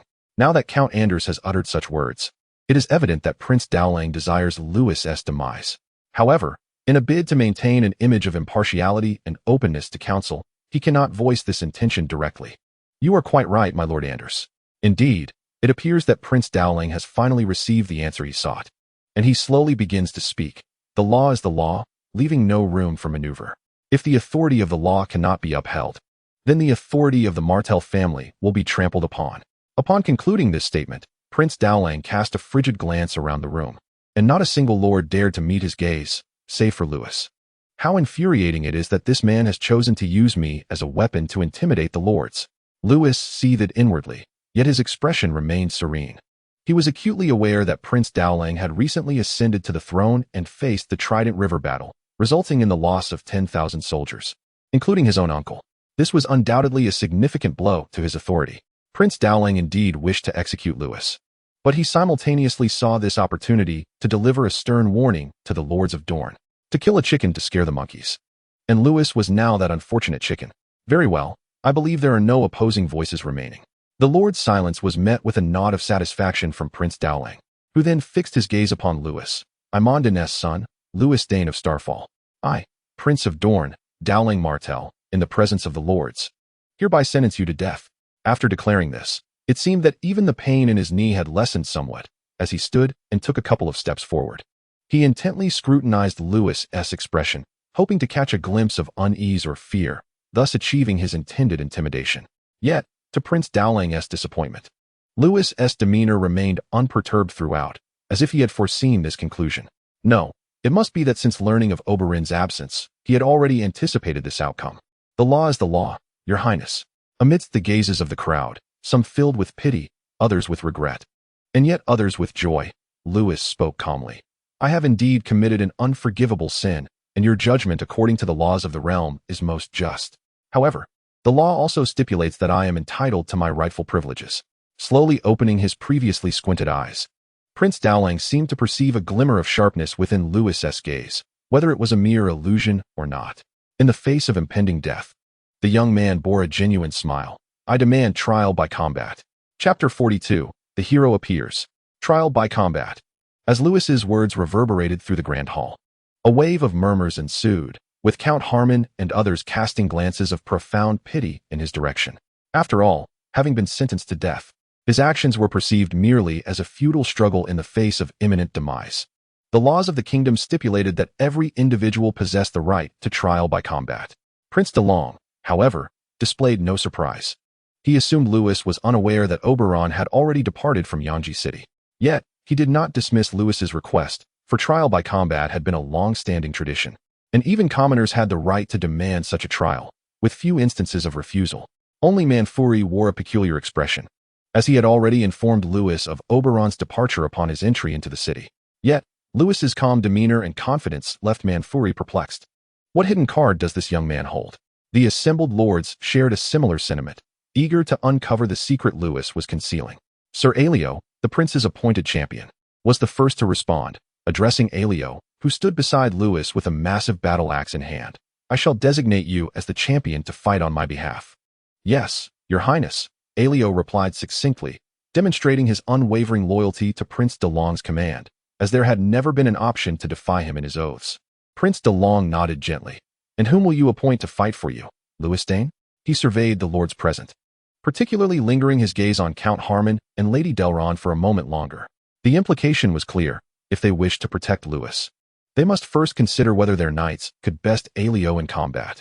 Sensing the prince's scrutiny, Count Harmon and Lady Delron merely lowered their heads, refraining from speech.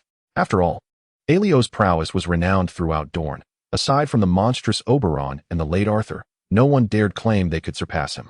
Furthermore, Prince DeLong's intent to execute Lewis was unmistakable, rendering it unnecessary to offend the newly appointed and ambitious lord.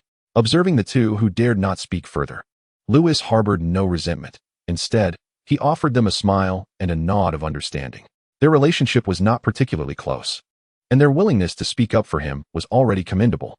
Could one truly expect others, whom they had only met a few times, to risk incurring the wrath of Dorne's ruler on their behalf? A grain of rice breeds enmity, but that is the nature of the greedy and ungrateful. Your Highness, I have no knight to appoint to fight on my behalf, Lewis declared, standing beside Aelio. He raised his hand to shield his eyes from the glaring sunlight as he gazed up at Aelio's imposing figure, uttering words that astonished all present. Thus, I request to fight myself. What could it be? He dares to challenge Aelio. The boy is merely 7 years old, despite being the younger sibling of the Dawn Sword. His audacity is rather excessive. The hall erupted once more, as no one anticipated that Lewis intended to take the field himself. Although Lewis may have grown at a faster rate than most children, standing before the towering Sir Aelio, who exceeded 2 meters in height, it was evident that Lewis could scarcely reach his waist. This stark contrast rendered Lewis's actions akin to a grasshopper attempting to halt a chariot, showcasing his unwarranted bravado. No. Lewis. Lady Delron could no longer bear to watch. After all, a woman's heart tends to soften. Rising, she mustered the courage to propose to Prince Dowling. This is utterly unfair, Your Highness. I suggest you allow Lewis to don the black garb, renounce his claim to the inheritance of Starfall City, and journey northward to join the Night's Watch at the Wall. Lady Delron's suggestion, while offering a viable escape for most, entailed a significant sacrifice. Donning the black attire and heading north to guard the wall, although it would mean swearing off marriage, lands, and progeny, would at least ensure the preservation of one's life. Yet for Lewis, abandoning his family to embark on such a path was unacceptable. Even if one day he awakened the template of the Sword Saint and ascended to become the strongest in this world, losing his most cherished companions in the interim rendered such power meaningless. Thank you for your kindness, esteemed Lady Delron. Bowing slightly, Lewis preemptively rejected her proposal before Prince Dowling could respond. As Lord Harmon previously stated, aside from myself, the Dayne family has no other male heirs. The burden of restoring our family's glory must rightfully fall upon me. While donning the black attire may preserve my life, it is undoubtedly a cowardly retreat. He glanced at Prince Dowling, a slight smile gracing his lips, his eyes ablaze with indomitable spirit. Across the distant shores of the narrow sea, there exists a proverb, where there is a will, there is a way, implying that with boundless ambition and heart, anything is achievable. Sir Aelio may indeed appear formidable, yet I still wish to test my mettle. Lewis's audacity even caught Prince Dowling's attention. Were it not for the certainty of the boy's covert collusion with the Lannisters, he would have hesitated to eliminate such a promising youth. The onlookers turned their gazes to this bold young man, silently lamenting the potential he possessed. Had he been born into a more conventional noble family, growing up in safety, one could only wonder what heights he might have achieved. Thus, Lewis Dayne swallowed hard, and Manfrey hastily interjected, determined to resolve the matter swiftly. Prince Dowling's gaze toward Lewis had taken on an unsettling intensity. The longer this dragged on, the more he feared the prince might truly develop an affection for the talented youth, leading to an inextricable situation. Are you truly certain you wish to face Sir Aelio alone, without the aid of any knights? Certainly not. Lewis was about to speak when a familiar voice echoed loudly from outside the hall. Was it an illusion? Surely not. As everyone's gaze turned towards him, Lewis, filled with confusion, turned around. Unbeknownst to him, the moment he heard that voice, his palms became clammy with sweat. Indeed, as Lewis turned, a dazzling figure clad in a white robe reflected the sunlight, golden locks flowing gracefully with each step. Numerous guards of Sunspear brandished their spears, cautiously aiming at the knight adorned in white armor, as he strode slowly into the hall. The knight, however, displayed no sign of trepidation. Instead, he bore an expression of pride and determination. He resembled the heroes described by bards, those who arrive at the most critical moments to rescue the captured princesses. Lewis's lips twitched slightly, and he shook his head with closed eyes, feeling as though a heavy stone had finally dropped from his heart. Shaking his head, he let out a sigh that was a mixture of resignation and joy. I should have anticipated this. That brainless fool. Chapter 43, The Arrogant Jaime. The Aggrieved Manfred Jaime Lannister. The Kingslayer. The Kingsguard. Among those present were many prominent lords of Dorne, some of whom had personally met the Mad King Aerys. Even those who had never encountered Jaime could deduce his identity from his resplendent white cloak and armor, as well as his unmistakable golden hair and youthful appearance. Yet, no one knew why this individual had suddenly appeared in Sunspear, nor his relationship with Lewis, who had emerged at such a critical juncture. This lad is not without a knightly retinue. He simply took longer than expected on his way here, didn't he? Upon reaching the hall and standing firm against the pointed spears of dozens of Dornish guards, Jaime displayed utter disdain, raising an eyebrow at Lewis with an air of casual nonchalance. What a presumptuous act. Lewis shook his head in resignation, casting him a sidelong glance without uttering a word. Having arrived, there was no point in dwelling on the past. It would be wiser for them to unite and navigate through this crisis together. However, one question lingered in Lewis's mind. How did this fellow manage to gain entry? Standing defiantly in the hall, Jaime, noticing Lewis's helpless demeanor, recalled the astonished expression on Obara's face when she beheld him adorned in white armor and golden hair.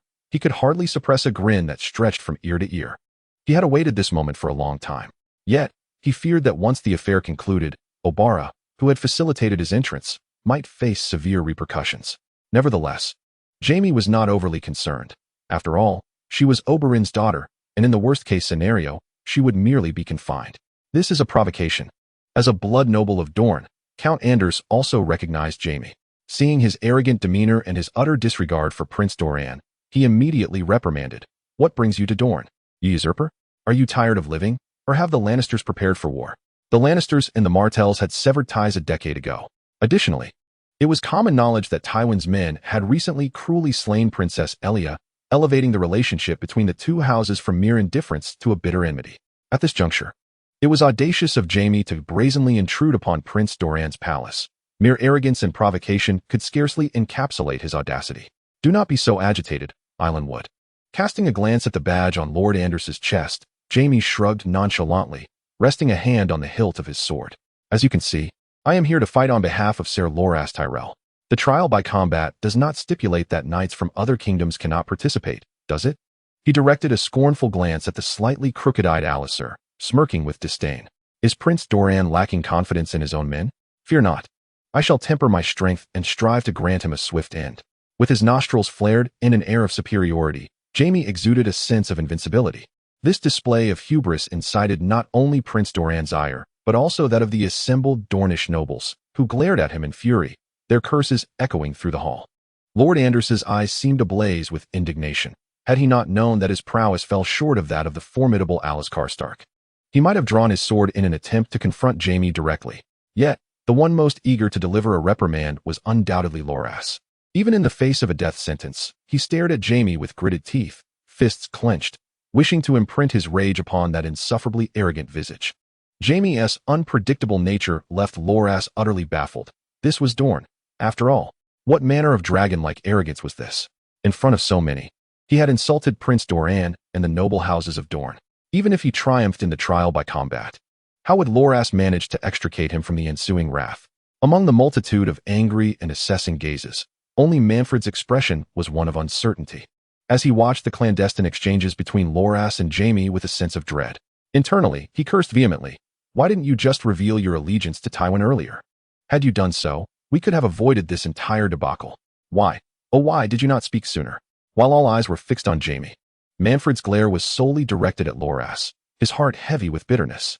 Over the years, he had invested countless resources and efforts to forge a connection with Tywin.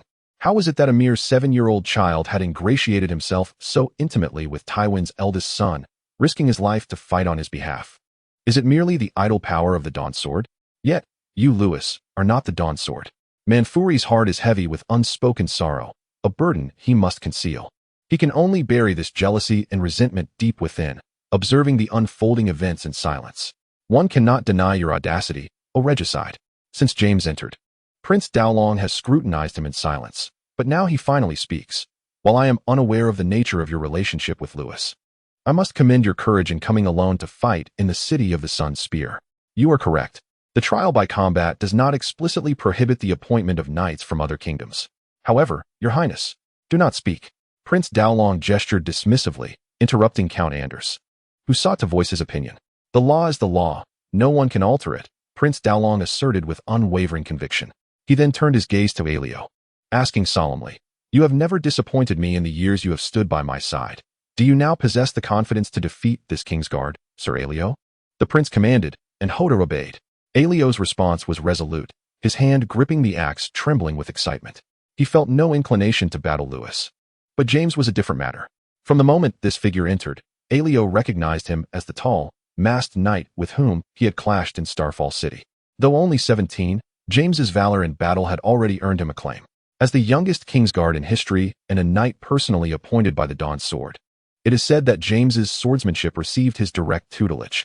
Having not faced such a formidable opponent in many years, Aelio eagerly anticipated their duel. Excellent. Noticing Aelio's confident reply, Prince Dowlong nodded lightly. Yet, he felt a twinge of regret for having sent Oberyn to Dragonstone. Had Oberyn been present, he would undoubtedly have shown keen interest in personally dispatching Tywin Lannister's eldest son. Nonetheless, it mattered not. Observing the white-robed and armored James, a long-lost smile graced Prince Dowlong's face. It is indeed intriguing for a regicide to engage in a trial by combat on behalf of a kinslayer. Thus, let the contest commence here. Chapter 44. Circumstances prevail over brute force within the Great Hall. As Prince Dowlong rendered his final decision, the guards dispersed, creating ample space for the duel. You waltz in so brazenly, and yet no one intervenes? During the preparation before the battle, Lewis cautiously inspected James's armor, tightening the straps of his gauntlets with a hint of curiosity. Given the circumstances, Lewis no longer felt the need to explain his relationship with James to the onlookers. Even Tywin's eldest son braved life-threatening dangers to rescue Lewis. There is little distinction between explanation and silence. With a playful grin, James patted his white breastplate and disdainfully surveyed the vigilant Dornish guards surrounding them. The Kingsguard's presence is tantamount to the royal family gracing the scene. What coward would dare obstruct me? But you, what of your Oberyn? Are you truly considering confronting him yourself? Watching James's playful expression, Lewis, in a fit of anger, struck his chest plate with a fist. How can you jest at such a time? Do you truly believe you can best that man, who resembles a brown bear? In response to Lewis's inquiry, James maintained his irreverent demeanor, waving a dismissive hand. Fear not, it shall be a breeze. Though that fellow may appear formidable, he pales in comparison to my father's dog. With that, he raised an eyebrow at the battle-ready Alio, provoking a chorus of disapproving hisses from the Dornish lords. Enough. Cease your pretense. Shaking his head in resignation, Lewis found himself bewildered, as the calm resolve he typically possessed was consistently disrupted by this unpredictable character. Yet, with battle imminent, he met James's gaze earnestly, cautioning him. I am aware of your swordsmanship, yet Alio is an exceptional figure, a product of the esteemed Norvosian beard monks. Even Oberyn cannot claim a guaranteed victory over him. Exercise caution. All right, enough with the lectures. I am not jesting, Jaime Lannister. Noticing James's continued flippancy, Lewis reprimanded him gravely. Remember, a true master always harbors the heart of an apprentice. A true master always retains the heart of an apprentice, James murmured, finally recognizing Lewis's seriousness and nodding solemnly. Rest assured, Lewis Dayne, our heads shall not easily remain in this cursed place. As preparations drew to a close, the two stepped into the grand hall and locked eyes. Despite his nonchalant words, James understood that Alio was no trivial adversary. Without further ado, he silently drew his sword, abandoning his usual cavalier demeanor, and carefully observed his opponent. Let the duel commence. Casting a complex glance at James, Manfredi hesitated briefly before issuing the command. Bang! At the sound of the duel's commencement, James perceived a flash before instinctively darting to the side. When he turned back, Alio's massive axe had struck the very spot where he had stood, shattering a considerable expanse of stone tiles. This fellow is remarkably swift. With a lingering apprehension about his previous position, James's movements remained unimpeded. With a twist of his body, he wielded his long sword, seizing the opportunity while Alio was unable to retract his battle axe, and struck horizontally towards his waist. The speed of the slash was astonishingly comparable to Alio's earlier axe swing. As the blade drew nearer, Alio could feel its sharpness, prompting him to release his grip on the axe handle without hesitation and bend down to evade. Immediately, he grasped the massive axe once more, channeling his might into a formidable strike aimed at James. A direct confrontation was unwise. Despite the distance, James could sense the overwhelming force contained within Alio's strike, reminiscent of a mountain cleaving the earth.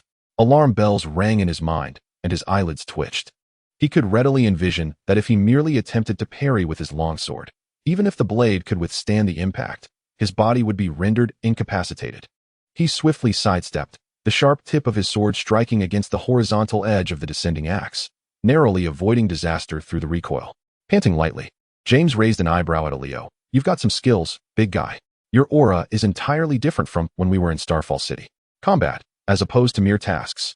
In stark contrast to James, who was somewhat winded, Alio effortlessly swung his massive axe, replying in a deep, resonant voice.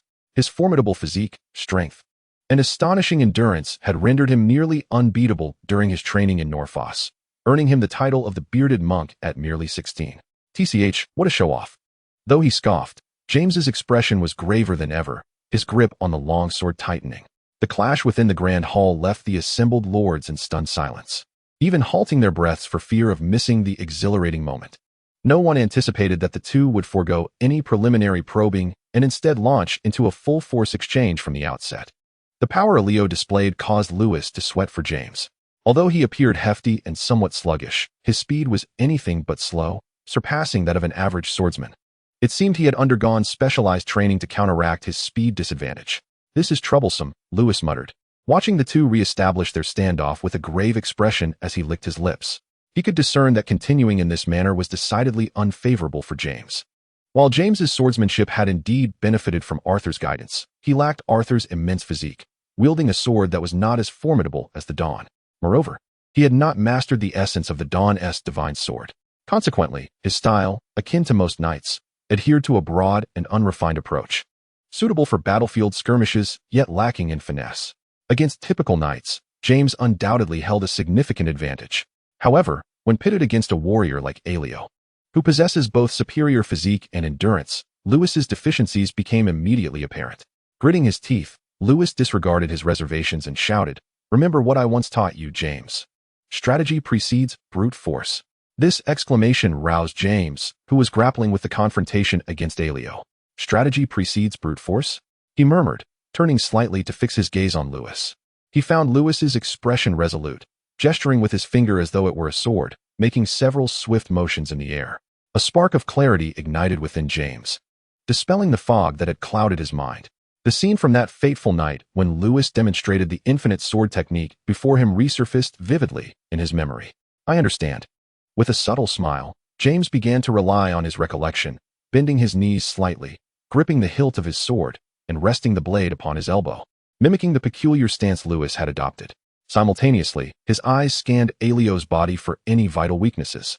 Suddenly, Aelio's aura shifted dramatically. Having patiently awaited a flaw from James to deliver a decisive blow, he was now thoroughly perplexed by this strange posture James had assumed, which exuded an entirely different energy than before. Most unsettling was the intensity of James's gaze, which made Aelio feel profoundly uncomfortable, akin to being targeted by a venomous serpent in the depths of Novos. Danger. Aelio felt his heart race, unable to suppress his instinct any longer. He raised his massive axe and swung it at James. Perhaps fueled by adrenaline, the speed of this strike was even greater than before. Yet, in the face of this sudden assault, James merely sidestepped lightly, the axe narrowly grazing the tip of his nose. With the first attack thwarted, Aelio swiftly reversed the direction of his swing, attacking James from below, a testament to his immense strength. Clang. Leaning back slightly, James's sword once again met the axe head, the massive weapon sweeping past him. After two failed attempts, Aelio felt a resurgence of long-forgotten rage, relentlessly bringing the axe down upon him. Despite the axe's weight, it felt feather-light in Aelio's hands as he unleashed a tempest of blows upon James. Under such fierce onslaught, most knights would have surely perished. Yet, James continued to dance upon the ground, evading each strike with the ease of a leisurely stroll. The onlookers gazed at James in disbelief, astonished that he possessed such prowess. Only Prince Dowling recalled Lewis's earlier warnings about James, his eyes narrowing coldly like a serpent. This individual had truly learned. Amongst the crowd, Lewis himself was the most astonished. The infinite path was esoteric and elusive, devoid of specific techniques, primarily relying on the spiritual perception of the enemy and oneself. Even Master E had never dared to claim complete mastery over the infinite path. Yet, to his astonishment, he perceived a faint glimmer of the infinite path within this fellow named Jaime. Although it was but a mere hint, it was sufficient to leave him in awe. Jaime Lannister, with a spark of excitement igniting in Lewis's eyes, murmured fervently, "You, my boy, are indeed a genius." How infuriating. In the midst of battle, as Aelio witnessed his attacks being evaded or parried time and again, he became increasingly anxious, realizing that Jaime's movements were becoming more adept. He thought to himself, "It cannot be delayed any longer." With that resolve, Aelio raised his massive axe high and delivered a fearsome blow from above. Yet, in a moment of distraction, he caught a glimpse of a smile on Jaime's face. No, it cannot be. Lewis's heart raced as he observed Jaime's actions. Could this fellow truly be more talented than himself? Ambush. With a swift exclamation, everyone felt a blur before their eyes, and Jaime's figure vanished. When they regained their senses, he had already materialized behind Aelio. Though he stumbled, he managed to thrust his long sword towards Aelio in the instant before he fell. Thud! The sword slipped from his grasp, and Aelio, unable to evade in time, was instantly pierced through the throat, his hands weakly grasping at his neck as blood spurted forth. Soon, his knees buckled, and his heavy frame collapsed onto the ground, a pool of blood slowly spreading around him. Victory! Seeing the outcome, Lewis rushed forward, brimming with excitement, to check on Jaime's condition. "Hey, you won, Jaime. You executed the Alpha ambush. Though imperfect and rough around the edges, you truly accomplished it." He shook Jaime, whose eyes were tightly shut, and upon seeing his pale, trembling lips, he ceased his actions. "Hey, Lewis." Jaime slightly opened his eyes, utterly exhausted, and flashed a bright smile, asking, "How did I fare in learning the infinite path?" Can I become as powerful a knight as Arthur? Lewis gazed intently at Jaime and solemnly replied, Your talent is exceptional, Jaime. Though your understanding of the infinite path remains superficial, if you persist, you shall undoubtedly become a knight even stronger than Arthur, the greatest knight in Westeros. He refrained from uttering the final sentiment, choosing instead to let this fellow relish in his triumph. With Lewis's affirming words, Jaime chuckled softly, then closed his eyes once more. Chapter 1. The benefactor of Starfall. The long-awaited winter had arrived. While it lacked the blizzard-like conditions of the north, Dorne had entered a notably colder phase. Rubbing his slightly reddened cheeks with his hands, young Jaime, clad in light clothing, found it increasingly difficult to walk and finally plopped down onto the ground. Hey, get moving, my son. Old Jaime, with a face etched in wrinkles, followed the procession westward. Upon glancing back, he discovered that his son had vanished, prompting him to hurriedly retrace his steps in search of the boy. After a painstaking search, he finally spotted young Jaime sitting by the roadside. Grasping his son's hand, he urged with palpable urgency, Hurry up, we are nearing Starfall City. I can't go on. Father, the little boy replied, his 5-year-old frame having exhausted itself from the arduous journey, with little sustenance over the past few days. Even the thought of standing was a daunting challenge for his weary legs. Come, I shall carry you, old Jaime declared, determination coursing through him as he lifted his son onto his back. Clad in thin garments, young Jaime pressed against his father's broad back, instantly enveloped in warmth. Is Starfall City truly as wonderful as you say, father? He murmured like a whispering breeze. Indeed, as the mention of Starfall City arose, the fatigue-laden old Jaime seemed to find a renewed vigor in his steps. The Lord of Starfall City is a kind man. Everyone says that there, every soul has a home, clothes to wear, and food to eat. Once we arrive, I shall work diligently, and perhaps one day I might save enough to find you a bride.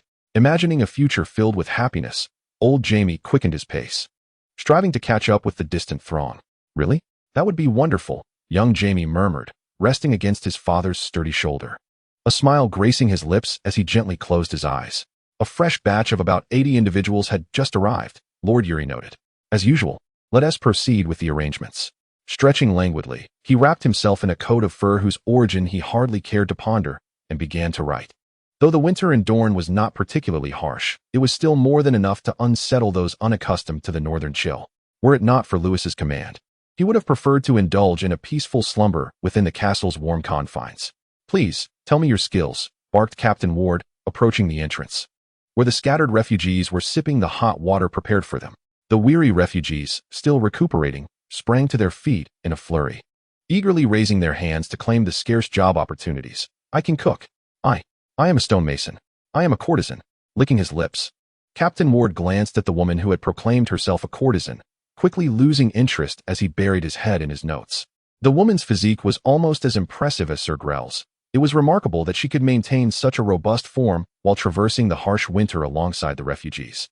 Amidst food shortages, once he had meticulously recorded everyone's professions, Captain Ward began to assign suitable work to each individual.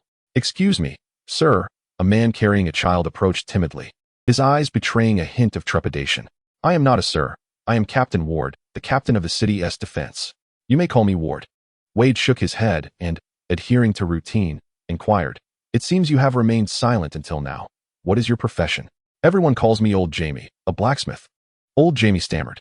In Blaemont City, these fully armed guards were formidable figures he could not afford to provoke, unlike Wade, who was more approachable.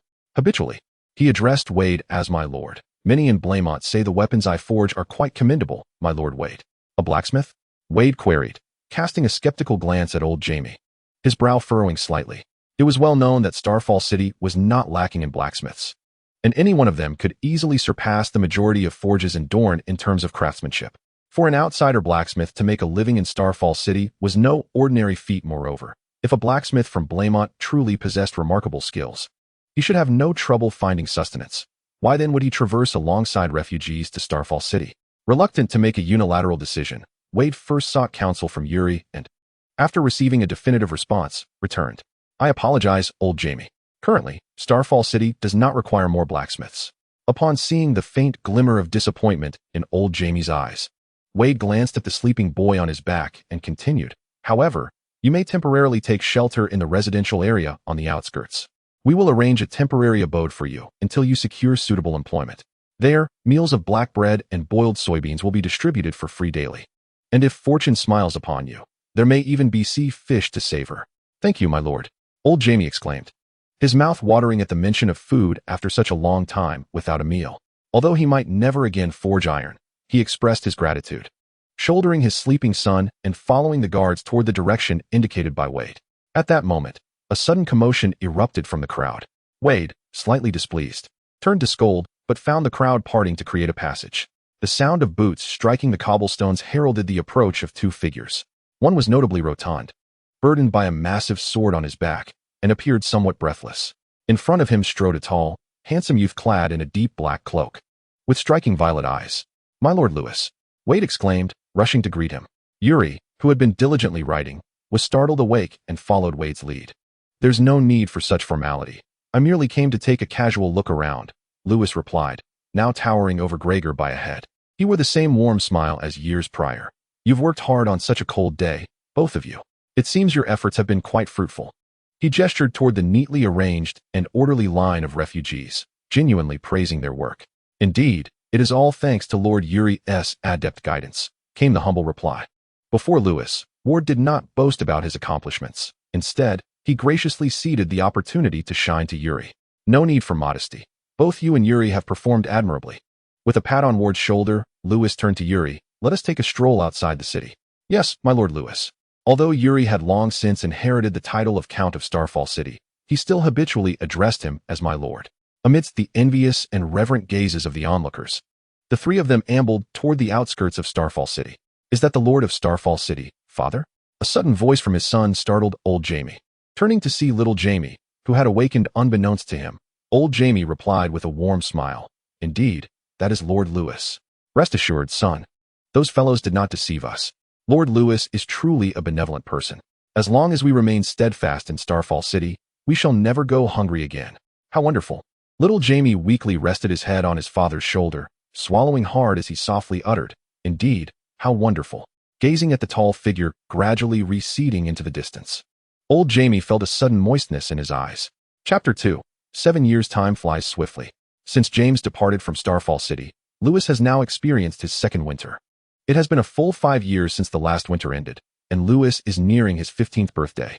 If calculated by the temporal units of his previous life, it would be sufficient to nurture 3 talented trainees skilled in singing and dancing. Reflecting on the events of 7 years ago, Lewis walked along, shaking his head with a light chuckle. It is quite a dramatic tale. After the conclusion of the martial trial, young James was unceremoniously imprisoned by Prince Daeron. However, no one could have anticipated that it was Manfrey who secretly facilitated his escape. Of course, this matter was known only to James and Lewis. To ensure James's safety, Manfrey dispatched individuals to return him to King's Landing. Yet, in exchange, Lewis struck a deal with Manfrey, granting him a 20% share of the profits from goods exiting Starfall City. Indeed, this was originally part of Manfrey's scheme to seize Starfall City, conducting business with Tywin. The profit margins from Dorne's specialties were exceedingly substantial, and throughout the years, the Martells and Lannisters have been at odds, with Manfrey suffering the greatest losses. Due to the complete blockade of Dorne, this chief steward has incurred immeasurable losses in gold dragons, which led him to contemplate the acquisition of the closest port to the Westerlands within Dorne, quietly engaging in trade with Tywin. As for Lewis, he was merely a variable in his grand scheme. Essentially, Manfrey resembled a shrewd merchant. Recognizing that his plans had become untenable, coupled with the relationship between Lewis and James, Manfrey had no choice but to prioritize profit, surrendering the lion's share of the earnings. However, this situation is not without its merits. This individual scarcely needs to lift a finger, reclining at home while reaping a bountiful harvest of golden dragons daily. Of course, although Lewis has seemingly forged an alliance with Manfredi, he has not forgotten the enmity between them. It is inconceivable that one could offend Lewis and simply walk away unscathed. A gentleman's revenge may be delayed for a decade, yet every inconvenience brought upon him by Manfredi is meticulously catalogued, awaiting the opportune moment to deliver a decisive blow. What amuses Lewis the most, however, is the reaction of the Dornish lords. Initially, in Sunspear, they exhibited a fierce desire to dismember James. Yet after establishing commercial ties with the Lannisters, they were eager to transport all their goods to the port, eager to hear the melodious clink of golden coins. The prices offered by the Lannisters for these Dornish specialties were, in fact, double those previously provided by the Targaryens. Thus, A curious spectacle emerged where they simultaneously derided Lewis as ungrateful and colluding with enemies while eagerly dispatching goods to Sunspear, yearning for the delightful sound of gold. Prince Doran seems acutely aware of his vassals clandestinely trading with the Lannisters, yet he turns a blind eye, feigning ignorance. Lewis even speculates that Doran is perhaps the greatest beneficiary behind the smuggling incidents in Dorne. However, due to concerns for his reputation, he refrains from bringing such matters to light. Otherwise, Sunspear would not have grandly resumed commercial relations with King's Landing and the 9 free cities before the port in Sunspear was opened. This left the routes through the Riverlands, the Westerlands, and the North solely accessible to Sunspear. Nevertheless, this suffices, as the Lannisters and Tyrells, being the wealthiest families on the continent, can barely accommodate the substantial volume of goods passing through Sunspear's port. Regardless of who orchestrates these clandestine dealings, it has become irrelevant to Lewis. After all, he extracts a staggering 70% commission from every shipment departing Sunspear. Presently, Sunspear is thriving, even more prosperous than it was before Davos squandered their fortunes. Furthermore, other lords wishing to emulate this success face insurmountable challenges. Firstly, Sunspear's geographical position is uniquely advantageous, being the closest port to Lannisport and Highgarden, and secondly, the relationship between Lewis and James stands as a formidable barrier. Who could possibly overshadow the eldest son of Tywin Lannister? Over the years, Sunspear has flourished, stockpiling food and weaponry to the point where Lewis has begun to worry about an excess of golden dragons. The sole concern now is a sparse population. Yet this is gradually being remedied. How many individuals have we taken in, Yuri? Lewis inquired, striding confidently outside the city, with Yuri and Gregor closely trailing behind. As of now, nearly 8,000 individuals have been successfully settled, my lord. Not enough. Before winter draws to a close, we must elevate the population of Starfall City to over 100,000. Shaking his head, Lewis felt a slight warmth enveloping him, and he promptly unfastened his heavy cloak. Tossing it to the panting Grell, Grell hurriedly caught it, his ample flesh quivering slightly from exertion. You really ought to engage in some proper exercise, Lewis remarked with a playful chuckle, teasing Grell half-heartedly. Over the years, this fellow's physique had grown wildly, as if under the influence of hormones. Aware that if this continued, in 2 years he might find himself unable to walk. For Grell's well-being, Lewis entrusted the great sword, Dawn, to him, allowing him to carry the hefty weapon by his side. This not only served as a means of exercise, but also added an air of sophistication. After all, he had no desire to be like others, toting a massive sword everywhere and appearing rather unremarkable. Having a sword attendant beside him exuded a certain flair, reminiscent of a martial arts novel. Grell, gasping for breath, dared not speak much, having received numerous lessons from Lewis regarding his weight. Understanding that Lewis acted out of concern for him, Grell endured the hardships in silence.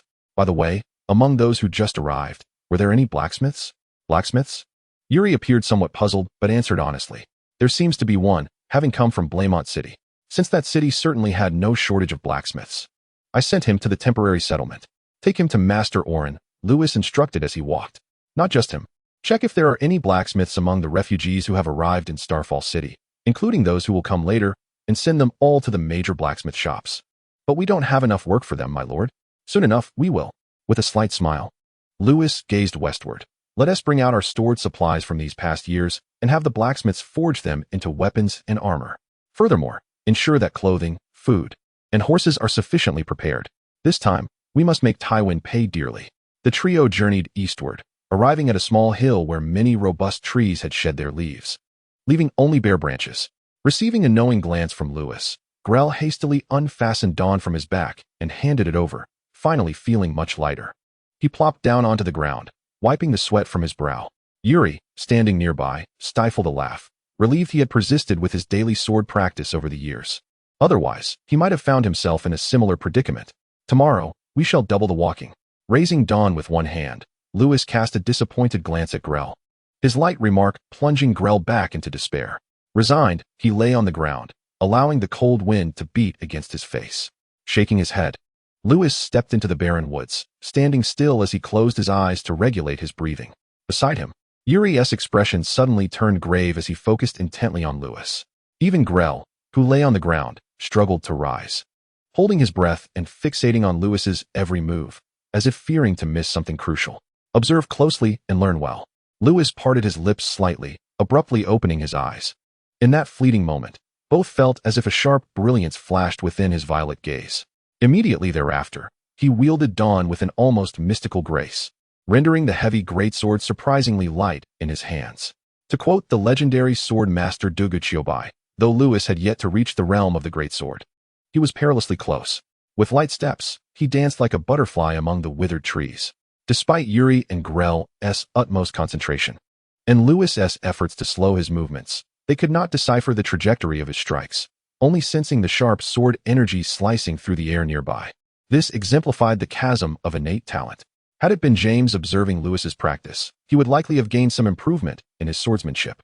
However, for Grell and Yuri, it was merely an incomprehensible display of elegance. Let us depart. While they were captivated, Lewis had unknowingly appeared behind them.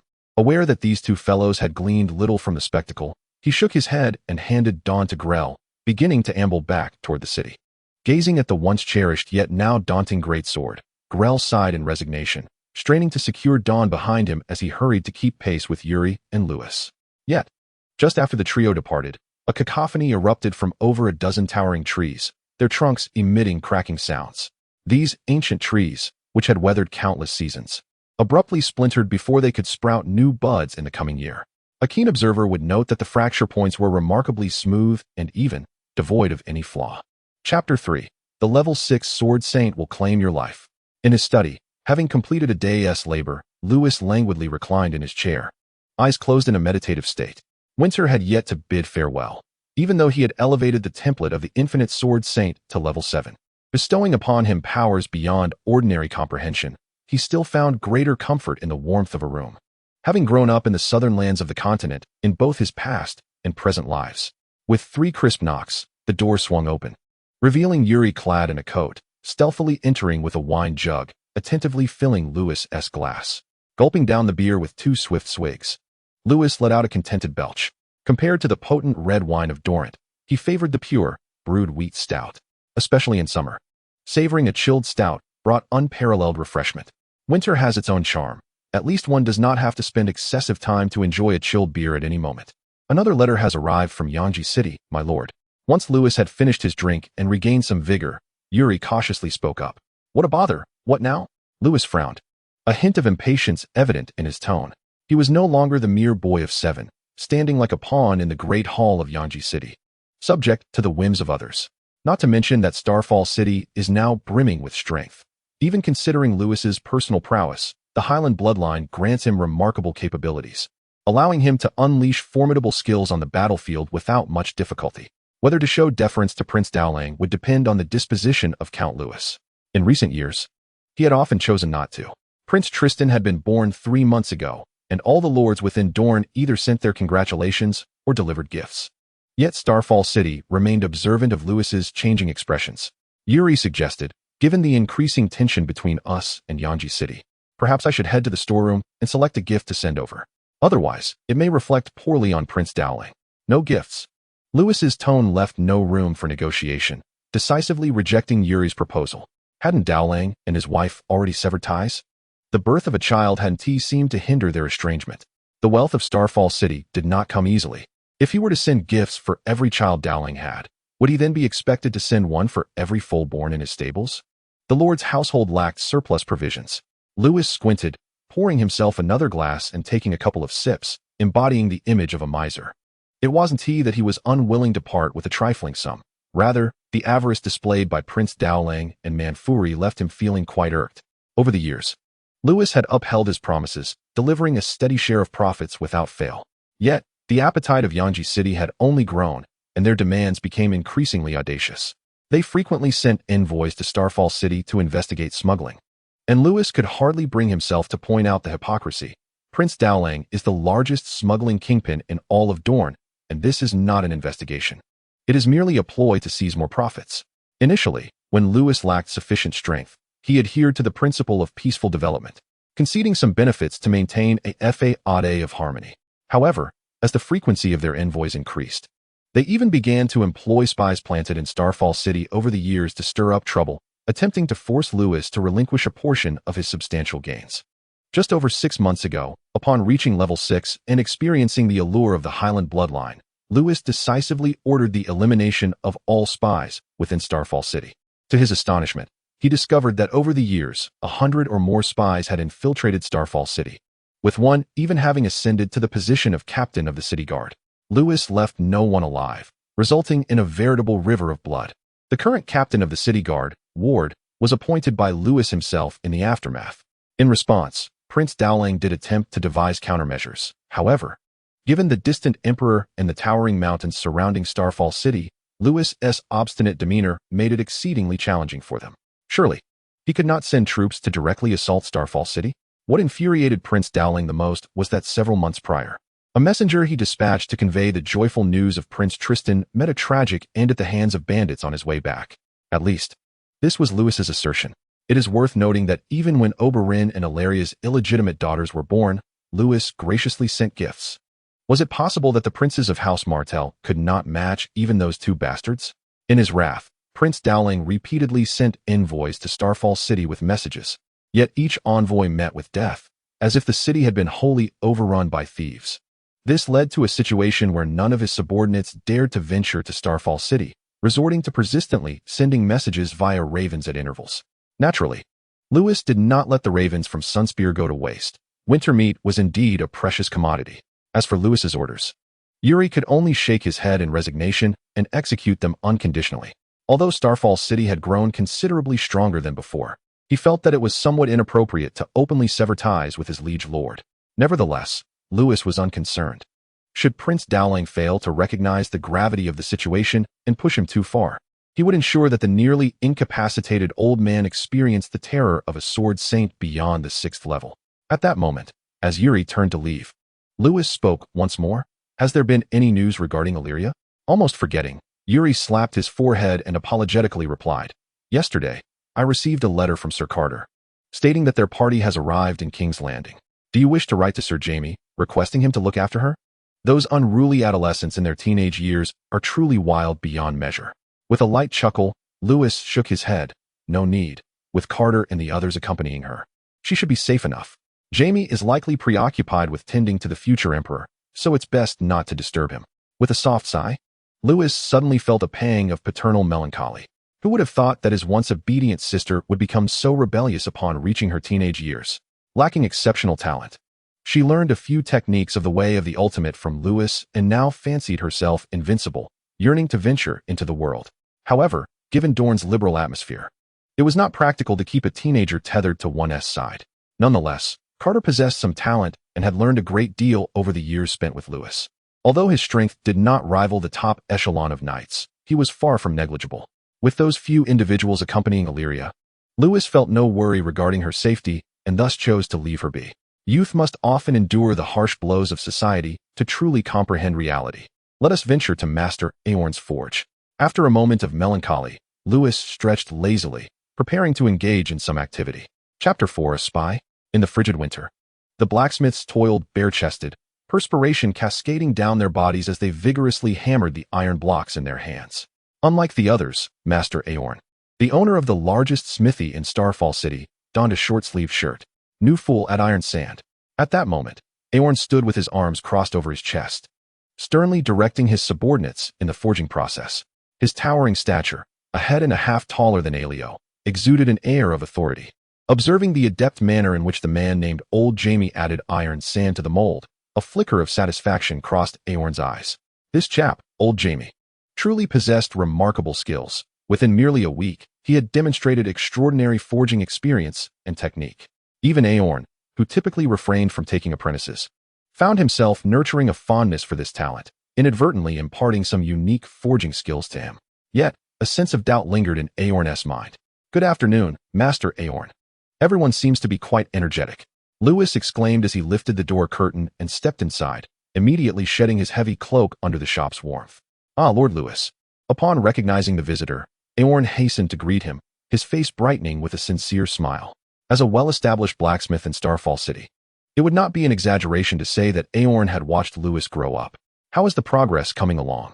Lewis inquired directly, bypassing pleasantries. So far, we have completed 4,000 spears, 2,000 suits of armor, and an array of swords. I have instructed these fellows to work tirelessly through the night. Everything will be finished within 5 days, Aorn proclaimed, thumping his chest with great enthusiasm, his bushy mustache brimming with bravado.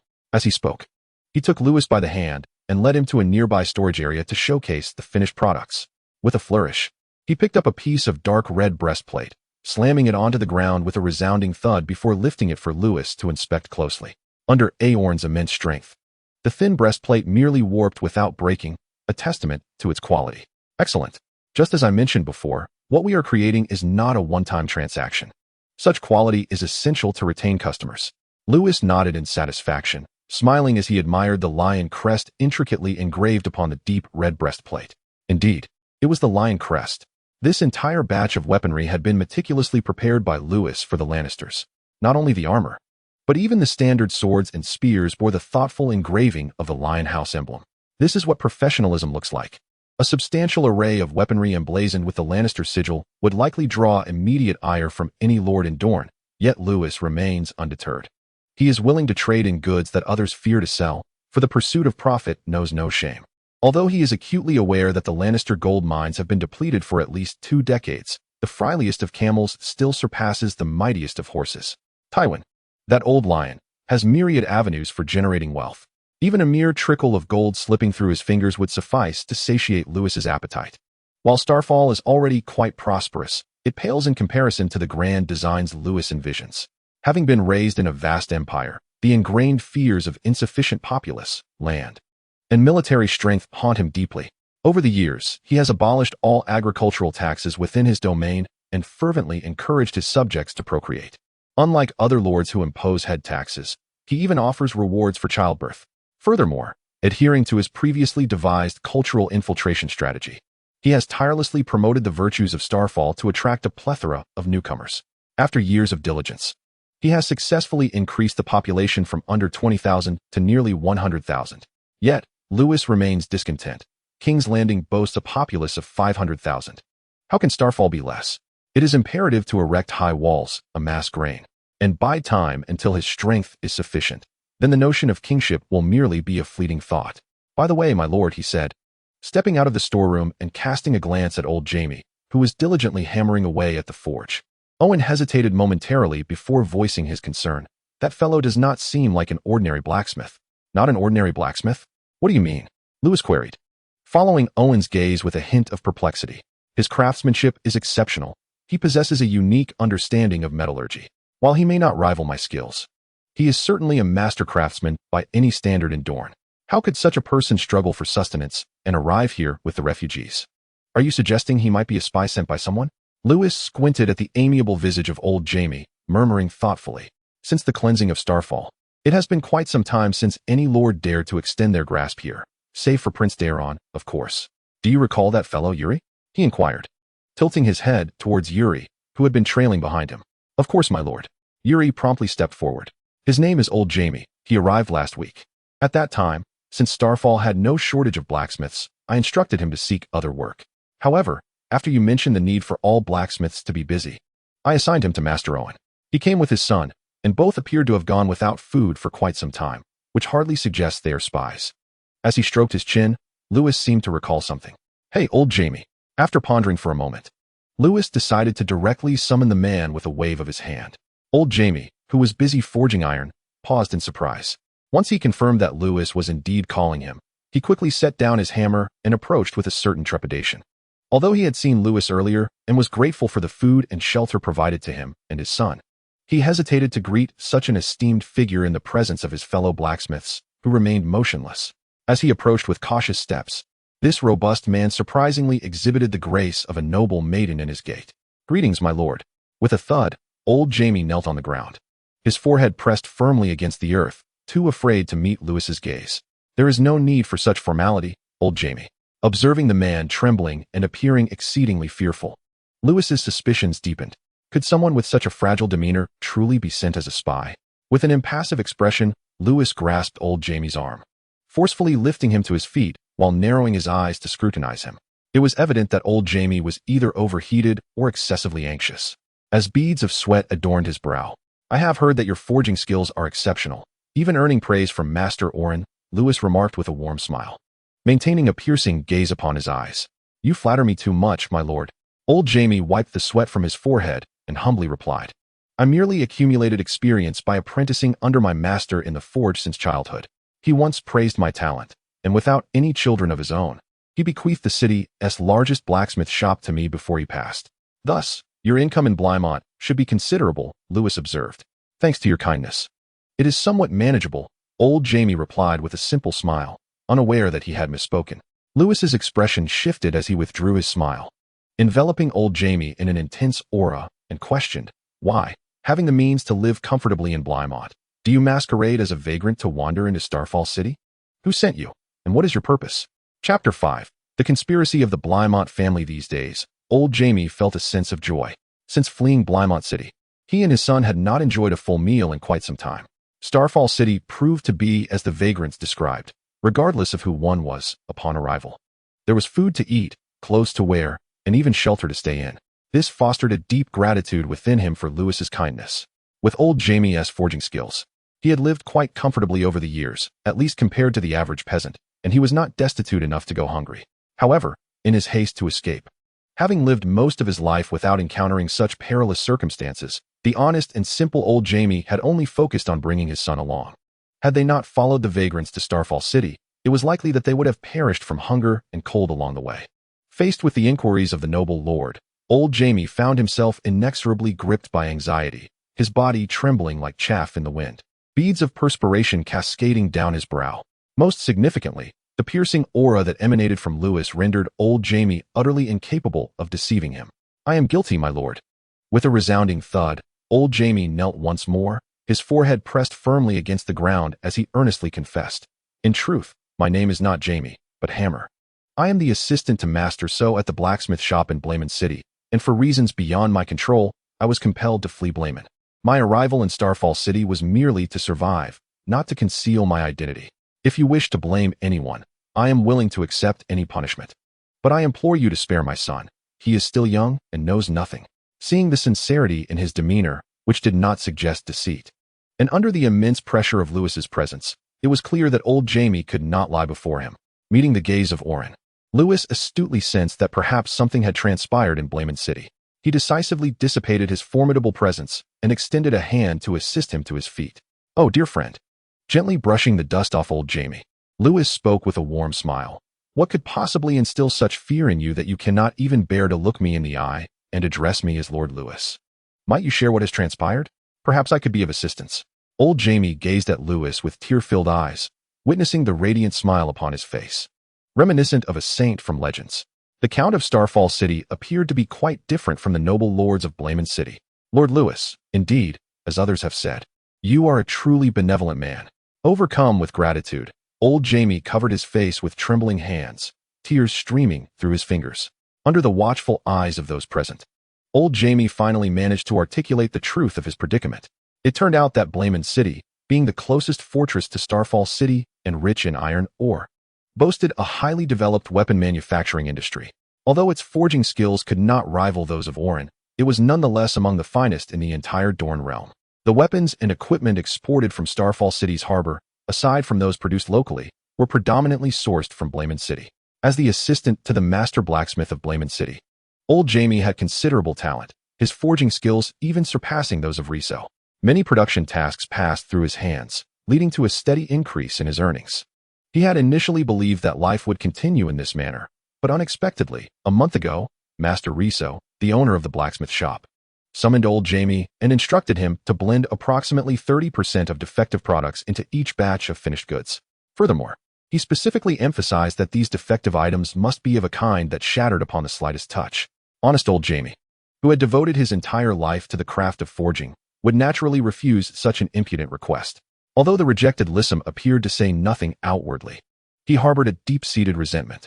One fateful day, seizing the opportunity while old Jaime toiled away in his forge throughout the night, Lissam stealthily crept into Jaime's home and heinously took the life of his wife. Upon returning home after his labor, old Jaime was met with the chilling sight of his wife's lifeless body. Had it not been for her vigilance in hiding their young son in the cellar beforehand, little Jaime would have likely met a similar fate. Grief-stricken, old Jaime bore his wife's corpse to seek justice from Lady Laura, the Lord of Blamon City. However, to his dismay, he was denied an audience with her and was unceremoniously beaten by the guards, stripped of his clothes, and cast from the castle like a stray dog. In his dazed state, old Jaime could faintly recall hearing Lissam's familiar voice taunting him. "This is the fate of those who do not obey, bastard." Having regained his composure, old Jaime understood that Lissam was in cahoots with the nobility, with no hope for revenge and nowhere to turn. He could only endure the humiliation and pain while taking his son to join the ranks of the destitute, journeying to Starfall City in search of survival. It was rather peculiar. Observing the weeping old Jaime display his scars, Lewis had already come to believe much of his tale. However, certain details eluded his understanding.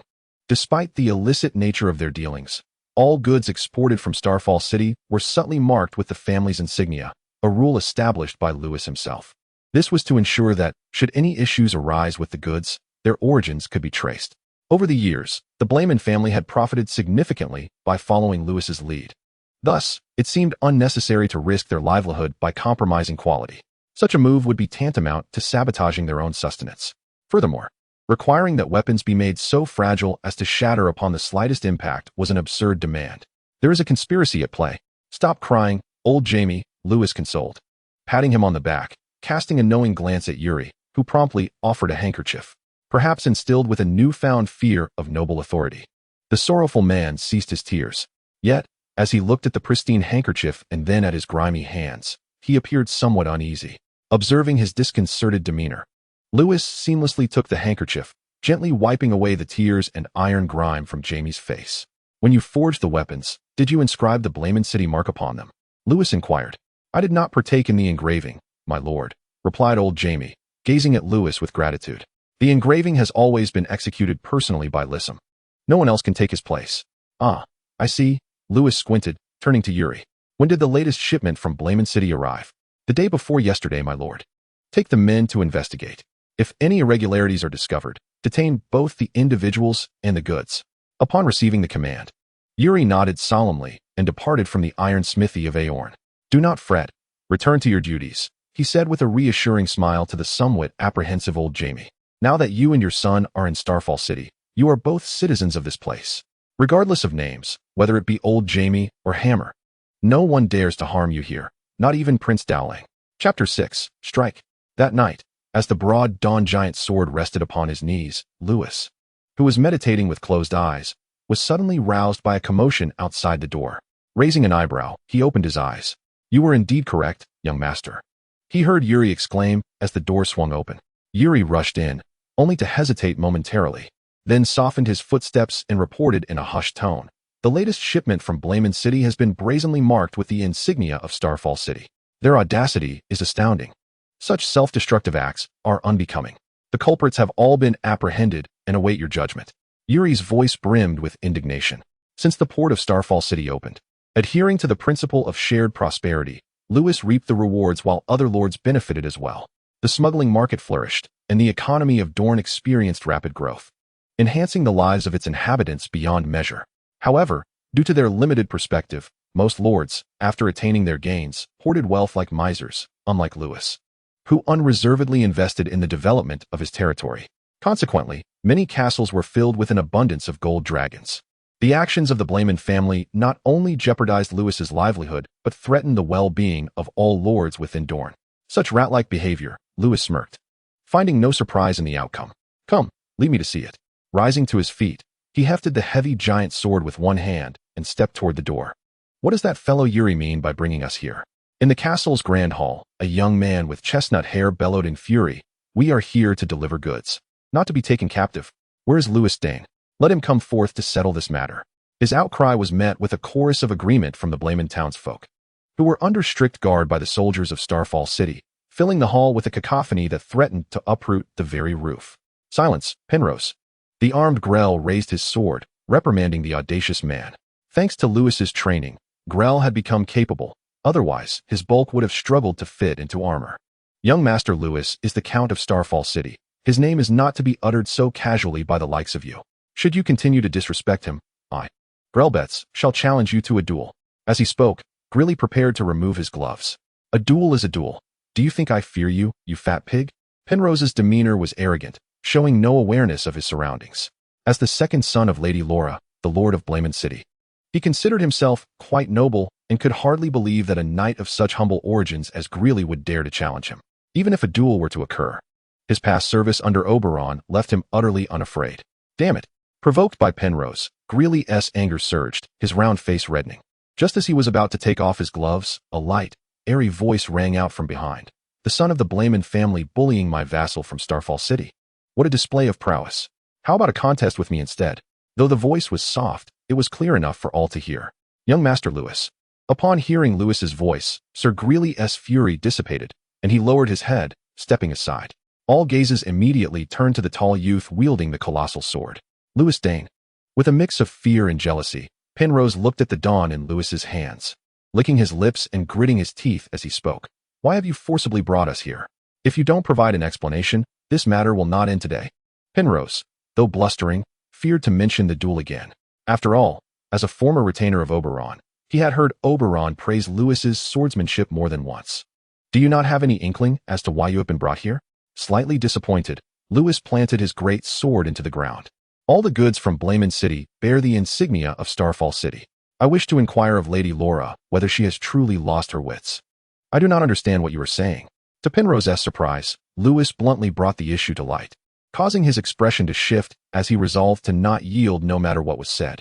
However, with Lewis's light laugh and a glance at Yuri, the guards from Starfall City began to haul in the confiscated crates, dumping them out before Penrose, leaving him with no room for denial. Perhaps it was a mistake made by my underlings, Penrose stammered in defense, only to straighten his chest and retort unapologetically. Even if it was a mistake, we can simply send another shipment. Must you make such a fuss over a trivial matter? Let us go, or my mother will not let this slide. Do not forget, I am a retainer of His Highness Prince Oberon. Lewis chuckled, bemused by this fellow's unreasonable bravado, wondering from where he drew such confidence. Oberon. Even if that man were standing here himself, he would not dare speak to me in such a manner. A mistake, you say? Lewis let out a derisive laugh, raising the enormous sword in his hand and sweeping it forward. In an instant, before anyone could react, two distinct cracking sounds echoed, and the once blustering Penrose suddenly fell to his knees. Upon closer inspection, it was evident that his knees had been shattered into powder, mingling with the crimson blood that flowed incessantly. Penrose finally came to his senses, wailing on the ground, his agonizing cries sending a jolt of shock through everyone present. Is this a bit too much, my lord? Yuri, standing cautiously behind Lewis, ventured to speak. After all, this man is Lady Laura's second son and a servant to Prince Oberon. Are you afraid? Lewis shot a sidelong glance at Yuri, scoffing at him. No, not at all. One must not always hesitate when taking action. Frowning slightly, Lewis pointed his sword at the unconscious Penrose, sternly admonishing, we have already caught him red-handed. We should simply imprison him within the castle and await negotiations with that old hag, Laura. Why leave this scoundrel any opportunity to bark like a dog? And you? Lewis turned to glare at the gleeful Grell, reproaching him yet again. I've told you repeatedly to practice your swordsmanship diligently. You still wish to duel while being this overweight. With that, he forcefully tossed Dawn to the other man. Run 3 laps around the castle. You are not permitted to rest until you complete them. Once both men fell silent, daunted into submission, Lewis shook his head and walked towards his chamber. These two individuals exhibit personalities that are starkly contrasting. Were they to complement each other, it would indeed be advantageous. Leaving that cripple behind may yet serve as a bargaining chip. As Lewis departed, Yuri and Grell finally released a sigh of relief, only to hear Lewis's voice echo back, prompting them to straighten their postures once more. And what about the others, my lord? This time, Yuri had learned his lesson and did not ask directly, but instead gestured for Grell to present the inquiry. Accompanied by the sound of footsteps. The dark corridor reverberated with Lewis's chillingly indifferent command. Execute them. Leave not a single one alive. Chapter 7. Visitors from Blaymont with the order issued by Lewis. Yuri, though feeling a twinge of anxiety, executed it without hesitation. That night, the castle was rife with chaos. Alas for Sir Grell, burdened with Dawn. He had to run 3 laps around the expansive castle, nearly exhausting himself in the process. Had it not been for the cries of despair echoing within the castle, he may well have faltered. The following day, the citizens of Starfall City began their daily routines at dawn. A mere glance upward revealed over a dozen grotesque heads hanging from the city gate, yet no one paid them any mind, nor did anyone find it amiss. They merely cast a curious glance before returning to their tasks. Ever since Lewis ascended to the title of Count of Starfall City, every decision he made had borne no missteps. The common folk live without worry for food and drink, their children are nurtured, and the elderly cared for, leading to an increasingly prosperous life. They are profoundly grateful to Lord Lewis, who never exploits his subjects. Should anyone dare to speak ill of Lewis in the streets, they would likely find themselves swiftly dealt with by the fervent populace. Lift your hands high, use your waist to generate power, do not rely solely on your arms. Imagine the wooden post as your foe and thrust with vigor. Lewis encouraged, his tone firm yet supportive. Within the castle, he stood with hands clasped behind his back, presenting an unusually stern demeanor. Before him, a small girl bearing a resemblance to Ashura, with chestnut hair and violet eyes, struggled to wield a long sword nearly as tall as she was. "All right, let's take a break, Louise." Only when the little girl's legs trembled from exertion did Lewis nod in approval. Indeed, the girl was Ashura's daughter, the 7-year-old Louise. "When will I be as strong as you, Uncle Lewis?" Exhausted from a morning of diligent practice, Louise plopped down on the ground. After adjusting her breathing as instructed by Lewis, she tilted her head, curiosity sparkling in her eyes. Lewis chuckled softly, stroking her head, and posed a gentle counter-question. "Why do you wish to become strong, Louise?" He added, "Remember, as long as I am here, no one can harm us." Wiping the sweat from his brow with a towel handed to him by Taya, the innocent Louise unexpectedly raised her sword high and declared, "Because I want to find that scoundrel who abandoned my mother and me and cut off his manhood myself." Coughing in surprise at her bluntness, Lewis shook his head and laughed heartily, marveling at the fierce spirit of Dorne. "Who taught you such words?" he inquired with genuine curiosity. "My mother," Louise exclaimed, shaking her tiny fists, her violet eyes wide with determination. "Mother said that heartless man speaks of righteousness and honor, yet he is a coward who runs away. I will train hard, and, when I grow up, I will travel far to the north and give him a good thrashing." Lewis burst into laughter, thoroughly amused. "Ashura, as I would say in a past life, is truly something else. Relying on her innate talent, she learned the way of the void from me for a few years. Then, under the pretext of honing her swordsmanship, ran off with Illyria, leaving her young daughter in my care. While she claims to be training, I suspect she is simply eager to seek vengeance against Ed Stark. Given the Dornish women's reputation for vengeance, it is entirely in character for her. However, I have no cause for concern. With Ashura's current abilities, she would likely fare quite well in a one-on-one confrontation with Ed Stark. Now, in the city of Starfall, only Lewis and his niece Louise remain. Each day, amidst his work, he finds time to instruct young Louise in the art of swordsmanship, relishing the tranquility it affords him. "You haven't answered me yet, Uncle Lewis. When will I become as strong as you?" Louise inquired, tugging at his sleeve, her determination undeterred by his prior silence. "Practice diligently and learn well. It won't be long," Lewis replied, providing her with a vague yet encouraging response that did not diminish the girl's confidence. Although Louise possesses remarkable talent, and with Lewis's guidance, it is not far-fetched to foresee her becoming one of the continent's foremost swordsmen in due time. However, to reach Lewis's level, even the King of Light himself might hesitate to guarantee success. After all, Lewis is currently at level 7 and already wields such power. Should he ascend to level 18, even he cannot fathom the extent of his strength at that point. Moreover, the panel does not explicitly state that level 18 is the maximum level. "Visitors from Blamont have arrived, young master." Just then, Yuri stealthily approached, whispering into Lewis's ear. Following Lewis's reprimand the previous day, he proceeded with utmost caution, ensuring no detail was overlooked, even lowering his voice in the presence of his wife, Taya. Taya, understanding the situation, gently took Louise's hand and inclined her head to Lewis before departing. "They've arrived quickly.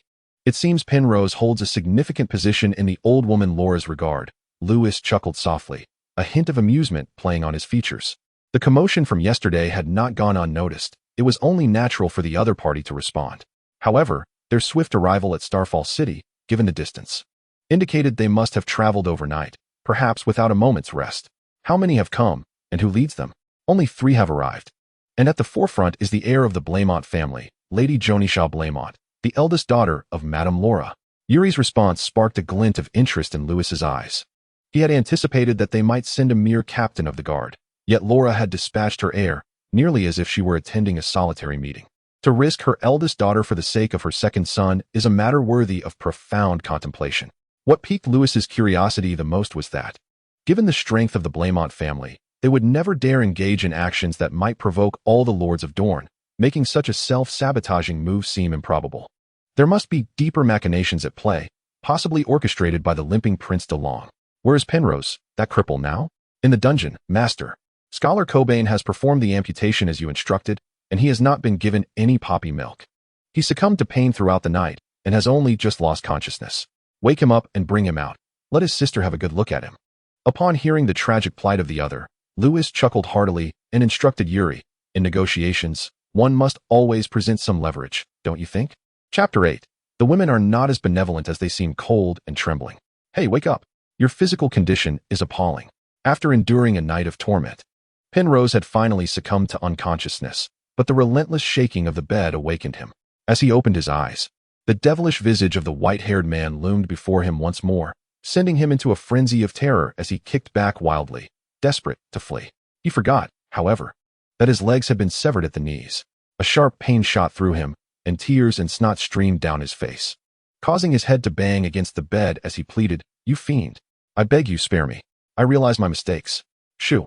Placing a finger to his lips, old Cobain smiled gently, yet the warmth of his expression left Penrose silent with fear as he stifled his pain and dared not speak further.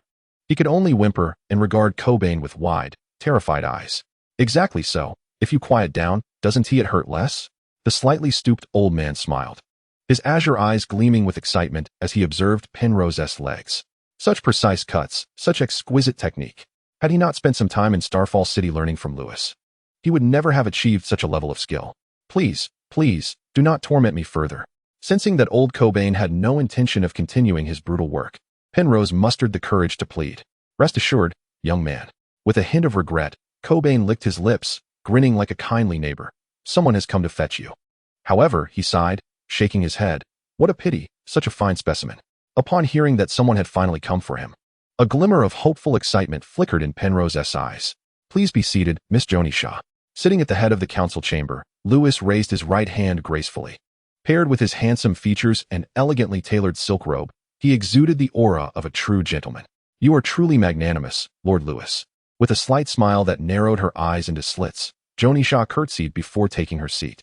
It must be said that the genes of the Blamont family are indeed impressive. Though Penrose seemed somewhat lacking in intellect, his appearance was above average among the nobility. As the eldest daughter of the Blamont family, Jonisha was particularly radiant. Her chestnut, slightly curled hair framed a face with nearly perfect curves, her features approaching the golden ratio. With a sun-kissed complexion and long legs that remained evident even beneath her voluminous winter robe, she was a vision of grace. Unlike the typical noble young ladies who marry in their early teens, the heir of the Blamont family has reached her 20s without entering into matrimony. Her every gesture exudes the allure of a mature woman. Such beauty, even when compared to Ashera, stands on equal footing. The only flaw lies in the prominently displayed family crest of the bald eagle clutching an infant, set against a yellow background, which detracts from her overall elegance. Were it to be replaced with a badge depicting a delicate purple sword intersecting with a meteor, it would achieve perfection. As Lewis unabashedly fixated on Janice's bosom, a sudden thought crossed his mind. To his blatant gaze, Janissa felt no anger. Instead, she gracefully stretched, revealing her exquisite curves without reservation. She possessed a keen understanding of how to navigate the emotions of youthful lads. Ahem. Aware that his gaze had grown too unabashed, Lewis cleared his throat to mask his embarrassment. Though he had witnessed much in his previous life, this body had yet to outgrow its most tumultuous phase. The surge of hormones was not easily quelled, even by the path of infinity. "Let us speak of business, Miss Janissa." Adjusting his posture to hide the rising inclination of his trousers with the voluminous robe, Lewis squinted and continued, "Your Blamont family has inscribed our insignia upon substandard weaponry, evidently intending to frame us. Last night, we caught the culprits red-handed, and I have dealt with a number of them. I trust you observed this upon your arrival at the city walls. As for your brother Penrose, he is of noble birth, and I lack the authority to deal with him. I intend to send him to Sunwing City to await the judgment of Prince Dowling." Noticing Lewis's swift change in demeanor, adopting a businesslike tone, Janissa furrowed her brow slightly and immediately donned a look of sorrow. "Dear Lord Lewis, I am truly sorry for the trouble I have caused you. I was entirely unaware of this matter. It was my mother and Penrose who acted in secrecy. Your decision is entirely just, adhering strictly to the laws of the kingdom, a point upon which no one can dispute." However, at this juncture, Janissa's tone shifted dramatically, her emerald eyes glistening with unshed tears as she pleaded. "No matter the gravity of his mistakes, Penrose remains my brother. If he is sent to Sunwing City, who knows what judgment Prince Dowling may render? I dare to plead for him. Please spare Penrose. I promise to bring him back to Blamont City and discipline him properly." Should you agree, Lord Lewis? I shall fulfill any request you may have. As she spoke, she tantalizingly licked her lips and cast a seductive glance in Lewis's direction. Her allure ignited a fervor within him, and it took several recitations of the principles of the path of infinity to quell the rising heat. Observing Janissa's flawless performance, he thought to himself, this woman is certainly no paragon of virtue. At the outset, she distanced herself, adopting the facade of the most esteemed lady of Westeros. Yet, throughout it all, she never inquired about her brother's well-being, bringing him back to Blaemont for proper discipline. I suspect that as soon as they leave Starfall, Penrose will meet with various unfortunate accidents.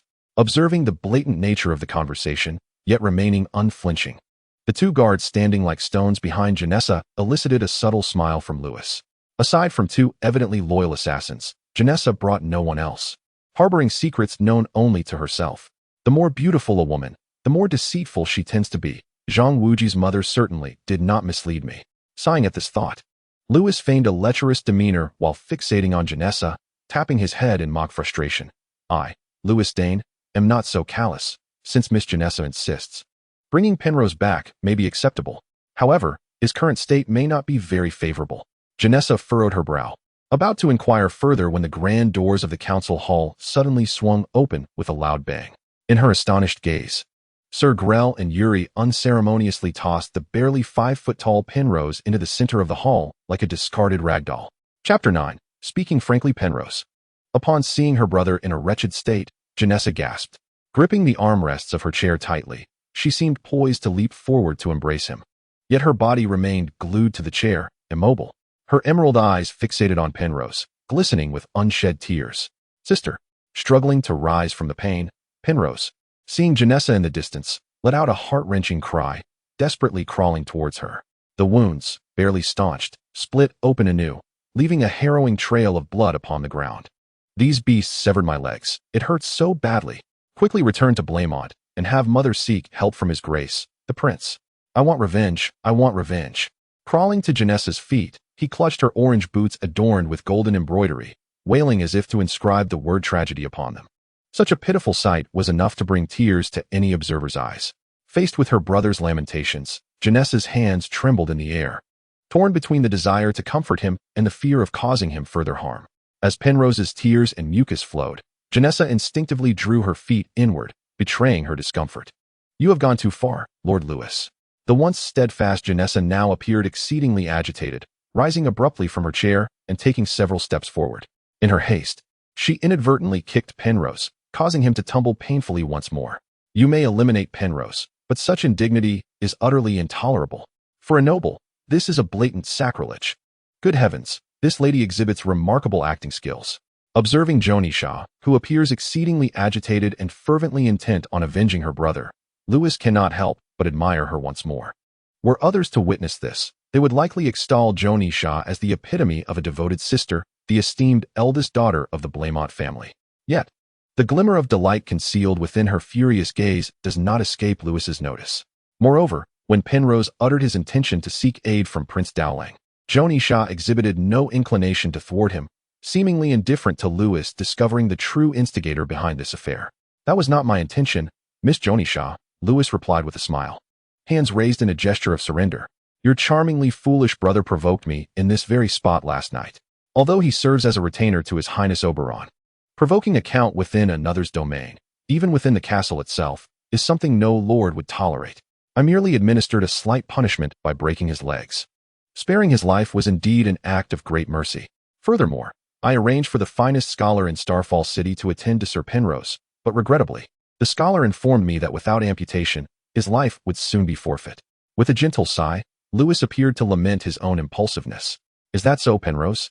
Upon hearing Lewis's candid response, Jonisha immediately retracted her earlier fervor, as if the preceding events had been mere phantoms.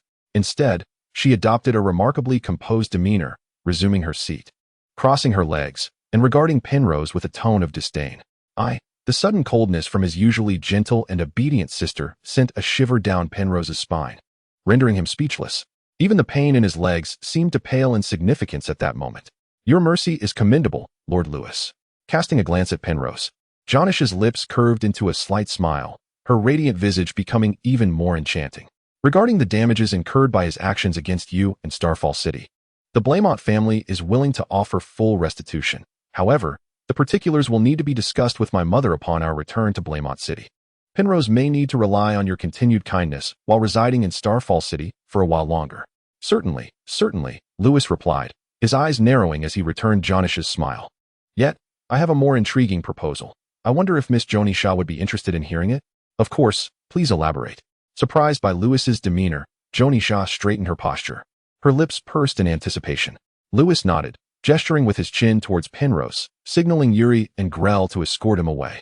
Leaning back against the chair with a calm demeanor, Lewis spoke with an air of implication. As the heir of the Blamont family, it must be rather challenging to have a younger brother who is exceedingly favored. Wouldn't you agree, Miss Janissa? I fail to grasp the meaning behind your words, my lord, Janissa replied, her complexion shifting subtly as she pressed her lips together. Her previously ambiguous gaze turning suddenly cold. We are all astute individuals here, so let's dispense with the circumspection, Lewis chuckled softly. I could arrange for Penrose to meet his demise in Starfall City. I could even eliminate all obstacles for you, allowing you to ascend smoothly to the position of Countess of Blamont. His audacious declaration sent Janissa's heart racing to her throat, prompting an instinctive urge to refute his claim. Do not be so hasty to reject, Miss Janissa. Lewis leaned forward slightly. It is evident to me that you are a woman of great ambition. Though you are the eldest daughter of the Blamont family, your position as heir is precarious. After all, Lady Laura invested considerable effort and resources to place Penrose in the service of Prince Oberon. Why waste such energy on a younger son who cannot inherit the title of Count? Wouldn't you agree? Her violet eyes glimmered with an allure reminiscent of the fabled temptress that lured the virtuous into corruption. Moreover, Janissa was hardly a paragon of virtue herself. And what is it that you imply, my lord? Sure enough, Janissa raised an eyebrow slightly, tilting her head as she inquired about Lewis's intentions. Showing no desire to dismiss the conversation. An alliance, Miss Janissa. Lewis finally stood up from his chair, his imposing figure seemingly casting a shadow over the sunlight. You possess great ambition, but my aspirations surpass even your imagination. Starfall City currently boasts a population of 100,000, with supplies of food, weaponry, and soldiers at an unprecedented level in the castle's history. With Blamont City bordered by the River Bay to the west and the Prince's Pass to the east. I do not wish to be stabbed in the back at a critical juncture. You aspire to be Prince of Dorne. Janissa gasped, her hand covering her mouth, as Lewis's words began to exceed her expectations. Chuckling softly at Janissa's conjecture, Lewis offered no further elaboration. As he had stated, his ambitions were indeed far grander than she could have envisioned. A prince? What is that worth? Regardless, Blamont City is an indispensable component of my plans. Lewis resumed his seat, lifting his wine glass towards Janissa in a distant toast. I once heard an ancient adage, those who recognize the times are the true heroes, while it may not take much effort to forcibly seize Blamont City. I prefer to continue amassing strength, only to deliver a resounding slap to my enemies when they least expect it. So, have you contemplated your answer, Miss Janissa? Oh no. Lady Janissa of Blamont. The hall fell into an immediate silence, broken only by Janissa's slightly hurried breaths. After a long moment, she seemed to have made up her mind, gently tilting her head to glance at the two guards beside her, whose eyes still held a look of astonishment. You may leave, she commanded. The two exchanged puzzled glances but complied, exiting the hall and leaving Janissa alone with Lewis. With a hint of confusion in Lewis's gaze, the enchanting woman approached him with a graceful stride. Standing before him, Janissa licked her lips, resembling a beautiful serpent poised to strike. As she began to shed her garments one by one in the warmth of the hall, soon, her alluring figure was unveiled before Lewis without reservation. To forge an alliance, one must show sincerity. Would you not agree, Prince Lewis? As Lewis's breath quickened, Janissa's crimson lips pressed unabashedly against his. Chapter 10. Watching the solitary figure depart. Lewis spread his fingers and then clenched them again, seemingly savoring the extraordinary allure he had just experienced. Just as he had anticipated, this woman was indeed captivating. The culture of Dorne was notably liberal. Even the daughters of nobility exhibited a boldness in certain aspects of their conduct. Despite Lewis's extraordinary physical prowess, he nearly faltered in taming this untamed Dorne mare. After all, in Dorne, it was not unusual for a woman to openly confess her lack of propriety, as Janissa had done. At least, that was how she perceived herself. Her preferences, which diverged from the norm, were no secret among the nobility. Strictly speaking, Lewis was even considered Janissa's first man. Achieving such results on their first encounter was, by any measure, commendable. Chuckling to himself, Lewis reflected on this inner-city diplomatic exchange, feeling the essence of the limitless path flowing more smoothly within him. Indeed, an occasional indulgence could bring about a subtle enhancement to one's state of mind. Turning to walk back into the city, he noticed 3 heads hanging high above the gates of Starfall. Janice's ruthlessness had once again reshaped Lewis's worldview. To ensure confidentiality, she had ordered the execution of her loyal guards without hesitation. Such a woman, without absolute strength, would likely be impossible to subdue. However, Lewis was undoubtedly the most powerful man in this world. You mean to say that despite your sweet words in Starfall, and fulfilling every demand of that young Dane, Penrose was still murdered? Lady Laura Blamont, the Countess of Blamont, slammed her palm on the table, forcefully tossing the fruit off its surface, and without reservation, interrogated Janissa, who knelt before her in front of the assembled attendants. Moreover, that scoundrel killed 2 of my subordinates. Were it not for my status as the heir of Blamont, he would have likely sought to eliminate me as well. Janissa lowered her head, her body trembling incessantly, seemingly still haunted by the narrow escape from death. Yet, only she understood that her weakness stemmed from the earlier frenzy, compounded by the exhausting journey. How outrageous, Lewis Dane! How could he execute a nobleman without due process? Does he not recognize the law? As for Janissa's response, Lady Laura harbored no doubts, vehemently berating her instead. Little did she reflect that if she had not instigated such turmoil, she would not have faced such retribution. Enough with the tears. Observing Janissa's apparent grief for her brother and the guard, Lady Laura's heart softened slightly as she spoke. I shall personally visit the city of the Sun's Spear to report to Prince Dowlong. You should rest well during my absence and avoid any conflicts with Starfall City. The Dane family is currently too powerful for us to contend with. Should any issues arise, consult with Sir Morland. Reluctantly acknowledging the truth, Janissa understood that Starfall City was no longer the same as before. If a conflict were to erupt, the forces of Blamon would scarcely suffice to satiate Lewis's ambitions. Yes, mother. With Lady Laura's consent, Janissa wiped her tears and, supported by a servant, rose to her feet, limping as she made her way out. Wait. At that moment, Lady Laura's voice echoed from behind. Startled, Janissa's heart raced, fearing she might have revealed something, yet she composed herself and turned around. Is there anything else, mother? Have someone tidy up Benedict's room. He will accompany me back. Lady Laura issued her command casually, treating Janissa as a mere afterthought. Throughout, she had not offered a single word of comfort to her eldest daughter. Very well, mother. Janissa replied obediently, yet she closed her eyes slightly, afraid of betraying her discontent and resentment. Licking her lips, she inclined her head slightly to Lady Laura, breaking free from the servant's support, and defiantly strode towards her room. With every step, her heart grew colder. She was the rightful heir of Blamon. Having lost one Penrose, now she had to bring back Benedict. Was this never-ending? Benedict was only 9.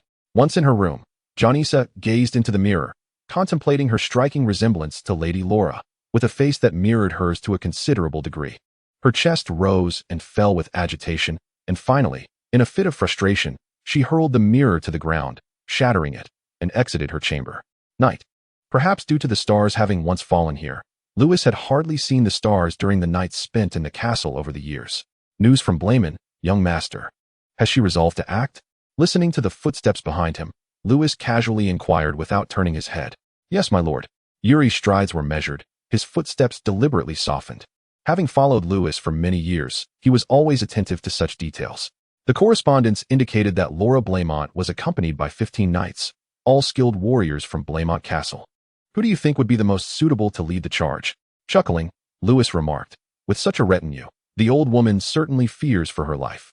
He made no immediate arrangements, merely scoffing, showing no remorse for having bedded another's daughter. Ironically, it was her eldest daughter who most desired her demise. Nevertheless, Lewis's observation held merit. Dorne was not akin to the mountainous and bandit-ridden central continent.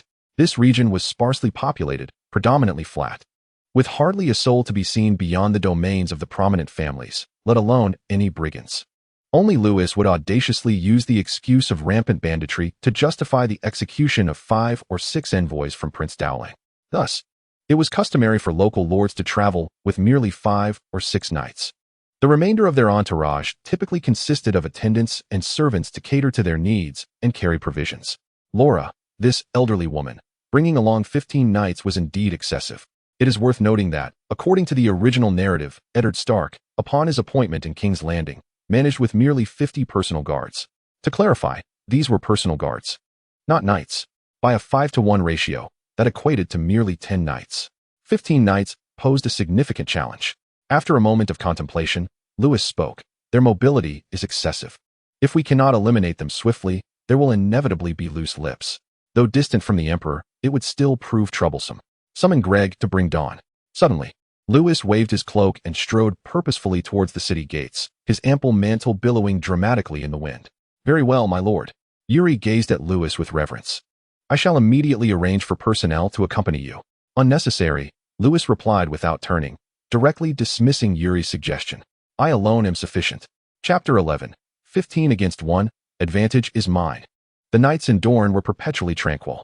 Even without an official curfew, one could scarcely find a soul on the flat expanse of the desert.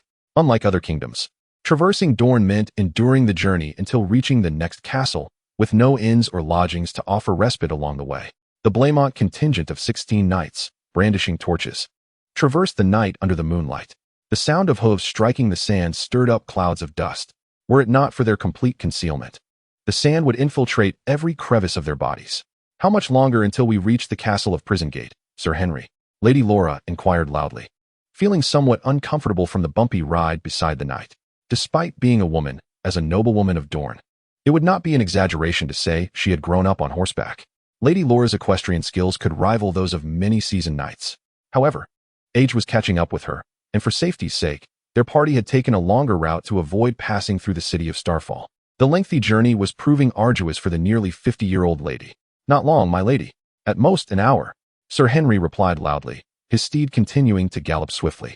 They had already lost considerable time due to the detour, and even the knights were beginning to feel fatigued. The sooner they reached the castle of Prisongate, the sooner they could rest. Receiving a definitive answer, Lady Laura nodded and urged her horse to quicken its pace. She was reluctant to risk danger and fatigue by making the long trek to Sun's Spear herself. However, matters concerning Prince Daeron and her youngest son, Benedict, necessitated her personal involvement in the mission. Silently, they journeyed eastward, with no one willing to utter a word amidst the swirling sands. Suddenly, a cry rang out from the front of the convoy. Alert! There are people ahead. What? Upon hearing the warning, the knights adeptly reined in their horses, bringing the galloping steeds to an abrupt halt in mere moments. The entire process was executed with remarkable precision, showcasing the exceptional discipline and vigilance of this elite group. What is the situation, Sir Scarl? Lady Laura inquired as she awaited the returning knight's report. Someone is blocking the path ahead, my lady. Sir Scarl answered in a steady voice. Damn it, could it be the pursuers from Starfall? Who has leaked our whereabouts? Lady Laura cursed, aware that over the years, the power of Starfall had grown formidable, emboldening them to eliminate even the envoy of Prince Daeron. Despite her utmost caution, if they were indeed pursued, this small contingent would stand little chance against them. However, Lady Laura did not overly concern herself with the potential threat to her safety, with so many on her side. Unless the enemy could silently eliminate them all, any knight who managed to escape would surely alert the lords, resulting in a collective assault on Starfall. Her worry lay in the possibility that if Lewis had resolved to confine her, the situation could become quite troublesome. How many are there? Gritting her teeth, Lady Laura decided she would first approach the unknown party.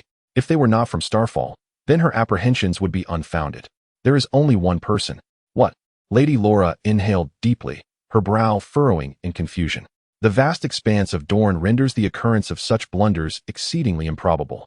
The only plausible explanation is that the adversary is deliberately awaiting my arrival. Yet, even with knowledge of my companion's movements, what advantage would one solitary individual possess? A 1 against 15 scenario, even with the Dawnblade at hand, would be an insurmountable challenge. Moreover, this boundless desert offers no opportunity for ambush. He approaches. As Lady Laura's mind raced, Scar suddenly stepped aside.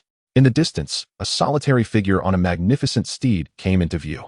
Bathed in moonlight, the newcomer concealed their face from the swirling sands, obscuring their identity from Lady Laura. Yet the distinctive ivory-hued greatsword slung across their back compelled her to utter the name, Lewis Dayne, the Dawnblade.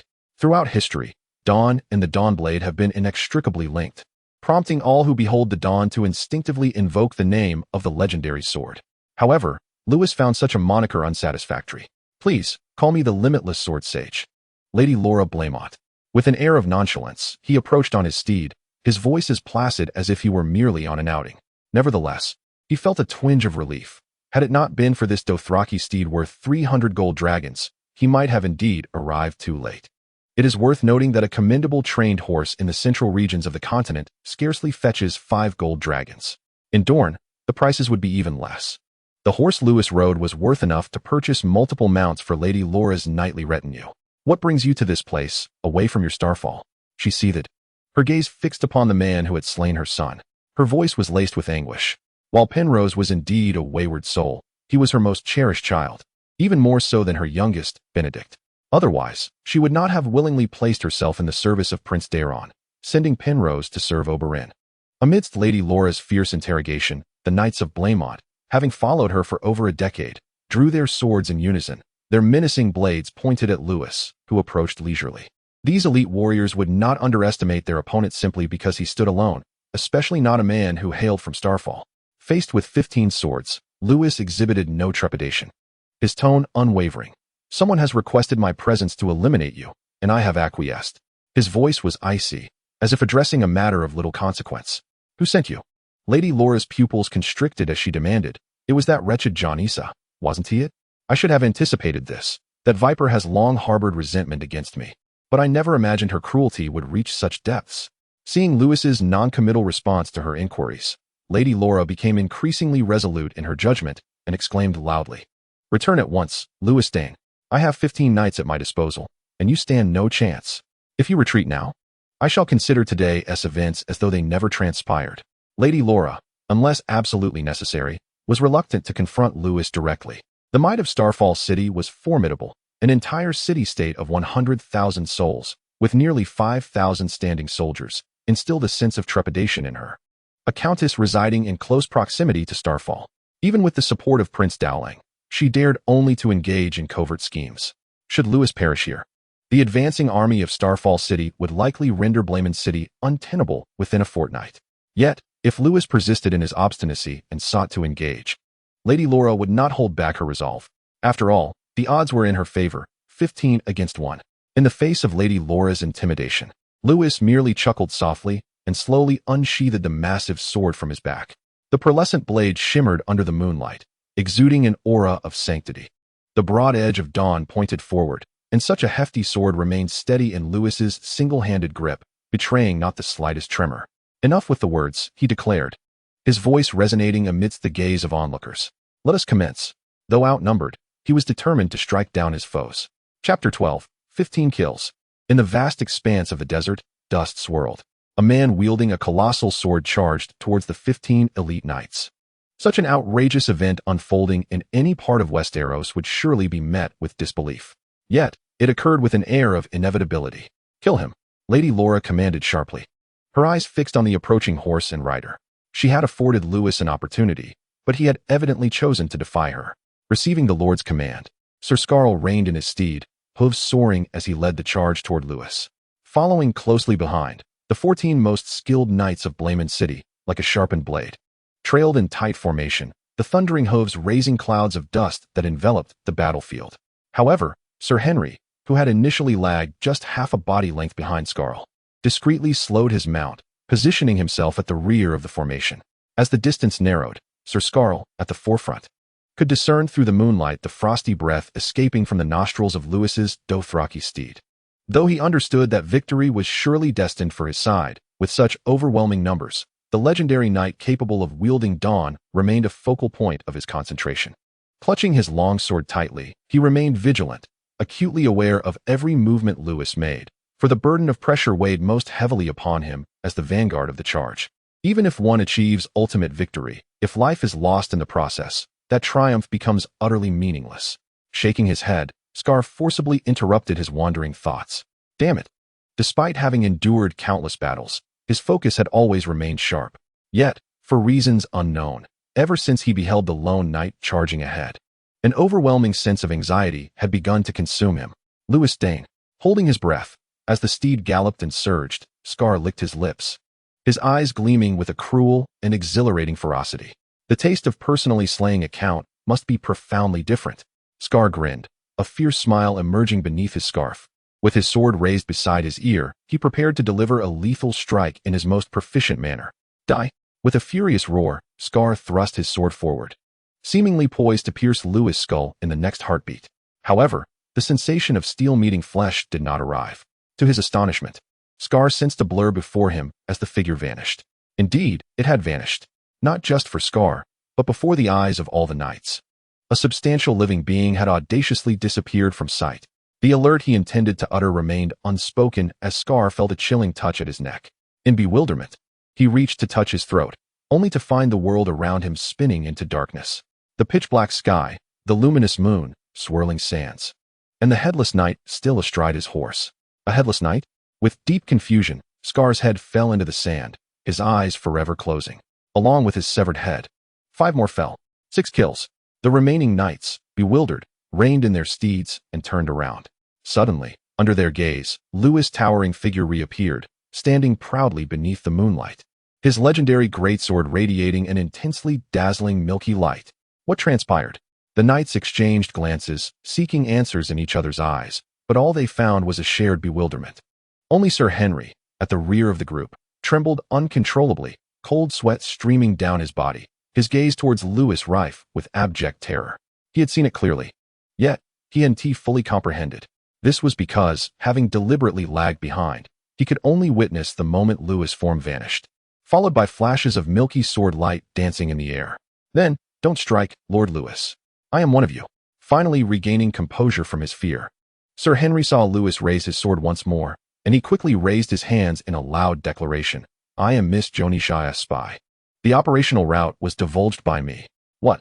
Sir Henry's words abruptly drew the attention of all the surviving knights, none of whom anticipated that the knight who had accompanied Lady Laura the longest would turn out to be a traitor. However, even upon discovering Henry's treachery, none dared to take action at that moment, for the man wielding the massive sword was steadily advancing towards them. "Go and capture that old woman." He gestured towards Henry with a subtle nod. Once the confrontation concluded, the astute Lady Laura had decisively fled on horseback, recognizing the unfavorable turn of events. Although she could have dealt with these adversaries and then pursued, the sudden emergence of a traitor indeed allowed her to conserve some energy. "Yes, my lord." Sir Henry responded with enthusiasm, hastily dashing past Lewis to chase after the fleeing Lady Laura. Throughout this period, not a single soul dared to make a move. Next, a visible surge of potent energy erupted from beneath, instantly enveloping Lewis, causing his dark cloak to billow dramatically. The moonlight illuminated Lewis's chiseled features, rendering him a terrifying sight in the eyes of the surviving Blamont knights. The sword saint of infinite void smiled, issuing a final ultimatum to these knights destined for a tragic fate. "It is our turn. What in the world is this monster?" Like a frightened dog, Lady Laura fled in panic, her heart racing to her throat as she inwardly cursed. The combat prowess exhibited by Lewis had utterly surpassed her comprehension. Even the Dawn Swordmaster Arthur Dayne could not effortlessly slay 6 elite knights in a single strike. Otherwise, he would not have fallen in the Tower of Bliss. The Danes were all monstrous beings. Casting a resentful glance behind, she noticed a figure on horseback rapidly approaching. "Wait for me, my lady." It was Sir Henry. Hearing the familiar voice, Lady Laura felt a slight sense of relief. It was no wonder she had run so fast that she had not heard Henry confessing his betrayal. "How did you escape, Sir Henry?" Slowing her pace to allow him to catch up, Lady Laura, still shaken, inquired. "That fellow is far too powerful, my lady. We must flee quickly and report this matter to His Highness Prince Dolan." Henry did not respond to her question, instead galloping closer while speaking loudly. "Indeed, that is precisely what I was thinking." Before she could finish her sentence, a fist the size of a sandbag appeared before her, and Lady Laura felt darkness envelop her as she fell from her horse, stunned. "Damn it, you old hag."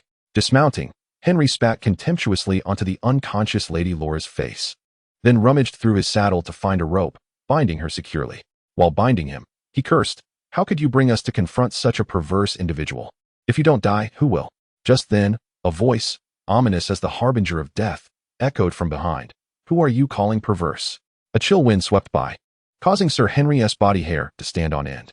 Turning around, he was startled to find Lewis, with a smile, standing behind him. "I wasn't he referring to you, my Lord Lewis." With a thud, Henry fell to his knees, frantically justifying himself. "I meant to say that the wretched old woman dares to oppose a man as formidable as you. It's truly a fool's errand." With that, he forced a smile, suppressing the terror within. Lewis merely chuckled, offering no words, and casually approached the unconscious Lady Laura. Upon seeing her in a state of oblivion, His interest in taking action waned. Kill her. Casting a sidelong glance at Henry, the latter, as if granted a reprieve, hastily drew his sword and thrust it toward Laura, blood seeping slowly into the sand.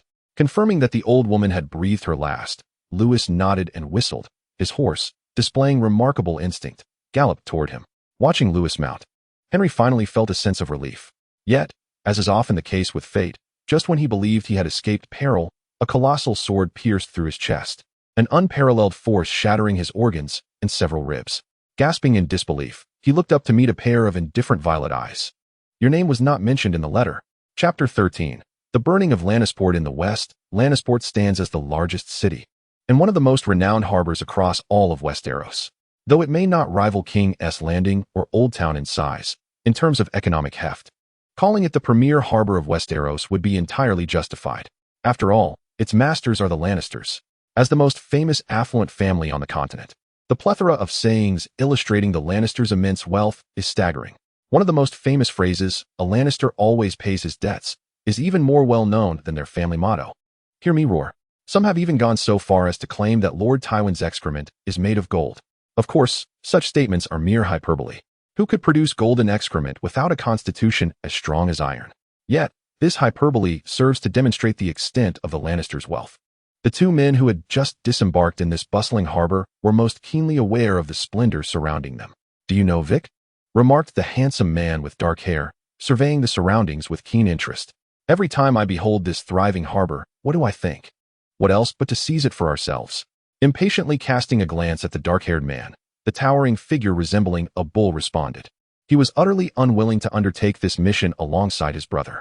Perhaps due to their lineage, the Greyjoy family of 4 brothers had been labeled as madmen by outsiders. Yet, it was this second son of the Greyjoys, whose madness even his so-called insane brothers could scarcely endure. No. The dark-haired man chuckled, shaking his finger lightly, revealing teeth that appeared somewhat yellowed, possibly from a lack of vitamins. His bright blue eyes concealed a madness beyond ordinary comprehension.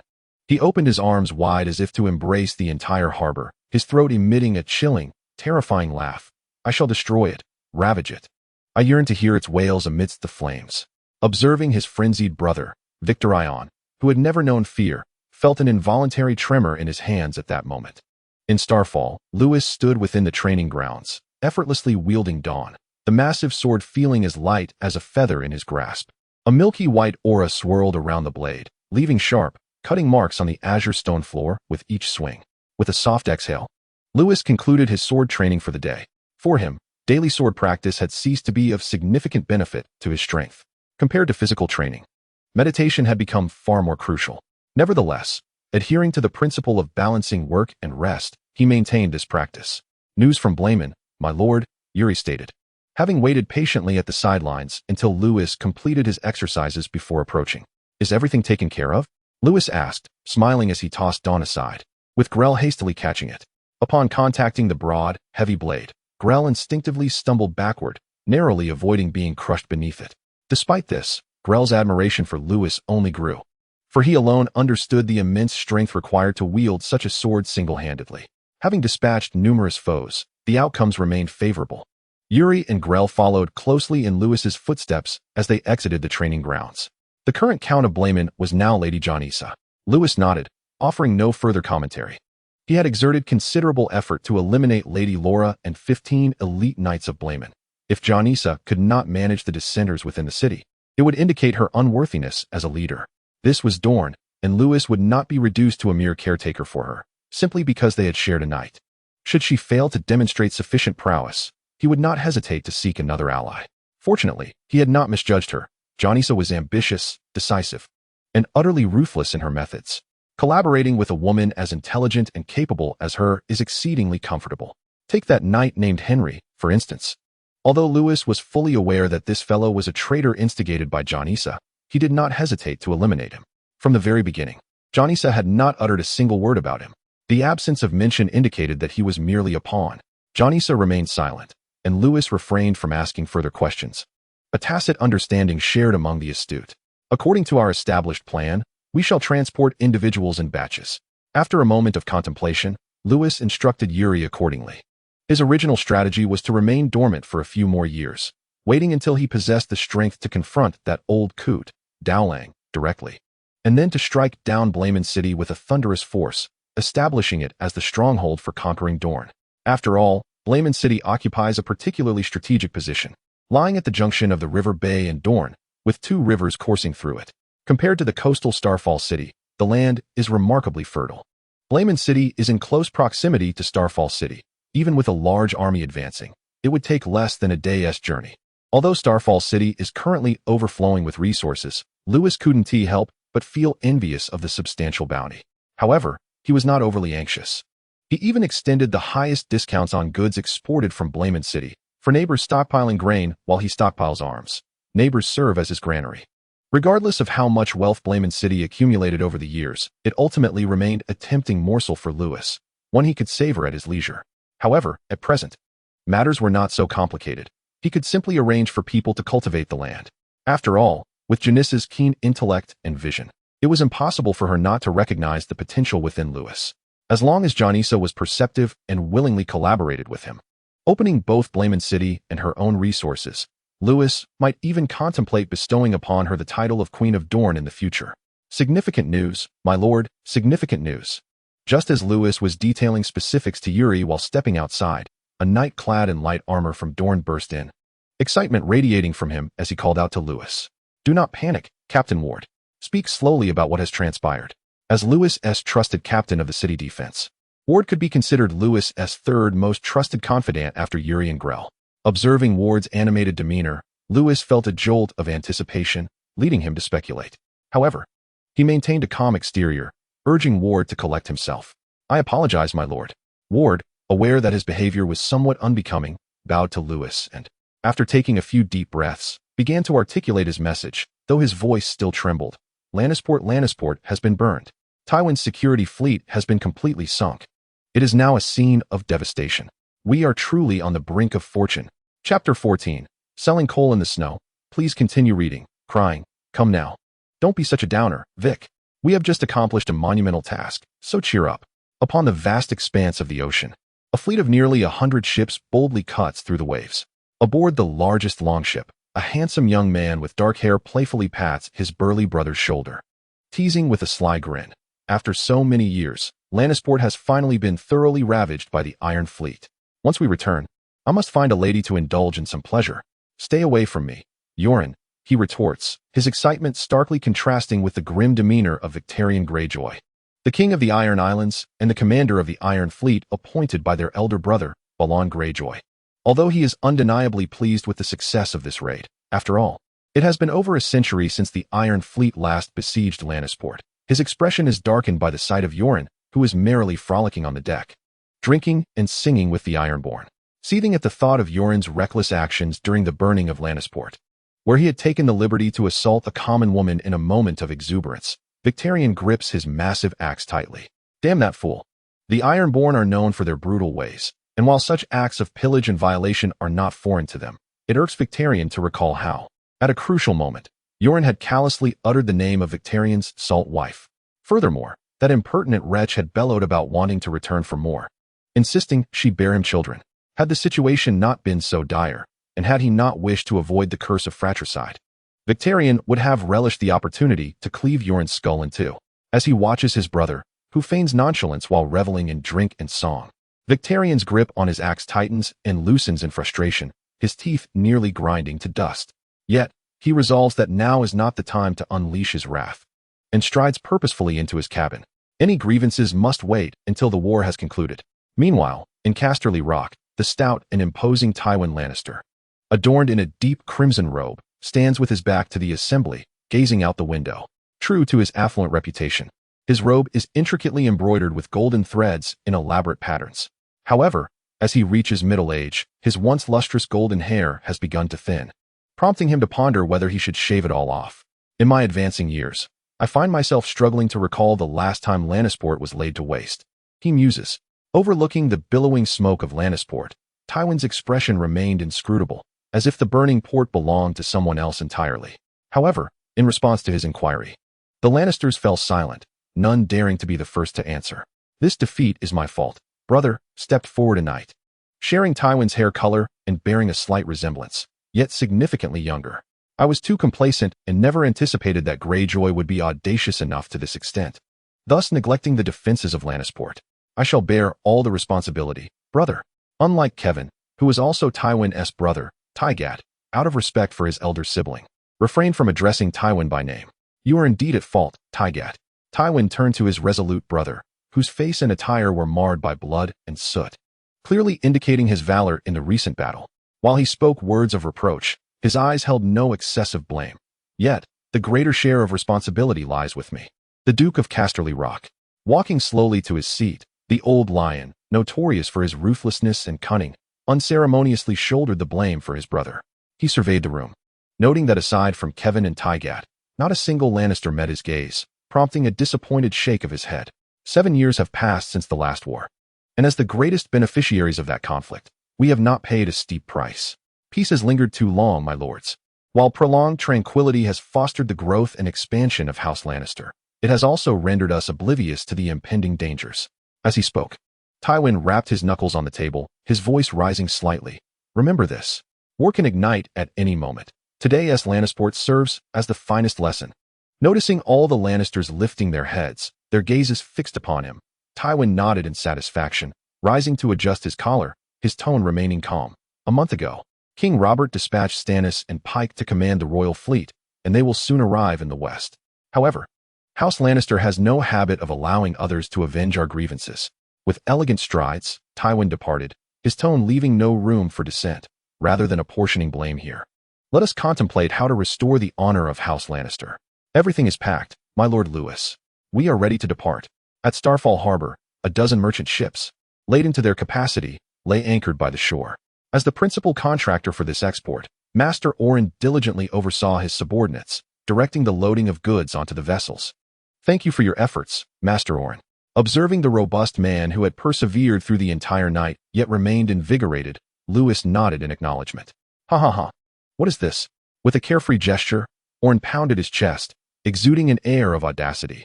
In my youth, to hone my forging skills, I once went 5 days and nights without sleep. I must extend my gratitude to you, Lord Lewis. Without your sagacious decision, life in our Starfall city would not have flourished as it has. I, old Oren, never dared to dream that one day I could expand my business to the west.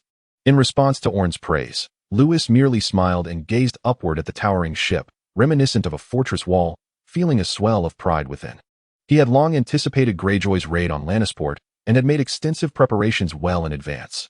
Not only had he stocked weapons and equipment, but the ship was also thoughtfully equipped with ample medical supplies, fresh water, and provisions. Furthermore, these merchant vessels had undergone special modifications, allowing them to function as warships with the addition of soldiers. Lewis had invested a year or two in preparing for this venture, intent on making a substantial profit from the wealthy lords of the West. Once the goods were delivered, he planned to sell the ships to Tywin as well. Given Tywin's temperament, retaliation was a certainty. However, after recently losing his fleet to flames, he would undoubtedly find it too late to construct new vessels for an expedition to the Iron Islands. Now, encountering Lewis, who provided timely assistance, rather, should it be said, offered to sell coal in the snow, would leave Tywin grateful even if the price were to triple. After all, had events unfolded as originally scripted, Tywin, bereft of his main fleet, would have been unable to seize Pike Island at the last moment. Instead, it was Robert's subordinate, Ser Jorah Mormont from the north, who first breached the defenses of Pike, inflicting a devastating loss on Balon Greyjoy, the king of the Iron Islands, who had already lost all his sons in the war, forcing him to send his youngest, Theon Greyjoy, to Winterfell as a ward, though Lannisport had burned. The victors of the war turned out to be the king and the north, leaving the old lion, who had fought valiantly for a lifetime, suffering such a significant setback. However, with Lewis now surreptitiously maneuvering behind the scenes, the outcome of this war was far from certain. Shall I still take the lead in delivering this shipment, my lord?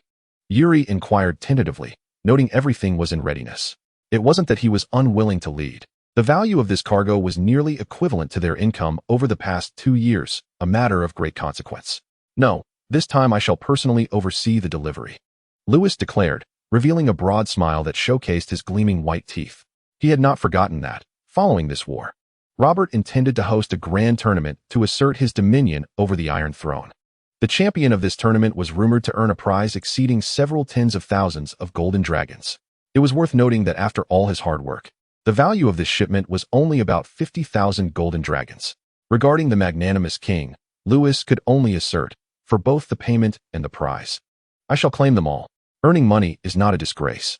Chapter 15, The Sword and the Meteor. It has been a long while, Lord Stannis. Castle Kaelin warmly welcomes the arrival of the royal fleet. In the council chamber of Castle Kaelin, Tywin met the weary commander of the royal fleet, Stannis Baratheon. At this moment, the Guardian of the West had shaved his head entirely, a stark reminder of the lessons learned from the defeat at Lannisport. No need for pleasantries. My Lord Tywin, Stannis stated succinctly, getting straight to the point. As the brother of the king, his demeanor starkly contrasted with that of Robert. Those familiar with the Duke of Dragonstone knew him to be quite serious and taciturn, lacking in humor. His fairness and integrity were well recognized. Even in the presence of Tywin, Stannis's frostbitten visage bore no trace of a smile. I have received word that Roderick Greyjoy, the eldest son of House Greyjoy, led a fleet to raid Seaguard, only to meet his own demise. I have heard as much. Stannis's words deepened Tywin's discomfort, his emerald eyes fixed intently upon him. The victory at Seaguard was indeed a significant blow to the Greyjoy rebellion, greatly boosting the morale of the king's forces. However, the crux of the matter lay in the fact that Seaguard was not part of the Westerlands, but belonged to the Riverlands. While the Lannisport fleet suffered catastrophic losses and was left in ruins under the onslaught of the Greyjoy fleet, Seaguard displayed an extraordinary resilience. Even Balon Greyjoy's eldest son had perished, though Seaguard was constructed to withstand the Ironborn raids, benefiting from its lofty walls. The stark comparison revealed the once mighty Westerlands fleet to be woefully inadequate. This left Tywin in a rather compromising position. Nonetheless, Tywin refrained from immediate anger. He understood Stannis's character. The man would never resort to mockery over such matters, and his words surely held deeper implications. As anticipated, under Tywin's scrutiny, Stannis elaborated. To my knowledge, Roderick led but a small contingent. The true Iron Fleet must still be concealed elsewhere, poised to ambush us at any moment. The main force of the Greyjoy fleet must be the one that raided Lannisport. Stannis spoke with conviction, clearly confident in his deductions. At last, Tywin's expression softened, nodding thoughtfully in agreement with his assessment. Do you have any thoughts regarding our next course of action? In response to Tywin's inquiry, Stannis wasted no time. Striding purposefully to the long table, placing his finger on a specific area of the map, the Isle of Tears. Their objective must surely be the Isle of Tears. Gazing at the island adjacent to the Westerlands on the map, Tywin fell into contemplation as Stannis continued his deductions. The Isle of Fairies, perched close to the continent, had remained untouched by war for many years, amassing vast wealth and supplies. If I were the commander of the Greyjoy fleet, I would seize the opportunity to capture it, establishing a stronghold in the Westerlands. Even if we ultimately failed to conquer the Isle, the Ironborn's nature would compel them to seize whatever riches they could and flee. A venture that would be exceedingly worthwhile. Your military acumen is truly remarkable, Lord Stannis. Observing Stannis, who had only just arrived in the Westerlands, yet seemed to grasp the intricacies of warfare effortlessly, even Tywin could not help but exclaim in admiration. Though the seasoned lion, having spent his life in the theater of war, could be deemed an expert in naval combat, Stannis, the master of ships, was the true authority. Tywin understood the wisdom of entrusting specialized matters to those who are proficient in them. Now that we are aware of their plans, surely you have made some preparations? Indeed. Stannis' gaze burned with intensity. Whenever the subject of war arose, this reticent man would exude fervor. I have dispatched Lord Paxter to lead the royal fleet, poised at Lannisport, ready to strike them unawares. When shall we commence? Now, my Lord Tywin. With a resolute tone, Stannis turned to stride towards the door. I have arranged for the servants to prepare a banquet. Perhaps we should summon Lord Paxter to join us, and set out after we have dined, Lord Stannis. Tywin uttered these words, yet remained firmly seated, showing no intention of rising. Having reached the threshold, Stannis paused, a subtle curve gracing his frigid countenance. There is no need to rush. We shall feast after the slaughter. As he stood by the window, watching the royal fleet depart, the sunlight cast upon Tywin's face obscured his emotions. The fleet has set sail, Tywin. Entering the room was Kevan Lannister, resembling Tywin yet noticeably more portly. I have seen it. Tywin did not turn, addressing his brother, who had served as his right hand for a lifetime. Are we still unable to muster sufficient weapons and ships? It is simply unavoidable, Kevan sighed softly, a flicker of exhaustion crossing his eyes. In recent days, he had scarcely rested due to the pressing matters of armaments and vessels. Time is of the essence, Tywin. While we are not lacking in manpower or weaponry, the production of standard equipment and warships cannot be accomplished in a mere few days. If only we had another fortnight. With a slight shake of his head, tinged with disappointment, Tywin chose not to pursue the matter further. He recognized the truth in Kevin's words.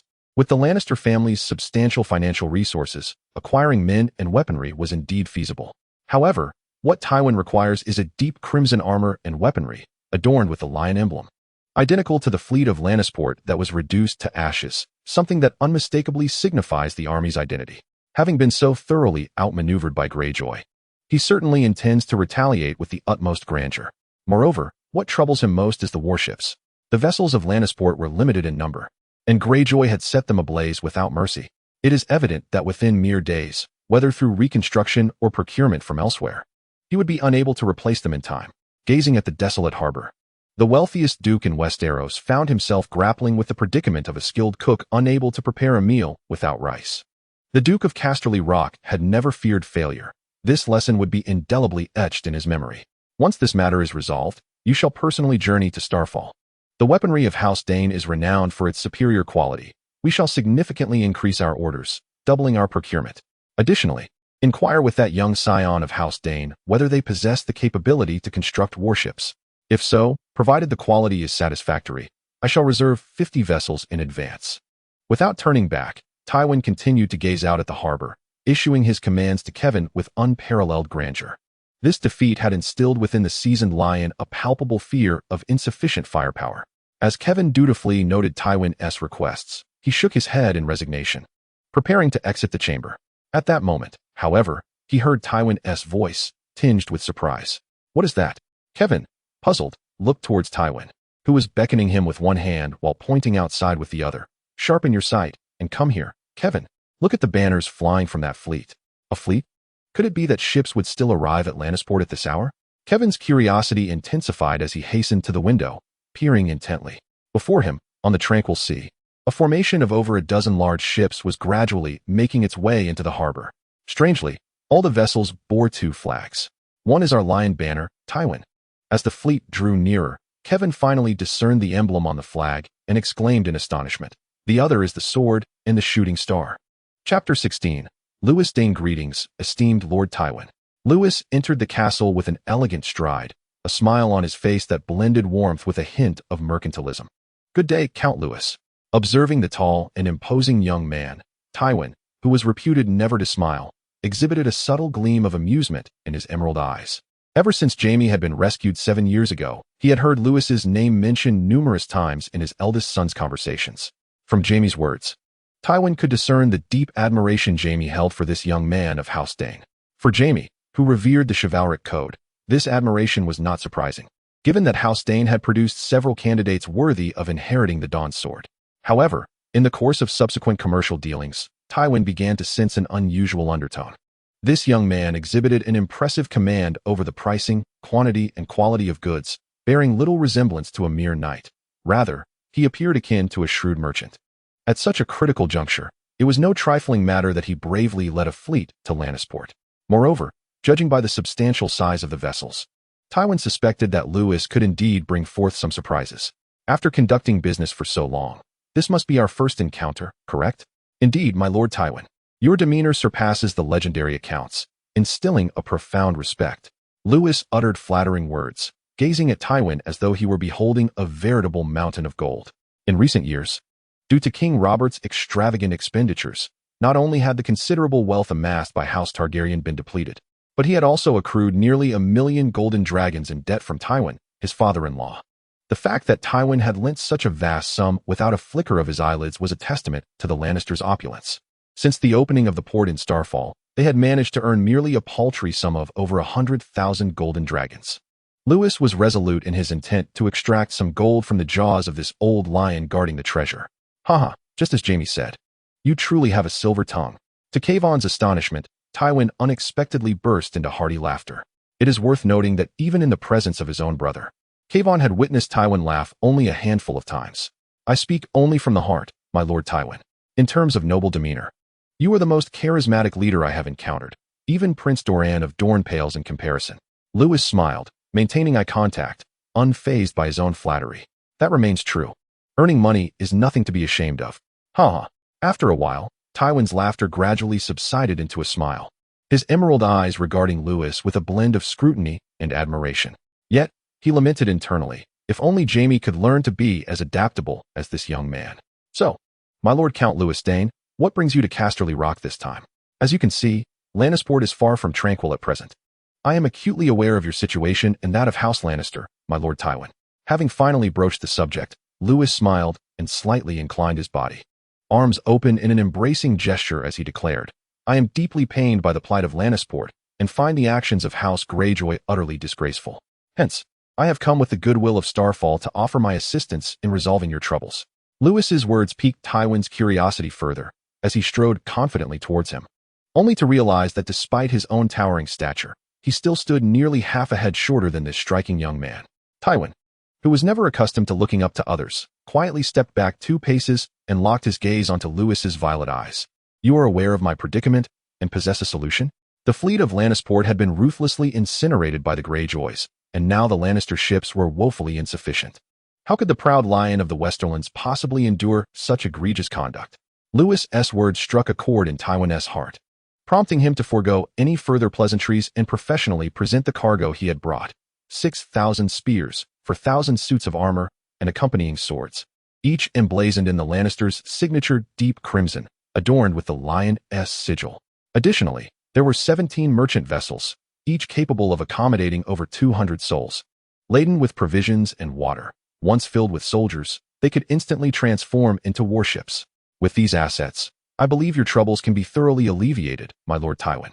Confronted with Lewis's thoughtful preparations, Tywin fixed him with a piercing gaze, uttering not a word. It was not that he was indifferent to the offerings. Rather, he found the timing too coincidental. Just days had passed since Lannister Port was set ablaze by the Greyjoy fleet, and here was this lad from Dorne arriving with ships brimming with Lannister armaments. Tywin even entertained doubts about whether this fellow had some covert connection to the Greyjoys. After a lengthy pause, Tywin gently shook his head, dismissing the suspicion. Under his scrutiny, Lewis exhibited no signs of anxiety. Moreover, Starfall was situated so far from the Iron Islands that any notion of mutual interests or clandestine dealings seemed implausible. These items, I presume, are not without cost, Count Lewis. A slight smile curled at the corners of Tywin's lips. Fortune had favored him, and he was eager to engage. Oh, certainly. With Tywin's concession, Lewis's smile grew even more animated, for he understood that as long as he did not overreach, the wealthiest man in Westeros would not refuse his proposal. 60,000 gold dragons, my Lord Tywin. Incrementally raising his psychological price point, Lewis flashed a bright smile, adding, for just 80,000 gold dragons, the weapons, provisions, and vessels shall all be yours. However, if you find the price excessive, I could offer you a 10% discount. No need for that. In response to Lewis's incredulous expression, the old lion clasped his hands behind his back, readily agreeing. 80,000 gold dragons, not a copper less. The Lannisters are not wanting for coin. You are indeed generous. Lewis praised, though inwardly he felt a twinge of regret. It seemed he had undersold himself. Observing Tywin's demeanor, which radiated an air of wealth, Lewis lamented the gold dragons he had forfeited. Tywin, wearing a knowing smirk, regarded Lewis, reflecting that this young man had a remarkable talent for raising prices on the spot. Even with the addition of 17 warships, the usual cost would scarcely reach 40,000 gold dragons, yet Lewis had audaciously doubled the price. Most importantly, despite the exorbitant price paid, Tywin felt a sense of satisfaction. The reputation of House Lannister far surpassed the value of gold. Summon Tygat to bring men to the ship. We must promptly dispatch forces to the Isle of Tarth. Turning to Kevin, Tywin issued his commands.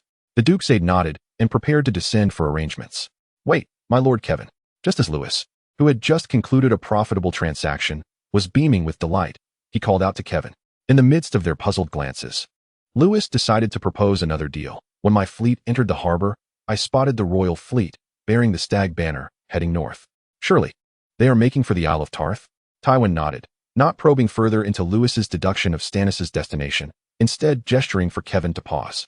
The young man from House Dayne had already surprised Tywin on numerous occasions. He wished to hear more of his thoughts. In comparison to rushing to the Isle of Tarth, I possess a superior plan. After all, the royal fleet has already set sail for some time.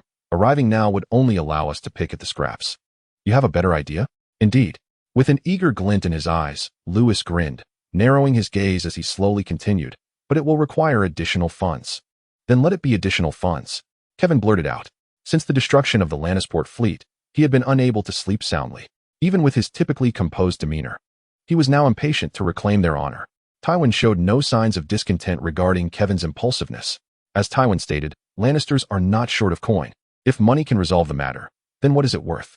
With a renewed admiration for the Lannister brothers, Lewis elaborated, "It is quite simple. The Iron Fleet's main forces are concentrated on the Isle of Tarth. With the royal fleet present, even if we cannot defeat them directly, we can certainly keep them occupied. But where lies the greatest vulnerability now? Pike." A spark of insight illuminated their emerald eyes as Tywin and Kevin exchanged a knowing glance, speaking in unison. Having spent their lives in warfare and held high offices for many years, the brothers' perspectives, vision, and wisdom surpassed that of ordinary men. Had they not been momentarily distracted by the desire to reclaim their standing, they might have realized that this was indeed the optimal moment to strike at the Iron Island stronghold. "Precisely, my lords." Lewis nodded, thinking to himself how these two old foxes grasped the situation immediately. The Iron Islands were already sparsely populated. The ability to muster such a fleet and crew was likely the utmost limit of that old curmudgeon, Balon. Additionally, they had suffered losses at sea caves, including the death of Balon's eldest son. Presently, Pike resembled a defenseless maiden, awaiting the Lannister fleet's vigorous advance. Having spoken, Lewis ceased to elaborate further, standing quietly by as he awaited Tywin's final decision. As he had articulated, the forces of Greyjoy were woefully inadequate. One could only wonder from where the old Balon derived the audacity to launch simultaneous assaults on both the Westerlands and the Riverlands. Perhaps the Greyjoys were indeed a band of lunatics. Furthermore, from what Lewis understood, when Stannis advanced on the Isle of Tears, King Robert had already united with the Duke Eddard Stark in the north, amassing thousands of northern troops poised to initiate a full-scale invasion on the Iron Islands.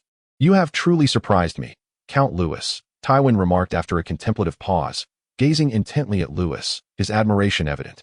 Even he and Kevin, seasoned veterans of countless battles, were still preoccupied with the minutiae of territorial gains when Lewis had already begun strategizing how to swiftly conclude this war.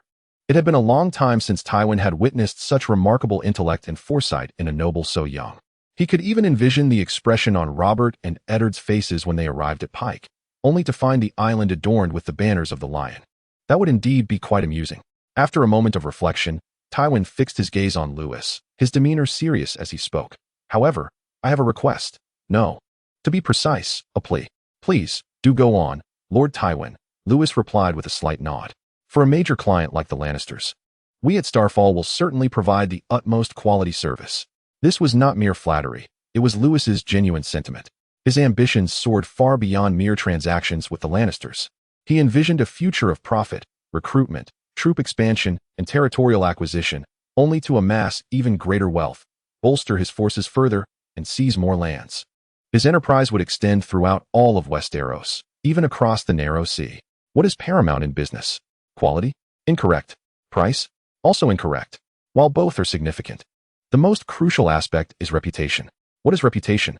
It is akin to a certain blind hero known in Lewis's former life. Should he declare you a villain, the world would undoubtedly perceive you as one. Similarly, if a certain prince acknowledged you as his son, no amount of paternity testing would suffice to alter that perception. This is reputation. The Lannister counteroffensive would serve as the inaugural step in establishing Starfall's esteemed reputation. Just imagine, should the Lannisters capture Pike before the King's coalition, and then Tywin proclaims before all the nobles, "The weapons crafted by Starfall are exceptional." Without the armaments forged in Starfall, one might fear it would be a grueling battle. Such a statement would surpass any advertisement in efficacy. "I have heard from Jaime that your swordsmanship is remarkable, even surpassing that of your elder brother. I would like to appoint you as the commander of this campaign, to personally lead the assault on Pike." As soon as Tywin spoke, he was met with the astonished gazes of the two men. Even Kevin had not anticipated that Tywin would propose allowing an outsider to intervene in this counteroffensive, and moreover, to assume the role of commander. Just as they were about to voice their concerns regarding the hasty decision, Tywin's piercing gaze silenced them. In the Lannister family, no one could question his authority. "What say you, Count Lewis?"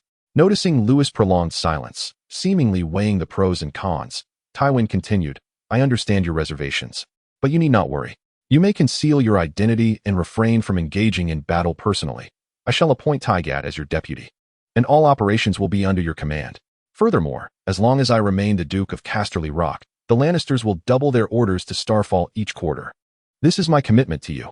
Indeed, Tywin's words immediately ignited a spark of interest in Lewis. Wealthy individuals possess a unique charm, even in their persuasive methods. "Oh, my Lord Tywin, you flatter me," Lewis replied with a bashful smile, scratching his head in embarrassment. "Jaime once saved my life, and now that the Lannisters are in trouble, I feel compelled to assist. However, you are aware that the Martells and the Lannisters have never seen eye to eye, and as the Lord of Dorne, I owe my allegiance to House Martell. Prince Doran is my sworn liege, my beloved prince." At this point, Lewis fell silent, his eyes narrowing into slits, a smile playing on his lips as he regarded Tywin. "I understand," Tywin replied with unwavering confidence. "I can increase the remuneration." "Oh, that's quite generous of you," Lewis said, his expression brightening as he smiled shyly once more. "Perhaps we should reconsider this matter, Tywin." And regarding Tygat, after Lewis departed, Kevin cautiously approached and whispered, "In the Lannister family, he is perhaps the only one bold enough to repeatedly challenge Tywin's decisions. While Tygat was never lacking in courage, his command abilities were still insufficient." Tywin, however, did not express any displeasure at Kevin's skepticism but patiently explained, "It is precisely because of Kevin's presence as my deputy that we can complement each other's shortcomings and allow the Lannisters to flourish." Stepping toward the window and opening it, Tywin gazed at the Lannister soldiers boarding the ships in an orderly fashion. His eyes burned with intensity. "This recent defeat has significantly tarnished my fleet commander's reputation. With Tygat's mindset, he cannot endure another failure. But we shouldn't entrust command to an outsider, especially one so young, barely 15, if I recall correctly." Though Tywin's reasoning was sound, Kevin felt uneasy about such an arrangement. "Age is not a determining factor, Kevin. You are judging him too superficially." Tywin shook his head, his gaze somewhat distant, as if recalling the time when Jaime returned, extolling the virtues of that young Targaryen lad. At merely 7 years of age, he dared to confront Daeron head-on, having meticulously planned every step of the impending war before even arriving at Casterly Rock. Yet, even the two of us have been overshadowed by him. As he spoke, Tywin turned and gently patted Kevin's shoulder. "I understand your grievances on behalf of Tygat, but the current situation is truly beyond his capacity to navigate. If Jaime were here, I would certainly not relinquish command. Tygat's temperament is unstable. Let him learn from that boy. Westeros is a land that has never lacked for genius."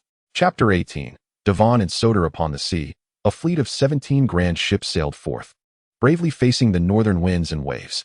All the warships had hoisted the lion banner, signifying the fleet's allegiance. "Tywin has gone too far, Tygat," spat Staff Lannister, glaring at the tall youth standing at the bow with his back turned to them, indignation evident in his voice, his words spraying droplets onto his light golden beard. Despite being a scion of the Lannister branch, Staff believed, due to his kinship with Tywin, that he deserved a status equivalent to that of the main house. Speaking without restraint, where did this insufferable boy emerge from, and what prowess does he possess to deceive Tywin into conceding the command to him? "We have toiled endlessly in Lannisport, and though we may lack accolades, we have certainly endured hardships. How can a minor setback warrant your removal and relegation to serve such a child as his subordinate? In my opinion, as fleet commander, you have been excessively lenient. You should have stood your ground earlier. Why didn't you dare to confront Tywin?" The moment his words fell, he noticed Tygat silently fixating on him, the indifference in Tygat's eyes sending a chill through Staff's heart. He realized he had overstepped, yet he was unwilling to relent. Instead, reaching out to pat his son, who was preoccupied with polishing his sword, in an attempt to salvage some dignity. "Tell me, do you deem my words to hold any merit, Devon?" "I only know to obey Lord Tywin's commands. The rest is none of my concern," replied 17-year-old Devon Lannister, towering and robust, casting a brief glance at Staff before returning to silence. "You wretched boy," Staff exclaimed, feeling even more humiliated that even his own son did not support him. He raised his fist, intending to chastise him. But given that he had only one son with his wife, whom he had spoiled greatly, he could not bring himself to strike. Instead, he merely uttered a light curse and walked away, choosing to ignore the matter and spare himself the vexation. After Staff departed, Tygat shook his head helplessly, yet his gaze inevitably drifted towards Lewis. It was evident that he, too, harbored discontent regarding Tywin's decision. "I understand that you are feeling quite constrained, but now is not the appropriate time to bring up Uncle Tygate." Seemingly perceiving Tygate's inner turmoil, Darvon sheathed his sword and gazed at Lewis's retreating figure, as if engaged in soliloquy. It is indeed unsettling to be commanded by an outsider who appears younger than myself. Yet, one truth remains clear to me. The decisions made by Lord Tywin and Lord Kevin can never be erroneous. Tygate glanced at Darvon in surprise. Their interactions had been infrequent, and he was taken aback by the clarity of insight exhibited by this distant cousin. With a casual smile in response to Tygate's gaze, Darvon continued, upon reflection, it becomes evident that if this young man lacked extraordinary prowess, Lord Tywin would never so casually relinquish command of the Lannister fleet to him. There is also a crucial point to consider. As the commander of the Lannister fleet, you have already faced a grievous defeat. Should this battle encounter further misfortune, it is likely that even Lord Tywin would not permit you to retain your position. Moreover, this young man's identity remains ambiguous. If we triumph in this battle, the accolades will undoubtedly be yours. However, should we falter, the blame will fall squarely upon him. Noticing Tygate's expression gradually shift towards clarity, Darvon nodded with satisfaction. Though Lord Tywin may not express it verbally, he holds great regard for you, dear Uncle Tygate. Thus, in order to honor his trust, let us diligently heed his commands and strive to swiftly capture Pike Castle, forcing that detestable old man, Balon, into the depths of disgrace. With that, Darvon ceased to concern himself with Tygate, who had succumbed to profound self-reproach and emotion, and made his way toward the bow of the ship. Why do you wish to assist me? The footsteps behind him grew nearer, and Lewis, without turning, quietly inquired. Oh, it seems you have been listening all along. Darvon approached Lewis, tilting his head to regard the young man with chestnut hair, who stood at a comparable height. Although the latter bore no iconic greatsword, Darvon had witnessed the merchant ship's arrival in Starfall the day prior, allowing him to speculate somewhat on Lewis's identity. Humph. Your voices were so loud that only a deaf person could remain oblivious. Indeed, the volume of their conversation was considerable, but amidst the vastness of the sea, it would have been impossible for anyone else to discern their words. Your hearing is quite remarkable, Darvon remarked, shaking his head in jest, before breaking into a grin. Had it not been for your timely arrival, in the event of another defeat in this battle, the one shouldering the blame would likely have been my father. While his talents are not particularly distinguished, and he often enjoys directing others, he is still my father, and he has always treated me well. I did not expect you to be such a devoted son.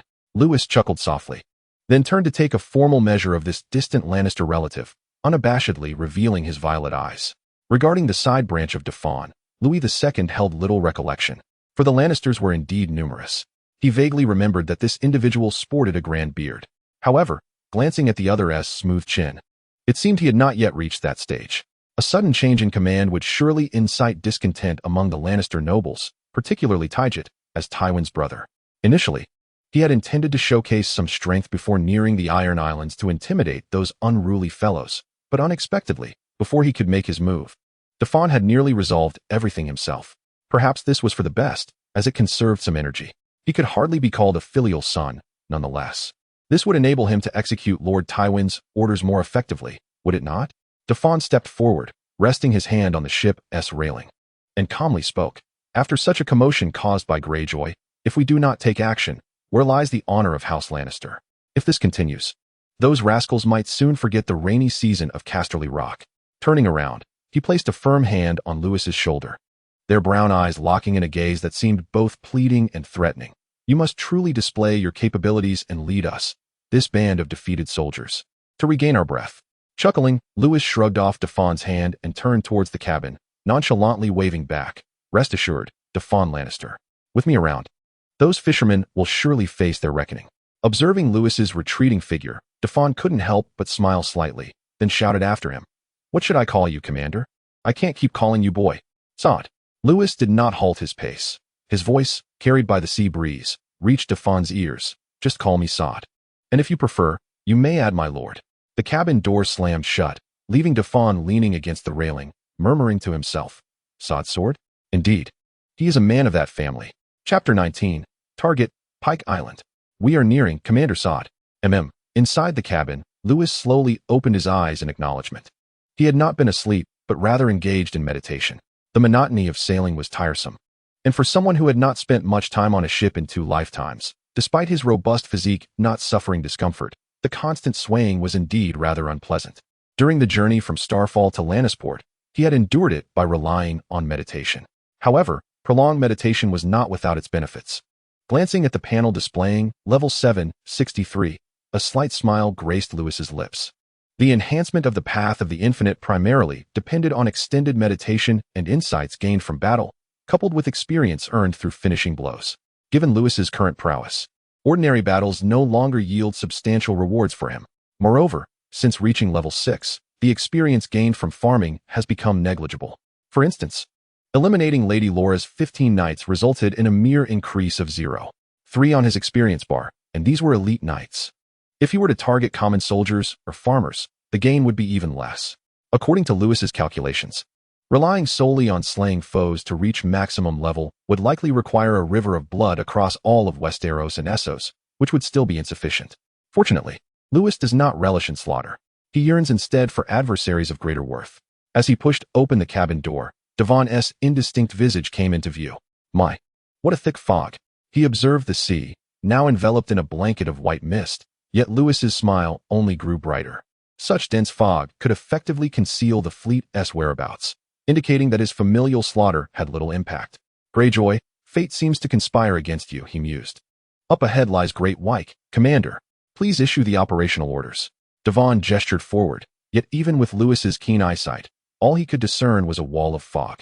I am quite curious how you ascertain our exact position in such conditions, Lewis inquired, his curiosity piqued by Devon's assured tone. Experience, Devon replied, a hint of a smile gracing his indistinct features, providing Lewis with the most straightforward answer.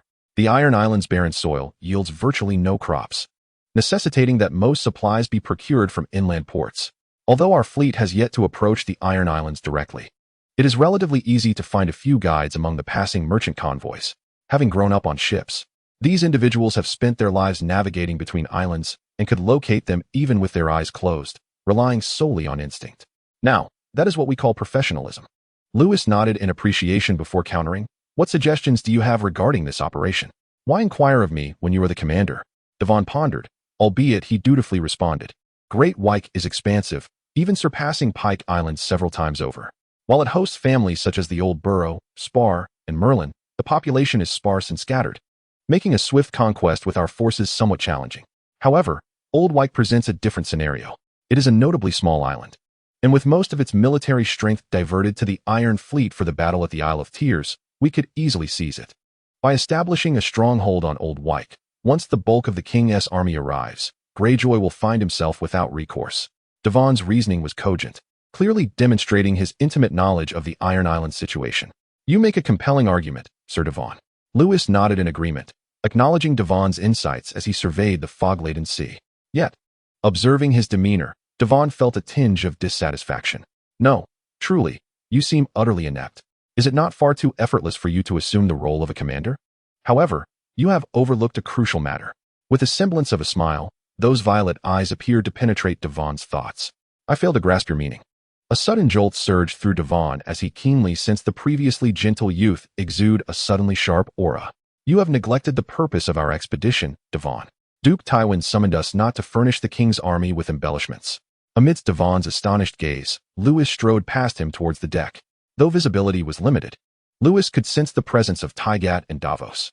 In addition to Tygat and Davos, approximately 100 soldiers clad in deep crimson armor, wielding official weaponry, were already assembled in formation, evidently having awaited their arrival for some time. With each of Lewis's measured steps, an invisible current radiated from beneath his feet, swiftly dispersing a thick fog. At last, we have arrived at this repugnant locale, esteemed gentlemen. Under the astonished gazes of all present, Lewis proclaimed with resolute clarity, ahead lies the Iron Islands, the domain of House Greyjoy. Indeed, it is that very Greyjoy who set ablaze Lannister Port and sunk nearly 100 of our warships into the depths. I know not your surnames or the names you bear. I am only aware that you hail from the Westerlands, from the lands of House Lannister. Among the countless Westermen who perished in flames, and the women sullied by the filthy Greyjoy marauders, perhaps lie your own parents, wives, siblings, even your children. Lewis's words mercilessly tore open the wounds of the Lannister soldiers, only to be cruelly salted thereafter. To exact the most profound vengeance upon Greyjoy, Tywin dispatched nearly all soldiers closely entwined with the assault on Lannister Port, particularly Tygat. As the commander of the Lannister Port fleet, was filled with immense rage, eager to sever Balon Greyjoy's head from his shoulders.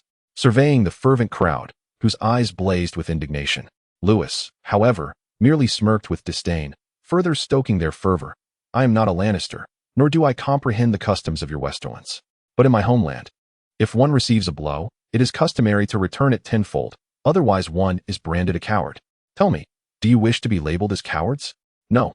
Tygat was the first to step forward, drawing his sword high into the sky. There are no cowards among the Lannisters.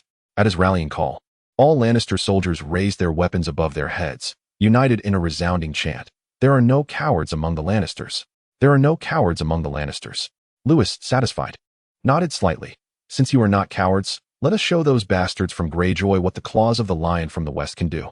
At this moment, Tigger could no longer contain his inner turmoil and yearned to launch an exhilarating campaign of vengeance. Commander Soder was right. Let us annihilate those wretches. His face flushed. He raised his weapon high and bellowed to all the soldiers. Hear my roar! Hear my roar! Hear my roar! The soldiers responded in a chorus of rage, their morale soaring to its zenith. Set sail, lions!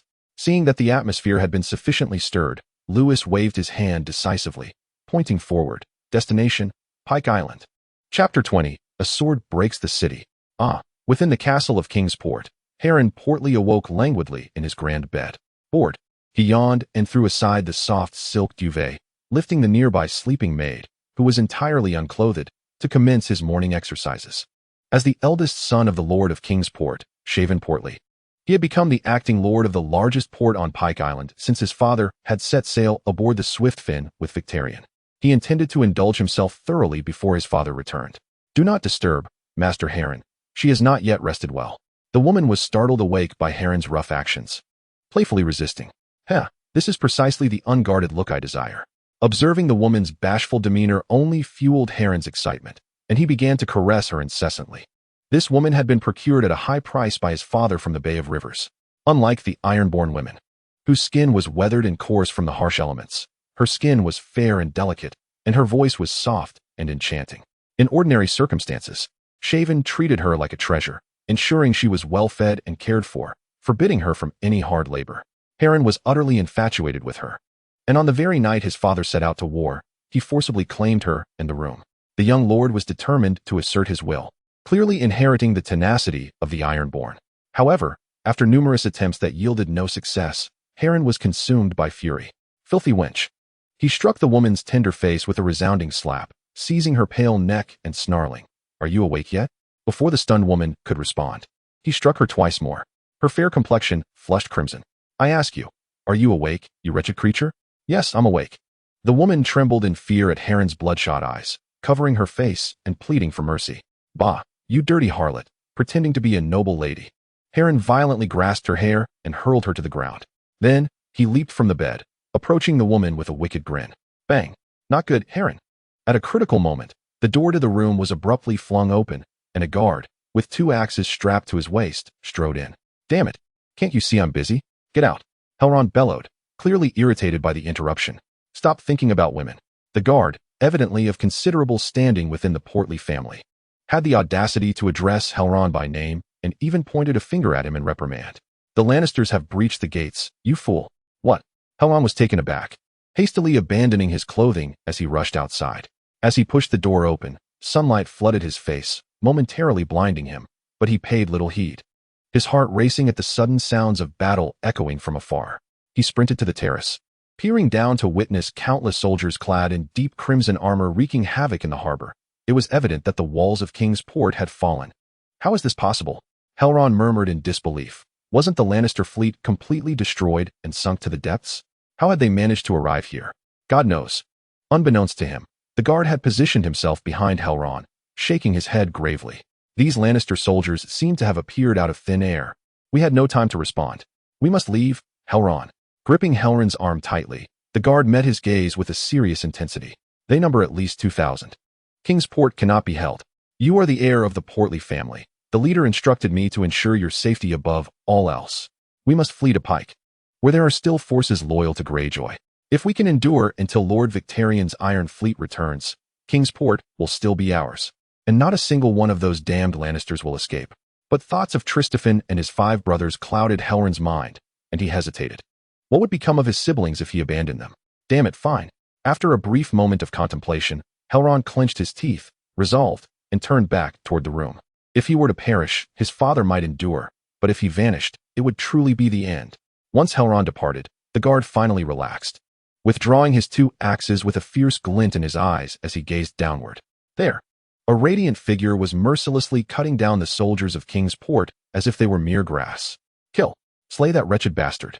Bored, Lewis effortlessly struck down yet another Ironborn who dared to approach him, thinking the whole affair rather tedious. For one of his prowess, dealing with these Ironborn, who were but slightly stronger than common brigands, was scarcely more challenging than mowing grass. Meanwhile, Devon trailed closely behind Lewis, his eyes wide with astonishment. This man was astonishingly powerful. Since their incursion into King's Harbor, this fellow has consecutively slain no fewer than 20 enemies, none of whom could withstand even a single strike from him. Yet what astonished Devon the most was the recent event when, shrouded in fog, they landed on Pike Island and stealthily approached the city gates. Just as the others were grappling with strategies to breach the city, Lewis stepped forth and, wielding his rapier, effortlessly cleaved the gates in 2. Gazing at that familiar sword in Lewis's hand, and then at his own, Devon plunged into a deep abyss of self-doubt. He had never heard of a knight capable of severing city gates with a longsword. Even if you were the brother of the Dawnblade, this was simply outrageous. Hey, why are you looking at me like that? Noticing Kayvon's gaze behind him, Lewis turned, his eyes clear. I'll return it after the battle. I just need it for a bit. You're also a Lannister scion. Surely you're not so impoverished that you cannot part with a longsword? As he spoke, he theatrically waved the longsword in his hand. Besides, your sword is too light. I'm still getting accustomed to it. No, you can use it for as long as you wish. Devon silently turned away, not wishing to utter another word to Lewis. He felt his confidence had taken an irreparable blow. Both young men, both having trained in swordsmanship from an early age. How could the disparity be so vast? Hey, kid. As they jested while advancing towards the keep, a man wielding an axe blocked Lewis's path. Here we go again, Lewis thought, inwardly scoffing. Though these Ironborn might lack intelligence and possess low overall quality, their fearlessness made them quite formidable. Even after witnessing Lewis's terrifying prowess, they continued to swarm him like moths to a flame. Yet, upon reflection, one could understand. Without such traditions, how could a madman like Greyjoy rise to power? What kind of look is that? How dare you underestimate me? The shark hunter, Tarly Pike. Realizing he had been belittled by Lewis, the man tightened his grip on the axe, crouching slightly, ready to charge at any moment. Despite knowing the knight before him was powerful, he, who had successfully hunted sharks alone at the age of 17, refused to yield. From this moment on, I will not allow you to approach the keep even a step. Tarly's voice was chilling, as if daring Lewis to take another step closer, promising to sever his legs. Heh, it seems I've encountered an intriguing character. Lewis chuckled lightly, raising his longsword, pointing it straight ahead. The initially imposing Tarly suddenly felt an overwhelming sense of danger wash over him. His legs became unbearably heavy, and cold sweat drenched his back, though they stood over 10 meters apart. Lewis's voice resonated as if it were right beside him. Since you possess the courage to challenge me, are you prepared to embrace death, Iron Men? Chapter 21, The Coming Assault. Fairy Island, nestled along the western coastline, boasts a picturesque landscape. Gazing at the imposing figure before him, Count Sestbarton of Fairy Island felt a pang of trepidation. Upon discovering the vast iron fleet appearing on the shoreline, he had steeled himself for an imminent surrender. However, to his astonishment, before the 2 armies could engage, the royal fleet, adorned with the stag banner, descended with divine fury and swiftly obliterated the main Iron Islands fleet. They even captured Baron Greyjoy's brother, the one known as the wet-haired Euron Greyjoy. Your fleet is truly invincible, Lord Stannis. You are indeed the appointed admiral of the crown. Count Sestbarton bowed and smiled obsequiously at Stannis, grateful for his timely arrival, which ensured that Fairy Island suffered nearly no losses in this encounter. You flatter me, Sestbarton. I have merely fulfilled my duties.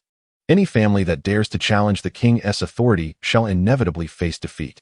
Stannis maintained his frosty demeanor, unaffected by the resounding victory. Of course, my lord. Rubbing his hands together like a nervous fly, Sestbarton continued to flatter. King Robert's renown has spread across the 7 kingdoms. Following Greyjoy's failure, the Baratheon reign shall be even more unassailable. I have arranged a grand feast on the island to honor the valiant soldiers of the royal fleet. There is no need for that. Stannis merely shook his head in mild rejection of Sestbarton's warm invitation. We shall return to Lannisport for a brief respite and take Euron Greyjoy with us. King Robert is soon to arrive in the west, and we will subsequently launch a full assault on the Iron Islands. What a pity, Sestbarton forced a smile. Yet inwardly he rejoiced at having saved a considerable sum. As the most renowned miser in the West, he valued gold dragons above life itself. "My lord." A letter from Lannister Port.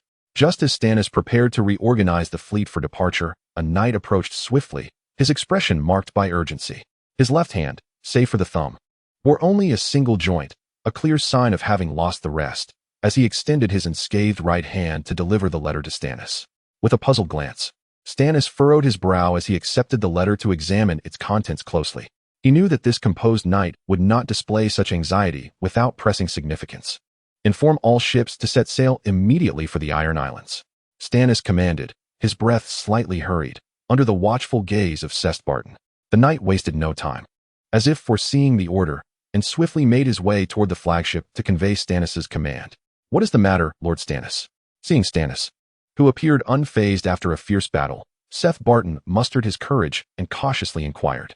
However, the only response he received was the proud silhouette retreating, accompanied by admonishing words directed at his subordinates. "Do not inquire about matters that should remain unasked." Meanwhile, in the north, 7 years ago, although Eddard Stark publicly expressed his disapproval of Robert's actions and, in a fit of anger, returned to Winterfell, vowing never to meet him again. When Robert truly found himself in peril, he unwaveringly rallied all his strength to assist him. Dozens of warships amassed in the harbor, setting sail southward. For the economically strained north, these ships nearly depleted the Lord's coffers. "After a long absence, Sir Barristan, you still appear remarkably robust. It seems the previous injuries have not marred your vitality." On the flagship, Lord Jorah Mormont from Bear Island enthusiastically greeted the commander of the fleet. "Ha ha, those minor injuries are hardly worth mentioning," Barristan replied with a hearty laugh, his voice resonating like a bell. At 52 years of age, his once jet-black hair had gradually turned gray, even creeping into his dashing beard. Yet, unlike others of his age, Barristan retained a striking handsomeness. The combination of his white hair and beard with his silver-lined white armor and cloak exuded an undeniable elegance. "Yet I recall you are only in your 30s. And yet your hair is nearly gone," he remarked, playfully patting Jorah's shoulder. 7 years prior, during the Battle of the Trident, they had encountered each other on opposing sides of the battlefield, thus establishing themselves as old rivals. Barristan, in his prime, fiercely fought with arrows embedded in his body, a scene that remained vividly etched in Jorah's memory, leaving a profound impression on the young lord of Bear Island. "The cold northern weather makes it quite normal for one to lose their hair," Jorah replied with an awkward smile, the reality of his thinning hair a perpetual source of discomfort. "However, I truly did not expect His Majesty to personally dispatch you to lead the army into battle." Skillfully diverting the topic, Jorah gazed at Barristan with admiration and expressed, "Your valor on the battlefield remains vivid in my mind. It is an immense honor to fight alongside you." "There is no need for such formality, Lord Jorah," Barristan chuckled, turning to lean against the railing. He gestured with his sheathed sword towards the south, speaking with grand ambition. "His Majesty has occupied the Iron Throne for merely 7 years. Yet the foolish Greyjoys are already restless to escape its dominion. This rebellion holds significant implications for the king. If he does not demonstrate sufficient might and a resolute stance to quell it with thunderous force, the authority of the Iron Throne will surely be compromised. Thus, His Majesty the King not only appointed me as the commander of the Northern Fleet, but also entrusted his most trusted brother, Lord Stannis, to lead the royal fleet in quelling the rebellion, which clearly demonstrates the Crown's grave concern regarding this insurrection. Our duty is to unwaveringly execute His Majesty's commands, to subdue and instill fear in that band of Greyjoys, until the likes of Balon dares not show his face again in this lifetime." It is evident that Ser Barristan holds a deep admiration for this Lord of Bear Island, tirelessly elucidating the significance of this expedition to Jorah.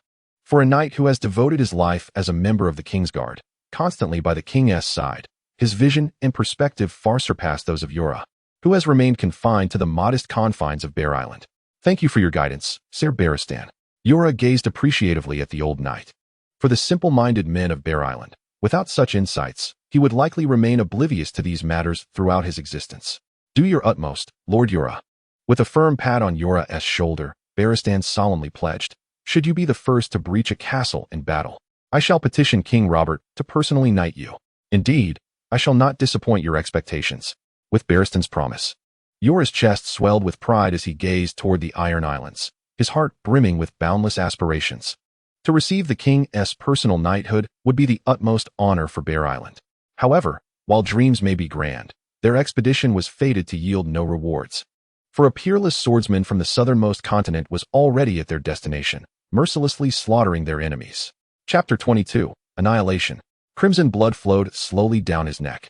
As the most formidable warrior of House Portley, the shark hunter, Tarly, chose to conclude his life in the most honorable manner. Why must it be so? Lewis shook his head and stepped over the corpse. Compared to other Ironborn, this fellow was indeed powerful. Yet, in Lewis's hands, his performance proved no better than the rest. Under the path of the infinite, all beings are but ants. What are you dawdling for? Move. Turning to the dazed Devon, Lewis waved his hand, urging him forward. I'm coming. After a careful glance at the body on the ground, Devon hastened to follow. He had heard of this shark hunter, Tarly, who was once a notorious pirate in the Iron Islands. Yet he never imagined he would become a guard of House Portley and, more astonishingly, meet such a swift demise here. Lord Sorter, looking towards the increasingly imposing figure ahead, Devon began to call out the name, instinctively adding Lord. Lewis frowned and turned his head, his pace unbroken, responding with mild impatience. What is it now? Let us not forget our objective is Pike. We must seize King's Harbor without delay. I am merely curious, what makes you so exceptionally powerful? Although I realize this may not be the opportune moment, Devon could not suppress the question that lingered in his heart. Is it true that the legendary Dawnblade is more formidable than the tales suggest? Huh. Did James not mention anything to you? Devon's words elicited a smile from Lewis, who then shook his head. Indeed, since his return, James has remained at King's Landing to guard the king, so you likely have not crossed paths. Allow me to demonstrate then. Under Devon's expectant gaze, Lewis gradually raised his sword, silently invoking the way of the infinite sword. Instantly, a sharp current of energy coalesced from the intangible into the tangible. My swordsmanship is not merely the ancestral Dawnblade of House Dayne, but rather the way of the infinite. With a swift motion of his right hand, a terrifying sword aura cascaded onto the low wall to his right, cleaving it cleanly in two from the middle, stretching over 10 meters. Such power undoubtedly surpassed the earlier act of cleaving the city gates. The way of the infinite is indeed astonishing. Devon gazed in profound reverence at this seemingly divine display of might, murmuring to himself. Lewis, grinning widely, crossed his arms and echoed a phrase he once shared with James. If you wish to learn, I shall teach you. Ugh, the stench here is truly unbearable. Devon boldly kicked open the door to the master bedroom, instantly assaulted by the overwhelming fishy odor that compelled him to retch uncontrollably. In his eagerness to receive Lewis's guidance, he had transformed into a sycophant, shedding the proud demeanor of a Lannister knight. However, Lewis preferred the earlier, more rebellious version of him. Lewis then stepped inside, and even with a cloth covering his nose, he could not help but grimace. The Ironborn possessed no inclination for cleanliness, even among the noble houses. If life in Westeros resembles that of medieval Europe, the Iron Islands dwellers are scarcely more civilized than savages, utterly primitive.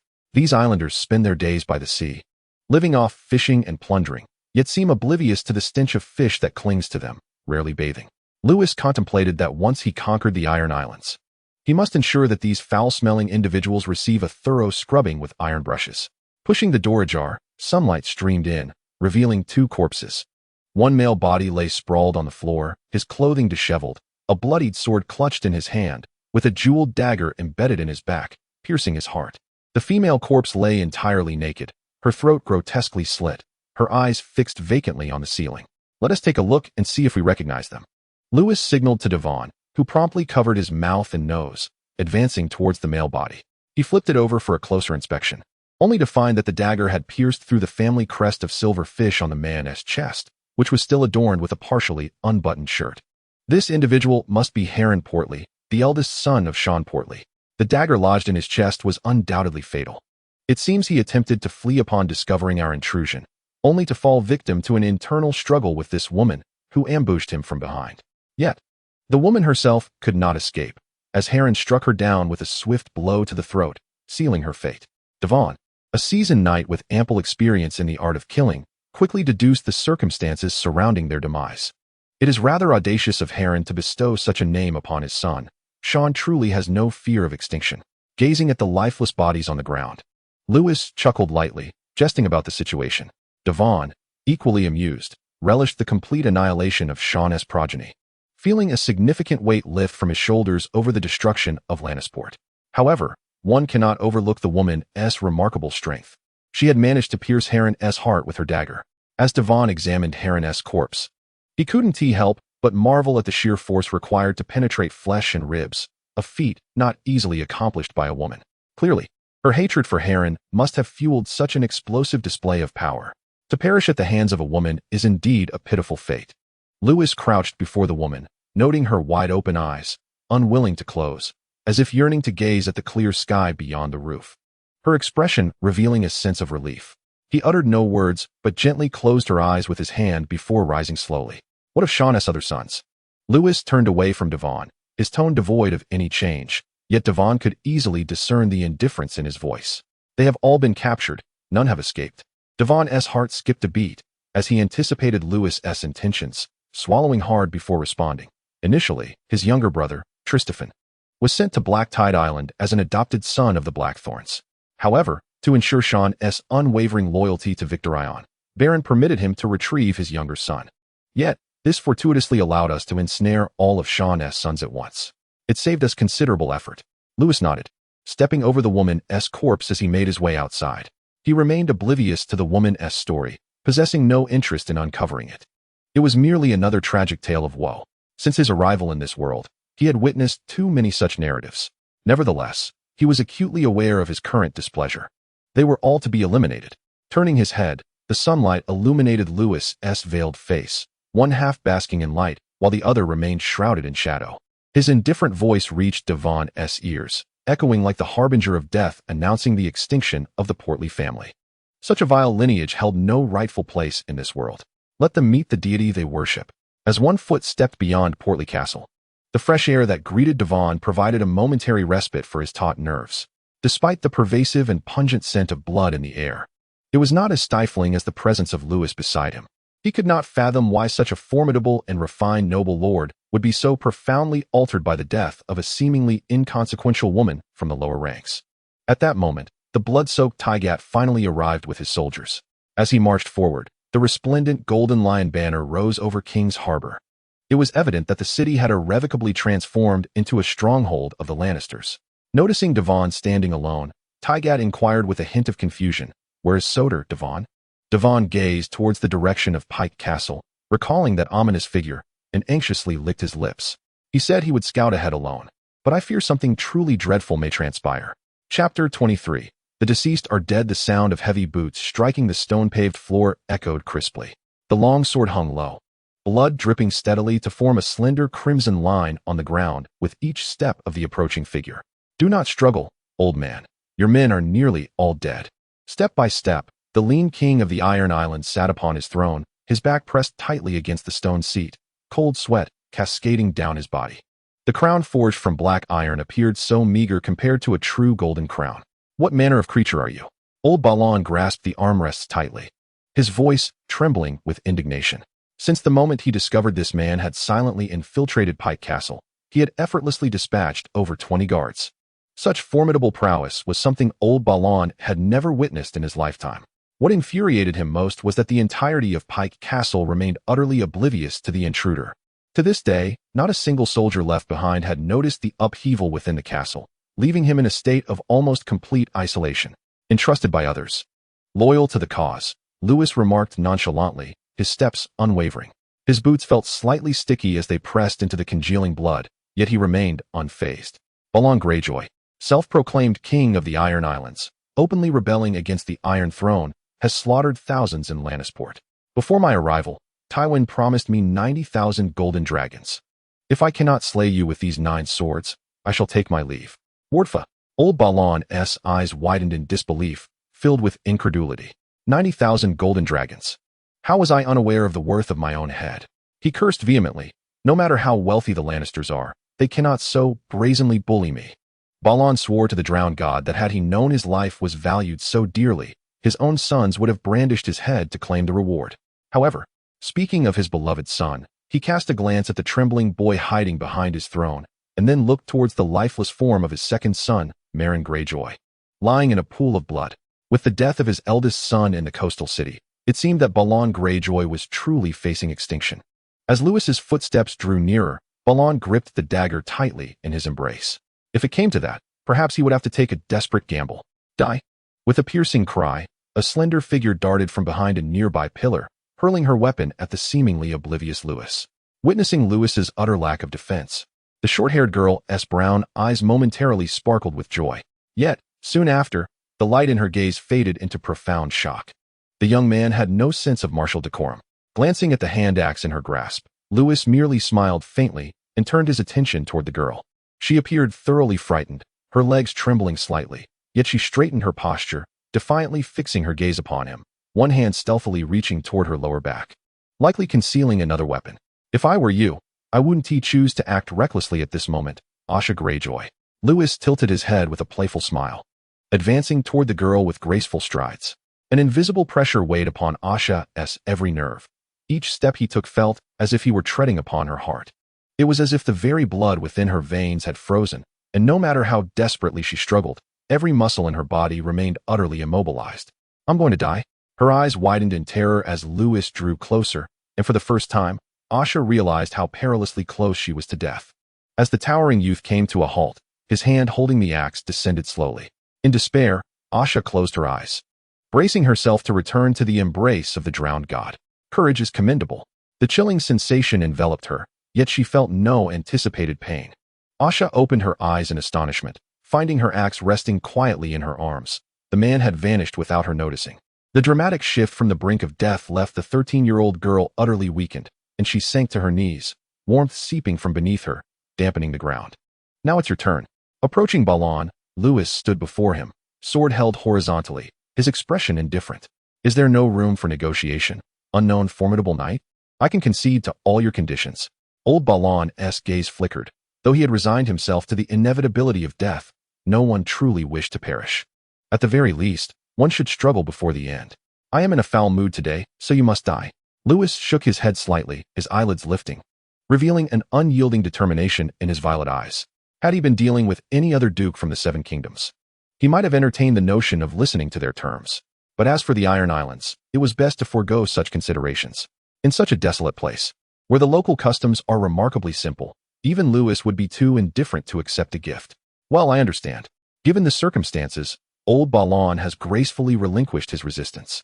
After such a prolonged silence outside the castle, although the events remain shrouded in mystery, one can only surmise that the outcome is unlikely to be favorable. He straightened his posture, released his grip on the dagger, adjusted the crown atop his head, and fixed his gaze upon Lewis. One final question. May I behold your true visage? Balon offered a calm smile, his sharp black eyes locked onto Lewis' obscured face. Surely, I, an old man, should not arrive before a god and be unable to answer whose hand has claimed my life. Ah, quite intriguing, Balon Greyjoy, though your wit may falter. The courage of your kin remains commendable.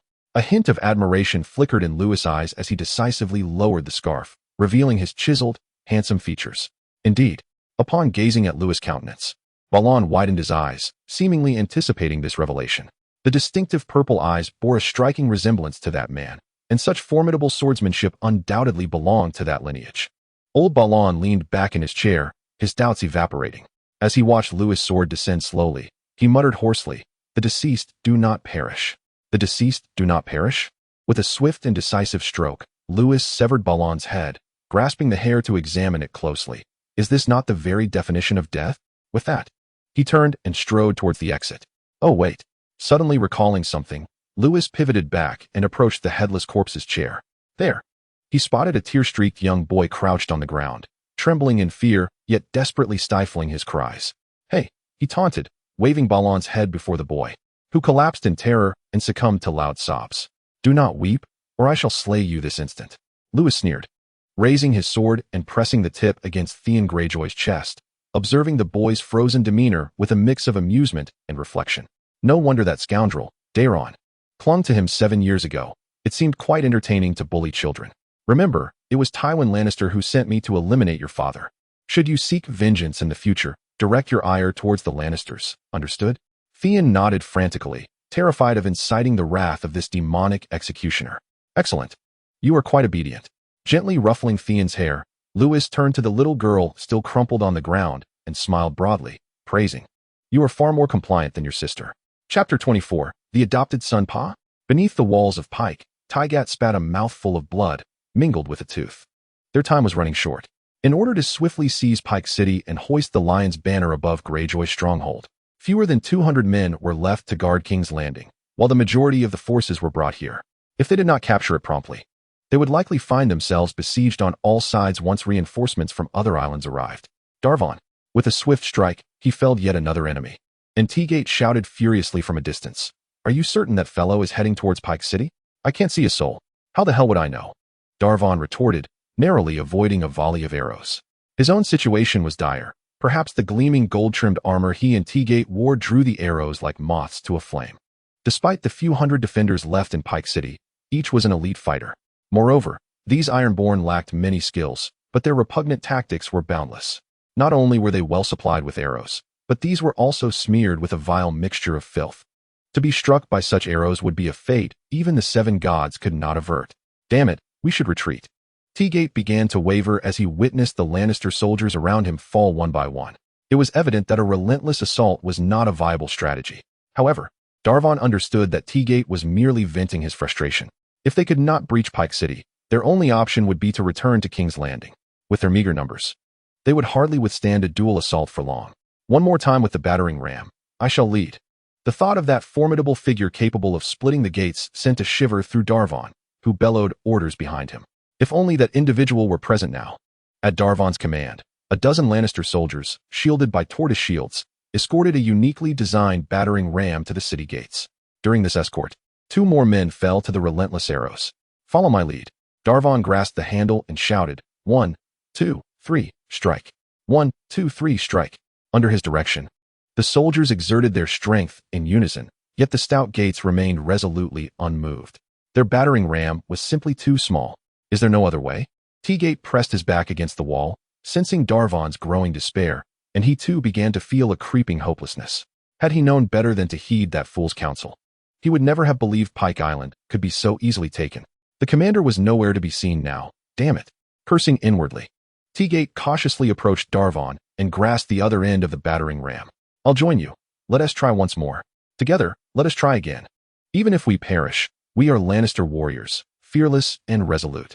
With a surge of determination, Teagate shouted, his muscles taut, concentrating all his strength into a single point. 1, 2, 3, strike.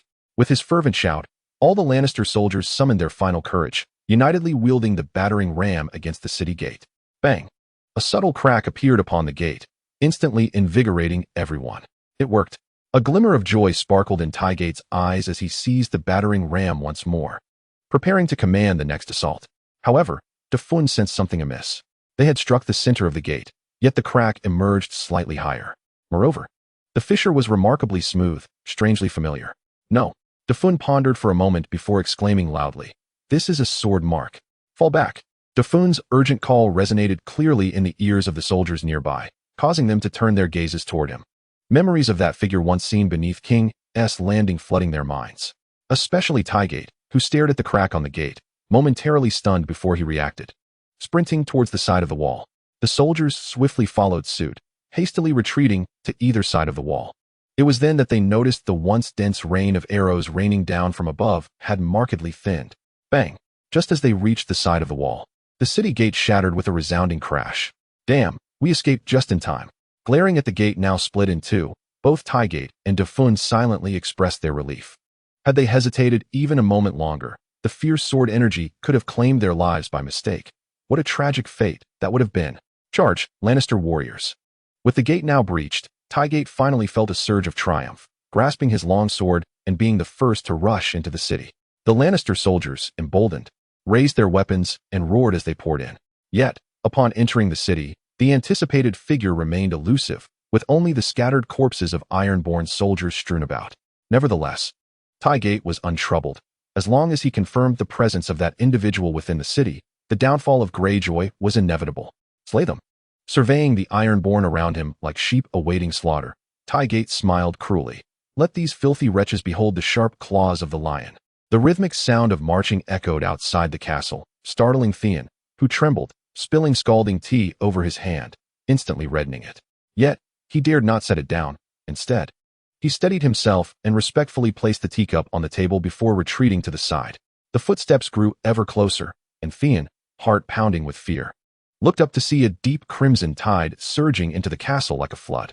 Lannisters, A fleeting pang of anguish crossed his eyes. Even at the tender age of 10, he understood the implications of Lannister soldiers appearing here. Ha ha ha, we have triumphed, Commander Soder. Now, Pike Island is adorned entirely with the banners of the mighty lion. Accompanied by a hearty laugh, Tygate strode confidently toward the throne, with Devon closely trailing behind. His face alight with joy. However, as they ventured further, their expressions grew increasingly astonished at the sight of the man upon the throne. To their utter disbelief, during their standoff outside the city, Lewis had single-handedly annihilated the castle. You arrived rather late, Lewis remarked, his eyes remaining closed as he continued in a meditative state. Although the battles had been relatively effortless, the exertion required to sever the castle gates with just 2 strikes had drained him significantly. Unlike King's Landing, Pike, as the principal city of the Iron Islands, boasted grand and robust gates, which would have been nearly impenetrable without his Highland bloodline. After all, his martial prowess was not solely designed for the purpose of gatecrashing. In response to Lewis's reproach, Tygate merely offered an awkward smile, refraining from any retort. After all, their own performance paled in comparison to Lewis's remarkable feats. By the way, Lewis slowly opened his eyes, kicking a severed head at Tygate's feet. Tygate instinctively caught it, adding yet more stains to his already bloodied armor. This is Balon Greyjoy's head. Should reinforcements from the other parts of the Iron Islands arrive, show this to them. These dishonorable fellows would not risk their lives for a king who has already met his demise. Heh, you certainly think ahead, Tygate chuckled, holding up Balon's head with an air of triumph, his delight evident. He even contemplated planting a kiss on it. Upon seeing this, those who call themselves Ironborn will likely turn on each other. Ah, who is that lad by your side? Tygate asked curiously, tossing Balon's head to Devon, signaling him to find something to contain it. You mean him? Lewis smiled, gently stroking the boy's head. This is the only surviving son of Balon Greyjoy. I believe Duke Tywin would be quite interested in adopting him. Chapter 25. The Wolf of the North. Stannis reacted swiftly. As the kingdom's master of ships and the Duke of Dragonstone, he was undoubtedly a preeminent expert in naval warfare. Thus, despite Robert's disdain for his brother, considering Stannis to be rather dull, he nonetheless appointed him commander of the royal fleet, directing an offensive against the Iron Fleet. The results spoke for themselves. Within less than half a month of the royal fleet's arrival in the Westerlands, the Iron Fleet, under the command of Victarion, had suffered near total annihilation. Is the information accurate, Ser Davos? Stannis inquired, his expression grave as he scanned the horizon toward the Iron Islands from the bow of his ship. Beside him stood Davos Seaworth, whom Stannis had personally deprived of 4 fingers. The news has come from a messenger sent by Duke Tywin. It should be reliable, my lord. Davos respectfully replied. Stannis, still furrowing his brow, muttered to himself, the fleet at Lannister was completely consumed by flames. From where does he acquire such numerous ships? Moreover, if a fleet has already been dispatched, why inform us of it? What, exactly, does Tywin Lannister intend to achieve? Observing Stannis's perplexed expression, Davos took a few steps closer. I cannot speak to other matters, but I do possess some conjectures regarding the source of the vessels in the west. As he spoke, Davos touched the amulet hanging from his chest, which contained the 4 fingers Stannis had severed from him, and cautiously continued, as you are aware, I once amassed my fortune through smuggling. Though I have reformed and no longer engage in that trade since aligning myself with you, I have retained a network of information regarding that path. Stannis nodded in comprehension and gestured for him to proceed. In recent years, I have heard of a certain lord from Dorne who is brazenly transporting goods to the west and the Stormlands, reaping substantial profits. The unique products of Dorne are exceedingly coveted across the 7 kingdoms, and this lord has reportedly amassed quite a fortune. Stannis raised an eyebrow in astonishment, having never heard such news in the distant Dragonstone. I recall that the Martells and Lannisters have long since severed ties. How could Prince Doran permit his vassals to engage in smuggling right under his nose? I have some insight into this matter, Davos replied as he noted the surprise in Stannis's gaze. It is said that Prince Doran has clandestinely reached an agreement with that lord, whereby each shipment of contraband exiting the port must yield a share to House Martell. Moreover, Sunspear has openly opened its ports, facilitating the transportation of goods to the kingdoms on the eastern continent. Together, they have nearly monopolized all of Dorne's export trade, amassing great wealth. It appears that Prince Doran is, in fact, the most prominent smuggler in Dorne. Davos, growing increasingly animated, failed to notice the peculiar look in Stannis's eyes. Davos Seaworth, you haven't secretly resumed your illicit activities, have you? Stannis's words sent a chill through Davos's heart, prompting him to hastily deny it, explaining. Since the day I began following you, I vowed never to engage in any actions that contravene the laws of the realm, my lord. This information is merely hearsay, widely known and not a secret. You could inquire with anyone, and they would confirm it. It is only because you are typically so reticent that you remain unaware. Davos felt a shiver under Stannis' scrutinizing gaze, and even his intact right fingers began to itch, with his left hand already severed. Losing the fingers of his right hand would leave him dependent on others for sustenance. You had best remain honest and trustworthy, Sir Davos. After gazing at him for quite some time, Stannis nodded, finally convinced by Davos's demeanor, which did not appear to be deceitful. After all, since the War of the Five Kings, Davos had been at his side for over 7 years, consistently demonstrating a demeanor that was both understated and steady, earning Stannis' trust. Given Davos's character, it was unlikely he would risk his noble title by engaging in dubious activities now that he was ashore. However, even with the knowledge of the source of the warships, Stannis' internal doubts remained unresolved. After all, Tywin had ships and troops at his disposal. Why not seize the opportunity to directly assault the Iron Islands while the bulk of the Iron Fleet was absent? Was it out of concern for insufficient forces to conquer the islands? Or perhaps merely a desire to showcase the Lannisters' illustrious achievements before the royal fleet? Or could it be a combination of both? After pondering for a long while with no conclusions, Stannis shook his head. Such thoughts were futile at this moment. Once they reached the Iron Islands, all would be revealed. Ships ahead, my lord. And there are quite a number of them, at least over 30. A shout from the lookout suddenly captured Stannis' attention. Exchanging a glance with Davos, they hurriedly ascended to a higher vantage point. Drawing a spyglass from his pocket, Stannis peered in the direction indicated by the sailor, and indeed, a vast fleet emerged on the horizon. Whose fleet could it be? The Lannisters? The Greyjoys? Stannis furrowed his brow and handed the spyglass to Davos. I can't discern, my lord, Davos replied after a prolonged examination, ultimately shaking his head. The distance is too great. Should we command the fleet to approach and ascertain the identity of the opposing force? Yes, approach. Inform all vessels to be on guard. Stannis decisively commanded after a moment of contemplation. Regardless of the circumstances, encountering such a fleet on the vast ocean necessitated clarity regarding their identity. With Stannis' order, the royal fleet promptly adjusted its course towards the approaching vessels. As the two groups closed the distance, it became evident that the opposing fleet had also taken notice of Stannis' royal fleet and was redirecting towards them. Can you see clearly now? What flag are they flying? Stannis squinted ahead, beginning to make out several indistinct dark shapes, prompting his inquiry. Davos, holding the spyglass, watched intently. As they drew nearer, the flagship at the forefront of the opposing fleet displayed a banner that gradually came into focus. With Stannis' eyes urging him, a smile crept onto Davos' lips as he handed the spyglass back to Stannis. You should take a look for yourself, my lord. Receiving the spyglass with a furrowed brow, Stannis gazed intently ahead. It was the banner of the Stark sigil, the Dire Wolf. Chapter 26, Arrival. Damn Lannisters, tumbled down from the walls. Outside King's Landing, 3 identical bearded men stood at the forefront of the allied forces, continuously shouting furiously at the city, yet received no response. The only thing that seemed to mock them was the lofty lion banner, fluttering high on the battlements, glaringly conspicuous. Bah, a bunch of cowardly turtles. Gryton Gobrel spat a thick gob onto the ground, cursing as he turned back with his 2 brothers. He was the eldest son of the Gobrel family, a lineage that had resided on Great White Island for generations, arguably the most influential noble family on the island. Since the onset of the war initiated by Greyjoy, their father, Lord Gobrel of Hammerhorn, had joined the Iron Fleet of Victarion alongside other lords and had yet to return from the battlefield. To support the rebellion of House Greyjoy, the Iron Islands rallied their entire strength, with various lords leading their ships into battle. Now, only the eldest sons and daughters remained behind. Upon entering the Allied camp, they found it crowded with heirs from the noble families of Great White and Old White. So, they still refused to leave the city? A somewhat portly man inquired eagerly upon the return of the Gobrel brothers. Just as before, and this time, there wasn't even anyone to respond. The trio took their seats, indistinguishable from one another as triplets. This is troublesome. These fellows stubbornly cling to the city while we can barely muster this meager force. We simply cannot force our way in. The portly man shook his head in resignation, lamenting.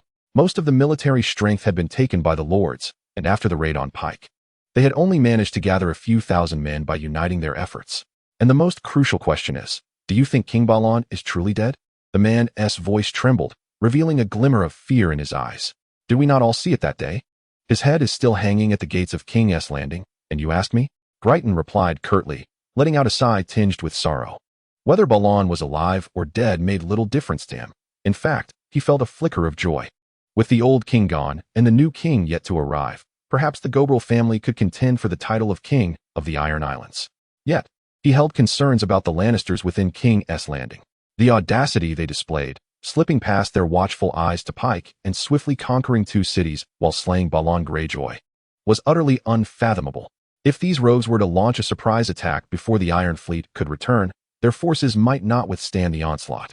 "Wait, my lords," he said, surveying the silent nobles of the Iron Islands, who appeared as if they had lost their patriarch. With a contemptuous smile, Gryton declared, "They do not emerge, and we shall not strike. We can merely endure this stalemate. Do not forget, this is the Iron Islands, and we shall see who can outlast whom. Let us confine them within King's Port. When Lord Victarion's Iron Fleet returns, it shall signal the demise of these Lannisters. Are we truly to remain idle, Commander Soter?" Inside the city, Tywin inquired anxiously of Lewis. Many days had elapsed since the conquest of Pike and the slaying of Balon. Yet Lewis displayed no inclination to break free from the siege. He merely instructed them to huddle within the city, spending their days in idle revelry or practicing swordplay. "This is hardly a campaign. It feels more akin to a holiday, does it not?" "Calm yourself, Tywin," Lewis said, lifting a glass of exquisite Dorn red wine to his lips, reclining languidly in his chair, showing no desire to rise. Though he preferred wheat beer, its tendency to go flat made it less than ideal. Fortunately, he had brought along a fair supply of fine red wine from Starfall, which was a welcome alternative, far superior to the inferior beverages of the Iron Islands. "You are too hasty in all matters. Such impatience is ill-advised." He patted Tywin's shoulder, encouraging him to take a seat. Tywin, feeling exasperated, sank into the chair, yet his legs trembled uncontrollably, and his eyes darted about as if the seat were imbued with nails. "Why not allow me to lead a sortie, to return with Balon's head to Casterly Rock? Would that not resolve our predicament?" Lewis shook his head in resignation. Tywin was admirable in many respects, brave in battle and possessing a commendable character, but his restlessness was a flaw that hindered his focus. Perhaps it stemmed from his 2 brothers' exceptional prowess, compelling Tywin to seek validation through his actions. "Remember our objective, Tywin." Lewis reclined further in his chair, adjusting himself for comfort as he imparted, "If I wished to leave, those fools could not detain me. Yet I choose to remain in King's Port, awaiting Stannis' royal fleet. It is imperative that all bear witness to the banners of the Lion unfurling upon Pike Island, ensuring that the Lannisters' triumph is celebrated, not attributed to the Baratheons. Do you understand? But are you so certain that Stannis will prevail?" Tywin, though aware of the reasoning, could not suppress his retort. "If the royal fleet falters at Fair Isle, and Victarion leads the Iron Fleet back to the Iron Islands, will we not find ourselves trapped like fish in a barrel? We would be unable to flee." Seeing Tywin spring from his chair, flustered like an ant on a hot pan, Lewis chuckled softly. Swiftly, he seized the sword of Devon from the table and, with the scabbard, delivered a light rap to Tywin's head. Caught unawares, Tywin instinctively cradled his head, groaning as he squatted on the ground. "Are you calmer now?" Lewis inquired with a benign smile, his eyes squinting into slits as he returned the sword to the table. Tywin nodded slightly, his emerald eyes gazing vacantly at Lewis. "You ought to maintain a semblance of composure. Otherwise, Duke Tywin would never have entrusted the authority of commander to me." In response to Tywin's bewildered expression, Lewis ultimately felt compelled to elaborate. "Stannis commands the royal fleet of Dragonstone, comprising nearly 200 warships. Furthermore, having anticipated the movements of the Iron Fleet, if Stannis cannot even manage to deal with Victarion, then he might as well abandon his role as the Minister of Marine Affairs and return to Dragonstone to tend to children. My intention in lingering at King's Port is to await his arrival, to personally witness the lion banner hanging from the city walls alongside Balon's severed head. One must serve the benefactor and remain loyal in their endeavors. After all, Tywin is a significant client, and in his efforts to restore the Lannisters' reputation, he has indeed exerted considerable effort." Just then, the sound of hurried footsteps echoed as Devon strode into the room. Addressing Lewis and Tywin with urgency, "Stannis' royal fleet has arrived. They are currently engaged in battle with the Iron Islands forces outside the city. See, what did I tell you?" With admiration gleaming in Tywin's eyes, Lewis allowed a slight smile to grace his lips as he stepped outside. "What are you dawdling for?" As he passed by Tywin, he offered a reassuring pat on his shoulder, advising, "Hurry and lead your men out. Let our Minister of Marine Affairs witness the valor of Sir Tywin firsthand." Chapter 27. The West of King's Landing. Such is the nature of worldly affairs. Just when one is embroiled in an intense skirmish against an opponent, achieving a series of masterful maneuvers to secure a triple kill, and is poised to return home to forge exceptional gear. Planning to regroup with teammates for a final push to clinch victory, one suddenly discovers that their own champion has stealthily dismantled the high ground, leaving the crystal with but a sliver of health. And then, the game is lost. Stannis finds himself in a similar predicament, although he had anticipated this outcome. Witnessing the sea of lion banners and the head of Balon Greyjoy hanging prominently at the city gate, he could not shake the indescribable feeling that welled within him. He had won the war, yet joy eluded him.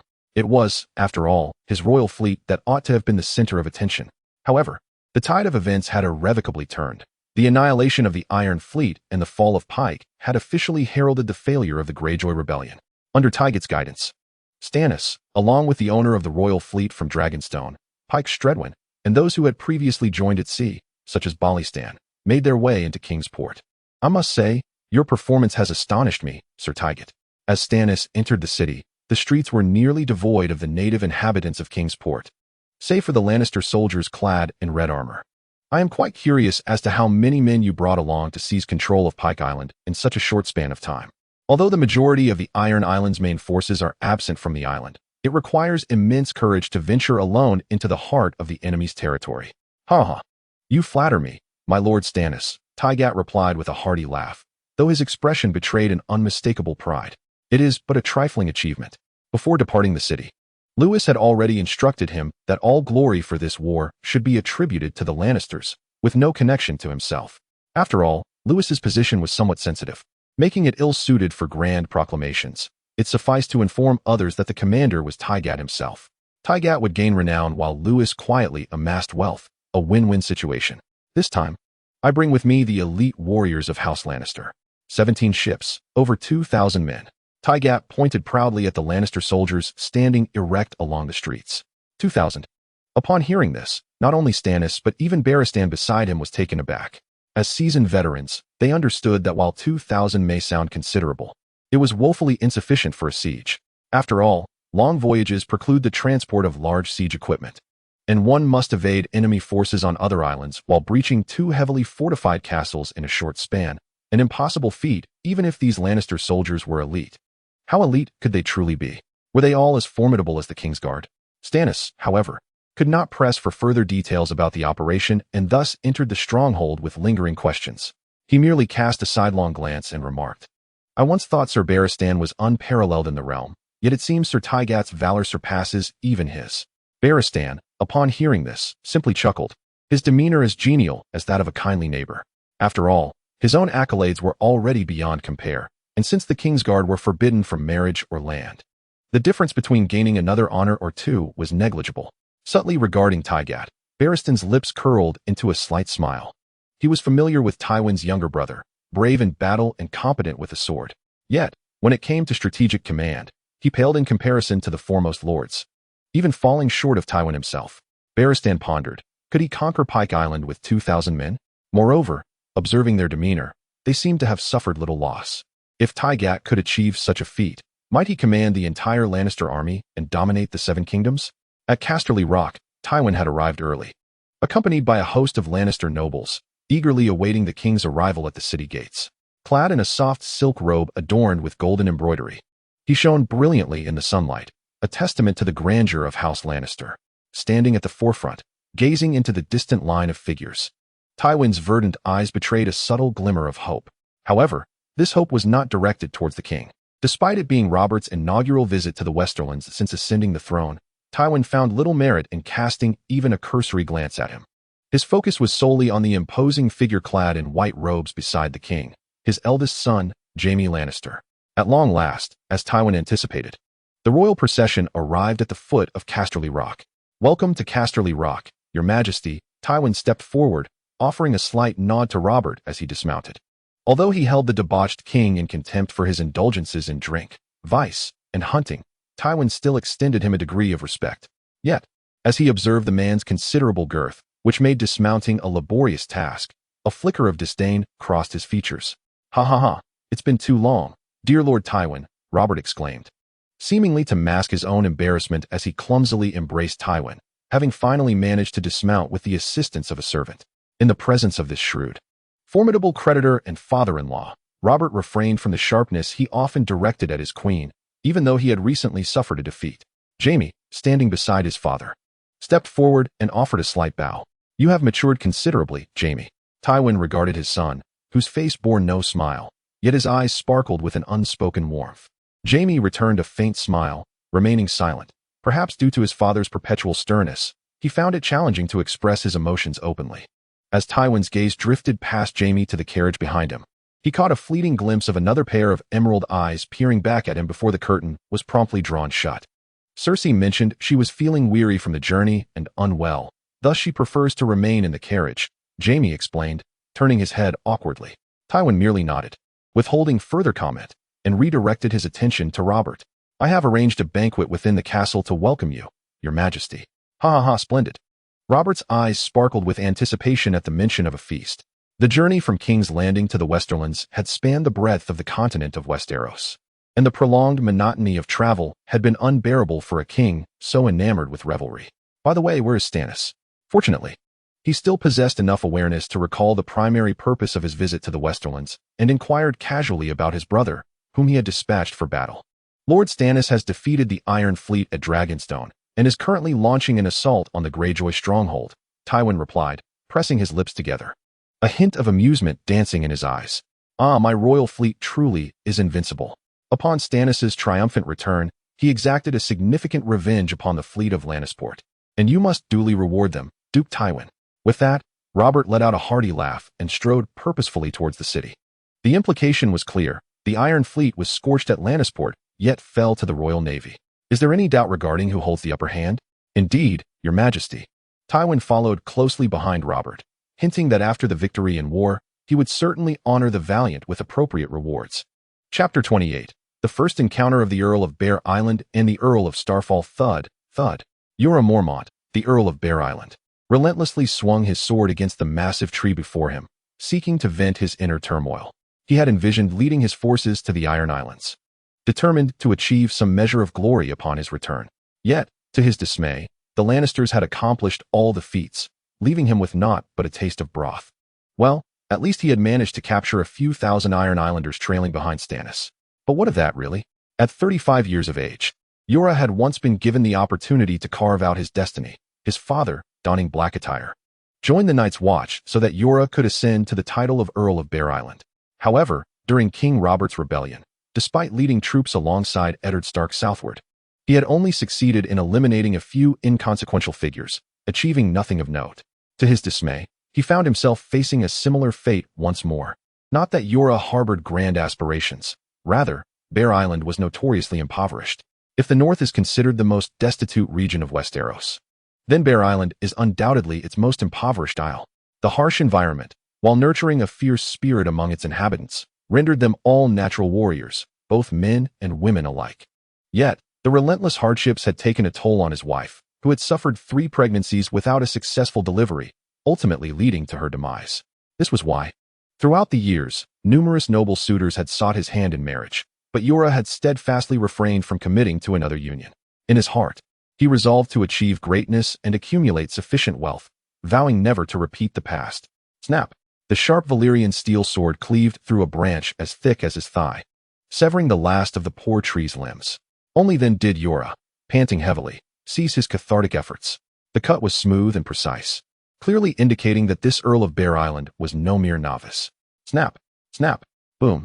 Yet, just as he sheathed his sword Longclaw and prepared to return to his encampment, a sudden, louder rumble echoed from the nearby forest, instantly capturing Jorah's attention. There were indeed others present. Furrowing his brow, Jorah cautiously approached the source of the commotion, gripping Longclaw tightly. Although Pike Island had fallen under the control of the King's coalition, one could never be certain that no stragglers had escaped. However, as Jorah advanced, he increasingly sensed that something was amiss. The sound of falling trees was incessant, reverberating every 4 to 5 seconds. Judging by the intensity of the noise, it was evident that these were substantial trees. Smaller ones would not create such a clamor. Yet, it did not seem as though a logging crew was at work, for there was no sound of chatter or the chopping of axes to be heard. Could it be that he had encountered the fabled monsters, perhaps a dragon? Jorah pondered this as he tightened his grip on his long claws, lowering his steps to approach cautiously, carefully parting the underbrush with his sword. However, He clearly had not heeded the adage that curiosity killed the cat. Suddenly, as he brushed aside the grass, a chilling gust swept over him. Having anticipated danger, he quickly crouched down, narrowly avoiding an incredibly sharp gust of wind that grazed the top of his head. Before he could fully comprehend the situation, he felt a cold, piercing sensation at his throat. A blade. Yura, seasoned in the art of swordsmanship, was certain that a sword's tip was now pressed against his throat. "I do not mean to offend. Please forgive my transgressions, my lord."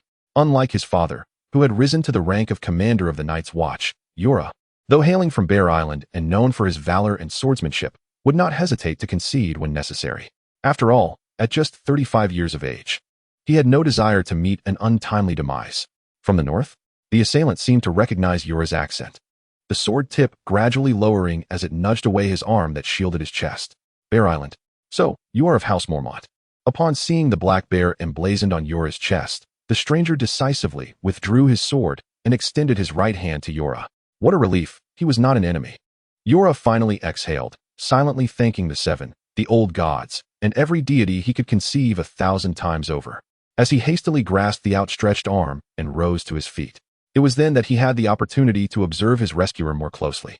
A tall, handsome young knight, likely no older than 17 or 18. Yura quietly appraised him, beginning to assess. There was no family crest displayed on his chest, leaving Yura uncertain of his lineage. With chestnut hair, he did not appear to be a Lannister, and those violet eyes, there was a flicker of recognition. Which house did they belong to? Yura furrowed his brow, desperately trying to recall the familiarity of those eyes. As he pondered, his gaze fell upon the broad sword in the young knight's grasp, and he could not help but marvel at its formidable power. It appeared larger than the ancestral blade of House Stark, ice, and could be wielded with one hand. Wait a moment, the massive sword, the pale white blade. Yura gasped in disbelief, turning to the knight and exclaiming, "You are of House Dayne. Is not your domain located in Dorne? What brings you to the Iron Islands? Especially in this time of war? Hey, with so many questions, how am I to respond? Do not forget, you are now my captive, Mormont." Lewis furrowed his brow. It was remarkable how his companion had launched into a barrage of questions without him uttering a single word. After finally grasping some new insights into the way of the infinite, he had stealthily ventured into this desolate wilderness to practice his swordsmanship, only to encounter a loquacious individual from the north. "My apologies for my indiscretion," Yura humbly acknowledged, realizing that his inquiries were rather ill-timed. Given Lewis's demonstrated speed, it was evident that he was no match for him. With a sense of trepidation, Yura instinctively touched his head, glancing back to find that the previously chaotic underbrush had been remarkably trimmed. "Impressive. I am fortunate I chose not to confront him directly." Yura silently congratulated himself as he regarded the tall, youthful knight. "You are Yura Mormont, the Count of Bear Island, are you not?" "I have heard your name," Lewis remarked, observing the sword in Yura's hand that reflected the unique sheen of Valyrian steel, which, coupled with the sigil on his chest, allowed him to deduce Yura's identity. "Indeed, my lord," Yura responded, this time wisely refraining from further commentary. "Why are you not serving in the army and instead wandering in this remote wilderness?" "To practice my swordsmanship." "My lord, practice swordsmanship?" Lewis regarded Yura with a hint of curiosity. He had not expected to encounter a fellow practitioner in such an isolated locale. A second glance at the long claw in Yura's grasp revealed that he was indeed a knight of considerable caliber in the original narrative. Having narrowly evaded Lewis's strike purely on instinct, his swordsmanship could not be underestimated. With Devon and Tygat preoccupied with rounding up captives from the Iron Islands, it was fortuitous that he was in need of a sparring partner. "Come, let us exchange a few techniques," he beckoned, tilting his head for Yura to follow. Certainly. For reasons unknown, perhaps due to Lewis's overwhelming prowess, Yura found himself standing straighter, responding with an enthusiasm akin to that of one of Lewis's men. "There is no need for such formality. Simply call me Lewis," he waved dismissively, turning to walk ahead. It was then that the scene before him became clear. Before him lay several massive trees, their trunks quietly sprawled upon the ground, reduced to mere stumps. Upon closer inspection, the cut surfaces were astonishingly smooth, devoid of any semblance of roughness. Yura swallowed hard, his legs momentarily weakening as he hurried to keep pace. Chapter 29. I have yet to find satisfaction. You have already fallen. As Yura Mormont continued onward, he felt an increasing sense of trepidation. As the Count of Bear Island, and a lord who had participated in the rebellion against King Robert, he fancied himself well acquainted with grandeur. Yet, the sheer magnitude of destruction he witnessed was unparalleled. Surveying the surroundings, he noted the once lush forest had been reduced to utter devastation. At that moment, Yura wished he could slap himself soundly. Why did I foolishly reveal that I was here to practice swordplay? Couldn't I have merely claimed I was out here for a leisurely stroll? Regret washed over him, but it was too late for such thoughts now. Lord Lewis. Yura swallowed hard once more, gazing at Lewis, who was slowly raising his colossal sword. He felt the need to confirm once again. We are merely sparring, correct? Of course. Lewis replied, furrowing his brow as he looked at Yura, pondering why this fellow, who was quite valiant in the original tale, seemed so overly cautious now. With that, he prepared to swing his sword. Wait. You may not have understood my meaning, Lord Lewis. Yura exclaimed, astonished by Lewis's effortless motion. What now? Lewis inquired, a hint of impatience in his tone. Are we going to fight or not? I just wanted to confirm. You are certainly not a hired hand from House Greyjoy. Are you? Yura stammered.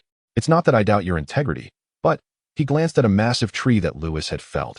Realization dawned on Lewis. Fear not, Lord Yura Mormont, he said, resting the giant sword on his shoulder, a grin spreading across his face. I assure you, I will temper my speed and strength to a normal person's level. This sparring shall be entirely fair. Moreover, he added, raising the sword with one hand and pointing it at Yura, those wretched, impoverished Greyjoys could never afford my services. Very well, Yura replied reluctantly, drawing his long sword. His faith in Lewis's words wavering. After all, it was rather peculiar for the Lord of Dorne to appear here unexpectedly. Had he perhaps allied himself with the Lannisters and assisted them in seizing Pike? Yura shook his head, dismissing the thought. What could possibly be his motivation? Surely, it could not be for mere monetary gain. Having grown up on Bear Island, he had never resorted to mercenary work for profit, and he doubted Lewis would stoop so low. Lewis observed Yura's alternating nods and shakes of the head, his demeanor suggesting he was not fully engaged in the imminent spar. This irked Lewis.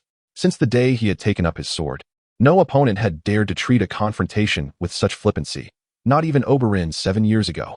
Focus, he bellowed, startling Yura from his reverie. In an instant, he found Lewis standing before him, his massive sword slicing through the air with a fierce whistle. However, being a man raised on Bear Island, Yura instinctively raised his long sword to block the impending strike. Clang! One blade, forged from the core of a meteorite, the other, the legendary Valyrian steel.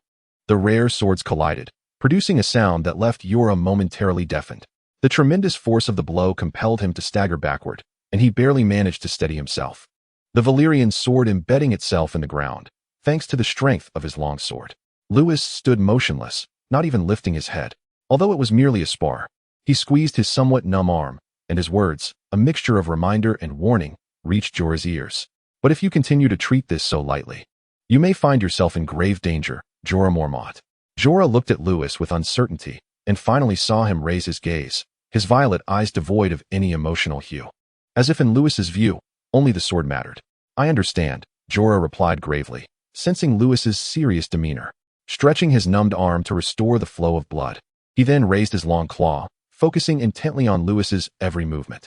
From the strength Lewis had displayed earlier, Jorah recognized that while he was indeed far more powerful than the average person, he was not entirely insurmountable. Let me witness the chasm that lies between us, Lewis Dayne, Jorah shouted, as if he had already discerned Lewis's identity. In response to Lewis's slightly appreciative gaze, the Count from Bear Island boldly initiated an attack with his sword. Now, this is becoming interesting, Lewis mused, a subtle smile gracing his lips as he grasped the hilt of Dawn, adopting a long-forgotten initial stance of the Way of the Infinite. Albeit with slight variations from his previous form, the massive sword swung forth, clashing with the long claw, producing a melodious sound of steel meeting steel. Yet this time, Jorah did not retreat. He was, after all, one of the foremost swordsmen among the Seven Kingdoms, and at 30, he was in the prime of his physical and martial prowess. Although the force emanating from the great sword was still somewhat overwhelming, Jorah persevered, mustering his strength to strike back at Lewis with his long sword. Seeing this, Lewis smiled with satisfaction. He had promised to restrain his strength and speed to that of an ordinary person, and he intended to keep his word. Only in this manner could true training in swordsmanship be realized. Though Jorah's long claw was not as colossal as Dawn, it was longer than a short sword but shorter than a two-handed great sword, making it a 1.5-handed weapon. In the midst of the widely aggressive duels typical of Westerosi knights, Jorah wielded his long claw with a certain finesse. Within mere breaths, their blades had collided no less than 10 times. Yet as the bout progressed, Jorah felt increasingly astonished. The strength and speed Lewis exhibited were nearly on par with his own, yet each time, Lewis's sword managed to deflect Jorah's long claw precisely in the midst of his strikes.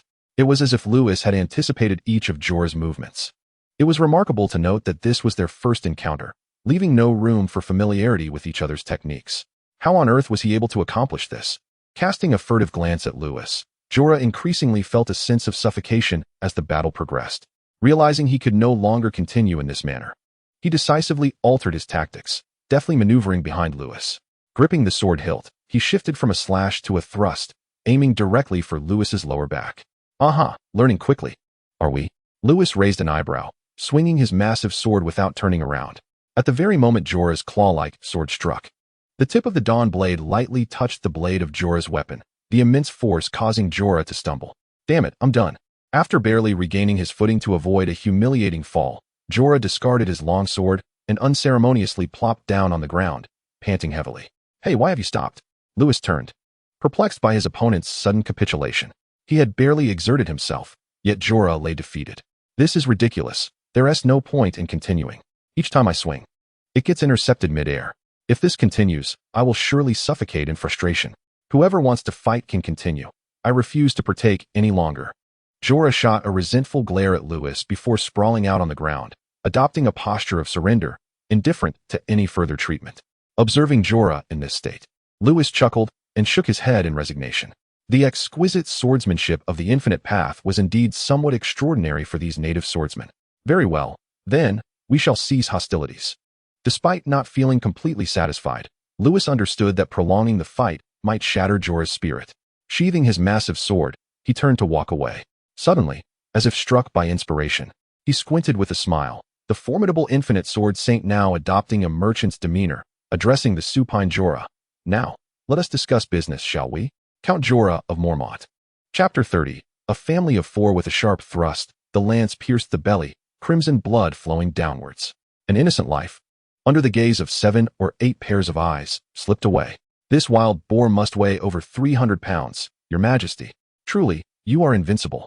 With sporadic applause echoing, a short, golden-haired man scampered toward the unfortunate carcass, glancing around exaggeratedly while lavishing praise. A sycophantic smile plastered across his face. Humph. What do you know? Robert scoffed at the man's flattery, though his expression betrayed a sense of satisfaction. In the past, during the Battle of the Trident, Rhaegar Targaryen had been far more formidable than this wretched beast. Yet I dispatched that fellow with a single blow. Had I brought my hammer, dealing with this creature wouldn't have taken nearly so long. Breathless, he casually tossed the lance to the side, where a rogue Jaime stood, while the king boasted of past glories. Yes, indeed. In the face of the king's disdain, the diminutive man chose to selectively disregard it, instead grinning even more radiantly. If you ask me, forget about Rhaegar and the Dawnbringer. You are the true knight of the 7 kingdoms. Otherwise, how could you possibly ascend to the throne? He turned to Jaime, nudging his thigh with his elbow. Jaime merely curled his lip, offering no comment on the jest. 7 years ago, the valiant Robert could indeed be considered a man of substance, but now, even as his Kingsguard, Jaime found no inclination to flatter him. Despite having been comrades for 7 long years, he felt no obligation to offer praise. Humph. Jaime's reaction evidently displeased the king. He glanced at the other members of the Kingsguard and, raising his voice deliberately, proclaimed, "You must protect me well, knights. Do not allow the regicide to resume his old trade and take my life from behind." At this remark, several of the Kingsguard stifled their laughter, casting knowing glances at Jaime. This quip was a classic. Robert often resurrected it to mock Jaime. Yet, being professionals, they typically maintained their composure, laughing only when they could not contain themselves. Jaime, faced with such humiliation, remained remarkably composed, having grown accustomed to it. Just then, a servant hurried in, bowing deeply before Robert. "Your Majesty, Queen Cersei has sent me to find Ser Jaime, as Lord Tywin awaits him in the castle, wishing to catch up with his long-absent children." "What do you know?" Off you go, regicide." Robert waved his hand dismissively, seemingly unconcerned, eager to rid himself of Jaime. For reasons he could not quite fathom, every time he beheld Jaime's face, which bore a resemblance to the queen's, he felt an inexplicable irritation.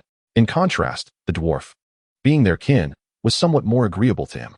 "I shall take my leave then, Your Majesty." Despite enduring Robert's relentless humiliation, Jaime maintained a courteous demeanor, offering a slight bow before turning to depart. Observing this, the dwarf hurried to follow, only to be halted by the servant's outstretched hand. Please wait, Lord Tyrion. I regret to inform you that Lord Tywin did not mention you. Upon hearing this, Jaime, who had previously shown no sign of displeasure, furrowed his brow, hesitating as if to speak, but ultimately sighed in resignation, patting his brother's shoulder before leaving. Watching the two retreat, the dwarf's smile abruptly froze, his hand lingering in midair. Ha ha ha, how amusing. The dwarf's discomfort delighted Robert, his face flushed with laughter, as if he might shed tears from mirth.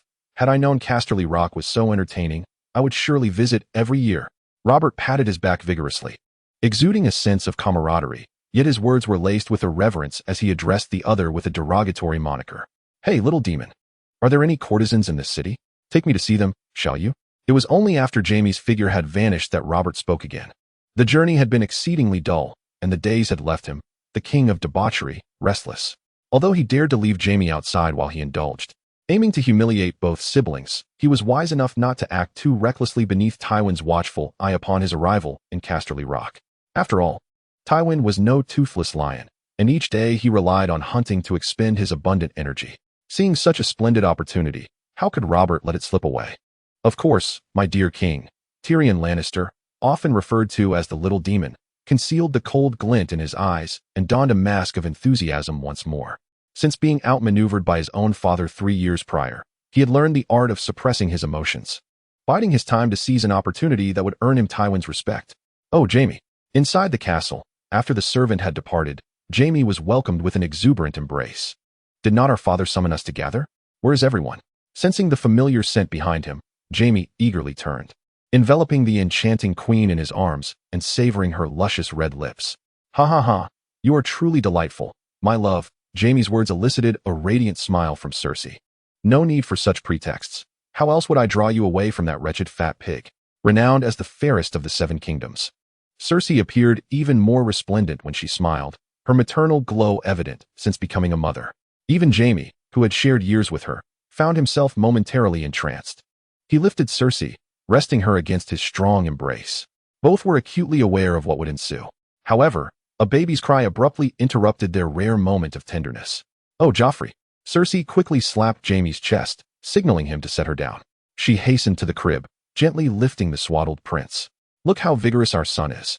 Presenting the infant to Jaime, Cersei seemed to flaunt her achievement. When he grows up, he will undoubtedly become a knight as formidable as you, Jaime. You must be sure to guide him well. Jaime took the child in one arm while wrapping the other around his beautiful queen. The 3 of them nestled together in a scene of warmth. Unfortunately, their king was obliviously indulging in excess at a brothel, completely unaware of the heavy crown resting upon his head. No, Cersei. Amid Cersei's somewhat puzzled gaze, Jaime smiled gently. I have found the finest swordsmanship instructor in the world for him. Is it that Earl from Dorne, the brother of Dawn's divine sword? Cersei, with her arms wrapped around Jaime's robust waist, clearly had heard him speak often of the youth from Starfall. Yet, she harbored doubts about whether this mere boy of scarcely a decade and more could be as exceptional as Jaime described. Is he truly so formidable, surpassing even you? 7 years ago, that would have been impossible. Jaime gazed at their son in his arms, envisioning him clad in armor, wielding a long sword with valor. Yet the indomitable image of that young man flickered in his mind. But now, it is quite another matter. Chapter 31. The reunion of brothers. The fierce struggle between Jaime and Cersei endured for a considerable time. As the sun set, draping Casterly Rock in a veil of twilight, they reluctantly descended from their bed. The journey from King's Landing to the Westerlands had not only been taxing for Robert, Jaime had felt the strain as well. With so many eyes upon them, it was unthinkable for them to indulge in their affairs beneath the king's very nose.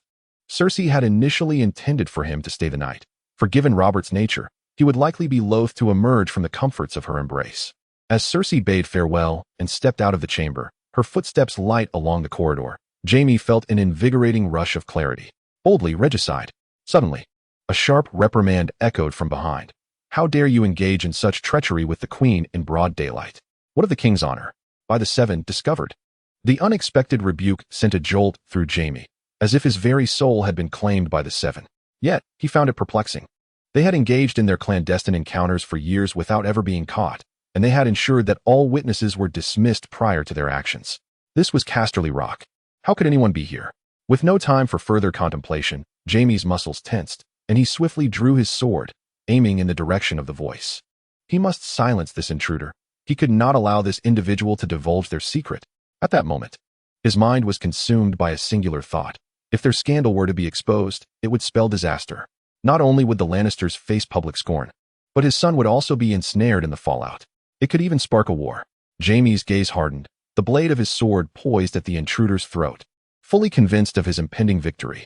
Since his journey to Dorne 7 years prior, where he had mastered the teachings of the Way of the Void, he had practiced relentlessly, his swordsmanship advancing by leaps and bounds. In the span of those 7 years, he had defeated all of the Kingsguard and the renowned knights of King's Landing, even besting Barristan's Selmy in battle. Regardless of who stood behind him, Jaime brimmed with confidence, believing he could sever the man's throat before he even had a chance to react. Yet, he had clearly miscalculated. The sensation of the blade slicing through flesh never materialized. Instead, a tremendous recoil surged through his arms, nearly causing him to lose his grip on the sword. Impossible. James widened his eyes, striving to discern the figure before him. However, the corridor was shrouded in darkness, and the newcomer was cloaked in a robe, the expansive hood obscuring their face. Only by the faint light could he perceive that this person wielded an enormous sword. James's expression grew gravely serious. He dared not underestimate this presence. Such formidable power was beyond his previous encounters. He had immersed himself in the boundless path for 7 years. Even his father Tywin's infamous hound could not have effortlessly withstood such a blow, let alone rebound with such force. Despite the shock coursing through him, James, drawing upon his exceptional combat training, launched another attack with his longsword. His strikes were swift, leaving multiple afterimages in the air, each aimed squarely at his opponent's vitals. Yet, the adversary's sword was even swifter, deftly intercepting every one of his blows. The sounds of clashing steel echoed repeatedly in the corridor as James engaged in a furious duel, their swords colliding dozens of times in mere seconds. As time wore on, their movements began to mirror one another, eventually becoming a perfect reflection, each strike landing with precision. It's him, it must be him. The familiar swordplay and the reminiscent sensation caused the tension in James's gaze to gradually dissipate, a smile creeping to his lips, along with the vanishing aura of menace. Lewis Dane, he shouted, raising his sword high above his head, channeling immense force into the downward strike. Clang! The opponent's broad blade met his with unwavering steadiness, absorbing James's powerful blow without so much as a tremor in their arm. James gasped for breath, yet resolutely lifted his head, tilting it slightly to fixate on the figure before him. Quite impressive, indeed. There has been significant progress since 7 years ago. Slowly lowering his hood, amidst the dim light, a face emerged that bore striking resemblance to 7 years prior, now exceptionally handsome. The violet eyes flickered with candlelight. Gazing at him with a bemused expression, you really can't shake that habit of being startled. Given that you are a father now, one would expect a touch of maturity. Charging at someone without even knowing who they are. Are you a lion or a tiger? What is this? Lost your voice. Did I frighten you into silence? With a teasing smile, Lewis observed James, who, under the perplexed gaze of his friend, stepped forward. His demeanor unusually solemn. Your jest is excessive. It is not amusing in the least, Lewis Dane. Are you angry? Lewis awkwardly scratched his head, not expecting this fellow to take it so seriously. However, upon reflection, he realized that his earlier jest may have been a tad excessive. After all, this was the man who had once saved his life. Observing the displeasure on Jaime's face, Lewis contemplated whether he should extend an apology. Yet, he soon discerned a glimmer of amusement in Jaime's eyes. You trickster! Lewis exclaimed, suddenly enlightened, as he playfully thumped Jaime's breastplate with his fist. Ha ha! Who told you to scare me just now? Upon witnessing Lewis' antics, Jaime abandoned his previous solemnity and burst into hearty laughter. Lewis joined in, gazing at him with a foolish grin. The Count of Starfall and the Kingsguard were now akin to two carefree children, their laughter echoing through the corridor. Eventually, their mirth subsided. Wiping the tears of laughter from his eyes, Jaime stepped forward and enveloped Lewis in a warm embrace. Welcome to the Westlands, Kinslayer. You didn't come when my son was born last time. This time, you must stay for a while. I was rather busy not long ago. Lewis replied as he reciprocated Jaime's hearty pat on the back, relishing this hard-won warmth. For both of them, having faced life and death together was akin to the bond of blood brothers. And I made sure to send you gifts. Don't tell me you didn't receive them. How could that be? Jaime took a couple of steps back, grinning widely as he brandished his sword. Without it, I might have faltered earlier. I knew the forging skills of Starfall were exceptional, but I never anticipated they were this remarkable. After dozens of clashes with Dawn, there's not even a hint of wear. Of course. Lewis perked up at the mention of his carefully prepared gift. This was crafted by Master Oren himself. It took him a full 7 days. In other places, every weapon forged by Master Oren fetches astronomical prices. If I hadn't personally intervened, he surely wouldn't have entertained the idea. He continued to ramble on about the various precious metals added, revealing that the raw materials alone had cost him 1,000 golden dragons. However, he soon noticed Jaime merely smiled at him, seemingly not paying attention. Hey, what are you thinking about? He waved his hand in front of Jaime, who then snapped back to reality. After a moment of contemplation, Jaime sighed. I was just thinking how swiftly time passes. You've grown taller than me. As he spoke, Jaime glanced at the sword Lewis held, then at the now towering youth before him. Gradually, the image of the boy he once admired so deeply began to merge with the present figure before him. If he were still alive, he would surely be proud. Chapter 32, The Hangover That Night. The Kingsguard Jaime Lannister neither stood vigil by the king nor shared the queen's bed. The two long-absent companions donned casual attire and indulged in a night of revelry at a tavern in Casterly Rock. Lewis, who typically favored the exquisite wines of Dorne, and Jaime, raised in affluent circumstances, found unexpected delight in the subpar spirits offered by this humble establishment. As the tavern dwindled to just the two of them, and the proprietor, weary and ready to close, urged them to depart, the inebriated duo remained engrossed in their conversation and libations. The once sleepy tavern keeper was eventually swayed by the allure of 2 golden dragons, graciously providing them with a selection of appetizers. Hey Jaime, wake up! After an indeterminate time, a voice roused the slumbering Jaime. Upon opening his eyes, the harsh sunlight forced him to instinctively shut them once more. After a prolonged adjustment, he finally discerned the figure before him. Tyrion? Shaking his head to clear the fog, Jaime propped himself up on the table, striving to rise, only to be met with a dizzying whirl. He managed to steady himself, gripping the table for support. By the gods, this liquor packs quite a punch, he muttered, thumping his head in frustration. The world around him appeared in double vision. He cursed the unscrupulous tavern owner for selling him such vile concoction. Fake liquor. It must be fake. Jaime seethed inwardly, vowing to seek vengeance against the tavern for daring to sell counterfeit spirits to the former rake of Casterly Rock. Perhaps some honeyed water would do you good. Noticing his disheveled state, Tyrion stifled a chuckle and procured a glass of honeyed water from a nearby attendant, offering it to Jaime. This is the potent brew crafted by old Soren himself, meant for those weary sailors. It has quite the kick. To think you had the audacity to consume so much on your first encounter. Surviving this ordeal is nothing short of miraculous. Tyrion could no longer contain his laughter, relishing the sight of his brother in such a state. Despite their strong bond, witnessing Jaime's disarray was undeniably amusing. I had no idea it would be this fierce on my first try, Jaime retorted, downing the honeyed water in one gulp, only to gag reflexively. The dismal tavern, avoided by even the lesser branches of House Lannister, seemed to be a peculiar delight for his brother. After all, for one who was inherently flawed and unable to wield a sword like a proper knight, he could only seek diversion through feasting and merriment. This inclination bore a striking resemblance to Robert. By the way, where's Lewis? Shaking off his stupor, Jaime suddenly became aware of his surroundings. Aside from Tyrion and a few attendants, there was no sign of Lewis. It was Tyrion who answered the question lingering in Jaime's mind. Are you referring to that handsome young man? When I arrived, he had just left, appearing quite lively, showing no signs of inebriation. It seems he must have been waiting here for you all along. With a suggestive glance toward Jaime, Tyrion teased, I had no idea you were fond of men, Jaime. But then again, with such a handsome young fellow, who could blame you? Shut up, Tyrion. Jaime slammed his fist on the table, interrupting his brother's nonsensical chatter. What do you want? Speak quickly. Hey, take it easy, big guy. Tyrion raised his hands in mock surrender, but his demeanor remained unperturbed as he continued to jest. Do you wish for your little brother, who barely reaches your thigh, to be halved in height? The next time you see me, you might find yourself looking down at me from the ground. Ha ha. Enough, Jaime sighed, shaking his head at his brother's perpetual tomfoolery, the hangover tightening his mind. All right. Seeing Jaime genuinely distressed, Tyrion chuckled lightly and got to the point. The Lannister fleet has triumphantly joined forces with the royal fleet and is nearing Lannisport. Your king has been waiting at the port since dawn to greet you and sent me to fetch you quickly. Damn it, why didn't you say so sooner? Jaime exclaimed, pushing past Tyrion to head outside, only to pause, brow furrowed in confusion. Wait, did you mention the Lannister fleet? Wasn't our fleet burned to ashes by the Greyjoys? Where did this fleet come from?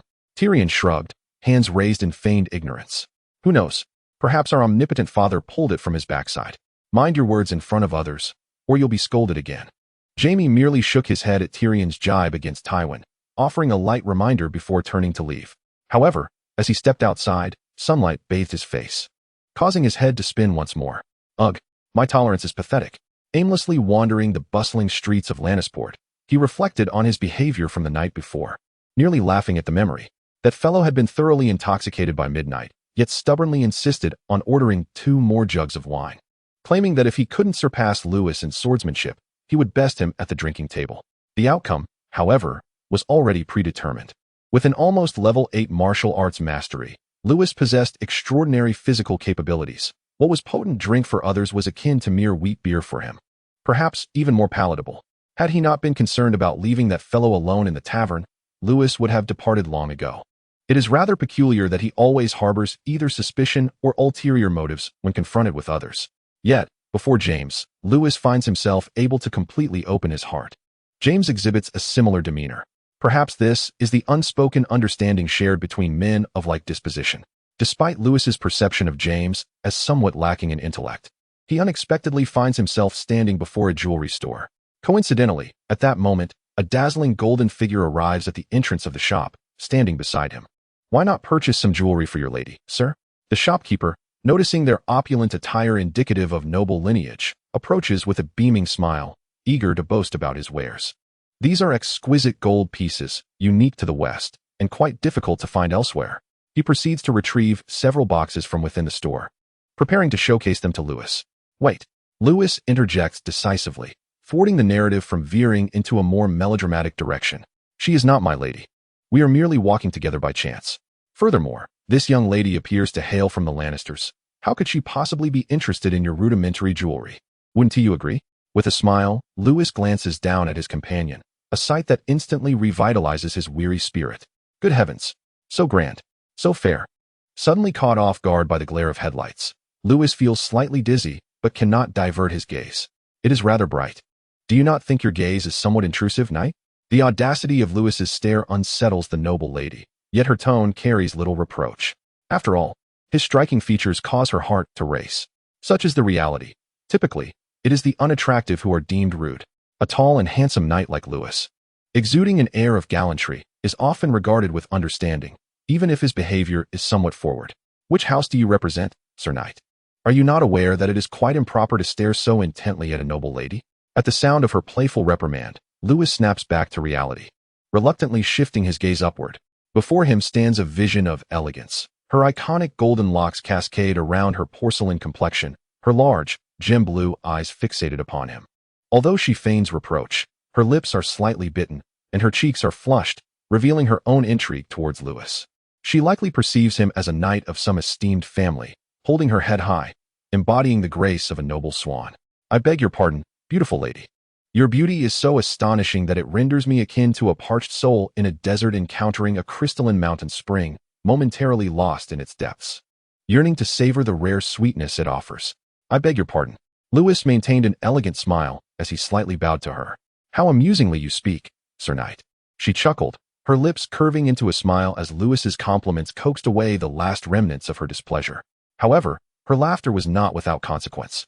The gentle swaying of her bosom made Lewis feel a wave of dizziness wash over him. "No, this won't do. I might succumb to motion sickness." Ever since Janessa departed, Lewis had not embraced any woman.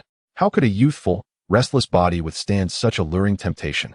With such a captivating beauty before him, Lewis resolved to take the initiative. "To express my sincerest apologies, beautiful lady, I implore you to allow me to purchase some adornments as restitution. You may select anything you desire from here." The age-old methods of wooing a lady remain unchanged. One must either possess striking good looks or wealth.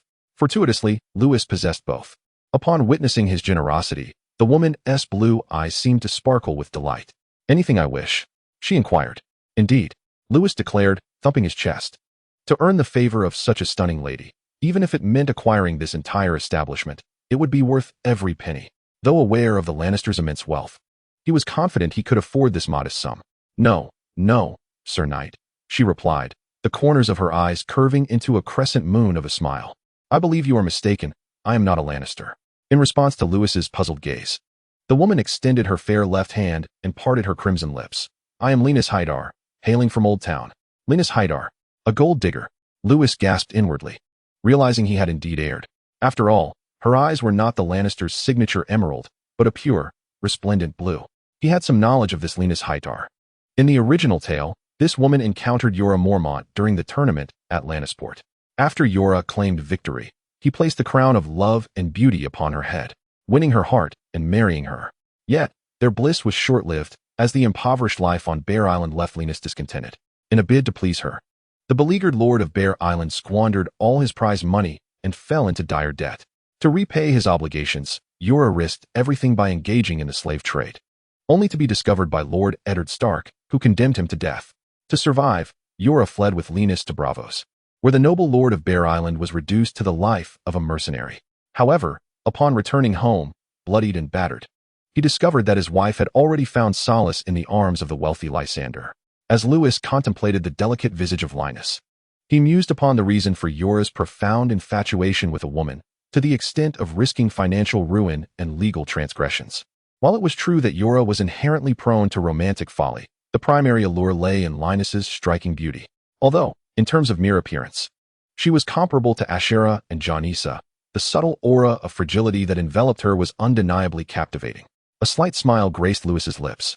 The women of House Hightower were notoriously complex, with the most renowned being Queen Alicent Hightower during the Blood and Cheese affair.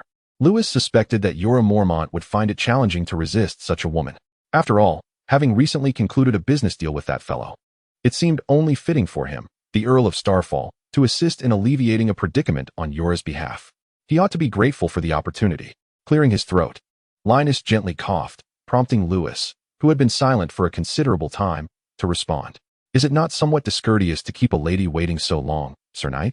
Furthermore, I have already introduced myself. Might you share your name? My sincere apologies. Enchanting Linus, Lewis replied with a radiant smile, taking her fair left hand and bestowing a kiss upon its back. Ah, delightful and soft indeed. I am Lewis Dayne, hailing from Starfall. Lewis's captivating grin stirred a flurry of emotions within Linus, who gazed at his handsome stature, her heart fluttering like a startled fawn. Wait, you are Lewis Dayne. After a few moments of realization, Linus gasped, covering her mouth in astonishment. You are the Earl of Starfall, the brother of the Dawn. Indeed, he affirmed, his signature violet eyes locking onto hers, affirming his identity. However, Miss Linus, you may simply call me Lewis.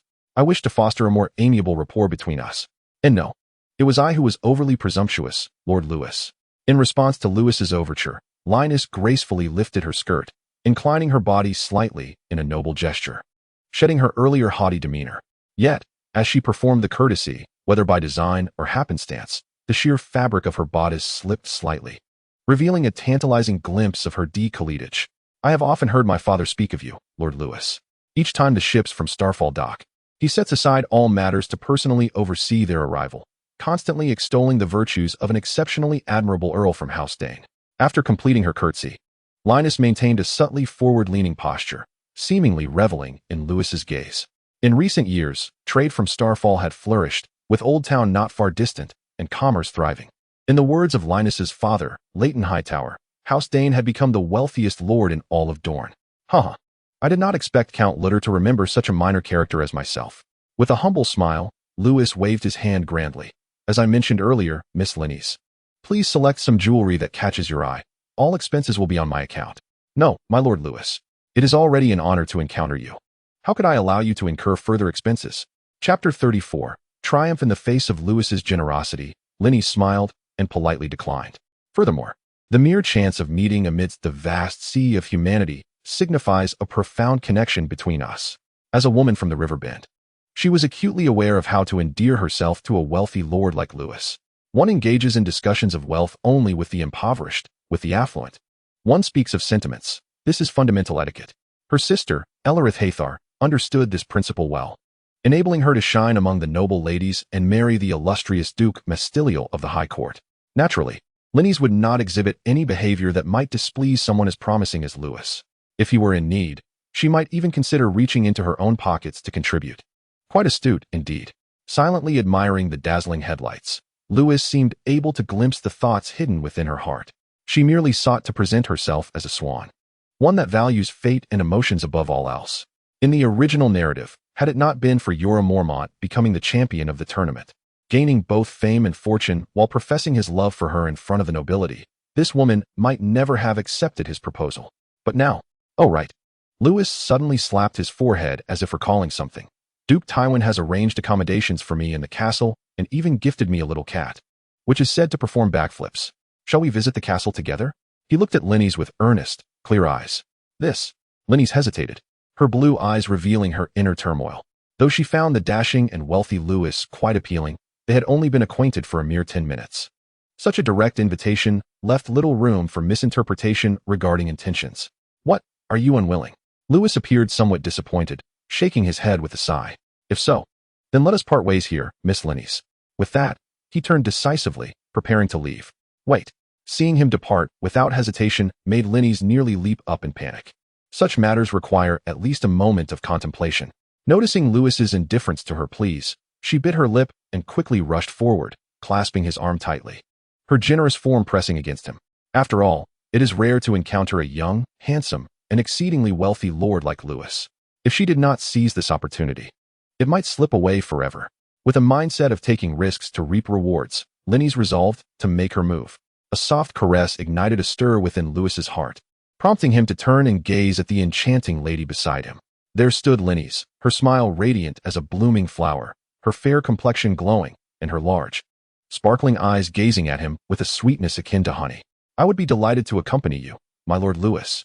With her head resting against Lewis's arm, her eyes shimmered with a longing light, as if she were already envisioning the splendid life that awaited her as the Countess of Starfall. I have never seen a cat that can perform a backflip. We must certainly take a closer look. Lennies' exuberance brought immense satisfaction to Lewis, who, laughing heartily, wrapped his arms around her slender waist and strode toward the castle. Only the jeweler, watching their departing figures, was left in despair. What of the promised business? They left without making a single purchase? What a farce, this supposed wealthy noble. You are late, Jaime Lannister. By the time Jaime arrived at the harbor, Robert had already gathered a host of Kingsguard, alongside Tywin, who had been waiting for quite some time. Have you truly consumed so much wine? I question whether you possess the strength to lift your sword and defend the king to whom you have sworn allegiance. The scent of alcohol wafting from Jaime only fueled Robert's ire, despite the fact that Robert himself was even more intoxicated. Yet, in the presence of Tywin, Robert dared not openly mock Jaime as a regicide. Tywin's reputation loomed too large. During the War of the Ninepenny Kings, at the tender age of 16, Tywin earned his title through valor in battle, and even the knightly title bestowed upon the then prince, the Mad King Aerys II, had been conferred by Tywin. He later orchestrated the downfall of House Rayne, authoring the widely recounted The Reign of Castamere. By the age of 20, he had become the youngest hand of the king in the annals of Westeros, serving in that capacity for 2 decades. His exemplary governance even incited jealousy from the king.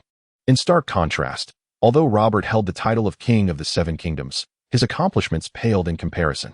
This aging lion had presided over the Westerlands for decades without a significant misstep, the only blemish perhaps being the burning of Lannisport. With this thought, Robert felt somewhat at ease. Stannis was soon to arrive, and the world would know that it was the Baratheons who quashed the Greyjoy rebellion. What the Lannisters could not achieve, the Baratheons would.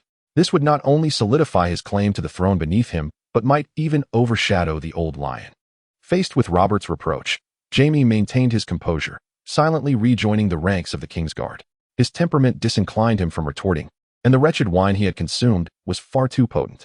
Jaime swallowed hard, taking deep breaths to stave off the nausea that threatened to consume him once again. He had already purged his stomach multiple times on the journey, nearly expelling his bile. With a splitting headache, Robert swore to the heavens that he would never again indulge in such inferior counterfeit liquor. Suddenly, a gasp echoed through the crowd as they turned their gaze toward the horizon, where a massive fleet was slowly approaching the harbor. Robert immediately led the cheers and applause, even whistling in excitement. This marked the first war in 7 years, and its success was of paramount importance to the rule of House Baratheon. Under Robert's leadership, the crowd surged forward, eager to welcome the valiant soldiers of the royal fleet at the earliest opportunity. However, as the ships drew closer, the keen-eyed among them detected something amiss. Those were not the banners of House Baratheon. They were the banners of the Golden Lion. This revelation sent a shockwave through the crowd, their gazes fixed on the distant vessels, Robert included. Indeed, what met their eyes was not the stag's banner, but the resplendent Golden Lion. Over a dozen ships bore the Lannister sigil. It was only after a while that the crowd noticed, like mere supporting characters. The Baratheon royal fleet with its stag banners flanking the Lannister armada. A sudden silence enveloped the crowd, the air thick with tension. All eyes turned to the quietly standing Tywin Lannister, who had been silently observing from behind Robert. In an instant, his previously slightly hunched back straightened with a commanding presence as he took measured and graceful steps past Robert, positioning himself at the forefront of the assembly. "The ships are nearing the shore, Your Majesty." A calm voice resonated from the front. To Robert, Tywin's magnetic tone felt jarring. "You truly have surprised me, Lord Tywin," he replied, clenching his fists to suppress the urge to strike the old man. A fervent smile once again spread across his plump cheeks as he stepped forward. The onlookers, intrigued, followed the king's lead.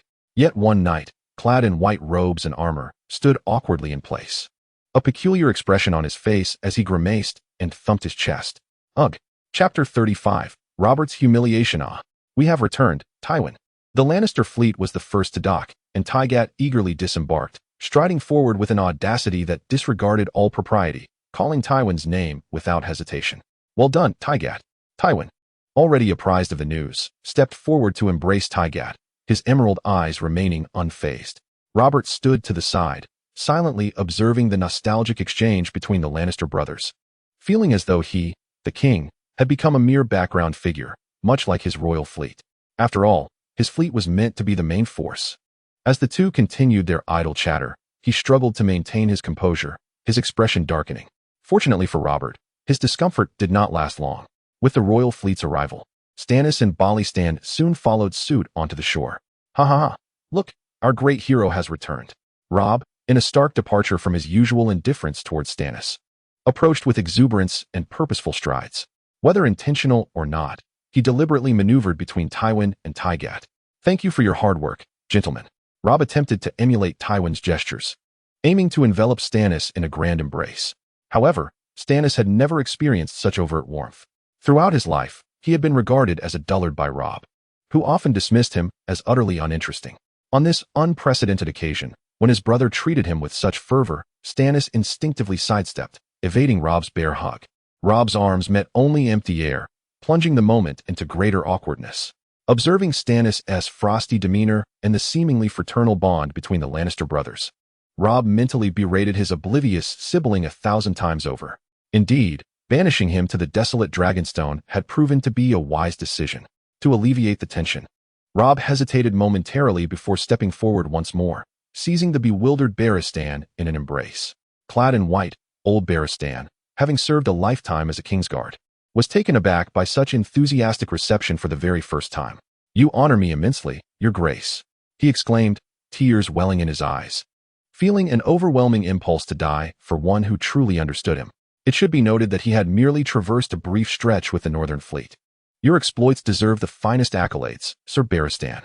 Robb heartily slapped Barristan on the shoulder, his strength unrestrained. Thankfully, it was Barristan who stood before him. Had it been another, Robb's might have proven fatal. Yet, confronted with such fervent admiration from the king, Barristan's expression grew peculiar, as he repeatedly waved his hands in refusal. "I truly did nothing of note. By the time I and Lord Stannis' fleet arrived at Pike, Sir Tygat's Lannister Legion had already claimed the island." He added, "Sir Tygat should rightly be regarded as the true hero of this conflict." While he felt honored by the king's attention, the ever-humble Barristan was not one to appropriate another's glory. Upon hearing this, the crowd erupted into murmurs, casting uncertain glances at Tywin and Tygat. "What? Sir Tygat was so valiant? I thought so." Given Lord Tywin's temperament, how could he not respond after Lannisport was burned? Truly, Lord Tywin is remarkable. Not only is he exceptional himself, but even his brother is a fierce warrior. Though the whispers were not loud, they struck Robb's ears as painfully discordant. "What nonsense are you spouting, Barristan?" he exclaimed, his face flushed with anger, pointing an accusatory finger at Barristan. "How many men can a mere dozen ships carry? To conquer Pike with such a scant force, you must be losing your wits." If it were someone else facing such a rebuke from the king, they might have merely endured it and let it pass. But who was Barristan? The most senior member of the Kingsguard in Westeros, though utterly loyal to the king. That does not preclude him from speaking courageously in the king's presence. "What I say is the truth, Your Majesty." Barristan's expression was grave, exuding an aura of authority that commanded respect. "When we arrived at Pike, the entire island was awash with Lannister banners, and even the city of Pike had fallen. The head of Balon Greyjoy hangs high upon the gates of King's Landing. This we witnessed firsthand. You may inquire with Lord Stannis if you doubt. He gestured towards the silent Stannis beside him. Seeing no deception in Stannis's demeanor, Robert was inclined to believe most of what he heard. Yet a lingering hope compelled him to ask, "Is what Barristan said true, Stannis?" "Indeed, your majesty." To be candid, Robert's fortunes were truly unfortunate. Had it been someone else, amidst such a gathering, they might have muddled through with vague words. Yet, he encountered both Barristan and Stannis. If Barristan epitomized forthrightness, then Stannis was like a stubborn stone in a cesspit, both foul and unyielding. His long-standing commitment to justice rendered him incapable of deceit. Sir Barristan did not lie. When we arrived at Pike, it had indeed succumbed. The head of Balon Greyjoy is truly displayed upon the city gates. I believe Ser Tygett should have brought it back. Even in Robert's presence, Stannis maintained his eternal icy demeanor, his tone as rigid as ever. At that moment, Tywin calmly patted Tygett on the shoulder. "Since his majesty does not believe it, bring forth the traitor's head for all to see." "As you wish, brother." Tygett stood tall, heading towards the ship's hold, seizing the opportunity to display himself. Yet, he seemed to relish the moment, first approaching Robert with an exaggerated politeness, bowing deeply, and saying, "I sincerely apologize, your majesty. I was reminiscing with my brother and did not see you." He then turned to board the ship. Robert stood rooted in place, nearly grinding his teeth to dust. "How could you not see me, a man of such considerable size? I see it is you Lannisters who do not regard me." However, Robert had no grounds to erupt in public. After all, the courtesy had been observed, had it not? Tygett moved with remarkable speed, soon returning from the ship, accompanied not only by Devon, but also by a young boy cradling a box. "Open it, Theon." Devon gently stroked the boy's head, and young Theon Greyjoy trembled like a leaf, quaking under the gaze of the assembled nobles as he cautiously opened the box. A pale head lay quietly in a box, perhaps having rested there for too long, its facial muscles beginning to decay, releasing a nauseating stench into the air. Fortunately, due to the weather, the level of decomposition was not excessively grotesque, and the odor remained within the bounds of tolerance for the onlookers. It was Balon Greyjoy. A sudden exclamation erupted from the crowd, prompting a frenzied surge as people clamored to catch a glimpse of the legendary king of the Iron Islands' head. Had it not been for the formidable presence of several Kingsguard, the scene would likely have descended into chaos. "Well done, Ser Tygett. It seems I have underestimated you Lannisters." Lord Tywin. The evidence was irrefutable. Even Robert had to concede the merits of Tygett and the Lannisters. Yet, his countenance appeared more ghastly than that of the deceased Balon Greyjoy. However, this was merely the beginning. Today was destined to be a day of humiliation for Robert Baratheon. Chapter 36. The foster sons speak well, lad, as the Lord instructed you. Devon crouched down and whispered into Theon's ear, who was still lost in contemplation of Balon's head. "This is your chance for redemption. Do not squander it." "Yes, yes." Theon shuddered. In his youth, he had never encountered such a spectacle. His father was dead, his brother was gone, and he had no knowledge of his sister's fate, left alone to follow the unfamiliar Red Army into the west. Now, he was but a puppet, at the mercy of others. Yet, it was perhaps fortunate that he had always exhibited a timid disposition, often chastised by his father for not embodying the spirit of an Ironborn. In the current predicament, such timidity was, ironically, an asset. Esteemed Lord Tywin, His Majesty King Robert, and all the lords from the Seven Kingdoms. He raised the box containing Balon's head, tears glistening in his eyes, and proclaimed loudly, "I am Theon Greyjoy, son of Balon Greyjoy, hailing from the Iron Islands. I am also the last remaining heir of Balon." At this declaration, the once raucous crowd fell silent, casting glares of either hatred or derision upon Theon. Some inwardly marveled, truly. Tywin Lannister possesses such influence that Balon's son stands before us, publicly bearing his father's head. My father committed grave sins, defying the laws of the kingdom and the authority of the Iron Throne, instigating a rebellion that wrought immense suffering upon Lannister Port and brought war's anguish to the people of the Iron Islands. He continued, fortunately, Lord Tywin's exceptional foresight prompted him to dispatch Ser Tygett with swift force to quash the rebellion, averting a greater calamity. With each word, Theon felt as though his heart was being pierced, bleeding from within, as he observed the unfamiliar faces casting peculiar glances in his direction. Whispering amongst themselves about matters unknown to him, he steeled himself to continue, as the sole son of Balon Greyjoy. "I hereby surrender on behalf of the entirety of the Iron Islands to House Lannister, and I willingly offer myself as an adopted son to reside in Casterly Rock until I reach adulthood." I aspire to amend the nefarious traits inherited from my father under the meticulous guidance of Lord Tywin, and through the teachings of the Seven, to cleanse my sullied soul. With that, he unexpectedly knelt before Tywin with a resounding thud. The crowd's gaze shifted to Tywin, whose expression remained inscrutable, as if he had anticipated this moment long before. Internally, however, he was elated, desperately suppressing the corners of his mouth that threatened to rise in a smile. This was professionalism exemplified. How could a mere 10-year-old articulate such profound principles? Even a moment's reflection would lead Tywin to deduce who had imparted these words to the boy. 90,000 golden dragons, an investment well made. Approaching Theon with measured steps, he took the box containing Balon's head, without sparing it a glance, casually handing it to Tygat. Then, with a gentle hand, he stroked Theon's head, his gaze warm and fatherly, proclaiming, "Theon Greyjoy, you are a sensible boy. Your birth into House Greyjoy is not your fault. One cannot choose their lineage, as it is a decree established by the Seven, and we must all accept it with grace. Like the citizens of Lannisport, you too have endured the anguish of losing loved ones. The root of all this evil lies with the traitors who instigated war. Henceforth, you shall be my son. I, Tywin Lannister, assure you that you will receive treatment in Casterly Rock akin to that of my own flesh and blood, with no deviation whatsoever. When you come of age, I shall permit you to return to the Iron Islands to inherit Pike according to the law." His words resonated with righteousness, moving Theon to tears as he gazed at Tywin. Yet, echoing in his mind were the words of the knight who had severed Balon Greyjoy's head. "It was Tywin Lannister who sent me to kill your father." "Father." Theon wept bitterly, his forehead striking the ground in an effort to conceal the resentment in his eyes. Once Tywin helped him to his feet, tranquility enveloped Theon's expression. "Long live the Lannisters." Theon suddenly raised his arms and shouted beside Tywin, exhilaration coursing through him as if he were a victor of war. More and more onlookers gathered, and under his influence, they too raised their hands, chanting fervently, "Long live the Lannisters! Long live the Lannisters! Long live Duke Tywin!" In that moment, the air was filled with their jubilant cheers. Everyone was exuberantly celebrating the hard-won victory, save for Robert, whose countenance grew increasingly grim amidst the cacophony of cheers surrounding him. It was said that the Mad King Aerys once graced the Westerlands, where the populace of Lannisport hailed Tywin with twice the fervor. Now, however, Robert found himself in a far more desolate position. Not a single voice in the crowd called out the name of the king. Instead, all praises were directed towards Tywin.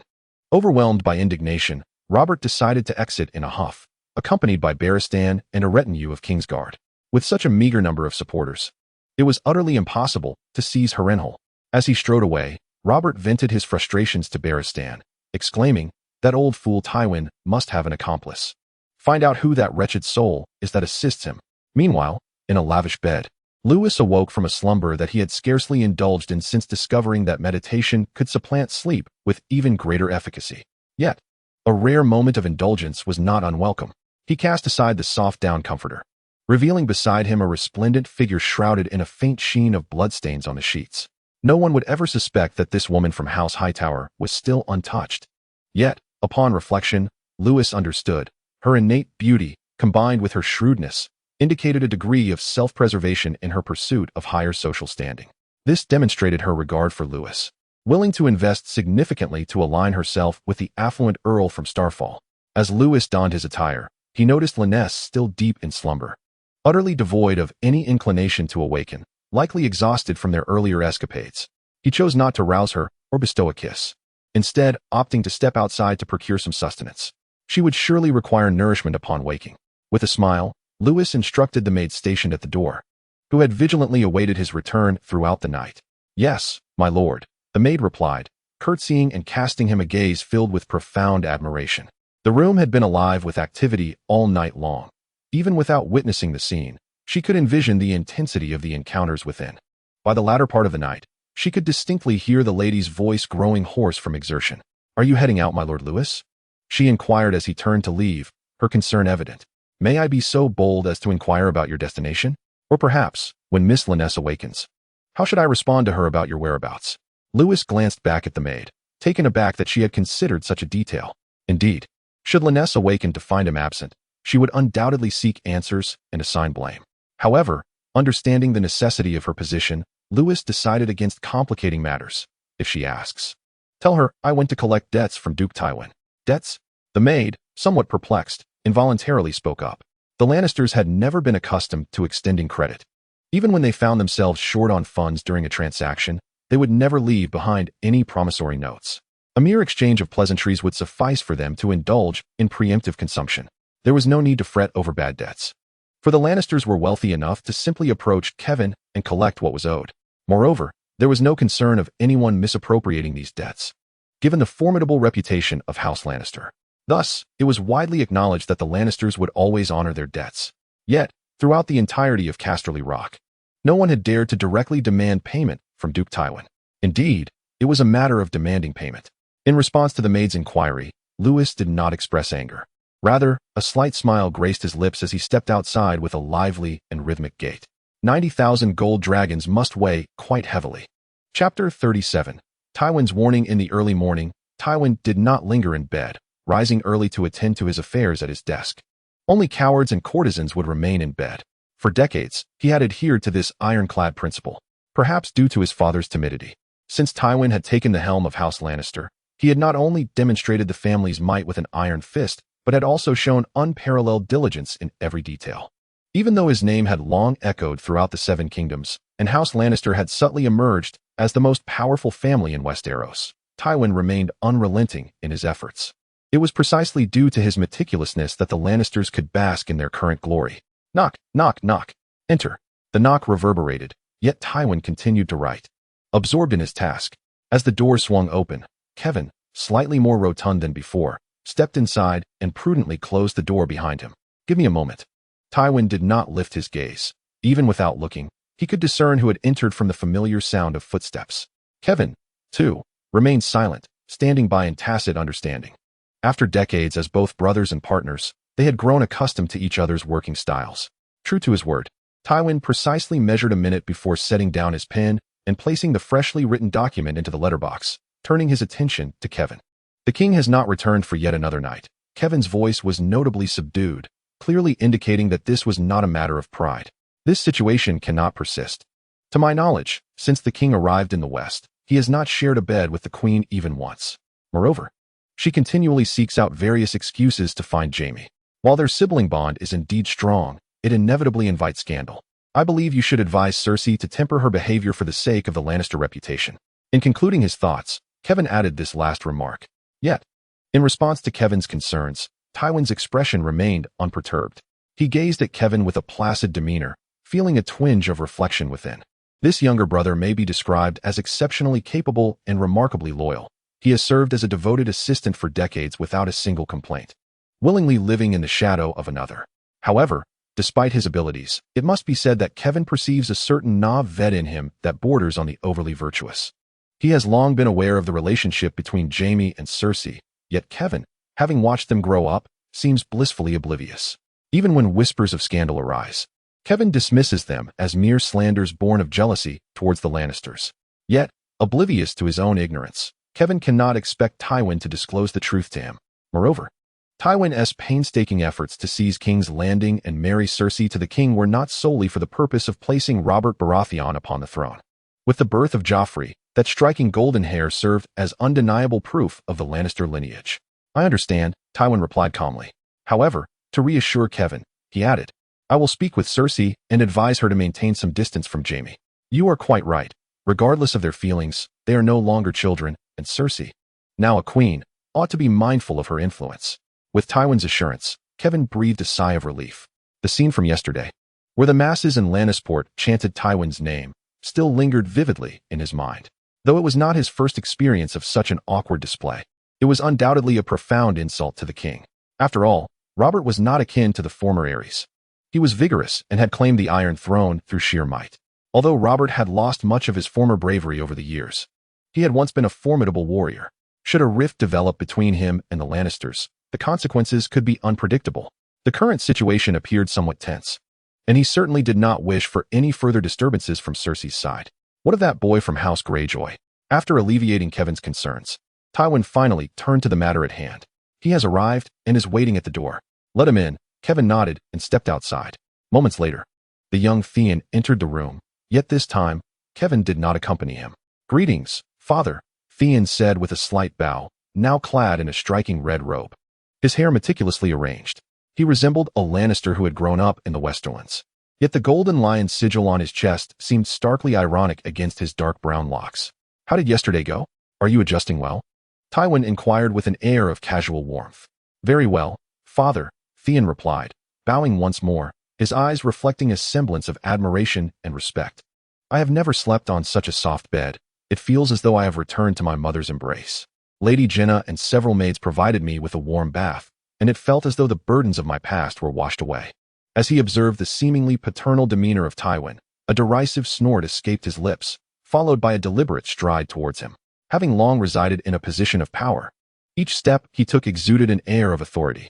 Seated still, Theon stood with eyes glimmering with admiration, yet his mind was consumed with treacherous thoughts, contemplating if the proximity between them would afford him the opportunity to strike a fatal blow. Cease your wicked scheming, Theon Greyjoy. Tywin's stern rebuke echoed from above, interrupting Theon's musings. Believing his murderous intent had been unveiled, a jolt of fear surged through him, prompting him to stammer in denial. I did not. Yesterday at the port, shouting long live the Lannisters was not my intention. Before he could finish, Tywin interjected once more. Theon glanced up at the grave middle-aged man, feeling as though he were a mere morsel under the predatory gaze of a lion, its green eyes fixed hungrily upon him. I merely regard the Lannisters as truly remarkable. There is no need for defense. Tywin maintained his unwavering gaze on Theon until sweat beaded on his brow, nearly causing him to falter. Only then did he return to his seat.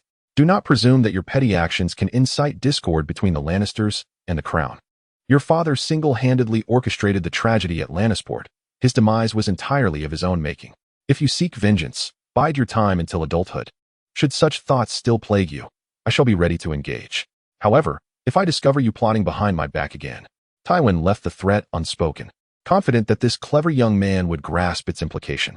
As a means of chastisement, Tywin showed no inclination to allow Theon to sit or depart, engrossed instead in his own affairs, leaving Theon to stand in a punishment-like posture. Just as dizziness began to cloud his mind, a knock on the door provided a welcome reprieve. Lord Lewis requests an audience. Your Grace, came the servant's voice through the door. Tywin drummed his fingers on the table. For Theon, the seconds dragged on as though a century had passed. Step outside. Let him in. The first command was directed at Theon, while the second was a raised voice for those beyond the threshold. Feeling as though he had been granted a reprieve, Theon bent slightly, favoring his numbed legs as he limped toward the exit. Just as he was about to grasp the doorknob, Tywin's voice rang out once more from behind. From now on, do not address me as father. Chapter 38. Tywin's request. A sudden chill coursed through Theon's heart. He yearned to cast a glance back at Tywin, but lacked the courage. After a moment's hesitation, he gritted his teeth and opened the door, stepping outside. Oh, is that not Theon? Just as he crossed the threshold, an all-too-familiar voice resonated ahead. He would forever remember the nightmarish voice that tormented him incessantly. It was that person. It must be him. With his legs already numb, Sean felt himself falter and was about to collapse onto the floor, but was caught by a pair of powerful hands. We are not strangers. There is no need for such grand gestures. The handsome face that appeared before Sean was more terrifying than a demon from the deepest pits of hell. This demon incessantly uttered incomprehensible words, and Sean dared not retort, lacking even the courage to produce a sound from his throat. Are you stunned? Lewis furrowed his brow, observing the dazed Sean, whose eyes reflected nothing but terror. Poor child. It seems you have been traumatized after just a day in Lannister. You must have endured some form of abuse. You were so well behaved when you were with me. Lewis muttered as he straightened Sean up and brushed the dust off him, then shook his head and strode toward Tywin's study, leaving Sean behind. Sean stared blankly at Lewis's retreating figure, his heart seemingly bleeding. This demon and Tywin were indeed in cahoots. Good morning, dear Lord Tywin. As soon as he entered, Lewis revealed a radiant smile, his gaze fixed on Tywin as if he were beholding a golden dragon. Good morning, Count Lewis. Noticing the mercantile air surrounding Lewis, Tywin could surmise the purpose of his visit. The 90,000 golden dragons have already been prepared for you. Before Lewis could utter a word, the old lion spoke directly. They are all loaded onto your merchant ship. Whenever you wish, you may take them away. A Lannister always pays his debts. He shot an irritable glance at Lewis, implying that there was no need to demand payment so early in the day. Ah, how you jest. In response to Tywin's sarcasm, Lewis chuckled nonchalantly. The Lannister reputation is renowned throughout the Seven Kingdoms. We have conducted business for many years without ever owing a single coin. I merely came to express my longing after not seeing Duke Tywin for several days. and to catch a glimpse of your esteemed visage. He feigned a wounded expression, though the excitement in his eyes was unmistakable. So, it appears I am in the wrong then. Faced with the audacious Lewis, Tywin could only shake his head in resignation. After wielding power for so many years, he had never encountered such unabashed youth. This level of shamelessness could rival that of the newly appointed Minister of Finance in King's Landing. No. Lewis, shaking his index finger, wore a smile of unwavering enthusiasm. The Duke of Tywin is indeed wise and formidable. I have heard tales of the grand spectacle at Lannister Port yesterday. Moreover, that lad was a difficult acquisition from Pike Island.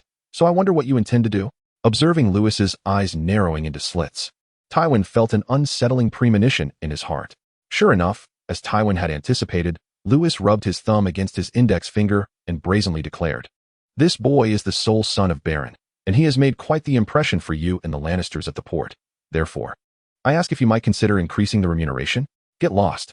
Tywin, who typically concealed his emotions, erupted in anger, seizing a cup from the table and hurling it at Lewis.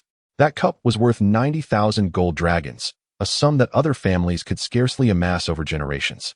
And this fellow dared to demand more. "Hey now, if you won't add to it, there's no need for such fury," Lewis said, dodging the cup that was never aimed at him in the first place. Noting Tywin's resolute demeanor, he sighed with regret. "Then I shall take my leave." With that, he strode out without a hint of lingering conversation. Wait.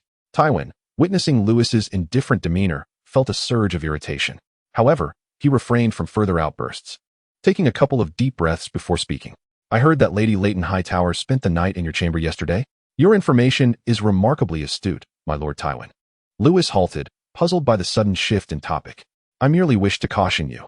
The women of the Riverlands are not to be underestimated. Be sure to safeguard your recently acquired wealth from deception." To Lewis's astonishment, Tywin had unexpectedly expressed a semblance of concern, akin to a friendly warning. After scrutinizing Tywin for a moment, perceiving no deceit in his countenance, Lewis finally retracted his flippant smile and nodded seriously. "I understand the gravity." "That's good to hear." Tywin, well aware of Lewis's capabilities, felt a twinge of appreciation for his intelligence and valor, though he lamented the absence of a suitable daughter. Suddenly, Tywin seemed to recall something, his expression brightening. Clearing his throat, he observed Lewis in silence. Although aware of Tywin's disposition, Lewis felt a chill creep down his spine. "If there is nothing else, I shall take my leave." "Wait," Tywin interjected once more. "I am aware of the deep bond you share with Jaime. I would like to request a favor." "What favor?" Lewis furrowed his brow slightly. The use of such a word by Tywin suggested that the matter was of considerable significance. Sighing heavily, Tywin exhibited a weariness previously unseen in his demeanor, perhaps due to the effect of the path of the limitless. Lewis invariably manages to elicit from others their authentic selves, especially when they harbor a fondness for him. "You are aware that Jaime is my eldest son, and it was destined that he would eventually inherit Casterly Rock. Yet, from a tender age, he aspired to be a noble knight. Disregarding my admonitions and rushing to King's Landing to become a Kingsguard, forsaking both marriage and land. I beseech you to persuade him to relinquish his status as a Kingsguard and return to inherit Casterly Rock. Over the years, I have felt the inexorable passage of time, knowing that I could never willingly surrender Casterly Rock to another. The passage of time is invariably impartial, affecting the rich and poor alike. Even the esteemed old lion must lament the waning of his years." After a moment of reflection, Tywin continued, "In a few days, the tournament will commence, and I wish to seize this opportunity to broach this matter with Robert. If you can persuade Jaime not to refuse, I shall find a way to convince that king, who is only adept at drinking and indulging in debauchery. Can you accomplish this?" With that, Tywin fixed his gaze upon Lewis, no longer exuding his usual dominance, but rather infused with a hint of supplication. "The tournament," Lewis mused, squinting as he spoke to himself. Although he was unaware of Tywin's prepared arguments to sway Robert, it seemed this matter had long been premeditated. However, speaking of the tournament, there were tens of thousands of golden dragons awaiting his claim. This endeavor may prove challenging. "My Lord Tywin," Lewis replied with a smile, yet did not immediately decline. "You are aware that Jaime is quite obstinate. His decisions are not easily swayed. Moreover, having once saved my life, I regard him as a brother, a cherished friend, and I am reluctant to interfere with his personal convictions. Thus, we find ourselves once more in familiar territory." Tywin inhaled deeply, somewhat reluctantly uttering, "I shall increase the reward." Chapter 39. Brotherhood and Respect. Exiting Tywin's study, Lewis cast his gaze upon the corridor, its walls seemingly gilded, and could not help but feel a sense of wonder. The Lannisters are indeed wealthy. Having recently arrived from Starfall to the Westerlands, he had already negotiated several lucrative deals. The earnings amassed in these few days nearly equaled the total revenue of Starfall over the years. Yet he understood that these transactions were contingent upon unique circumstances. The export logistics from Starfall must persist and expand, establishing enduring partnerships with territories beyond just the Westerlands to ensure a continuous influx of golden dragons. However, this endeavor would undoubtedly be a protracted and monumental undertaking, and Lewis was not in a hurry. As he continued on, a cacophony of fierce shouting mingled with the clash of weapons seized his attention. "Come on, Hound. Kill him. I wager 10 golden dragons on you." How audacious for someone to engage in combat within Tywin's castle. Lewis gazed ahead in astonishment, his legs involuntarily carrying him into the garden.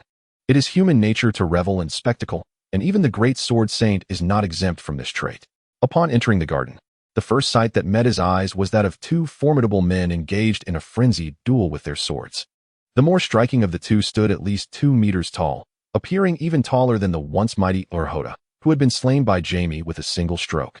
The other, though equally robust, was of a stature comparable to Lewis himself, far inferior to his bear-like opponent. Neither man wore a helmet, instead donning suits of armor. Not far from them, several blonde Lannisters were gathered to watch, while a dwarf, scarcely half the height of a normal person, clapped enthusiastically in approval. What could have provoked these two into yet another brawl? At that moment, a familiar sound of footsteps echoed behind him, yet Lewis did not turn. He had sensed the identity of the newcomer and, without looking back, posed a question. Do these two often engage in such conflicts? Although opportunities for them to meet were rare, whenever they did cross paths, a fight was almost inevitable. The white-robed Kingsguard joined Lewis without any intention of intervening. It must have been that rascal Tyrion who instigated this. Jaime shook his head, observing the dwarf who was gleefully cheering, a look of resigned certainty crossing his face. He knew his brother all too well. Those two must be the Clegane brothers, quite an entertaining sight indeed. Lewis cast a glance at Jaime, noting his slightly disheveled hair, but refraining from further inquiry. Indeed, the taller one is Gregor Clegane, known as the Mountain, now the Lord of House Clegane. The other is Sandor Clegane, referred to as the Hound, his younger brother. When the Hound was merely 7 years old, he had foolishly handled the Mountain's toys, resulting in the latter pressing his face into a brazier, leaving him with a visage marred by scars. Consequently, their relationship has been fraught with animosity, often erupting into hostility at the mere sight of one another. Since the Mountain inherited the Clegane estate, the Hound has distanced himself from the family, pledging his allegiance to Lewis's father as his personal guard, perhaps considering that Lewis hails from Dorne and may not be well versed in their history. Jaime patiently elaborated on the matter. Observing the Hound's left side of his face, grotesquely disfigured by scars, Lewis nodded thoughtfully. In truth, he understood the grudges between these brothers better than anyone. Would they not face punishment from Lord Tywin for their brawling within the castle? Yes, certainly. Jaime shrugged, nonchalantly raising his hands. But these two possess fiery tempers and formidable strength, making it nearly impossible for anyone to intervene during their clashes. Their father has punished them countless times, yet their relationship remains as tumultuous as ever. Over time, he has grown indifferent, merely ensuring to reprimand them when their altercations threaten to spiral out of control. Having spoken, Jaime retrieved a golden dragon from his pocket and tossed it to the dwarf, exclaiming loudly, "I too wager on the Hound, Tyrion." Seemingly sensing the allure of gold, Tyrion, who had been fervently cheering for the Hound, turned around to deftly catch the golden dragon that Jaime had thrown. With a gleeful smile directed at Jaime, he shouted once more at the two combatants in the arena. "Do you see that, Hound? Even the Kingsguard supports you, so give it your all." His enthusiastic cheers elicited a chorus of laughter from those present, for it was evident to all that the Hound was currently at a disadvantage. "You know he is bound to lose," Lewis remarked with a puzzled glance at Jaime, bewildered by his choice to bet on someone with no chance of victory. Jaime, however, merely scoffed. "What does a single gold dragon matter? I simply find that fellow insufferable. How about it? Are you interested in placing a bet?" He tilted his body and raised an eyebrow at Lewis, adding, "I hear you've made quite a fortune from your father." Chuckling softly, Lewis shook his head in response to the invitation. "I never partake in any form of gambling. I cannot abide such vices." "And you, Jaime? What about me?" Jaime was taken aback, gazing at Lewis, who wore a mischievous smile. "Your trousers are on inside out." Lewis pointed at Jaime's crotch, bursting into laughter as he sauntered ahead. "Damn it." Jaime's heart sank in shock as he hastily covered his lower half. realizing he must have made an error upon rising from Cersei's bed. Yet, as he pondered, he thought, wait, I'm wearing armor. Watching Lewis's slightly cunning silhouette, Jaime spat softly, stop playing such tiresome jokes on me, you scoundrel. The clash of broadsword against longsword resounded with a deafening ring. The Hound, straining to fend off his opponent's longsword, appeared to be nearing his physical limits. You shall never best me, my foolish brother. Your sword is as feeble as a woman's. Even at 12, I was stronger than you are now. As victory loomed closer, the corpulent mountain sneered maliciously, this time, I shall toss you into the flames and reduce you to ashes. His words dripped with brutality, devoid of any fraternal affection. In contrast to the mountain's menacing threats, the Hound remained silent, wielding his long sword with labored breaths, his eyes fixed on his adversary, his ghastly visage resembling a demon from the depths of hell. Come on, he shouted, raising his long sword and launching a downward strike at his opponent. Yet, years of swordsmanship could not rival the mountain's astounding natural talent. With ease, the mountain deflected the descending long sword and swept his massive sword horizontally at the Hound's waist, seemingly poised to cleave him in two. In a moment of dire peril, the Hound executed a remarkable roll, evading the attack with ungraceful agility. He then thrust his sword upwards, aiming for the groin of the mountain. The colossal sword in the mountain's grasp was far too unwieldy to be redirected in time. Should the blade find its mark, the mountain might survive, yet he would be rendered a mere eunuch henceforth. However, the Hound grossly underestimated his brother's ferocity. Just as he believed his strike was inevitable, the mountain, resembling a hulking bear, decisively relinquished his massive sword and fearlessly grasped the Hound's blade with his bare hands. Summoning every ounce of strength, the Hound thrust upward. Yet the tip of his sword halted mere inches from the mountain's groin, as blood began to flow from the mountain's flesh-gripped hands, which had forcibly seized the Hound's sword. The Hound swallowed hard in disbelief, gazing upward to meet the mountain's eyes, filled with brutality and sanguinary delight, accompanied by a nightmarishly sinister grin. Chapter 40. The curtain falls on the farce. Panicking, the Hound yanked at his sword, only to find the mountain's hands clamped around the blade like iron pincers, rendering it immovable. In a moment of desperation, he abandoned the sword and attempted to evade, but it was a step too late. A blood-soaked hand ruthlessly seized the collar of the Hound, the overwhelming strength leaving him utterly impotent. Another hand ensnared his throat, the mountain's blood trickling down the Hound's neck. Yet it was the Hound who suffered the agony.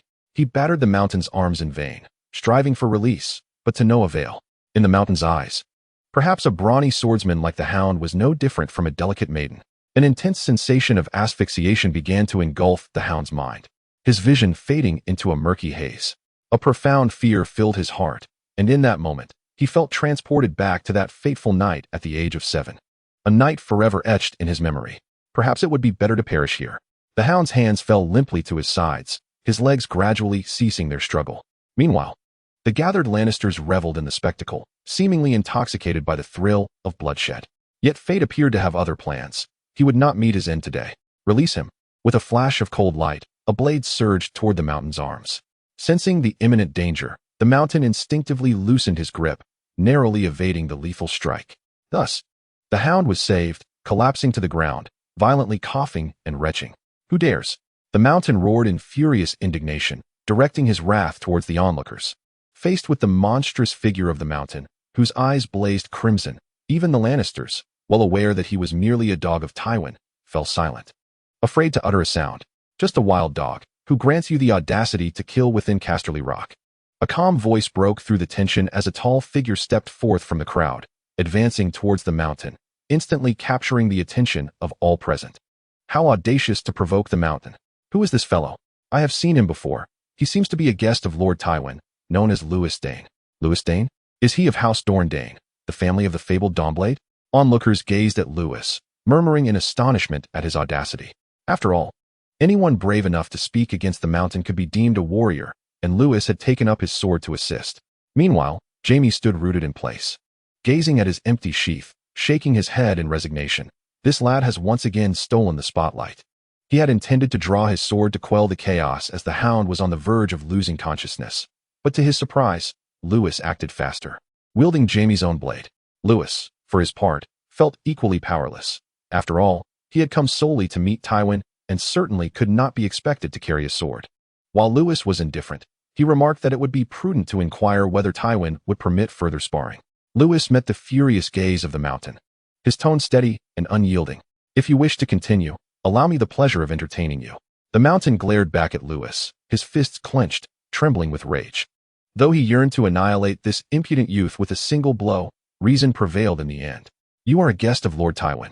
Ultimately, the Mountain managed to force out these words through gritted teeth, silently turning to retrieve his massive sword, spitting upon the Hound before departing without hesitation.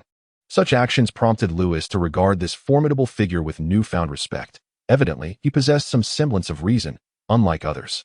Watching the Mountain's retreating figure, Lewis sighed, seemingly lamenting the inability to justifiably end his life, for the man's conduct was utterly reprehensible. As a close confidant of Elia Martell, Princess Asha of Dorne had once visited Starfall. In his youth, Lewis had encountered her a few times, and she lingered in his memory as a kind-hearted, graceful lady.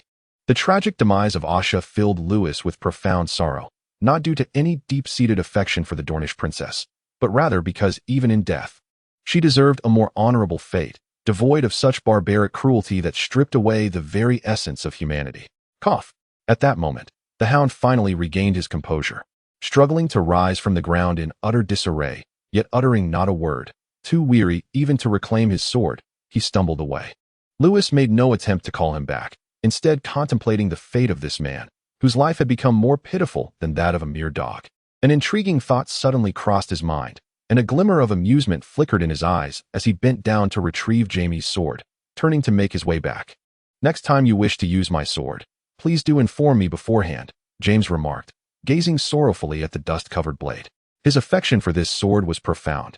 He cherished it dearly and could never bring himself to toss it aside like a mere throwing knife.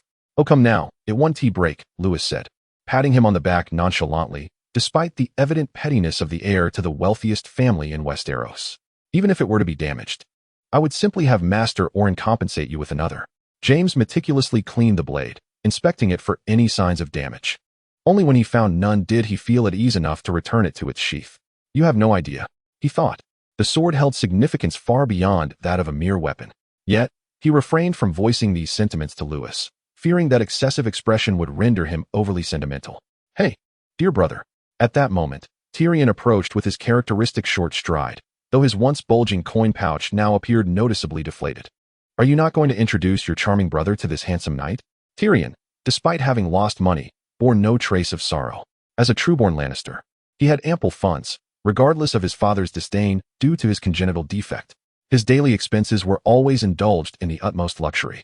"Lewis Dayne, Count of Starfall." Lewis interjected before James could introduce him.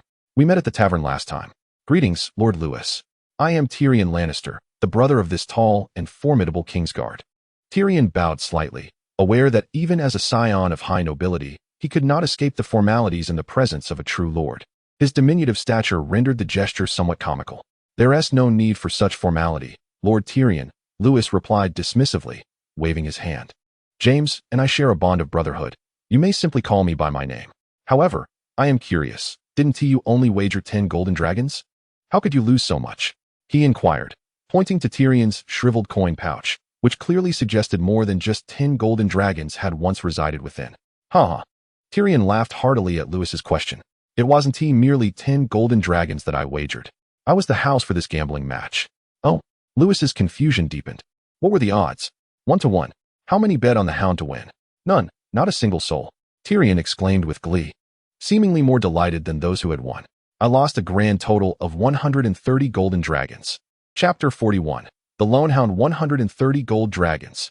This figure may appear modest, especially when juxtaposed with Lewis's enterprises that often yield tens of thousands of gold dragons, but in truth, it is quite astonishing.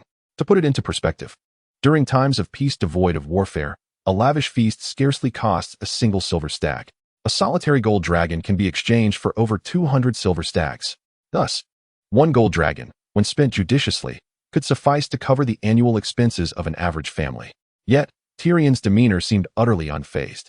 Even Lewis, who had amassed a considerable fortune, would hesitate to indulge so extravagantly. "Don't mind this fellow," James remarked, gesturing toward Tyrion with a playful smirk. "He has always been this way. We have grown accustomed to it." In Tyrion's words, the Lannister gold dragons are as plentiful as the mountains, and should he not make an effort to spend, he might never exhaust them even in death. Hey, Tyrion exclaimed, springing up in a flurry at James's jest. However, Regardless of how high he leaped, he could only reach the chest level of the other two. I am merely alleviating our father's financial burdens. You understand nothing, he retorted. Just yesterday, I was contemplating melting down some gold dragons to forge a golden toilet. James could not contain his laughter at Tyrion's grandstanding. And even Lewis found himself chuckling heartily. He had surmised much of Tyrion's psyche, recognizing that his innate shortcomings, coupled with the loss of his mother during childbirth and the consequent lack of paternal approval, led him to seek solace through endless expenditure to fill the void within. Yet, Tyrion likely understood that no matter how lavishly he spent, it would ultimately amount to a mere drop in the ocean for the Lannisters. After all, the Lannisters had governed Casterly Rock for millennia, and every coin Tyrion spent would eventually return to the family coffers in various forms, creating a flawless cycle. It bore a striking resemblance to a certain wealthy Gotham City magnate endowed with extraordinary abilities. However, if one were to speak of extravagance, the current ruler of the Seven Kingdoms is undoubtedly the most notorious spendthrift in the annals of Westeros. In comparison, Tyrion's expenditures pale to insignificance. To Lewis's knowledge, this king had squandered not only the vast wealth left by the Targaryens in a mere 7 years, but had also incurred substantial debts. By conservative estimates, this debauched monarch had wasted millions of gold dragons. Such funds could have sustained an epic war across the Seven Kingdoms, with a surplus remaining. Moreover, he showed no signs of restraint. Rather, he escalated his extravagance, as evidenced by the upcoming tournament. It is said that the prize for the champion of this joust amounts to a staggering 40,000 gold dragons. One cannot help but wonder how the champion, Yora, in the original narrative, managed to squander such a fortune within a few years, ultimately resorting to human trafficking to repay his debts. Today I am in high spirits. Let us go and drink, James. Tyrion, having lost a wager, was in high spirits as he slapped Jaime's thigh and boasted loudly. Why drink during the day? I must safeguard the king.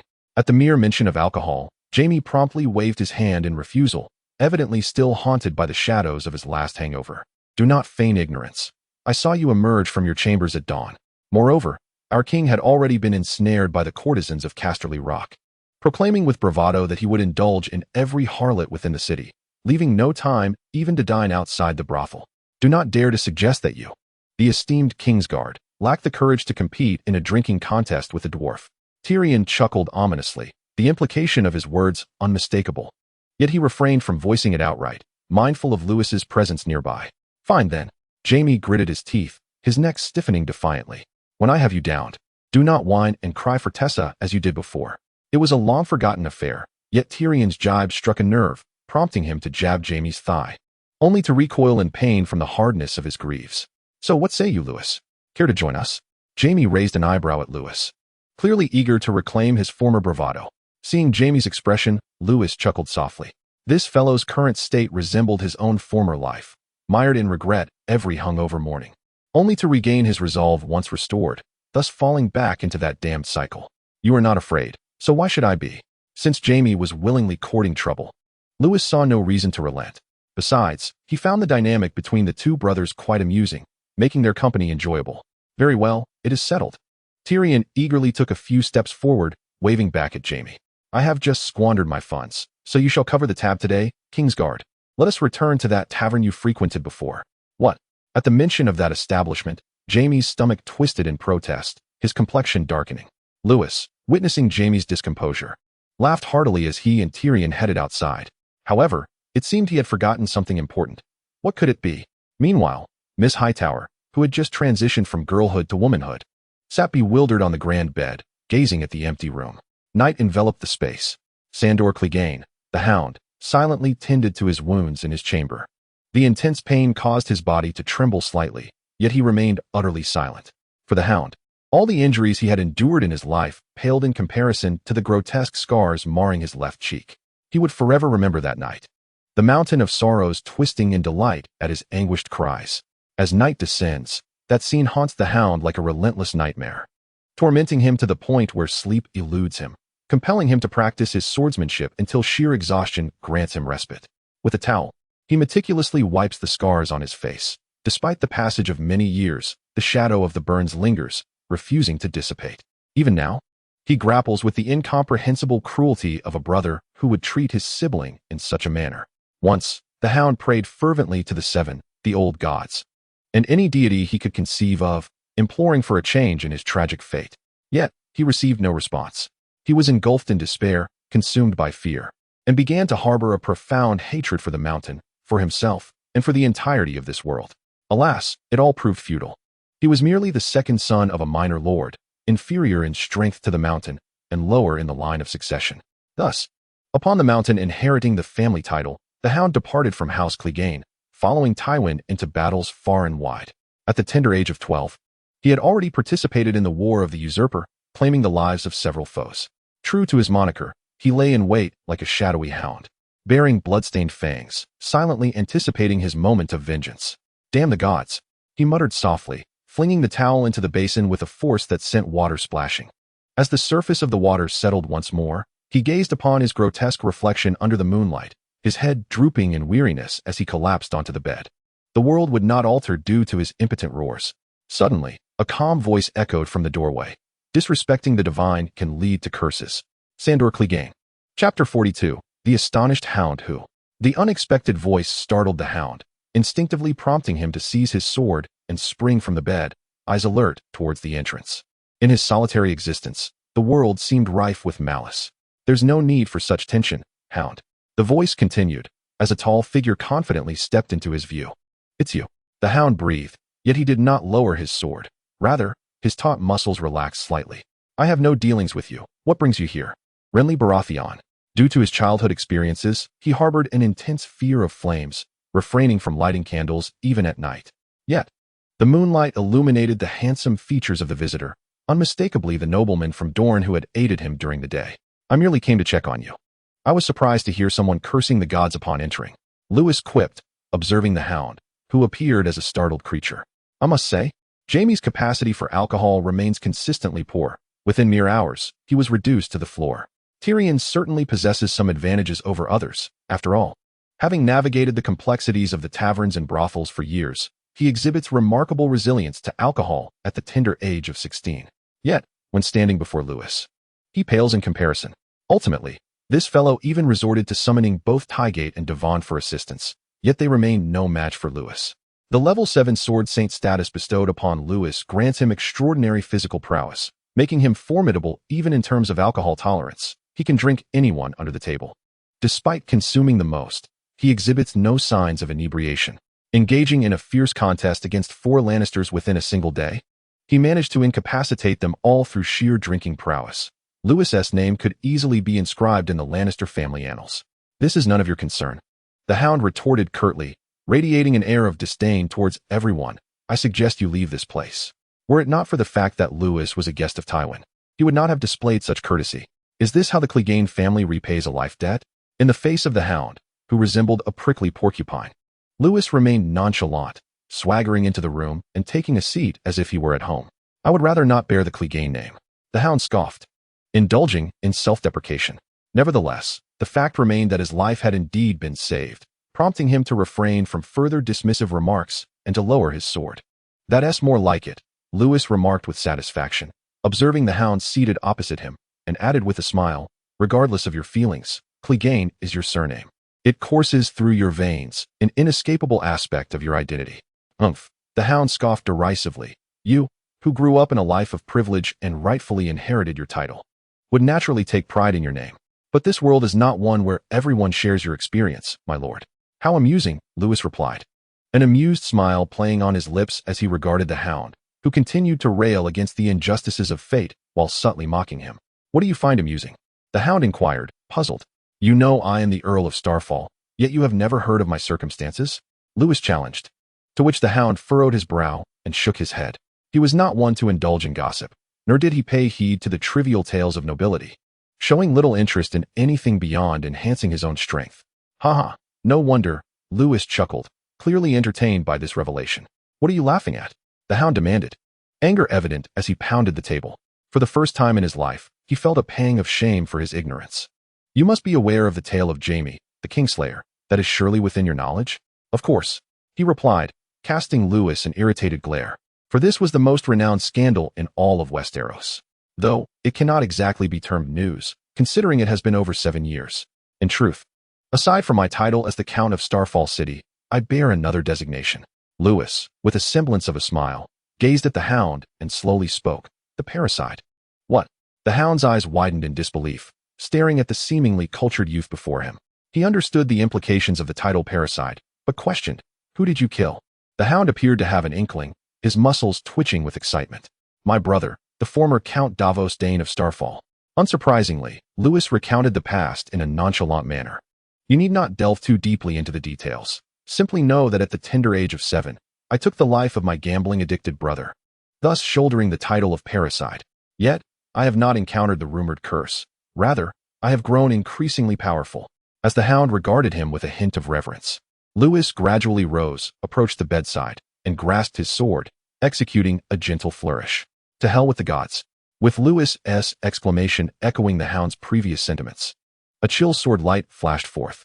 The hound was astounded to see a crack had begun to manifest on the table before him.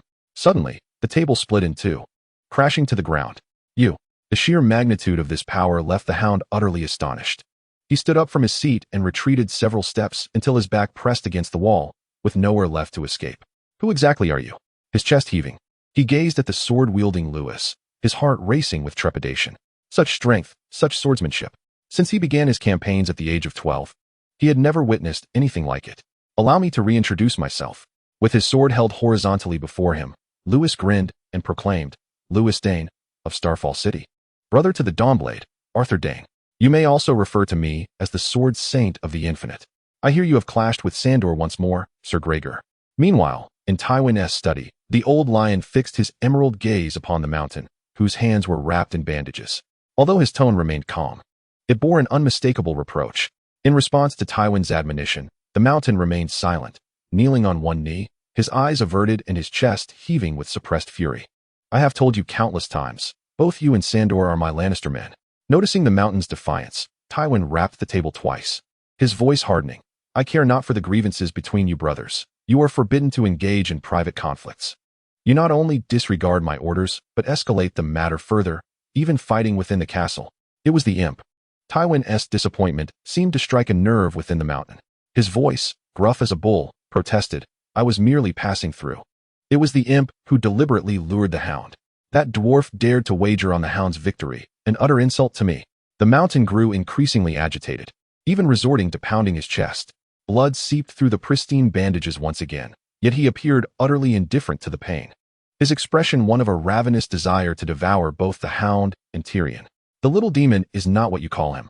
Tywin merely reprimanded the mountain in a token manner, refraining from further chastisement. After all, he himself had referred to Tyrion as a demon on more than one occasion. Silenced by yet another admonition, the mountain obediently fell quiet, his gaze unwavering as it met Tywin's. He held Tywin in high regard, as steadfastly loyal as the 3 hounds embroidered on his chest. Not even a command to die would elicit a flinch from him. Yet, the mountain possessed his own stubbornness, an inherent trait independent of all else. "Do not act so impulsively next time, do you understand?" Tywin shook his head in resignation, unwilling to delve deeper into the matter. With the tournament approaching, it was foolish of this man to injure his own hands. To punish him further would only make Tywin appear excessively harsh as a lord. Nevertheless, he harbored no expectations that the mountain would secure victory, especially given the alarming tidings brought back by Tygate and Devon from the Iron Islands. "I have heard that it was ultimately Ser Loras who intervened. Is that true?" Tywin inquired, furrowing his brow as he gestured for the mountain to rise. "Indeed, my lord." The mountain replied, somewhat defiantly. "Had he not been your guest, I could have torn that man in half on the spot." "You fool." Even Tywin could not suppress a scolding retort directed at this brutish man consumed by thoughts of violence. "You, who could cleave a city gate with a single sword stroke. Go and tear one apart for me to see." However, observing the mountain's defiant demeanor, Tywin chose not to elaborate further. After all, there was no guarantee he would believe the explanation. As long as there is no conflict, that is sufficient. Remember, should you encounter Ser Loras again, avoid him. With a weary wave of his hand, Tywin was reluctant to engage in further discourse. Having such a single-minded brood at his disposal could be advantageous at times. Yet it could also lead to exasperation. During this period, you shall remain by Cersei's side, tasked with ensuring her safety. Tywin lightly tapped the table, issuing his command. This will minimize your chances of encountering Sandor. Moreover, the tournament begins the day after tomorrow, and no one knows when Robert might unexpectedly return. Should Jaime appear at Cersei's door again, drive him away.